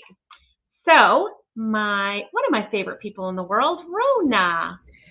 Konnichiwa, Shabnam-san. Konnichiwa, Rona-san. Thank you. How are you? I'm doing well. I wish I was in Japan, but I actually just arrived in Chicago today for the restaurant show. So I'm in Chicago, but we can transport ourselves to Japan like we've done before. We can be anywhere we choose to be. We just have to will it to be. So you are in Chicago, and you are at the show, and you're always somewhere. All right. So this is the busiest woman in tea, Rona. Not as busy as you, miss. Well, I don't know about that, but Rona, tell everybody. I mean, if you don't know about Ito-En, then I don't know what to say. But let's pretend somebody here has never heard of Ito-En. Tell them. Well, let's see. Well, we were established in 1966 in Japan. That's where our roots are. And we are global leaders of green tea, authentic Japanese green tea. That's what we take pride in. We actually were the innovators of the first unsweetened ready-to-drink green tea. And we really revolutionized green tea drinking. I mean, we do preserve the more traditional, authentic, tea making. But I'd have to say that, our late chairman, Masano Honjo, had this vision that, young people were on the go. They weren't going to be sitting at home with their parents or grandparents, steeping tea. So it was during the time, like when the Walkman, do you remember the Walkman? I do. I had one, the yellow one. Yeah, the big giant one. So that, to be able to have a authentic, unsweetened green tea on the go. But we all know that, tea oxidizes. So it took a lot of ingenious development and technology to really be able to bottle a ready to drink.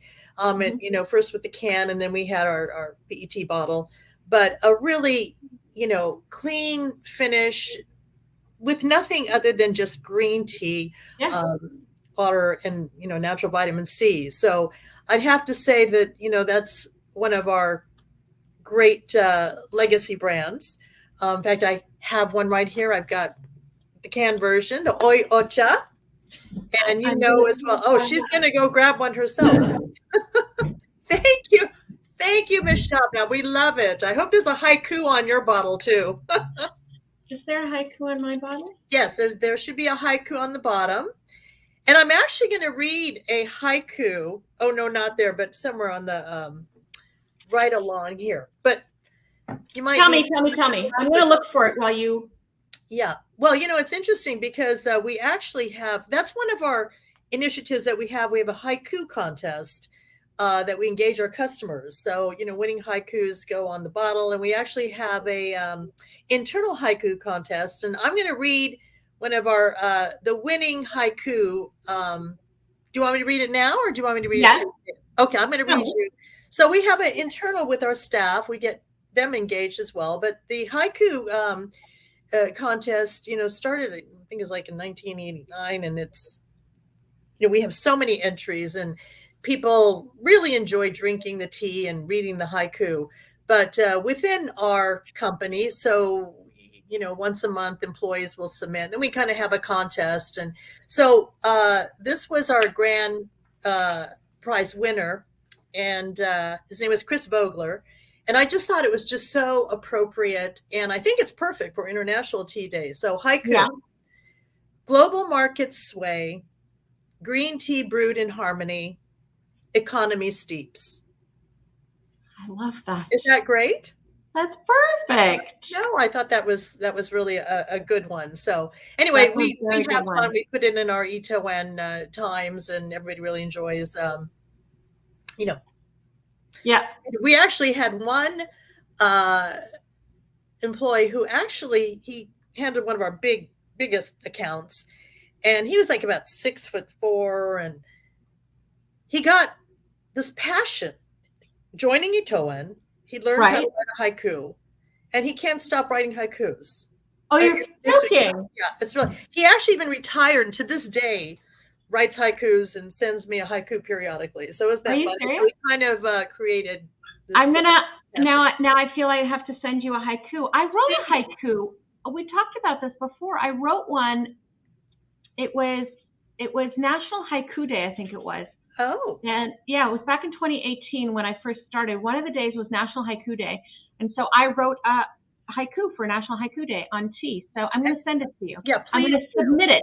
Yeah, please do. We'll be sure somehow it gets on a bottle or something. But back to Itoen. I mean, one of the things that we were talking, I know, sustainability, and it's very much in our DNA as well because we were established in 1906, but in 2009 we were the first beverage company to really be certified with the ISO 14001, which is the International Standardization Organization for Environmental Management. So this is something that the company adopted early on.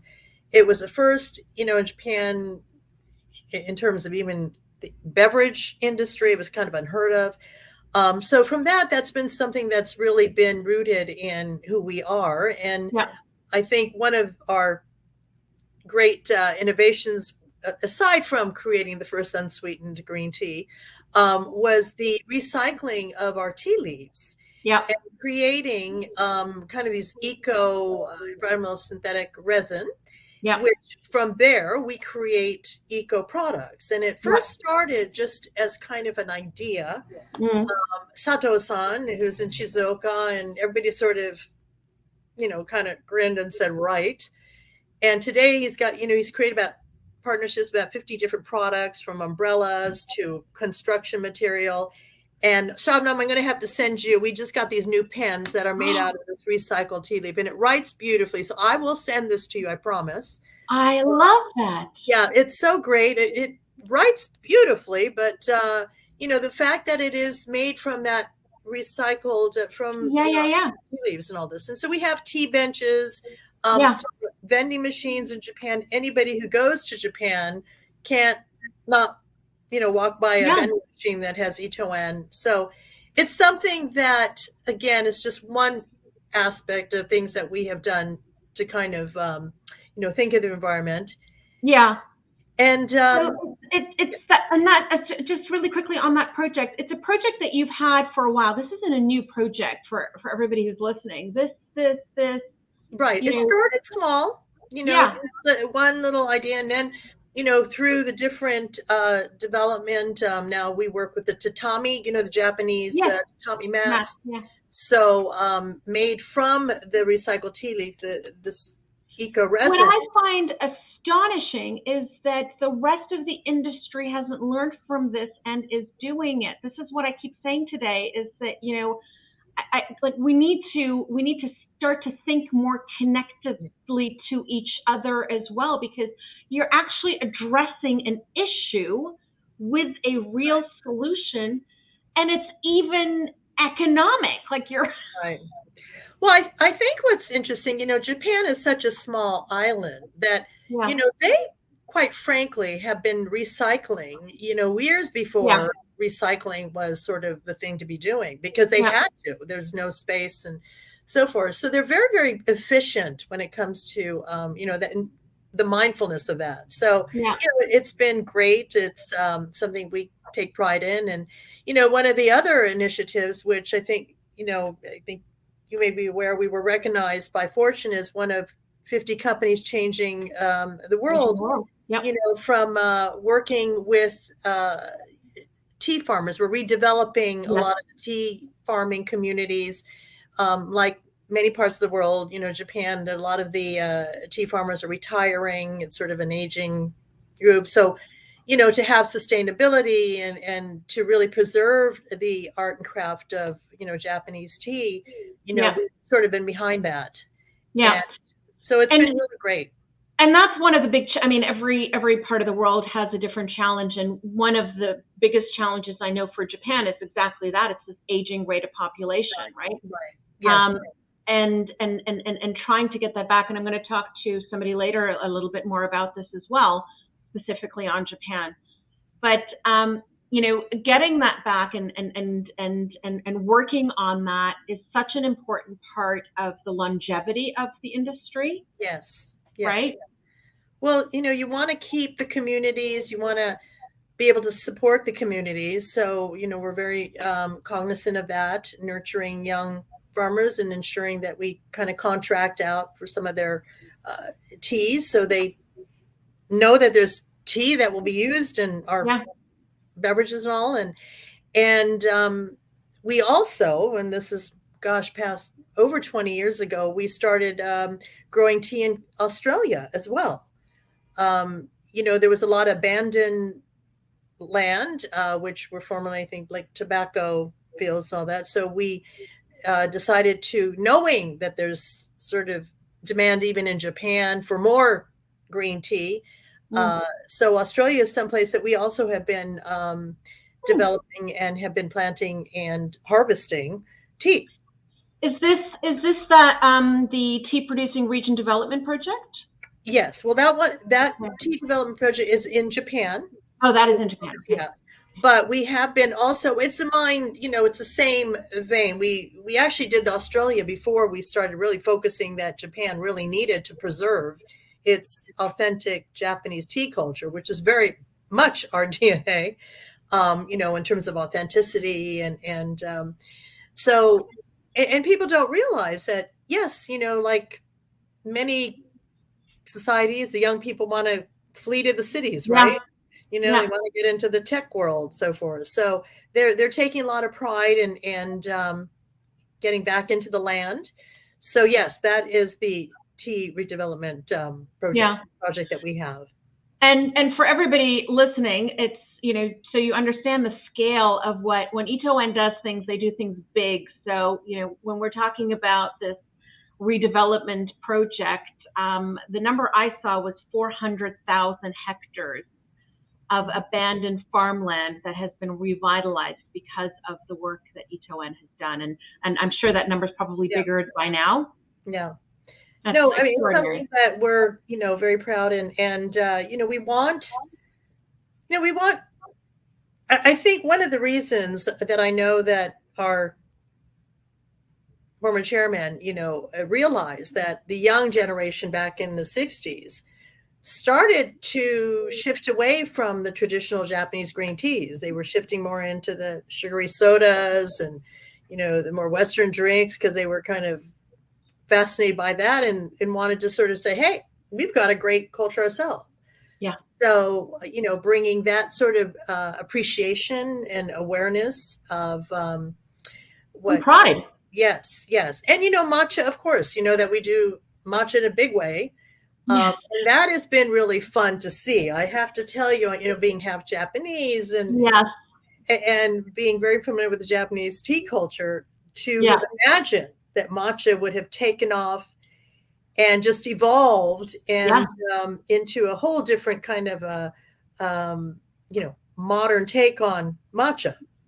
Right. I mean, exciting. Yes, really. I mean, if you think about it, if somebody would have said to you 30 years ago, 20 years ago, that everybody would A, know what matcha was, right, B, be able to get matcha in like the smallest town in the Midwest. Yes. Yeah. You'd think they were absolutely mad. Absolutely. I mean, whoever would have thought it just took on a whole new life of itself. And, I think very much with our products, particularly, the unsweetened green tea, has been the fact that, when we first came and brought our Oyocha back in the days, it'd be, what? No sugar? And now they're like, oh, thank God there's no sugar. Thank God. Yeah. And, the fact that people are a lot more health conscious, they really want to have a, healthier alternatives, lifestyle. Yeah. So it's been welcome, and not to mention the inherent health benefits with tea in general. We know about that. So it's been very timely. And then on top of it with matcha, where you actually ingest, the entire vitality of that tea leaf, has been pretty great to see, and how it's also incorporated into a lot of the pulp culture. You see it in movies. It's been fun. Yeah. No, absolutely. And, it's this, just on that unsweetened portion, it's, those of us in Canada, those of you in the US are probably going, of course you can get unsweetened tea. What are you talking about? But I was out for lunch recently, and the person I was with wanted an iced tea and was, what do you mean I can't have it unsweetened? Well, I said, well, you're in Canada. We don't know unsweetened tea. We really don't. Iced tea for us is going to be sweetened. Right. And to me, it's one of these great paradoxes that we have in our industry. As you say, tea is full of health benefits, and then we go and we create a product and we dump all the sugar into it. Right. And what do we do now, right? But the truth is that it doesn't need the sugar. You can have a clean, refreshing beverage with all the benefits, and it can be iced all at the same time. And you guys have shown everybody that, right? Yeah. Well, and we're not condoning that you can't.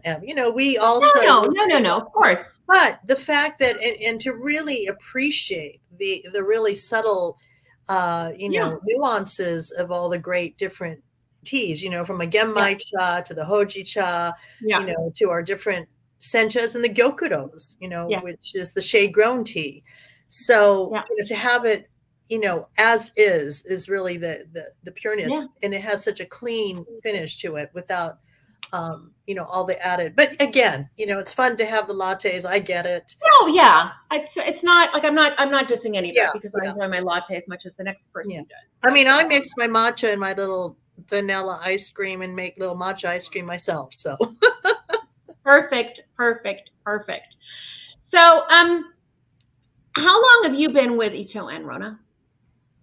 Oh goodness, gosh, I have been with them since inception when they came to United States, which was in 2002. So, over 20 years, goodness, and it's gone by fast. And to see the market change and to really embrace, from the time that we first started to where we are today has been remarkable.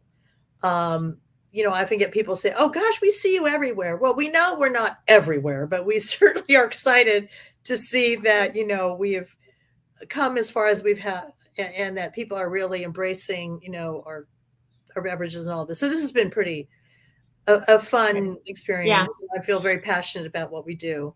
And a company that started from the very beginning with this fundamental philosophy of farming, environmental, and social, right? I mean, it was at the core of Ito and since 1966. How have you seen, and I know you haven't been with them since 1966, but how have you seen in the time that you've been with them that philosophy be adopted by other parts of the industry or the rest of the industry? Well, certainly from the time of goodness from 1966 to where even we, there's much more of a global vision. We are much more taken seriously. We're just not a Japanese company. We have really, come into the forefront. We have sort of a global audience, which has been pretty exciting. With, of course, the challenges like everybody has faced with logistics and supply chain, all this during this whole period of COVID. But, Ito and their 5 guiding principles have always been, products that are natural, healthy, safe, delicious, well-designed. And so everything that the company focuses on, develops, are through those 5 guiding principles. Right. So it's something that,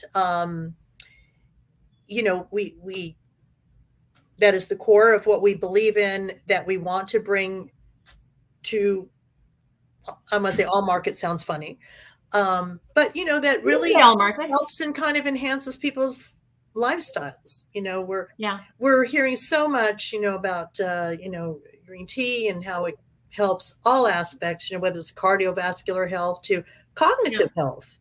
Even recently was can help in terms of depression. We know that mental anxiety health has been an issue during this whole time of the pandemic and all that. So, we do feel that, not only does our teas taste delicious, but it also serves kind of a purpose and something that, and this, it's something that can be enjoyed in solitude or together or even with spirits, right? Yes. Yes. Yeah. So why are you calling me out like that, Rona? Well, I think we've talked about some tea cocktails at some of these, but I was talking to somebody the other day and they were saying, did you know that tea is really big ingredient today now? And cocktails, I said, yes, absolutely. You can, it's versatile, mocktails or cocktails. Yes, I have come across that once or twice. So are you optimistic about the future of tea and sustainability? Oh, absolutely. Absolutely. I really feel that, it's interesting because even in lifestyles today, there's so much, people are embracing sort of a plant-based lifestyle with, sustainability in mind. And, I always say tea is the first plant-based beverage. And, I like today being International Tea Day, that there's so many ways to be enjoying tea in so many parts of the world. So it really kind of unites us. And Yes, absolutely. I do think that, you know, the future is promising, and there's so many ways to enjoy it, and so many different tastes and varietals and aromas and flavors. And so, yes, I am very positive about tea in this future. Good. Me too. Yes. So, dear Rona, you are not getting a Proust question. You're getting a Sir Thomas Lipton question. Oh, goodness. Oh, goodness. Is this a multiple choice, I hope? No, not a multiple choice. So, as you know, everybody always has to answer one of Proust's questions from his Proust questionnaire. Oh. And I discovered, as I was putting together this year's and thinking, what can I sort of put in that people aren't expecting, I discovered that Sir Thomas Lipton had his own parlor questions. So you are going to get a question from Sir Thomas Lipton. Oh, goodness. His question is, I think this is the perfect word for somebody who's Japanese. What is your favorite word? My favorite word? Yeah. Oh, goodness. And I say that because the Japanese have such beautiful words. Yes, they do. I mean, oh, goodness. I'll have to write a haiku about this. You know, I mean, for me, I would have to say, you know, I like the word kansha, which is gratefulness in Japanese. Okay. To be, you know, to be grateful, to have gratitude. And, you know, like I do think that, you know, tea, I think, kind of encompasses that world of, you know, hospitality, appreciation. And so, you know, kansha, to be grateful, appreciation. I love that. See? Yeah. Everybody I ask one of these questions for, they roll their eyes and they're like, oh my God, and then they give the perfect answer. No, well, I don't know if it was the perfect, but that just came to mind. Really good because, answer. I like you know, it. goodness, and you know, I have to say, Shabnam, kudos to you. The Sofa Summit, which started out of the fact that we all were homebound and, you know, we're all sitting in our sofa, has really become such a fun gathering, you know, global gathering. So, you know, I was very much looking forward to it. And so thank you. Thank you. You know, kansha to you, gratitude to you. And I hope that, you know, for everybody, I think that tea really does bring a sense of calm and goodness to just everything in general. So it does. I think it's the answer to everything, quite frankly. Yes, everything. I agree with you. So arigato gozaimasu, Miss Shabnam. Arigato gozaimasu, Rona-san. I'll have to get my little oyocha because I am traveling, you know. I know. I travel with both. Of course you do. Of course you do. Dear Rona, I raise this to you, first of all, for just being such a wonderful ambassador for Icho-en, because you really are.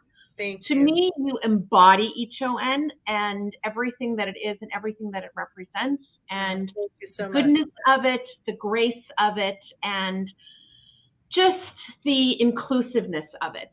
And to Icho-en, I think that we're very lucky and fortunate to have a company that is committed to all of the elements that I think really encompass the world of tea itself. So I raise my cup. Thank you very much, and cheers to you, and likewise. And thank you for being up in Canada and being sure that there is tea and sharing it with all of us around the world. So thank you, Ms. Shabnam. I mutually feel the same way. And I do know you were Japanese in your former life, so.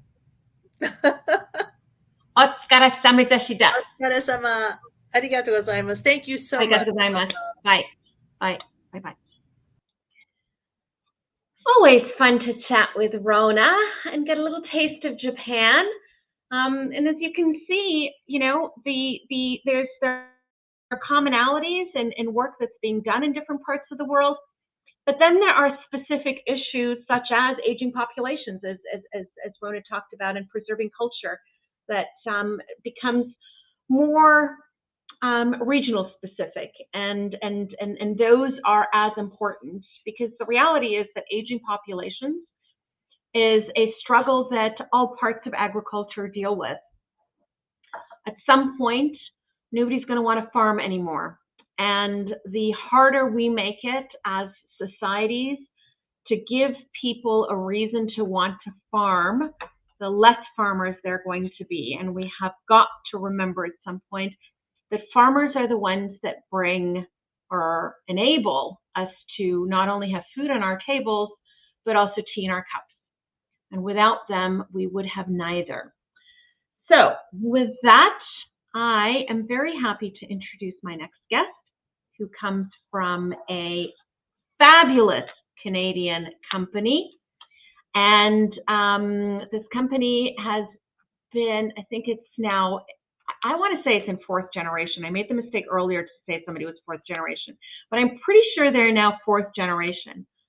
And you'll see that, if you've been following me today, I hope none of you have been here for 9 hours, but if you've been following and tuning in here and there, you will have seen that there are so many people that are in tea in multi-generations. And I've said this in previous SOFA summits, that it's one of these industries that is infectious, and once you're in, you're kind of in, and sometimes your next generation is in as well.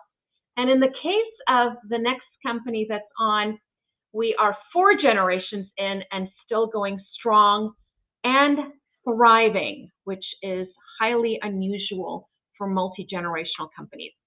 So I am happy to add to my sofa Christine from Mother Parker's Tea and Coffee. Hi, Christine. How are you?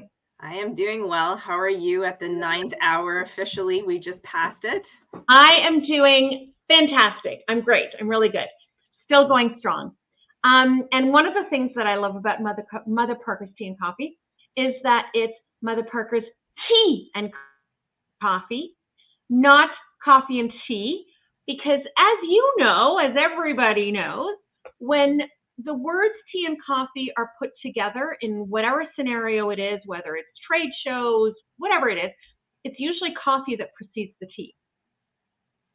Well, and Shabnam, you were right on, because so you started the conversation talking about the fact that our company is a 4th generation family-owned company, but the company started in 1912.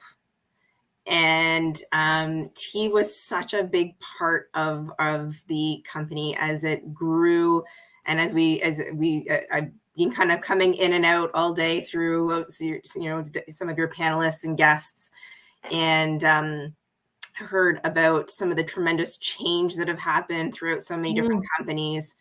And interestingly enough, I mean, Mother Parker started as a grocery company and moved into tea.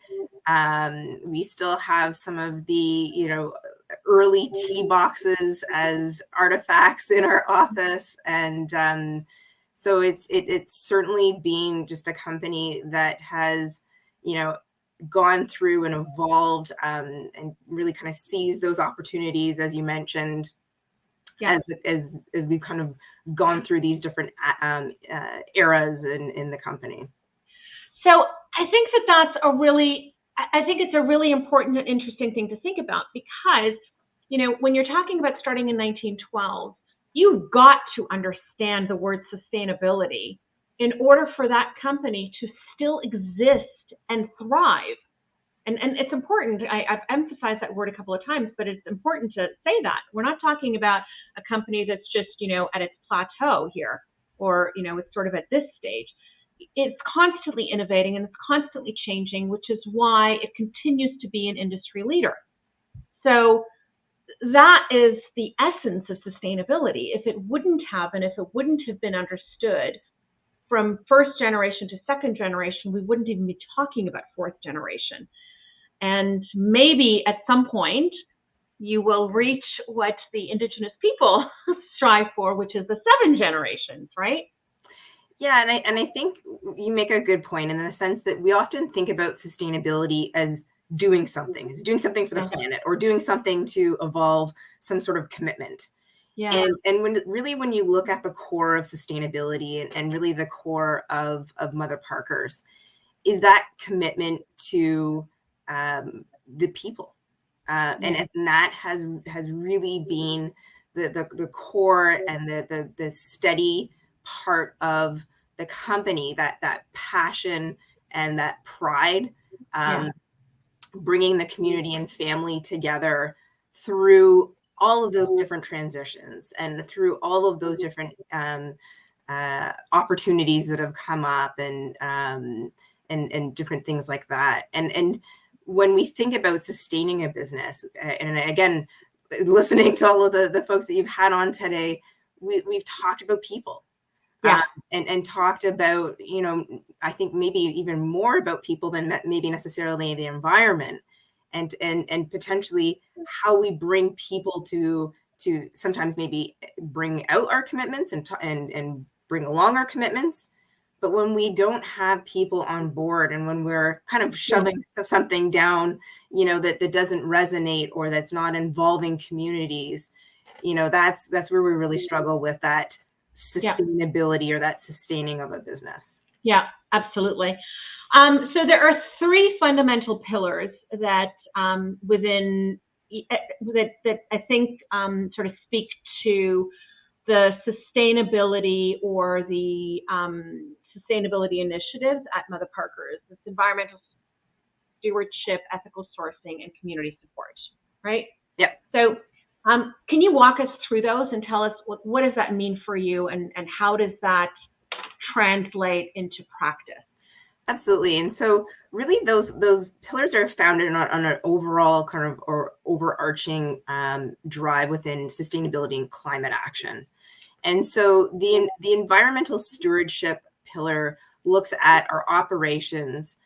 So our operations in Canada and the United States, and all the environmental programs that we have around bringing our operations through different aspects of climate action, as well as some of the other things, of course, within sustainable packaging and that type of stuff. When it comes to sustainable sourcing, we're talking about sustainably sourcing our coffee and tea. Yeah. And that's right across the supply chain. So including all those different areas of our supply chain. In addition to, of course, that it kind of brings in that third pillar, the people and communities. So we're talking about our employee health and safety, diversity, equity, and inclusion, as well as, you know, engaging our local communities. And so within that kind of corporate focus, there's a number of impact programs, and it's interesting that, you know, again, listening to people talk today, we set out to do a program with One Tree Planted just a couple of years ago. And so we've made a commitment with One Tree Planted to plant 1 million trees by 2025. And we are here in Canada? No, so we're actually planting them in coffee and tea growing regions. Okay. And so every year we plant 100,000 trees in a coffee producing region and 100,000 trees in a tea producing region. Wow. And so far we have planted in India and Kenya for our tea producing regions. And in India, we were focusing on planting fruit trees. Okay. And the idea for this particular project was to really reduce that transportation cost for folks trying to get access to fruit, and also giving producers access to income potentially in the future. We estimated that after about 3 years of planting, that each fruit tree would help generate about $10 per tree per year of revenue. I know that doesn't sound like a lot, but no, but I'm just sorry. Go on, because go on. I get excited when I hear this stuff. Go on. But so of course we started this project, and we started thinking about, okay, this is a tree planting project, but we're now kind of addressing malnutrition and poverty, communities, hunger reduction, as well as, of course, with the great things that planting trees brings along with it, right? So increasing biodiversity, soil erosion, and so on. Yeah. And so we embark upon this project, and we're just like, this is a tree planting project, and we're able to understand all of these other things that are happening with this project. I love that.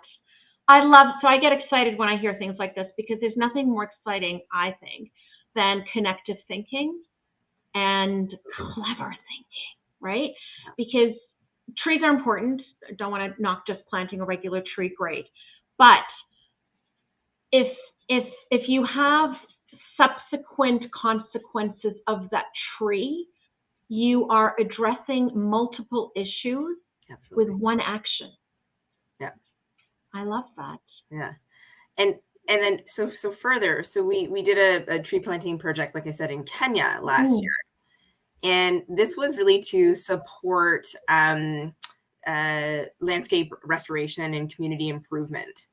And again, we saw this whole this project bring together and support community members almost just as much as the actual landscape restoration aspect of it. And so it was, what we also actually didn't think of is the actual tree planting itself was employing so local residents. Right.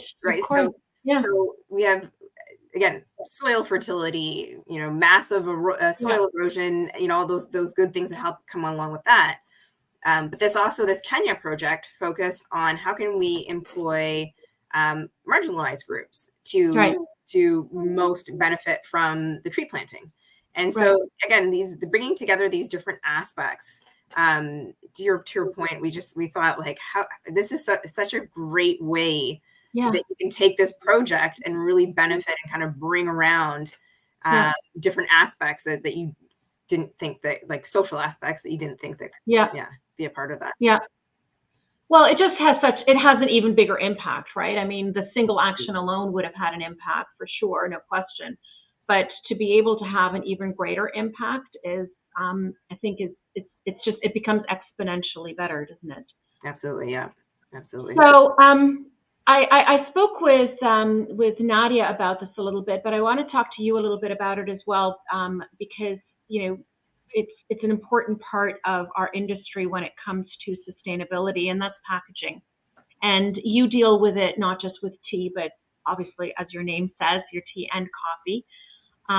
So can you tell us a little bit about that in terms of like how you're addressing, what you're addressing, what are your challenges? And that's I think that's some of what we need to talk about sometimes as well, that we work on things, but it's not always easy. Absolutely. And I think one of our biggest challenges, first of all, being a private label packer, we don't have that. I mean, we have our Higgins and Burke brand, but we're predominantly working with our customers to provide tea solutions.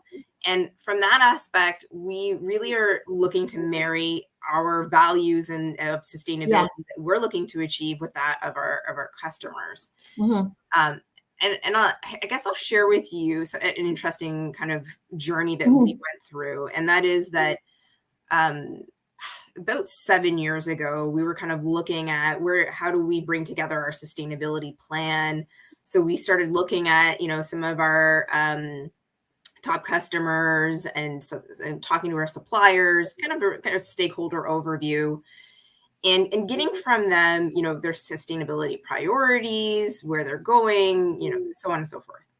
And our idea was that we would have kind of this giant matrix Excel spreadsheet so that we could get kind of a better alignment with what, aligned best with our goals.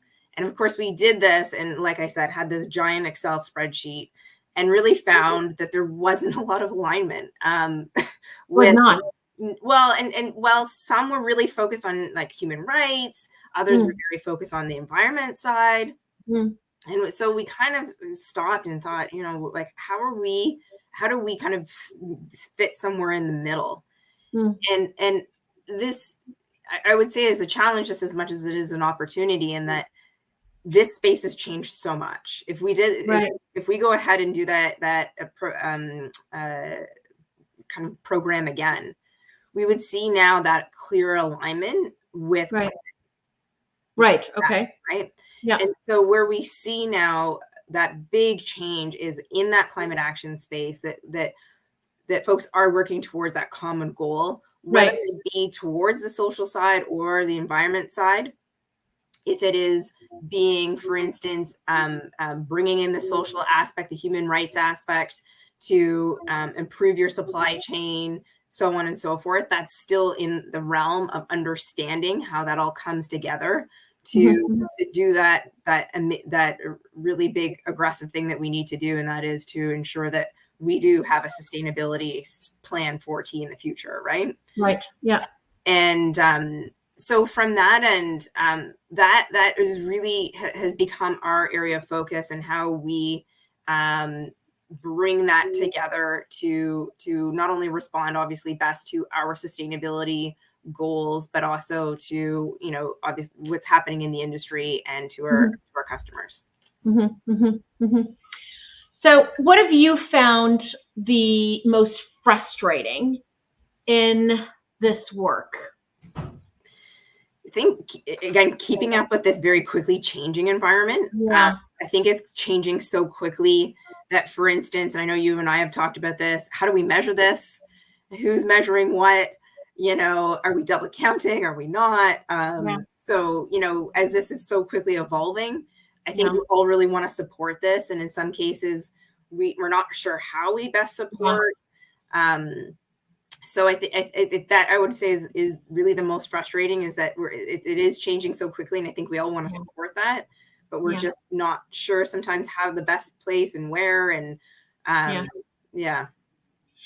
find that you know, with conversations that I've had with people, that's absolutely, I would totally agree that that's the biggest frustration. And what I find challenging on top of that is that for some people, because it's constantly moving and because you're not sure and you want to do the right thing, and in doing the right thing, you don't want to do the wrong thing, sometimes you end up paralyzed into inaction. And nobody, not just tea, in general, can afford inaction. So, you know, if I had the regulators and all those in front of me at the moment, that's what I would say to them is your constantly moving targets, your vagueness in how you define things and how you measure things that you and I have talked about, is creating an environment where people don't know what to do and aren't doing anything, not because they don't want to, but because they're afraid to, because they might do the wrong thing. It's a long way to sort of say what I'm trying to say, but you know what I'm getting at. It's absolutely, that's a dangerous place to be. And I think we've all recognized too that there's still a lot that needs to be done within innovation and technology to get to that next place. I recently read a really interesting economist article, article about just renewable energy and how complex, for instance, renewable energy is. And you know, if everyone went and put a solar panel on the roof tomorrow, we don't have a grid that could support that. And so it's kind of it's a tough one, right? Like we all kind of want to start that process, and there's a lot that needs to be done there. And so there, whether it be innovation or technology, there's we definitely need some support there. And that's really key, that word support. And I think that, you know, Helen and I talked about this earlier, you know, that I'm a big believer in the subject that we're talking about right now, and I know that you are as well, and Mother Parker's in general, is that this subject of sustainability and how we achieve it, and carbon calculations and integrated pest management and all of these things that are about sustaining our industry are pre-competitive issues. These are not issues that anybody should be working on alone. Everybody is working on them, and as they should, but there has to be support and collaboration. And maybe it's knowing, you know, maybe by collaborating and talking to each other and understanding that, you know what, the guy next to me is as confused about how to measure and how to achieve some of the goals that we're trying to set for ourselves as I am, and you don't feel as alone, and you're more willing to then collectively do something towards, you know, getting to where we want to go. And I think that this industry has great capacity for that. Absolutely. And a great potential to make really, really important change that way. Yeah, and collaboration will be key. We can't do this in isolation. Collaboration, particularly as you were mentioning, whether it's talking to your neighbor or having a kind of a friendly conversation with like the Tea Association. Yeah, we're all going through this. So everybody's going through the same thing. Absolutely, 100%. And just on that collaboration, I mentioned it earlier. You and I talked about the carbon calculator that Sharon, Peter, and I are working on, and I announced publicly today that it is officially going ahead. So we're actually going to be doing that for the industry. And I think personally, I know that Sharon agrees, and I'm sure that Peter does as well, that this could be a really important and I don't want to say life-changing. Life-changing is the wrong word, but impactful. That's the word. It would be a very impactful step for this industry. A, because no other industry is doing something like this, but B, I think that this could demonstrate to the industry what collaboration can do. And my hope is that it leads to more.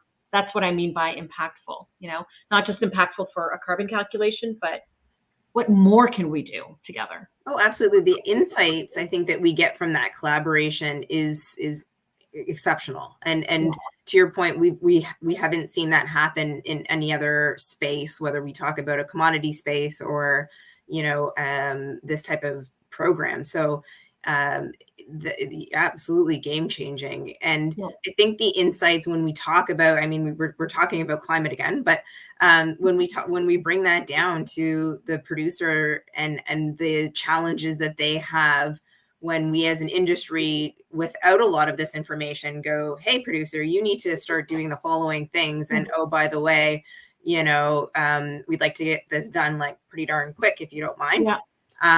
It really brings that level of insight and appreciation to the things that need to really happen throughout the supply chain. Yeah, absolutely. So Sunday is officially International Tea Day, and I know you have worked in coffee as well, and you do both. But tell me, what does International Tea Day mean for you?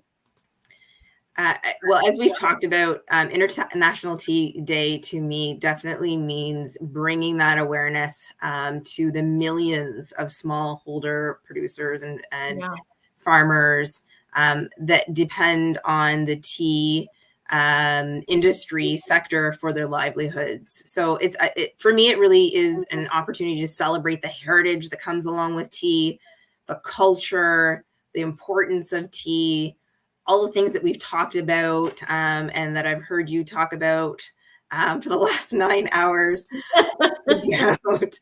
This real field to cup experience and people and cultures and environments and generations of this. And really bringing awareness to hopefully many more generations to come, bringing this really great passion for tea. Yeah, I love that. So Christine, I'm fretting my question. Yeah, you've got a Proust question. It is a Proust question. I don't think I have any Lipton questions left. No, I've got no Lipton questions left. So your Proust question is, what do you consider your greatest achievement? My goodness. I think my mother would have a different response to this because I got married at the age of 40 last year. So I think she would say my greatest achievement was finally getting married. Congratulations. Thank you very much. But my greatest achievement, certainly, I spent, I think you may know this, I spent about 10 years in IT before I joined the coffee and tea industry. And moving to the coffee and tea industry, my very first trip to Origin, I felt was life-changing. And one of my greatest achievements in that I saw how the work that we do in our offices in you know, in our concrete offices here, and we just chug away and kind of keep the gears going. And then you go and see it, and you see these incredible, passionate people that do this day in, day out for their 5th generation or so on. And that I felt that was just such an amazing achievement in my career and in my life. So I love that. And I'm going to say that, you know, you just made me think of something that I heard the coffee producer actually said at the coffee conference. I don't know if you were at the conference in 2022, but there was a coffee producer on a panel, and he said something that has stayed with me. And I've shared this with other people in the industry, and I think that we all need to hear this and remember this when we're doing what it is that we do. And what he said was to all of the people in the room, we sometimes wonder when we're on our farms whether you think about us when you do the things that you do, because we think about you every single day. Yeah. And you have to pause and think about that, because you're absolutely right. Everything that you do at Mother Parkers here in Canada has an impact on a farmer and the life of a farmer in coffee and in tea all around the world. And they know it. They know it because they feel it every single day. And we need to remember that, and we need to think about that when we make the decisions that we make as well. So it struck me, it stayed with me. And you know, when sometimes you ask yourself why you are where you are at a certain moment in time, I knew that I was at this event to hear that. I needed to hear that. So no, absolutely. Yeah. Absolutely. So Christine, I raise my cup. I raise my cup to you, Christine, personally, for joining me today on a Friday evening, 6 o'clock. Thank you. Much appreciated. Absolutely. I also raise my cup to the incredible company that you work for that has really been a pillar in Canada for generations, and I know for generations to come. Michael told me the story of making tea bags, or I guess it was his father or his grandfather, it would have been, who brought Singer machines and had the ladies, right? Had the ladies sewing tea bags with Singer sewing machines. So that is the legacy and history of Mother Parkers Tea and Coffee, and I know for many generations to come. Thank you. And thank you, as many people have said today, you have brought so much to this industry and so much energy. I don't know how you've made it through 9.5 hours today. You are lots of tea. Hopefully soon that will turn into a tea inspired cocktail for you. But thank you very much. Thank you, Christine. Very, very much. Yeah. Thank you. Thank you. Take care. Bye-bye. Yeah, bye. All righty. Well, from Canada, I'm going to travel south, not too far south. And I already had on, as I said to you, small companies, medium companies, large companies, and the biggest of the large companies, Lipton. And as you all know, Lipton isn't just Lipton. Lipton represents lots of different, beautiful, incredible products within the tea industry. Pukka is one of them, and another is Tazo. We all know Tazo. We all, I think most of us in the tea industry knew the founder of Tazo, Stephen Smith. And what is beautiful about what is happening with the work that Lipton is doing is continuing the legacy of Stephen Smith. So I am very happy to introduce my guest, Jamie Luchik. Hi, Jamie. Hi, how are you today? I'm good. How are you? Good, thanks. I am amazed by your stamina. Oh, well, I'll fall over at some point, but not while this camera is on, I can assure you. No. No. So it's a pleasure to have you here, Jamie. For those of you that don't know, Jamie does work for Lipton Teas and Infusions, but your baby is Tazo. Yes, it is. It is. You are a very lucky woman to have such a beautiful product to take care of. I will tell you that Tazo's Awake Tea is my go-to if I'm on the road. It really is, because it's such a beautiful blend, but that as an aside. You are going to talk to us about, well, just the work, because so Helen talked to us about the regenerative agriculture and biodiversity and the work that Lipton does as a whole. But Tazo is a brand specifically. And I'm hoping that you can talk to us about how that translates into brand and the work that you do with Tazo. Sure. Thank you for the question. Thank you for having me here today. And I'm so glad that Helen was also able to have that opportunity. So Tazo is the third largest brand for Lipton teas and infusions, although we are a North American brand and predominantly in the US. We do have a dear fan base in Canada, and we're hoping that our business will continue to thrive and grow there as well. So glad to hear that you're a fan of the Awake. I am. And yes, Tazo is a brand that was founded on challenging the status quo for the greater good. You mentioned Stephen Smith at the top of the call. He was very much this visionary in the tea industry, and he was quoted famously of saying he wanted this to be a little bit of Raiders of the Lost Ark with Marco Polo and Indiana Jones thrown in. And that was his vision for this brand. He wanted to bring fun back into the tea category, but also, more importantly, from the beginning, he recognized the importance of the tea itself and the people who grew it.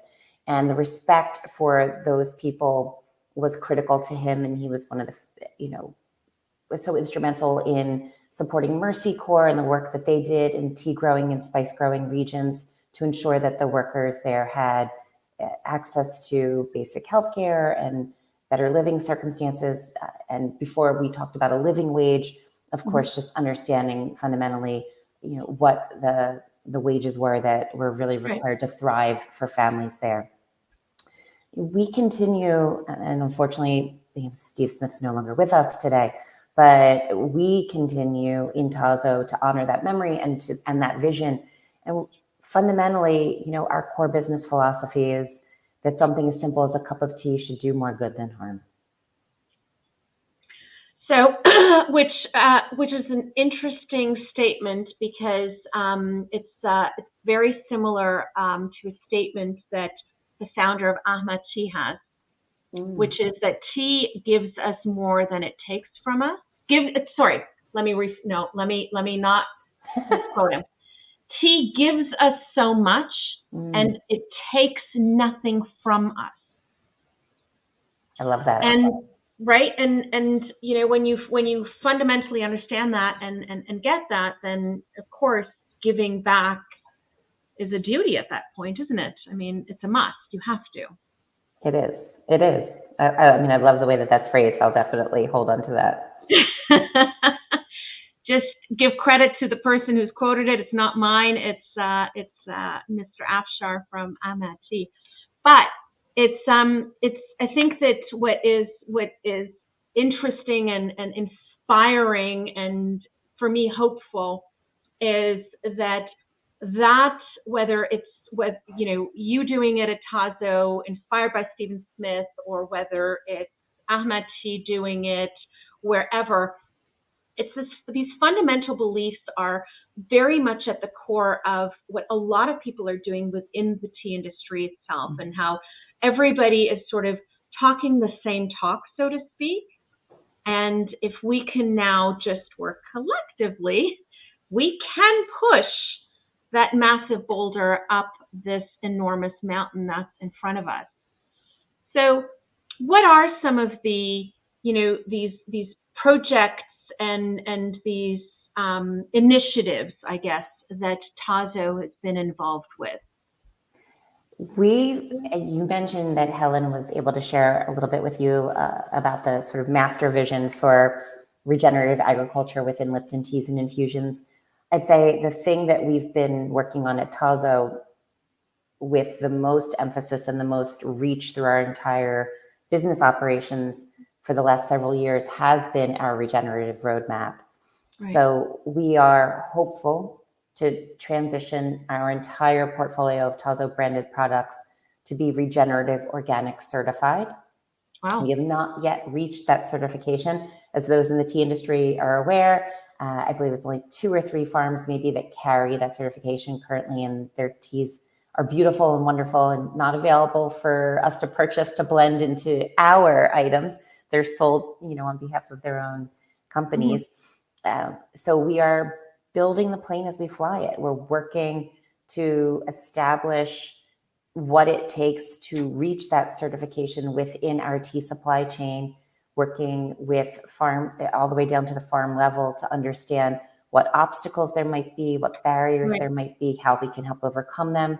We're donating to the Ally Fund, to the Regenerative Organic Alliance, which helps smallhold farmers and producers tap into funding if that's the obstacle along that path. Right, right. And we were able to say, what are the step-by-step, what are the stepping stones to get us to certification, to at least get us on this roadmap. We began by relaunching our core items that went back to Steve Smith's original launch, such as Awake and our amazing green tea blend Zen and our beautiful Darjeeling and our classic chai items. We relaunched those last year to be organic and fair trade through Fair Trade USA, and then to ensure that the materials that we were sourcing were farmed with regenerative practices and principles. Even if they're not yet certified, we asked questions of our suppliers, trying to identify what is happening at that farm level to be sure that we can then pick that up and ultimately get those farms certified and get our products ROC status. So that's been a big project.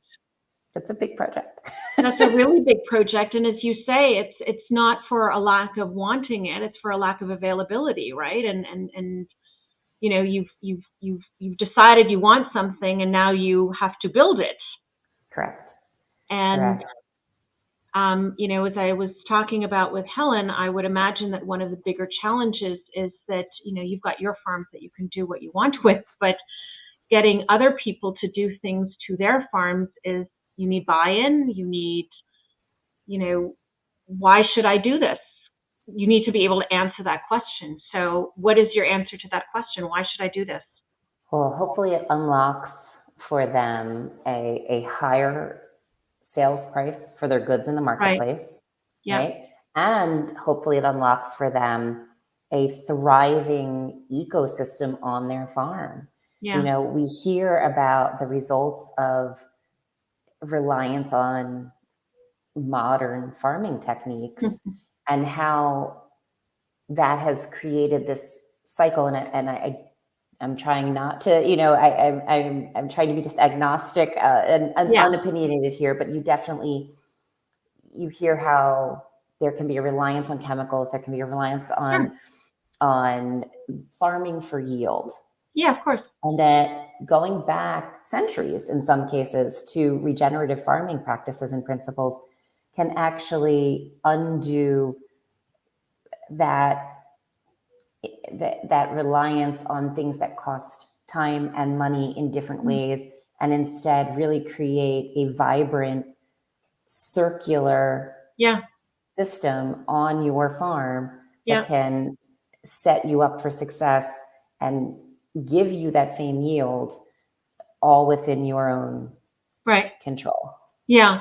I mean, listen, farming for yield is not only a problem for agriculture and land and environment and all of those things. I mean, shockingly, I'm really surprised that we're in 9 hours and 37 minutes and nobody's actually talked about oversupply of the tea industry. But, farming for yield it doesn't do good for the tea industry, much less for land and environment and climate. So understanding that is key for this industry, and I hope that someday we get there. Sometimes I'm hopeful, sometimes I want to bang my head, but it's a struggle. But, this idea of farming regeneratively and, I sometimes wish we would have chosen a different word than sustainability, because sustainability is about maintaining the status quo, right? It's about sustaining something, and that's here, and we don't want that. We want this. Positivity, I don't know, responsibly. Yeah, it's really not a good word. I don't know how we can get the whole planet to change that, but I don't know. Maybe that's tomorrow's project. But I don't think it represents what we want to achieve. And that's regenerative, that's longevity, that's, this concept that I've talked about a few times today, indigenous beliefs in, 7 generations forward, right? That's not sustaining something, that's about growing something. Correct. And, if we would be able to get to that place in this industry, I think we would be in a pretty happy place. It's really about setting up a restorative business model versus an extractive one. Yes. See? That's much better than sustainability. But it's not as succinct. It's not one word. Restorative is? Restorative. All right, let's go with restorative. Restorative. We're gonna have to we're gonna have to brainstorm this. But so tell me, what's been your biggest challenge? What have you found to be the biggest challenge in all of this? Well, we hit on one of them already, which is the availability of materials. Sure. And to be fair, there are many, many, many people out there that are growing herbs, spices, teas, etc., in ways that you would consider to be regenerative. And it is a challenge, because do we pursue certification and then in a way say that we're gatekeeping that definition to make it harder for people to obtain that golden ticket to sell their materials for a higher value, et cetera? I feel that at this moment in time, the term regenerative agriculture is still a bit of a wild west, and it is, and relying on self-certification maybe isn't doing justice to the farmer or doing justice to the consumer. So that is why personally Tazo is looking for third-party certification in this. And we're hearing even retailers also are supportive of that reassurance that an independent third party brings to the table. But it is fascinating how many raw materials go into your products, and you don't realize it until you try to do something like this. Yeah. And then you have to scale it, and you have to scale it responsibly and restoratively. And so how do you grow and grow without harm, and find repeatable models too, because your consumer expects your tea to taste the same every time they take that drink of your tea. And you want them to have that consistency and that quality. And if you're buying many different mint leaves from many different suppliers because you need them to be farmed a certain way, is the mint going to taste different from batch to batch? Are your consumers willing to walk down that journey with you? These are the questions we sort of have every day. Yeah. And I don't think people fully appreciate, and by people, I mean, Joe Public, fully appreciate some of these complexities, right? And for a company like yours, as I've said before, with size comes responsibility, and with the greater your size, the greater the responsibility. But also the greater, the eyes that look at you and have expectations of you and think that, well, you're big, just do it, right? You have the resources, just come on, Jamie, make it happen. I would love to. I know you would. But the reality is that, the harder it is to move that ship, that's a whole separate conversation. But the more moving pieces there are within what it is that you do, right? So to your point of, you don't realize how many ingredients you have until you actually need to change them and actually look at it. And all of these parts that have to be addressed, and then add on top of it, the scalability of it. Yes. You cannot say, we have this product, but it's only available in this city, in this town, because that's all that's out there, right? It's so true. And I've been, I don't know, I've taken heart, I've been reassured by other companies that are out there saying, you know what, we don't have availability of the type of material that we need, that we've pledged to have. I mean, Chipotle here in North America is a big one that's famous for this. If they can't purchase their ingredients by the standards that they've pledged to keep, then they will simply say they're out of stock on it for that time period. And you don't have your carnitas bowl, you have your chicken bowl, right? And I don't have that luxury. I have a responsibility to my customers. I want to be sure that when people look for our teas, they're in store, they're available to them, that they're not out of stock. And it's a challenge. It's a difficult challenge, but can I tell you, Jamie, it's a difficulty that this industry created for itself. Yes. Right? Because, and I say this because, and I've talked about this in on other platforms, that this isn't on the topic of sustainability, but I guess it has kind of become that as well. We've done ourselves a great disservice by creating a homogeneous product for the consumer with a product that by nature is not homogeneous, right? Yes. So if I buy an apple at the market, I bring my apple home and I expect it to taste an apple. I expect it to taste an apple, right, but I don't expect it to taste exactly the same as the apple that I had last week. I don't. I mean, I'd be mad to expect that. We do expect that of our cup of tea, right? Yeah. So we've taken an agricultural product, which by nature is not homogeneous, and we've created customers. It's their own fault. Customers weren't, born expecting this. We did this. And because, your example with Chipotle and saying, okay, the product isn't available, wouldn't it be wonderful? I'm just going to paint this world for you for a moment.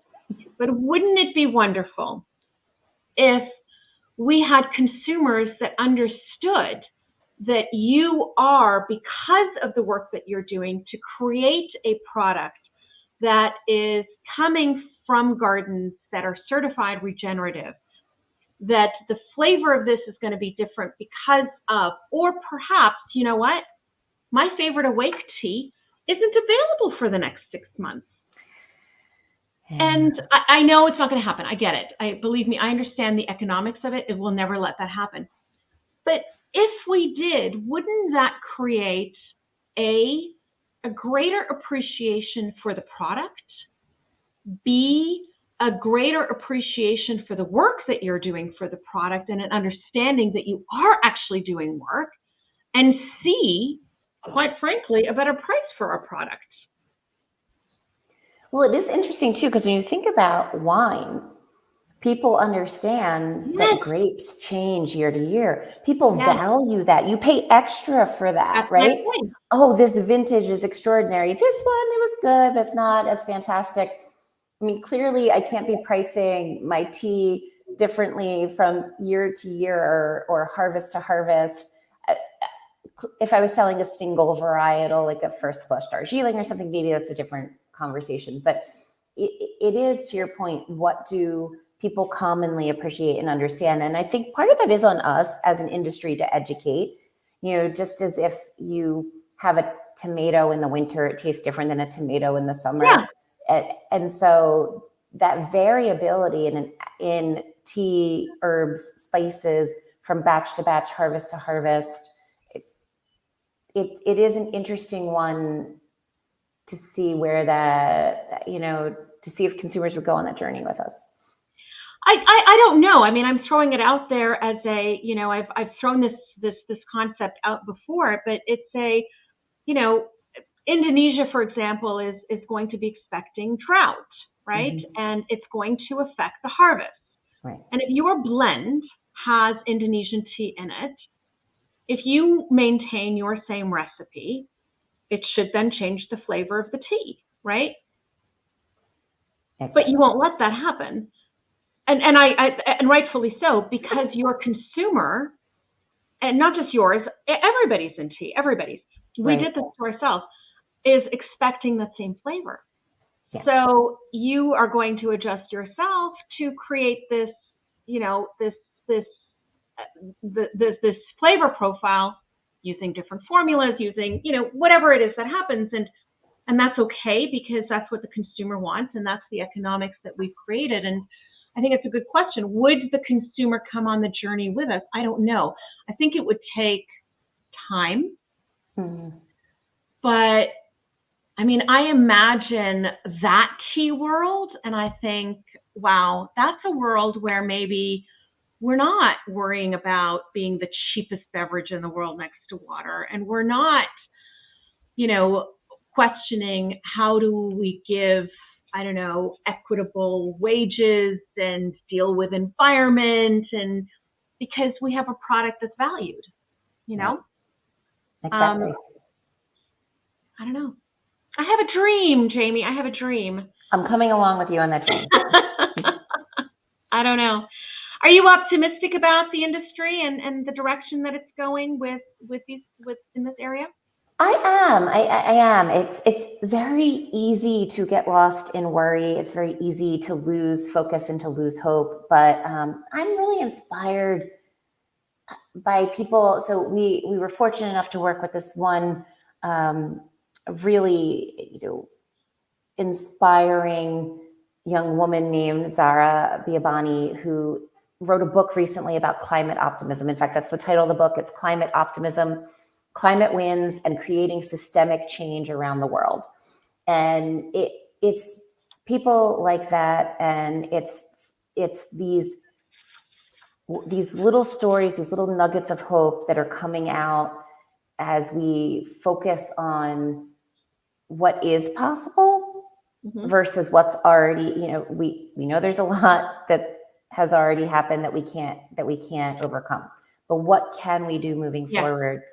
And, I was enormously inspired by the work that came out of COP15 there in Canada last year, where, finally there was a global framework for biodiversity, and conversations happening now about making it mandatory for companies to, assess and disclose their impacts on nature. And all of this, maybe 2-3 years ago, didn't feel realistic. And so I think there's a lot of room for hope. Yeah. Are you? Are you optimistic? I am.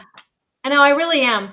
I'm generally about tea. I am optimistic, because I think that, it's a beverage that has so much to offer in so many different directions. And we've heard a few people today talk about, wouldn't it be wonderful if tea is the answer, or one of the answers to sustainability in the environment, and what we can actually do in terms of, contributing to bettering climate change and bettering the soil and bettering the environment, et cetera.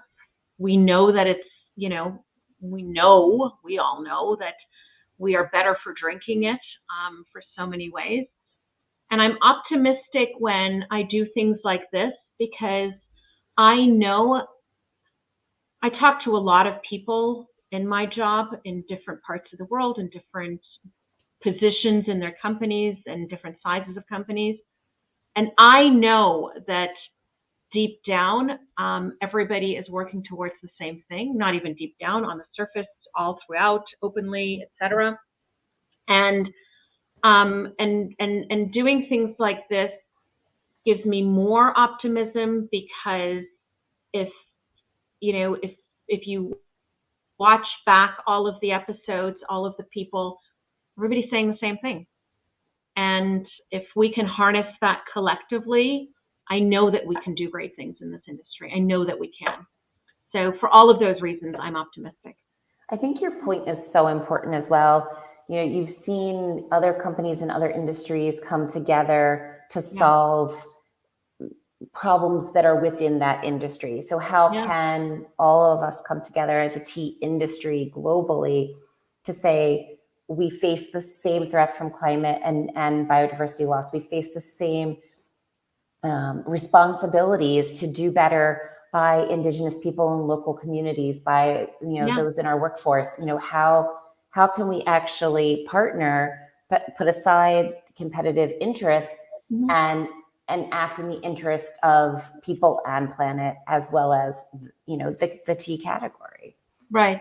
I mean, I'll simply say I'm here if anyone wanted to reach out and put their heads together on building a regenerative, organic, certified tea and herb supply chain. By all means, get in touch. It's going to take all of us working together to get there. Yeah. Well, and the power, I think, of people working together is enormous. I mean, I gave the example earlier today of, when, we talk about resources, we all have challenges with resources. Everybody does across this industry. But the truth of the matter is that, when it comes to this subject, this greater subject of sustainability, it's not just this industry that has to deal with it. Every industry, the world has to deal with it globally. And yet everybody has this challenge with funding and how are we going to do it? And I just don't buy that, because I know that the money's there. I know that the money is in the world. We know that it is. We see it in the excess around us, right? And, as I said to Aarti earlier today, we went through a global pandemic where the world was devastated, and collectively we came together to, pull together research that had already been happening, but suddenly all this funding went into it to get vaccines into arms at a faster speed than anybody has seen. So my point being that when the will is there, and when people work together, when those things come together, we are powerful. Well, I think you also made the point earlier of it has to be relevant. The why should I do this has to be apparent. Yeah. Yeah. Well, and I think that why also needs to be answered I think that we sometimes need to go beyond the how do I benefit from it? Do you know what I mean? What do I get out of this? Yes.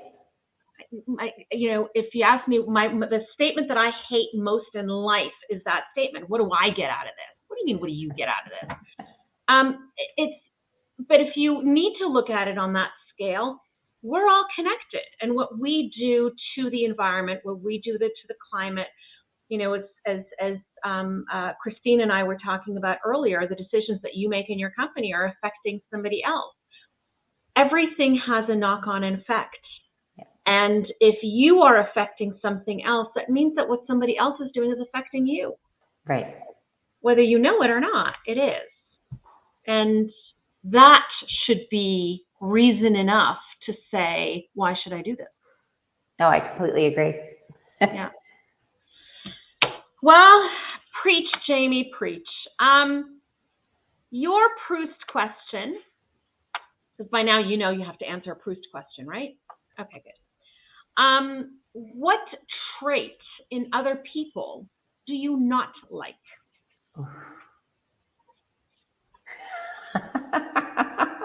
You put me on the spot. I put everybody on the spot. I know. What trait in other people do I not like?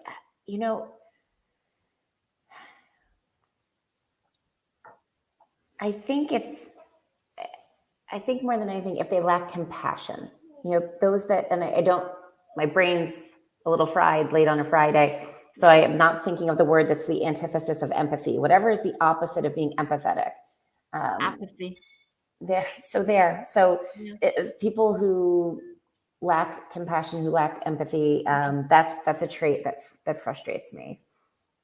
I like that.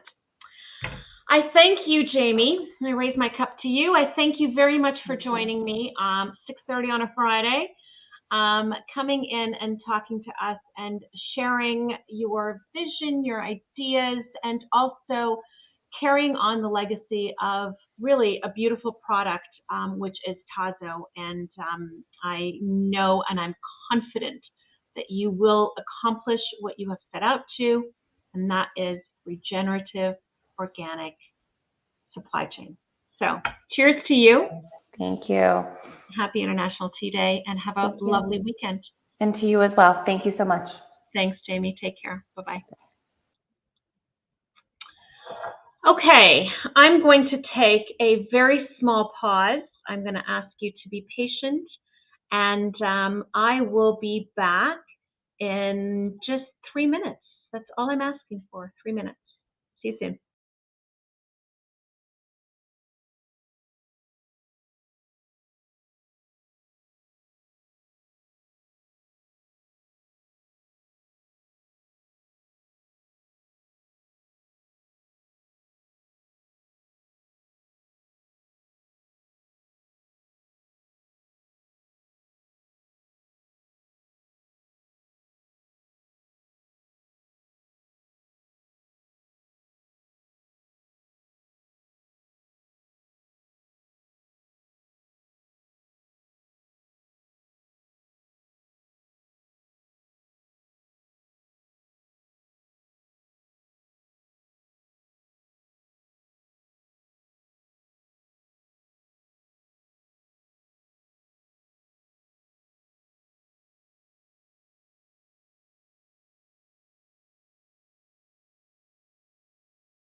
Okay, I am back, and I am very, very pleased to have my next guest with us.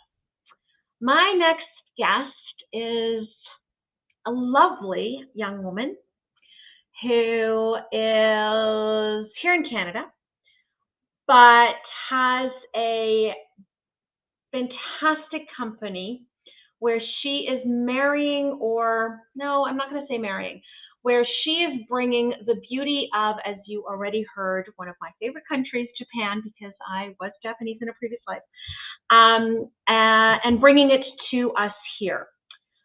She has a product that is exceptionally good. She has a heart that is exceptionally big, and she has spent time doing what she loves, and that's not just bringing tea to this part of the world, but she's walked the walk and actually experienced it firsthand in Japan itself. So I bring to you the lovely Riko from Hokusan Tea. Hi, Shabnam. Otsukaresama desu. Otsukaresama desu. How are you? 10 hours today from 8:30. Oh my God, you made it to me, the last. I made it to you. I know. Amazing. 10 hours. Good for you. Amazing. How are you? I'm great. I'm very proud to be here. Thank you. Oh, I thank you for being here. I just saw in the chat that Tobago from Trinidad and Tobago, my goodness, has been with me since Anil. Anil was on at 9 o'clock this morning. So, oh wow, been with me all day long. Wow, that's a dedication. Who else has been with me all day long? Aw, Oscar. I know, he's crying next to me right now. Come here, bub. Come here and say hi to Riko. Come here. He'll come. I'll show you Oscar in a minute. So Oscar's had a few background appearances every now and then. Nice. So Riko, tell everybody about Hokusan Tea. Hokusan Tea is Japanese green tea. We do Japanese green tea, authentic Japanese green tea supply. Our mission is, hi, Oscar. Oh my gosh. He just got a haircut? No, he's he's been unhappy all day because he hates it when I sit up here because he can't cuddle, and this is all That's okay. After me, she's all yours. Okay. So our mission is to become cultural bridge between Japan and Canada through tea. Yeah. We believe in power of Japanese green tea, not because it's delicious and lots of health benefit, but actual culture of tea philosophy of being mindful and connecting with you like this and talking about tea, or just being in the present moment and cutting the noise outside. That concept we strongly believe in, and that's something we would like to bring into Canada. So wait, I didn't know you were Japanese in your previous life. Yeah, does that make us cousins or sisters? Okay. Oh, thank you. Arigato. Yeah, I've always believed that. I don't know why. Since I was quite young, actually. Oh. Yeah, it's not something that I just got to at this point in my life. I've been saying this since I was a teenager. I'm convinced I was Japanese in a previous life. I don't know why. Wow, fascinating. This is meant to be then. I can't prove that I was, but you can't prove that I wasn't. So there you go. So tell me though, so you spent, and I just mentioned this, you actually spent time in Japan. Yes. And not just time in Japan, you did what I think a lot of people in the tea industry have never done. And I think that, quite frankly, if anybody has the opportunity to, they should.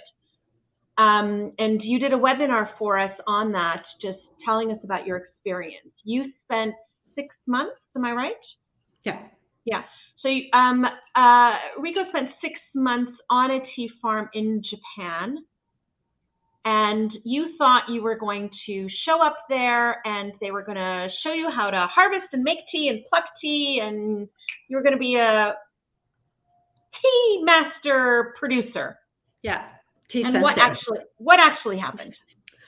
Well, this was 500 years old, 9th generation heritage tea farm in my hometown, Shizuoka, Japan.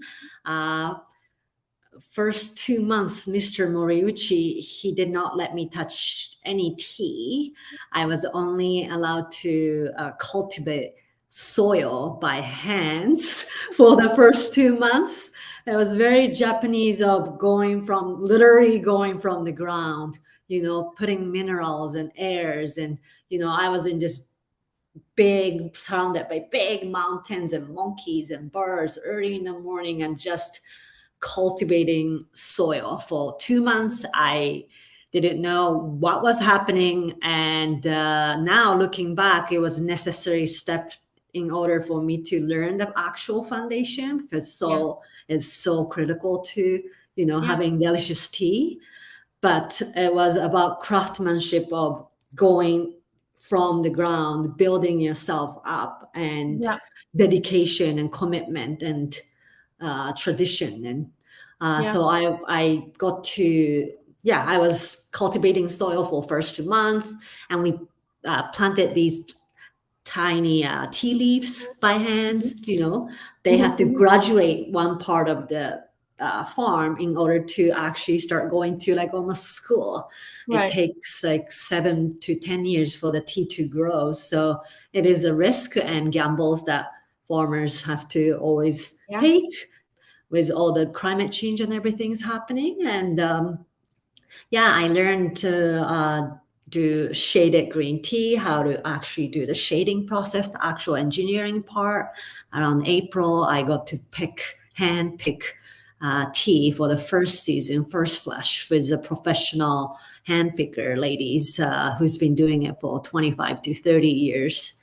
They make it look so easy. No, they've been doing it since like teens, and they were like 75. So no, 75-year-old was the youngest lady. Wow. And they could climb up mountains, no problem. So much energy and life drinking tea, picking tea in nature and eating Japanese healthy food. And just going with nature and flow, their lifestyle, it shows in their how much energy they had. And but it was very eye-opening experience, because I have been, I have seen other side of the tea factories and manufacturing and learning all those things. But when you are actually creating as a farmer, I did not realize how much effort and how much things you can't even control were put in to make just simple cup of tea. That appreciation I gained from the experience was just priceless. Yeah. I mean, lots of us have been to tea farms and tea factories, and as you say, have seen it. I mean, I've seen it happen.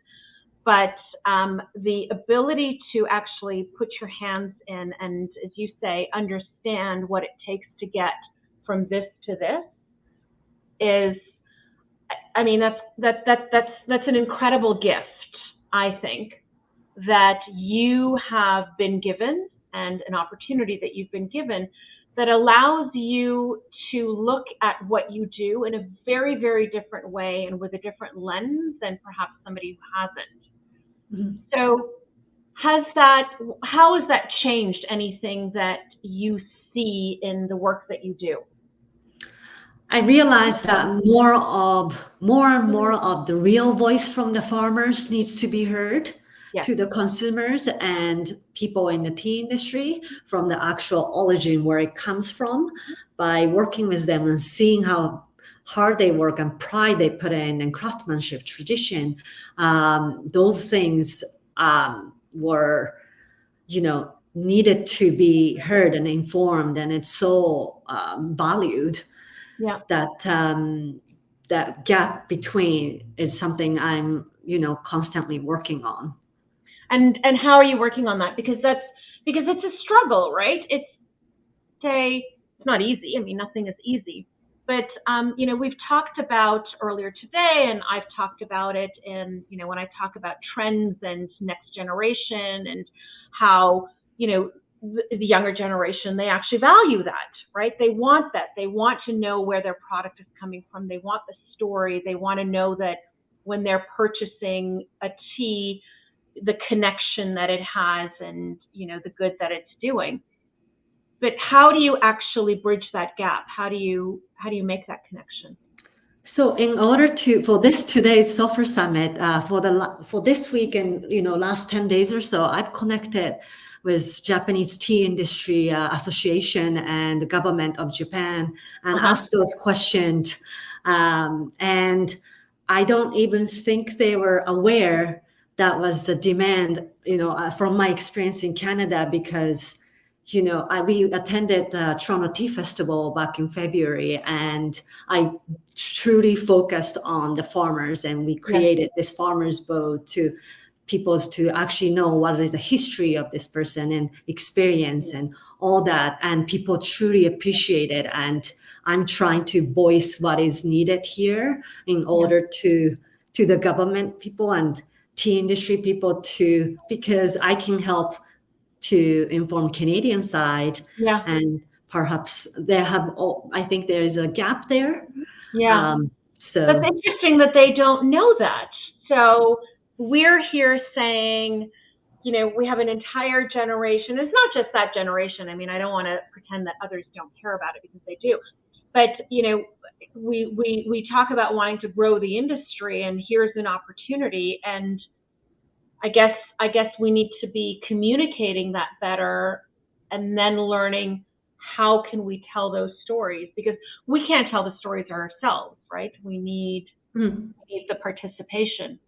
Yeah, so I am working with the city of Shizuoka and the prefecture to constantly promote the actual farmers. Every year I would visit to actually meet them and find out about them. And my wish is to more and more those people's information I can bring it here, so people can actually see what's happening. And, real voices, nothing more powerful than the truth and real voice from the actual producers. So you mentioned that the women that you were plucking with were 75. And I was talking with Rona earlier from Itoan, and the aging population is one of the biggest issues when we're talking about the topic of sustainability that Japan is facing.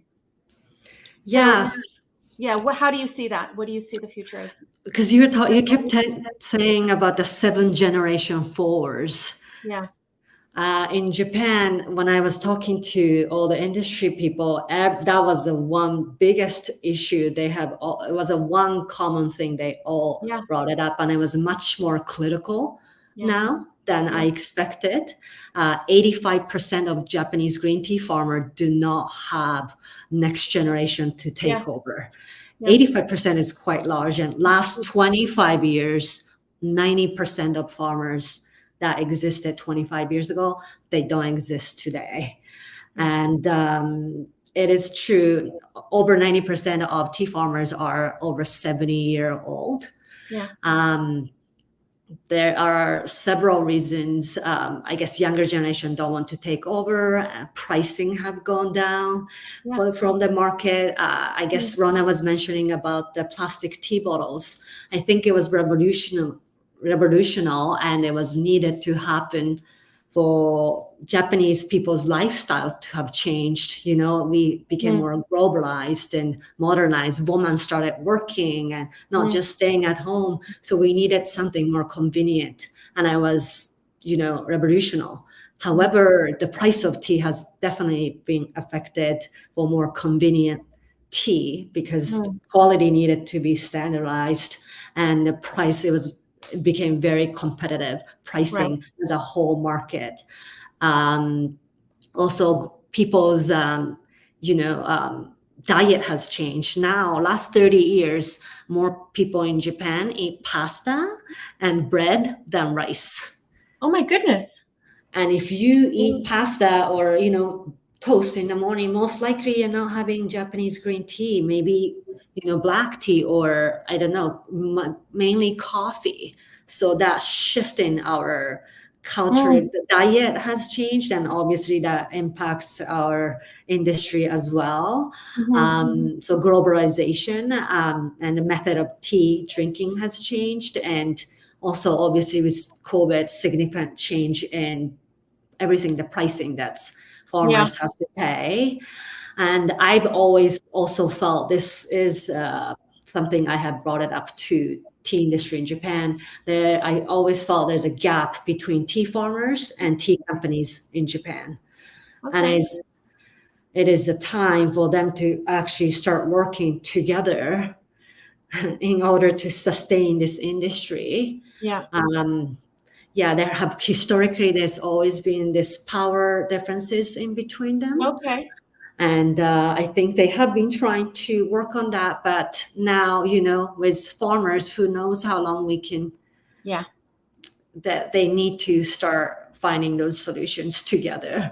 And I mean, it's a serious threat, I think, to our food supply, our beverage supply, our agricultural supply, because, when us societies, we don't value the work that a farmer does, what would motivate you to continue that work?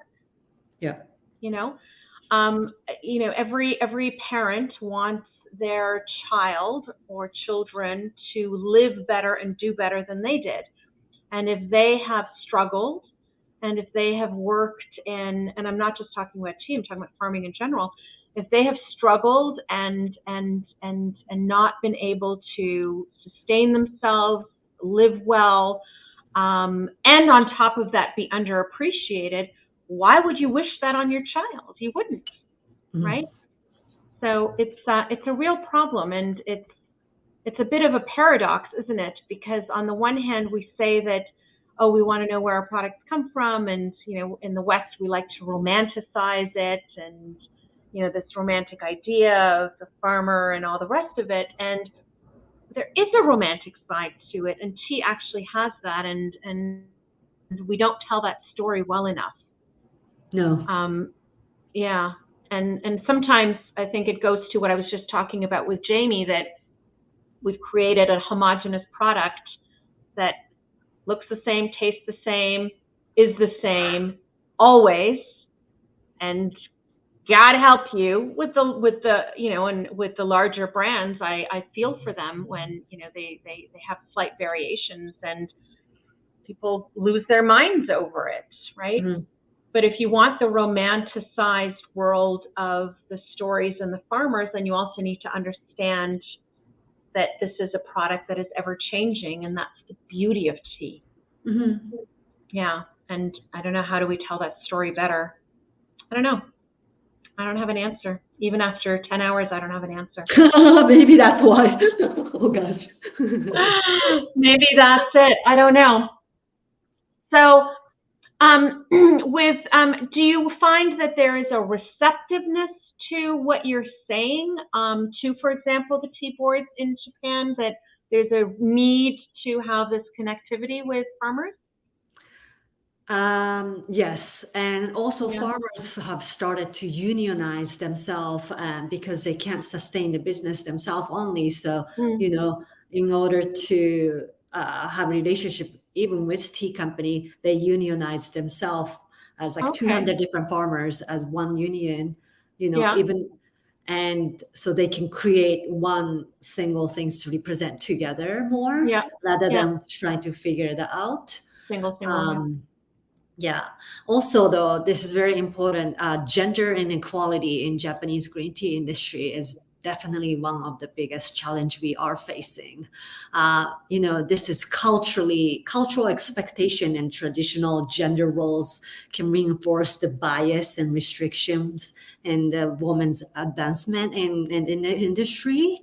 Last year, I was fortunate to work at the Japanese green tea auction market in Shizuoka. And I was the first woman in 2022 to work at the tea auction market as a female. So that was a wake-up call for me. It was quite shocking. And, you know, there's ownership and leadership part in women in tea industry is definitely missing. We see women, you know, picking teas, and maybe supporting the steaming part and pouring tea and that parts, but more ownership and leadership and labor division.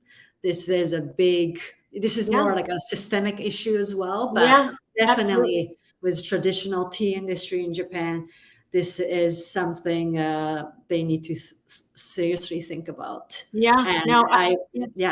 I have a question to them the other day. I was like, who is buying tea? In Japan, who is going to supermarket to actually buy tea? There is a huge gap between consumer who is reaching and the industry. Yeah.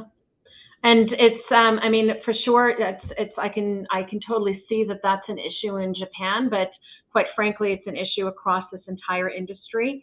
I feel that in some areas it's gotten better, but in others, not so much. I mean, there was a time when you would walk into meeting rooms, conference rooms, whatever, and it would be just a sea of men. And it's ironic, as you say, because the reality is that the people that are plucking and the people that are making, they're all the women. Yep. Those are all the women. And yet the face of it is men. And, you know, I don't want to make this a male bashing thing, because it's not about bashing men. Men are great and men do great things. Absolutely. But women bring something different to the table. And we bring a different perspective, and we bring a different, different ideas and a different way of looking at things. And, you know, I think that there's a lot of value being missed within the industry by not bringing them into those leadership positions. You know, two of the really important things, ironically, now that I think about it, that we talked about today with a couple of people, one was period poverty, and you know, women who don't have access to sanitary products during their period, and how, you know, when people hear about it, especially women within companies, they can empathize with it, right? And you need a woman to empathize and fully understand, because you can understand it as a woman, right? So that was one example. That was Zahra at Ahmad, and then Nadia at David's Tea, who was talking about, this camp project that they have in China and how it resonated with her, because as a mother, she understands the need for knowing that her child is being taken care of and is safe while she's working. So my point being that, by bringing women into the conversation, into leadership positions, you're able to actually identify other issues within the industry that only a woman can fully empathize with and understand. Absolutely. And it's not to say, as I said, please, nobody get mad at me here. There's nothing, I'm not saying that men don't do good, and they do lots of good, and I love men. But there's something else that women are adding. It's not better, it's simply different. And it's that difference that's missing. Yeah. Well, my dear Japanese sister. Oh, wow, it's 7 o'clock. Wow. Okay, I didn't realize. Wow. That was really quick. Wow. See how fast? See, that's how quickly my time goes by. I don't even notice. Oh, wow. This is so much fun. Thank you so much for having me. Thank you for joining me. I really, really appreciate it.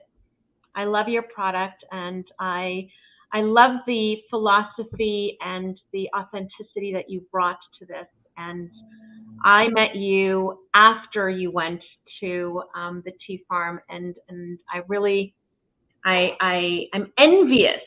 I really am. There aren't a lot of people that I'm envious of, but I'm envious of that experience that you had, because truly life-changing. And I think that if everybody experienced that and truly understood what it takes, then there would be a greater appreciation for taking care of and sustaining the land and the climate and the people.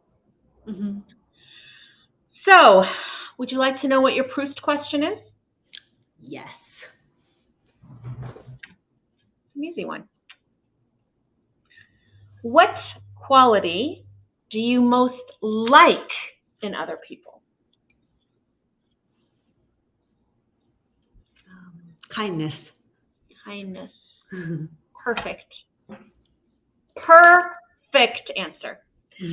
So, dear Rico, I raise my cup to you.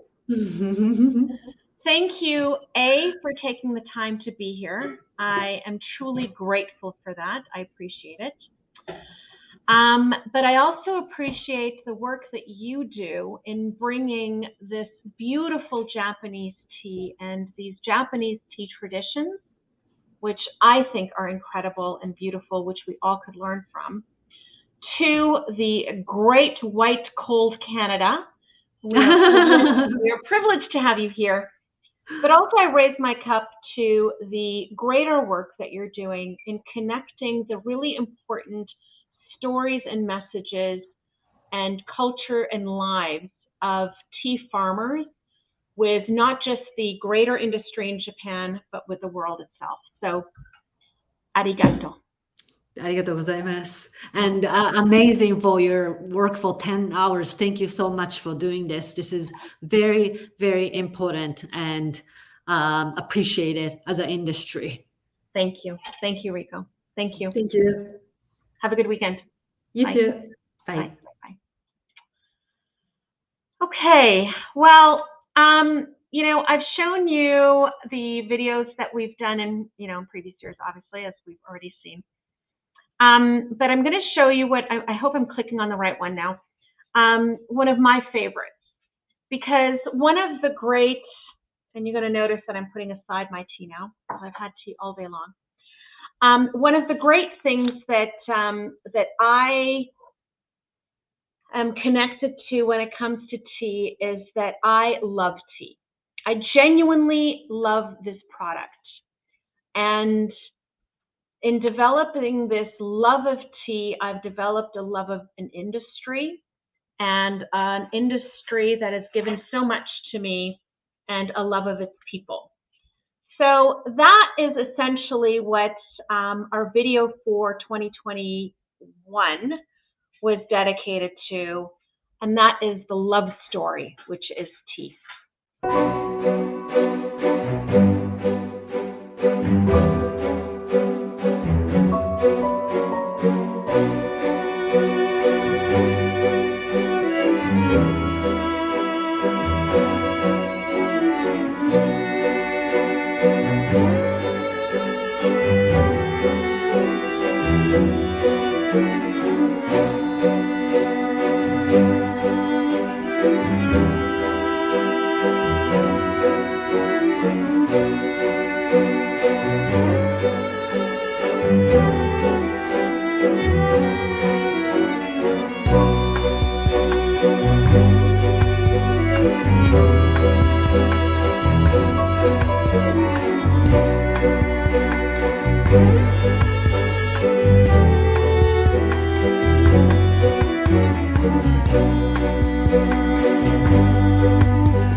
So that, lovely people, brings us to the end of another SOFA Summit.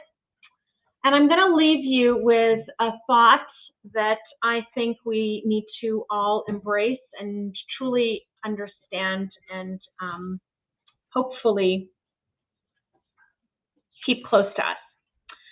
Tea has been around for 5,000 years, and it hopefully will be around for 5,000 more. And in order for that to happen, we all need to understand that there isn't a single owner amongst us. Nobody owns anything in this industry. Think about that and remember that. You are not owners, you are stewards. And when you understand that, you also understand that stewardship requires a responsibility to something that is greater than you are. And that is the only way we are going to sustain an industry for 7 generations to come. So I'm going to leave you with the words of Edward Everett Hale. I am only one, but I am one. I cannot do everything, but I can do something. And I will not let what I cannot do interfere with what I can do. And today, what I can do and what I have done, I hope, is to bring together all of you wonderful people in tea, for all of you that joined me, for all of you that stayed with me for so long, thank you. For those of you that were sat on my sofa and shared your stories, I hope that you got out of this that fundamentally we all want the same thing for this industry, and collectively we can make that happen. So I raise my glass of champagne to you all, and Oscar back there joins, saying thank you, cheers, and happy International Tea Day. Thank you. Cheers. Well done.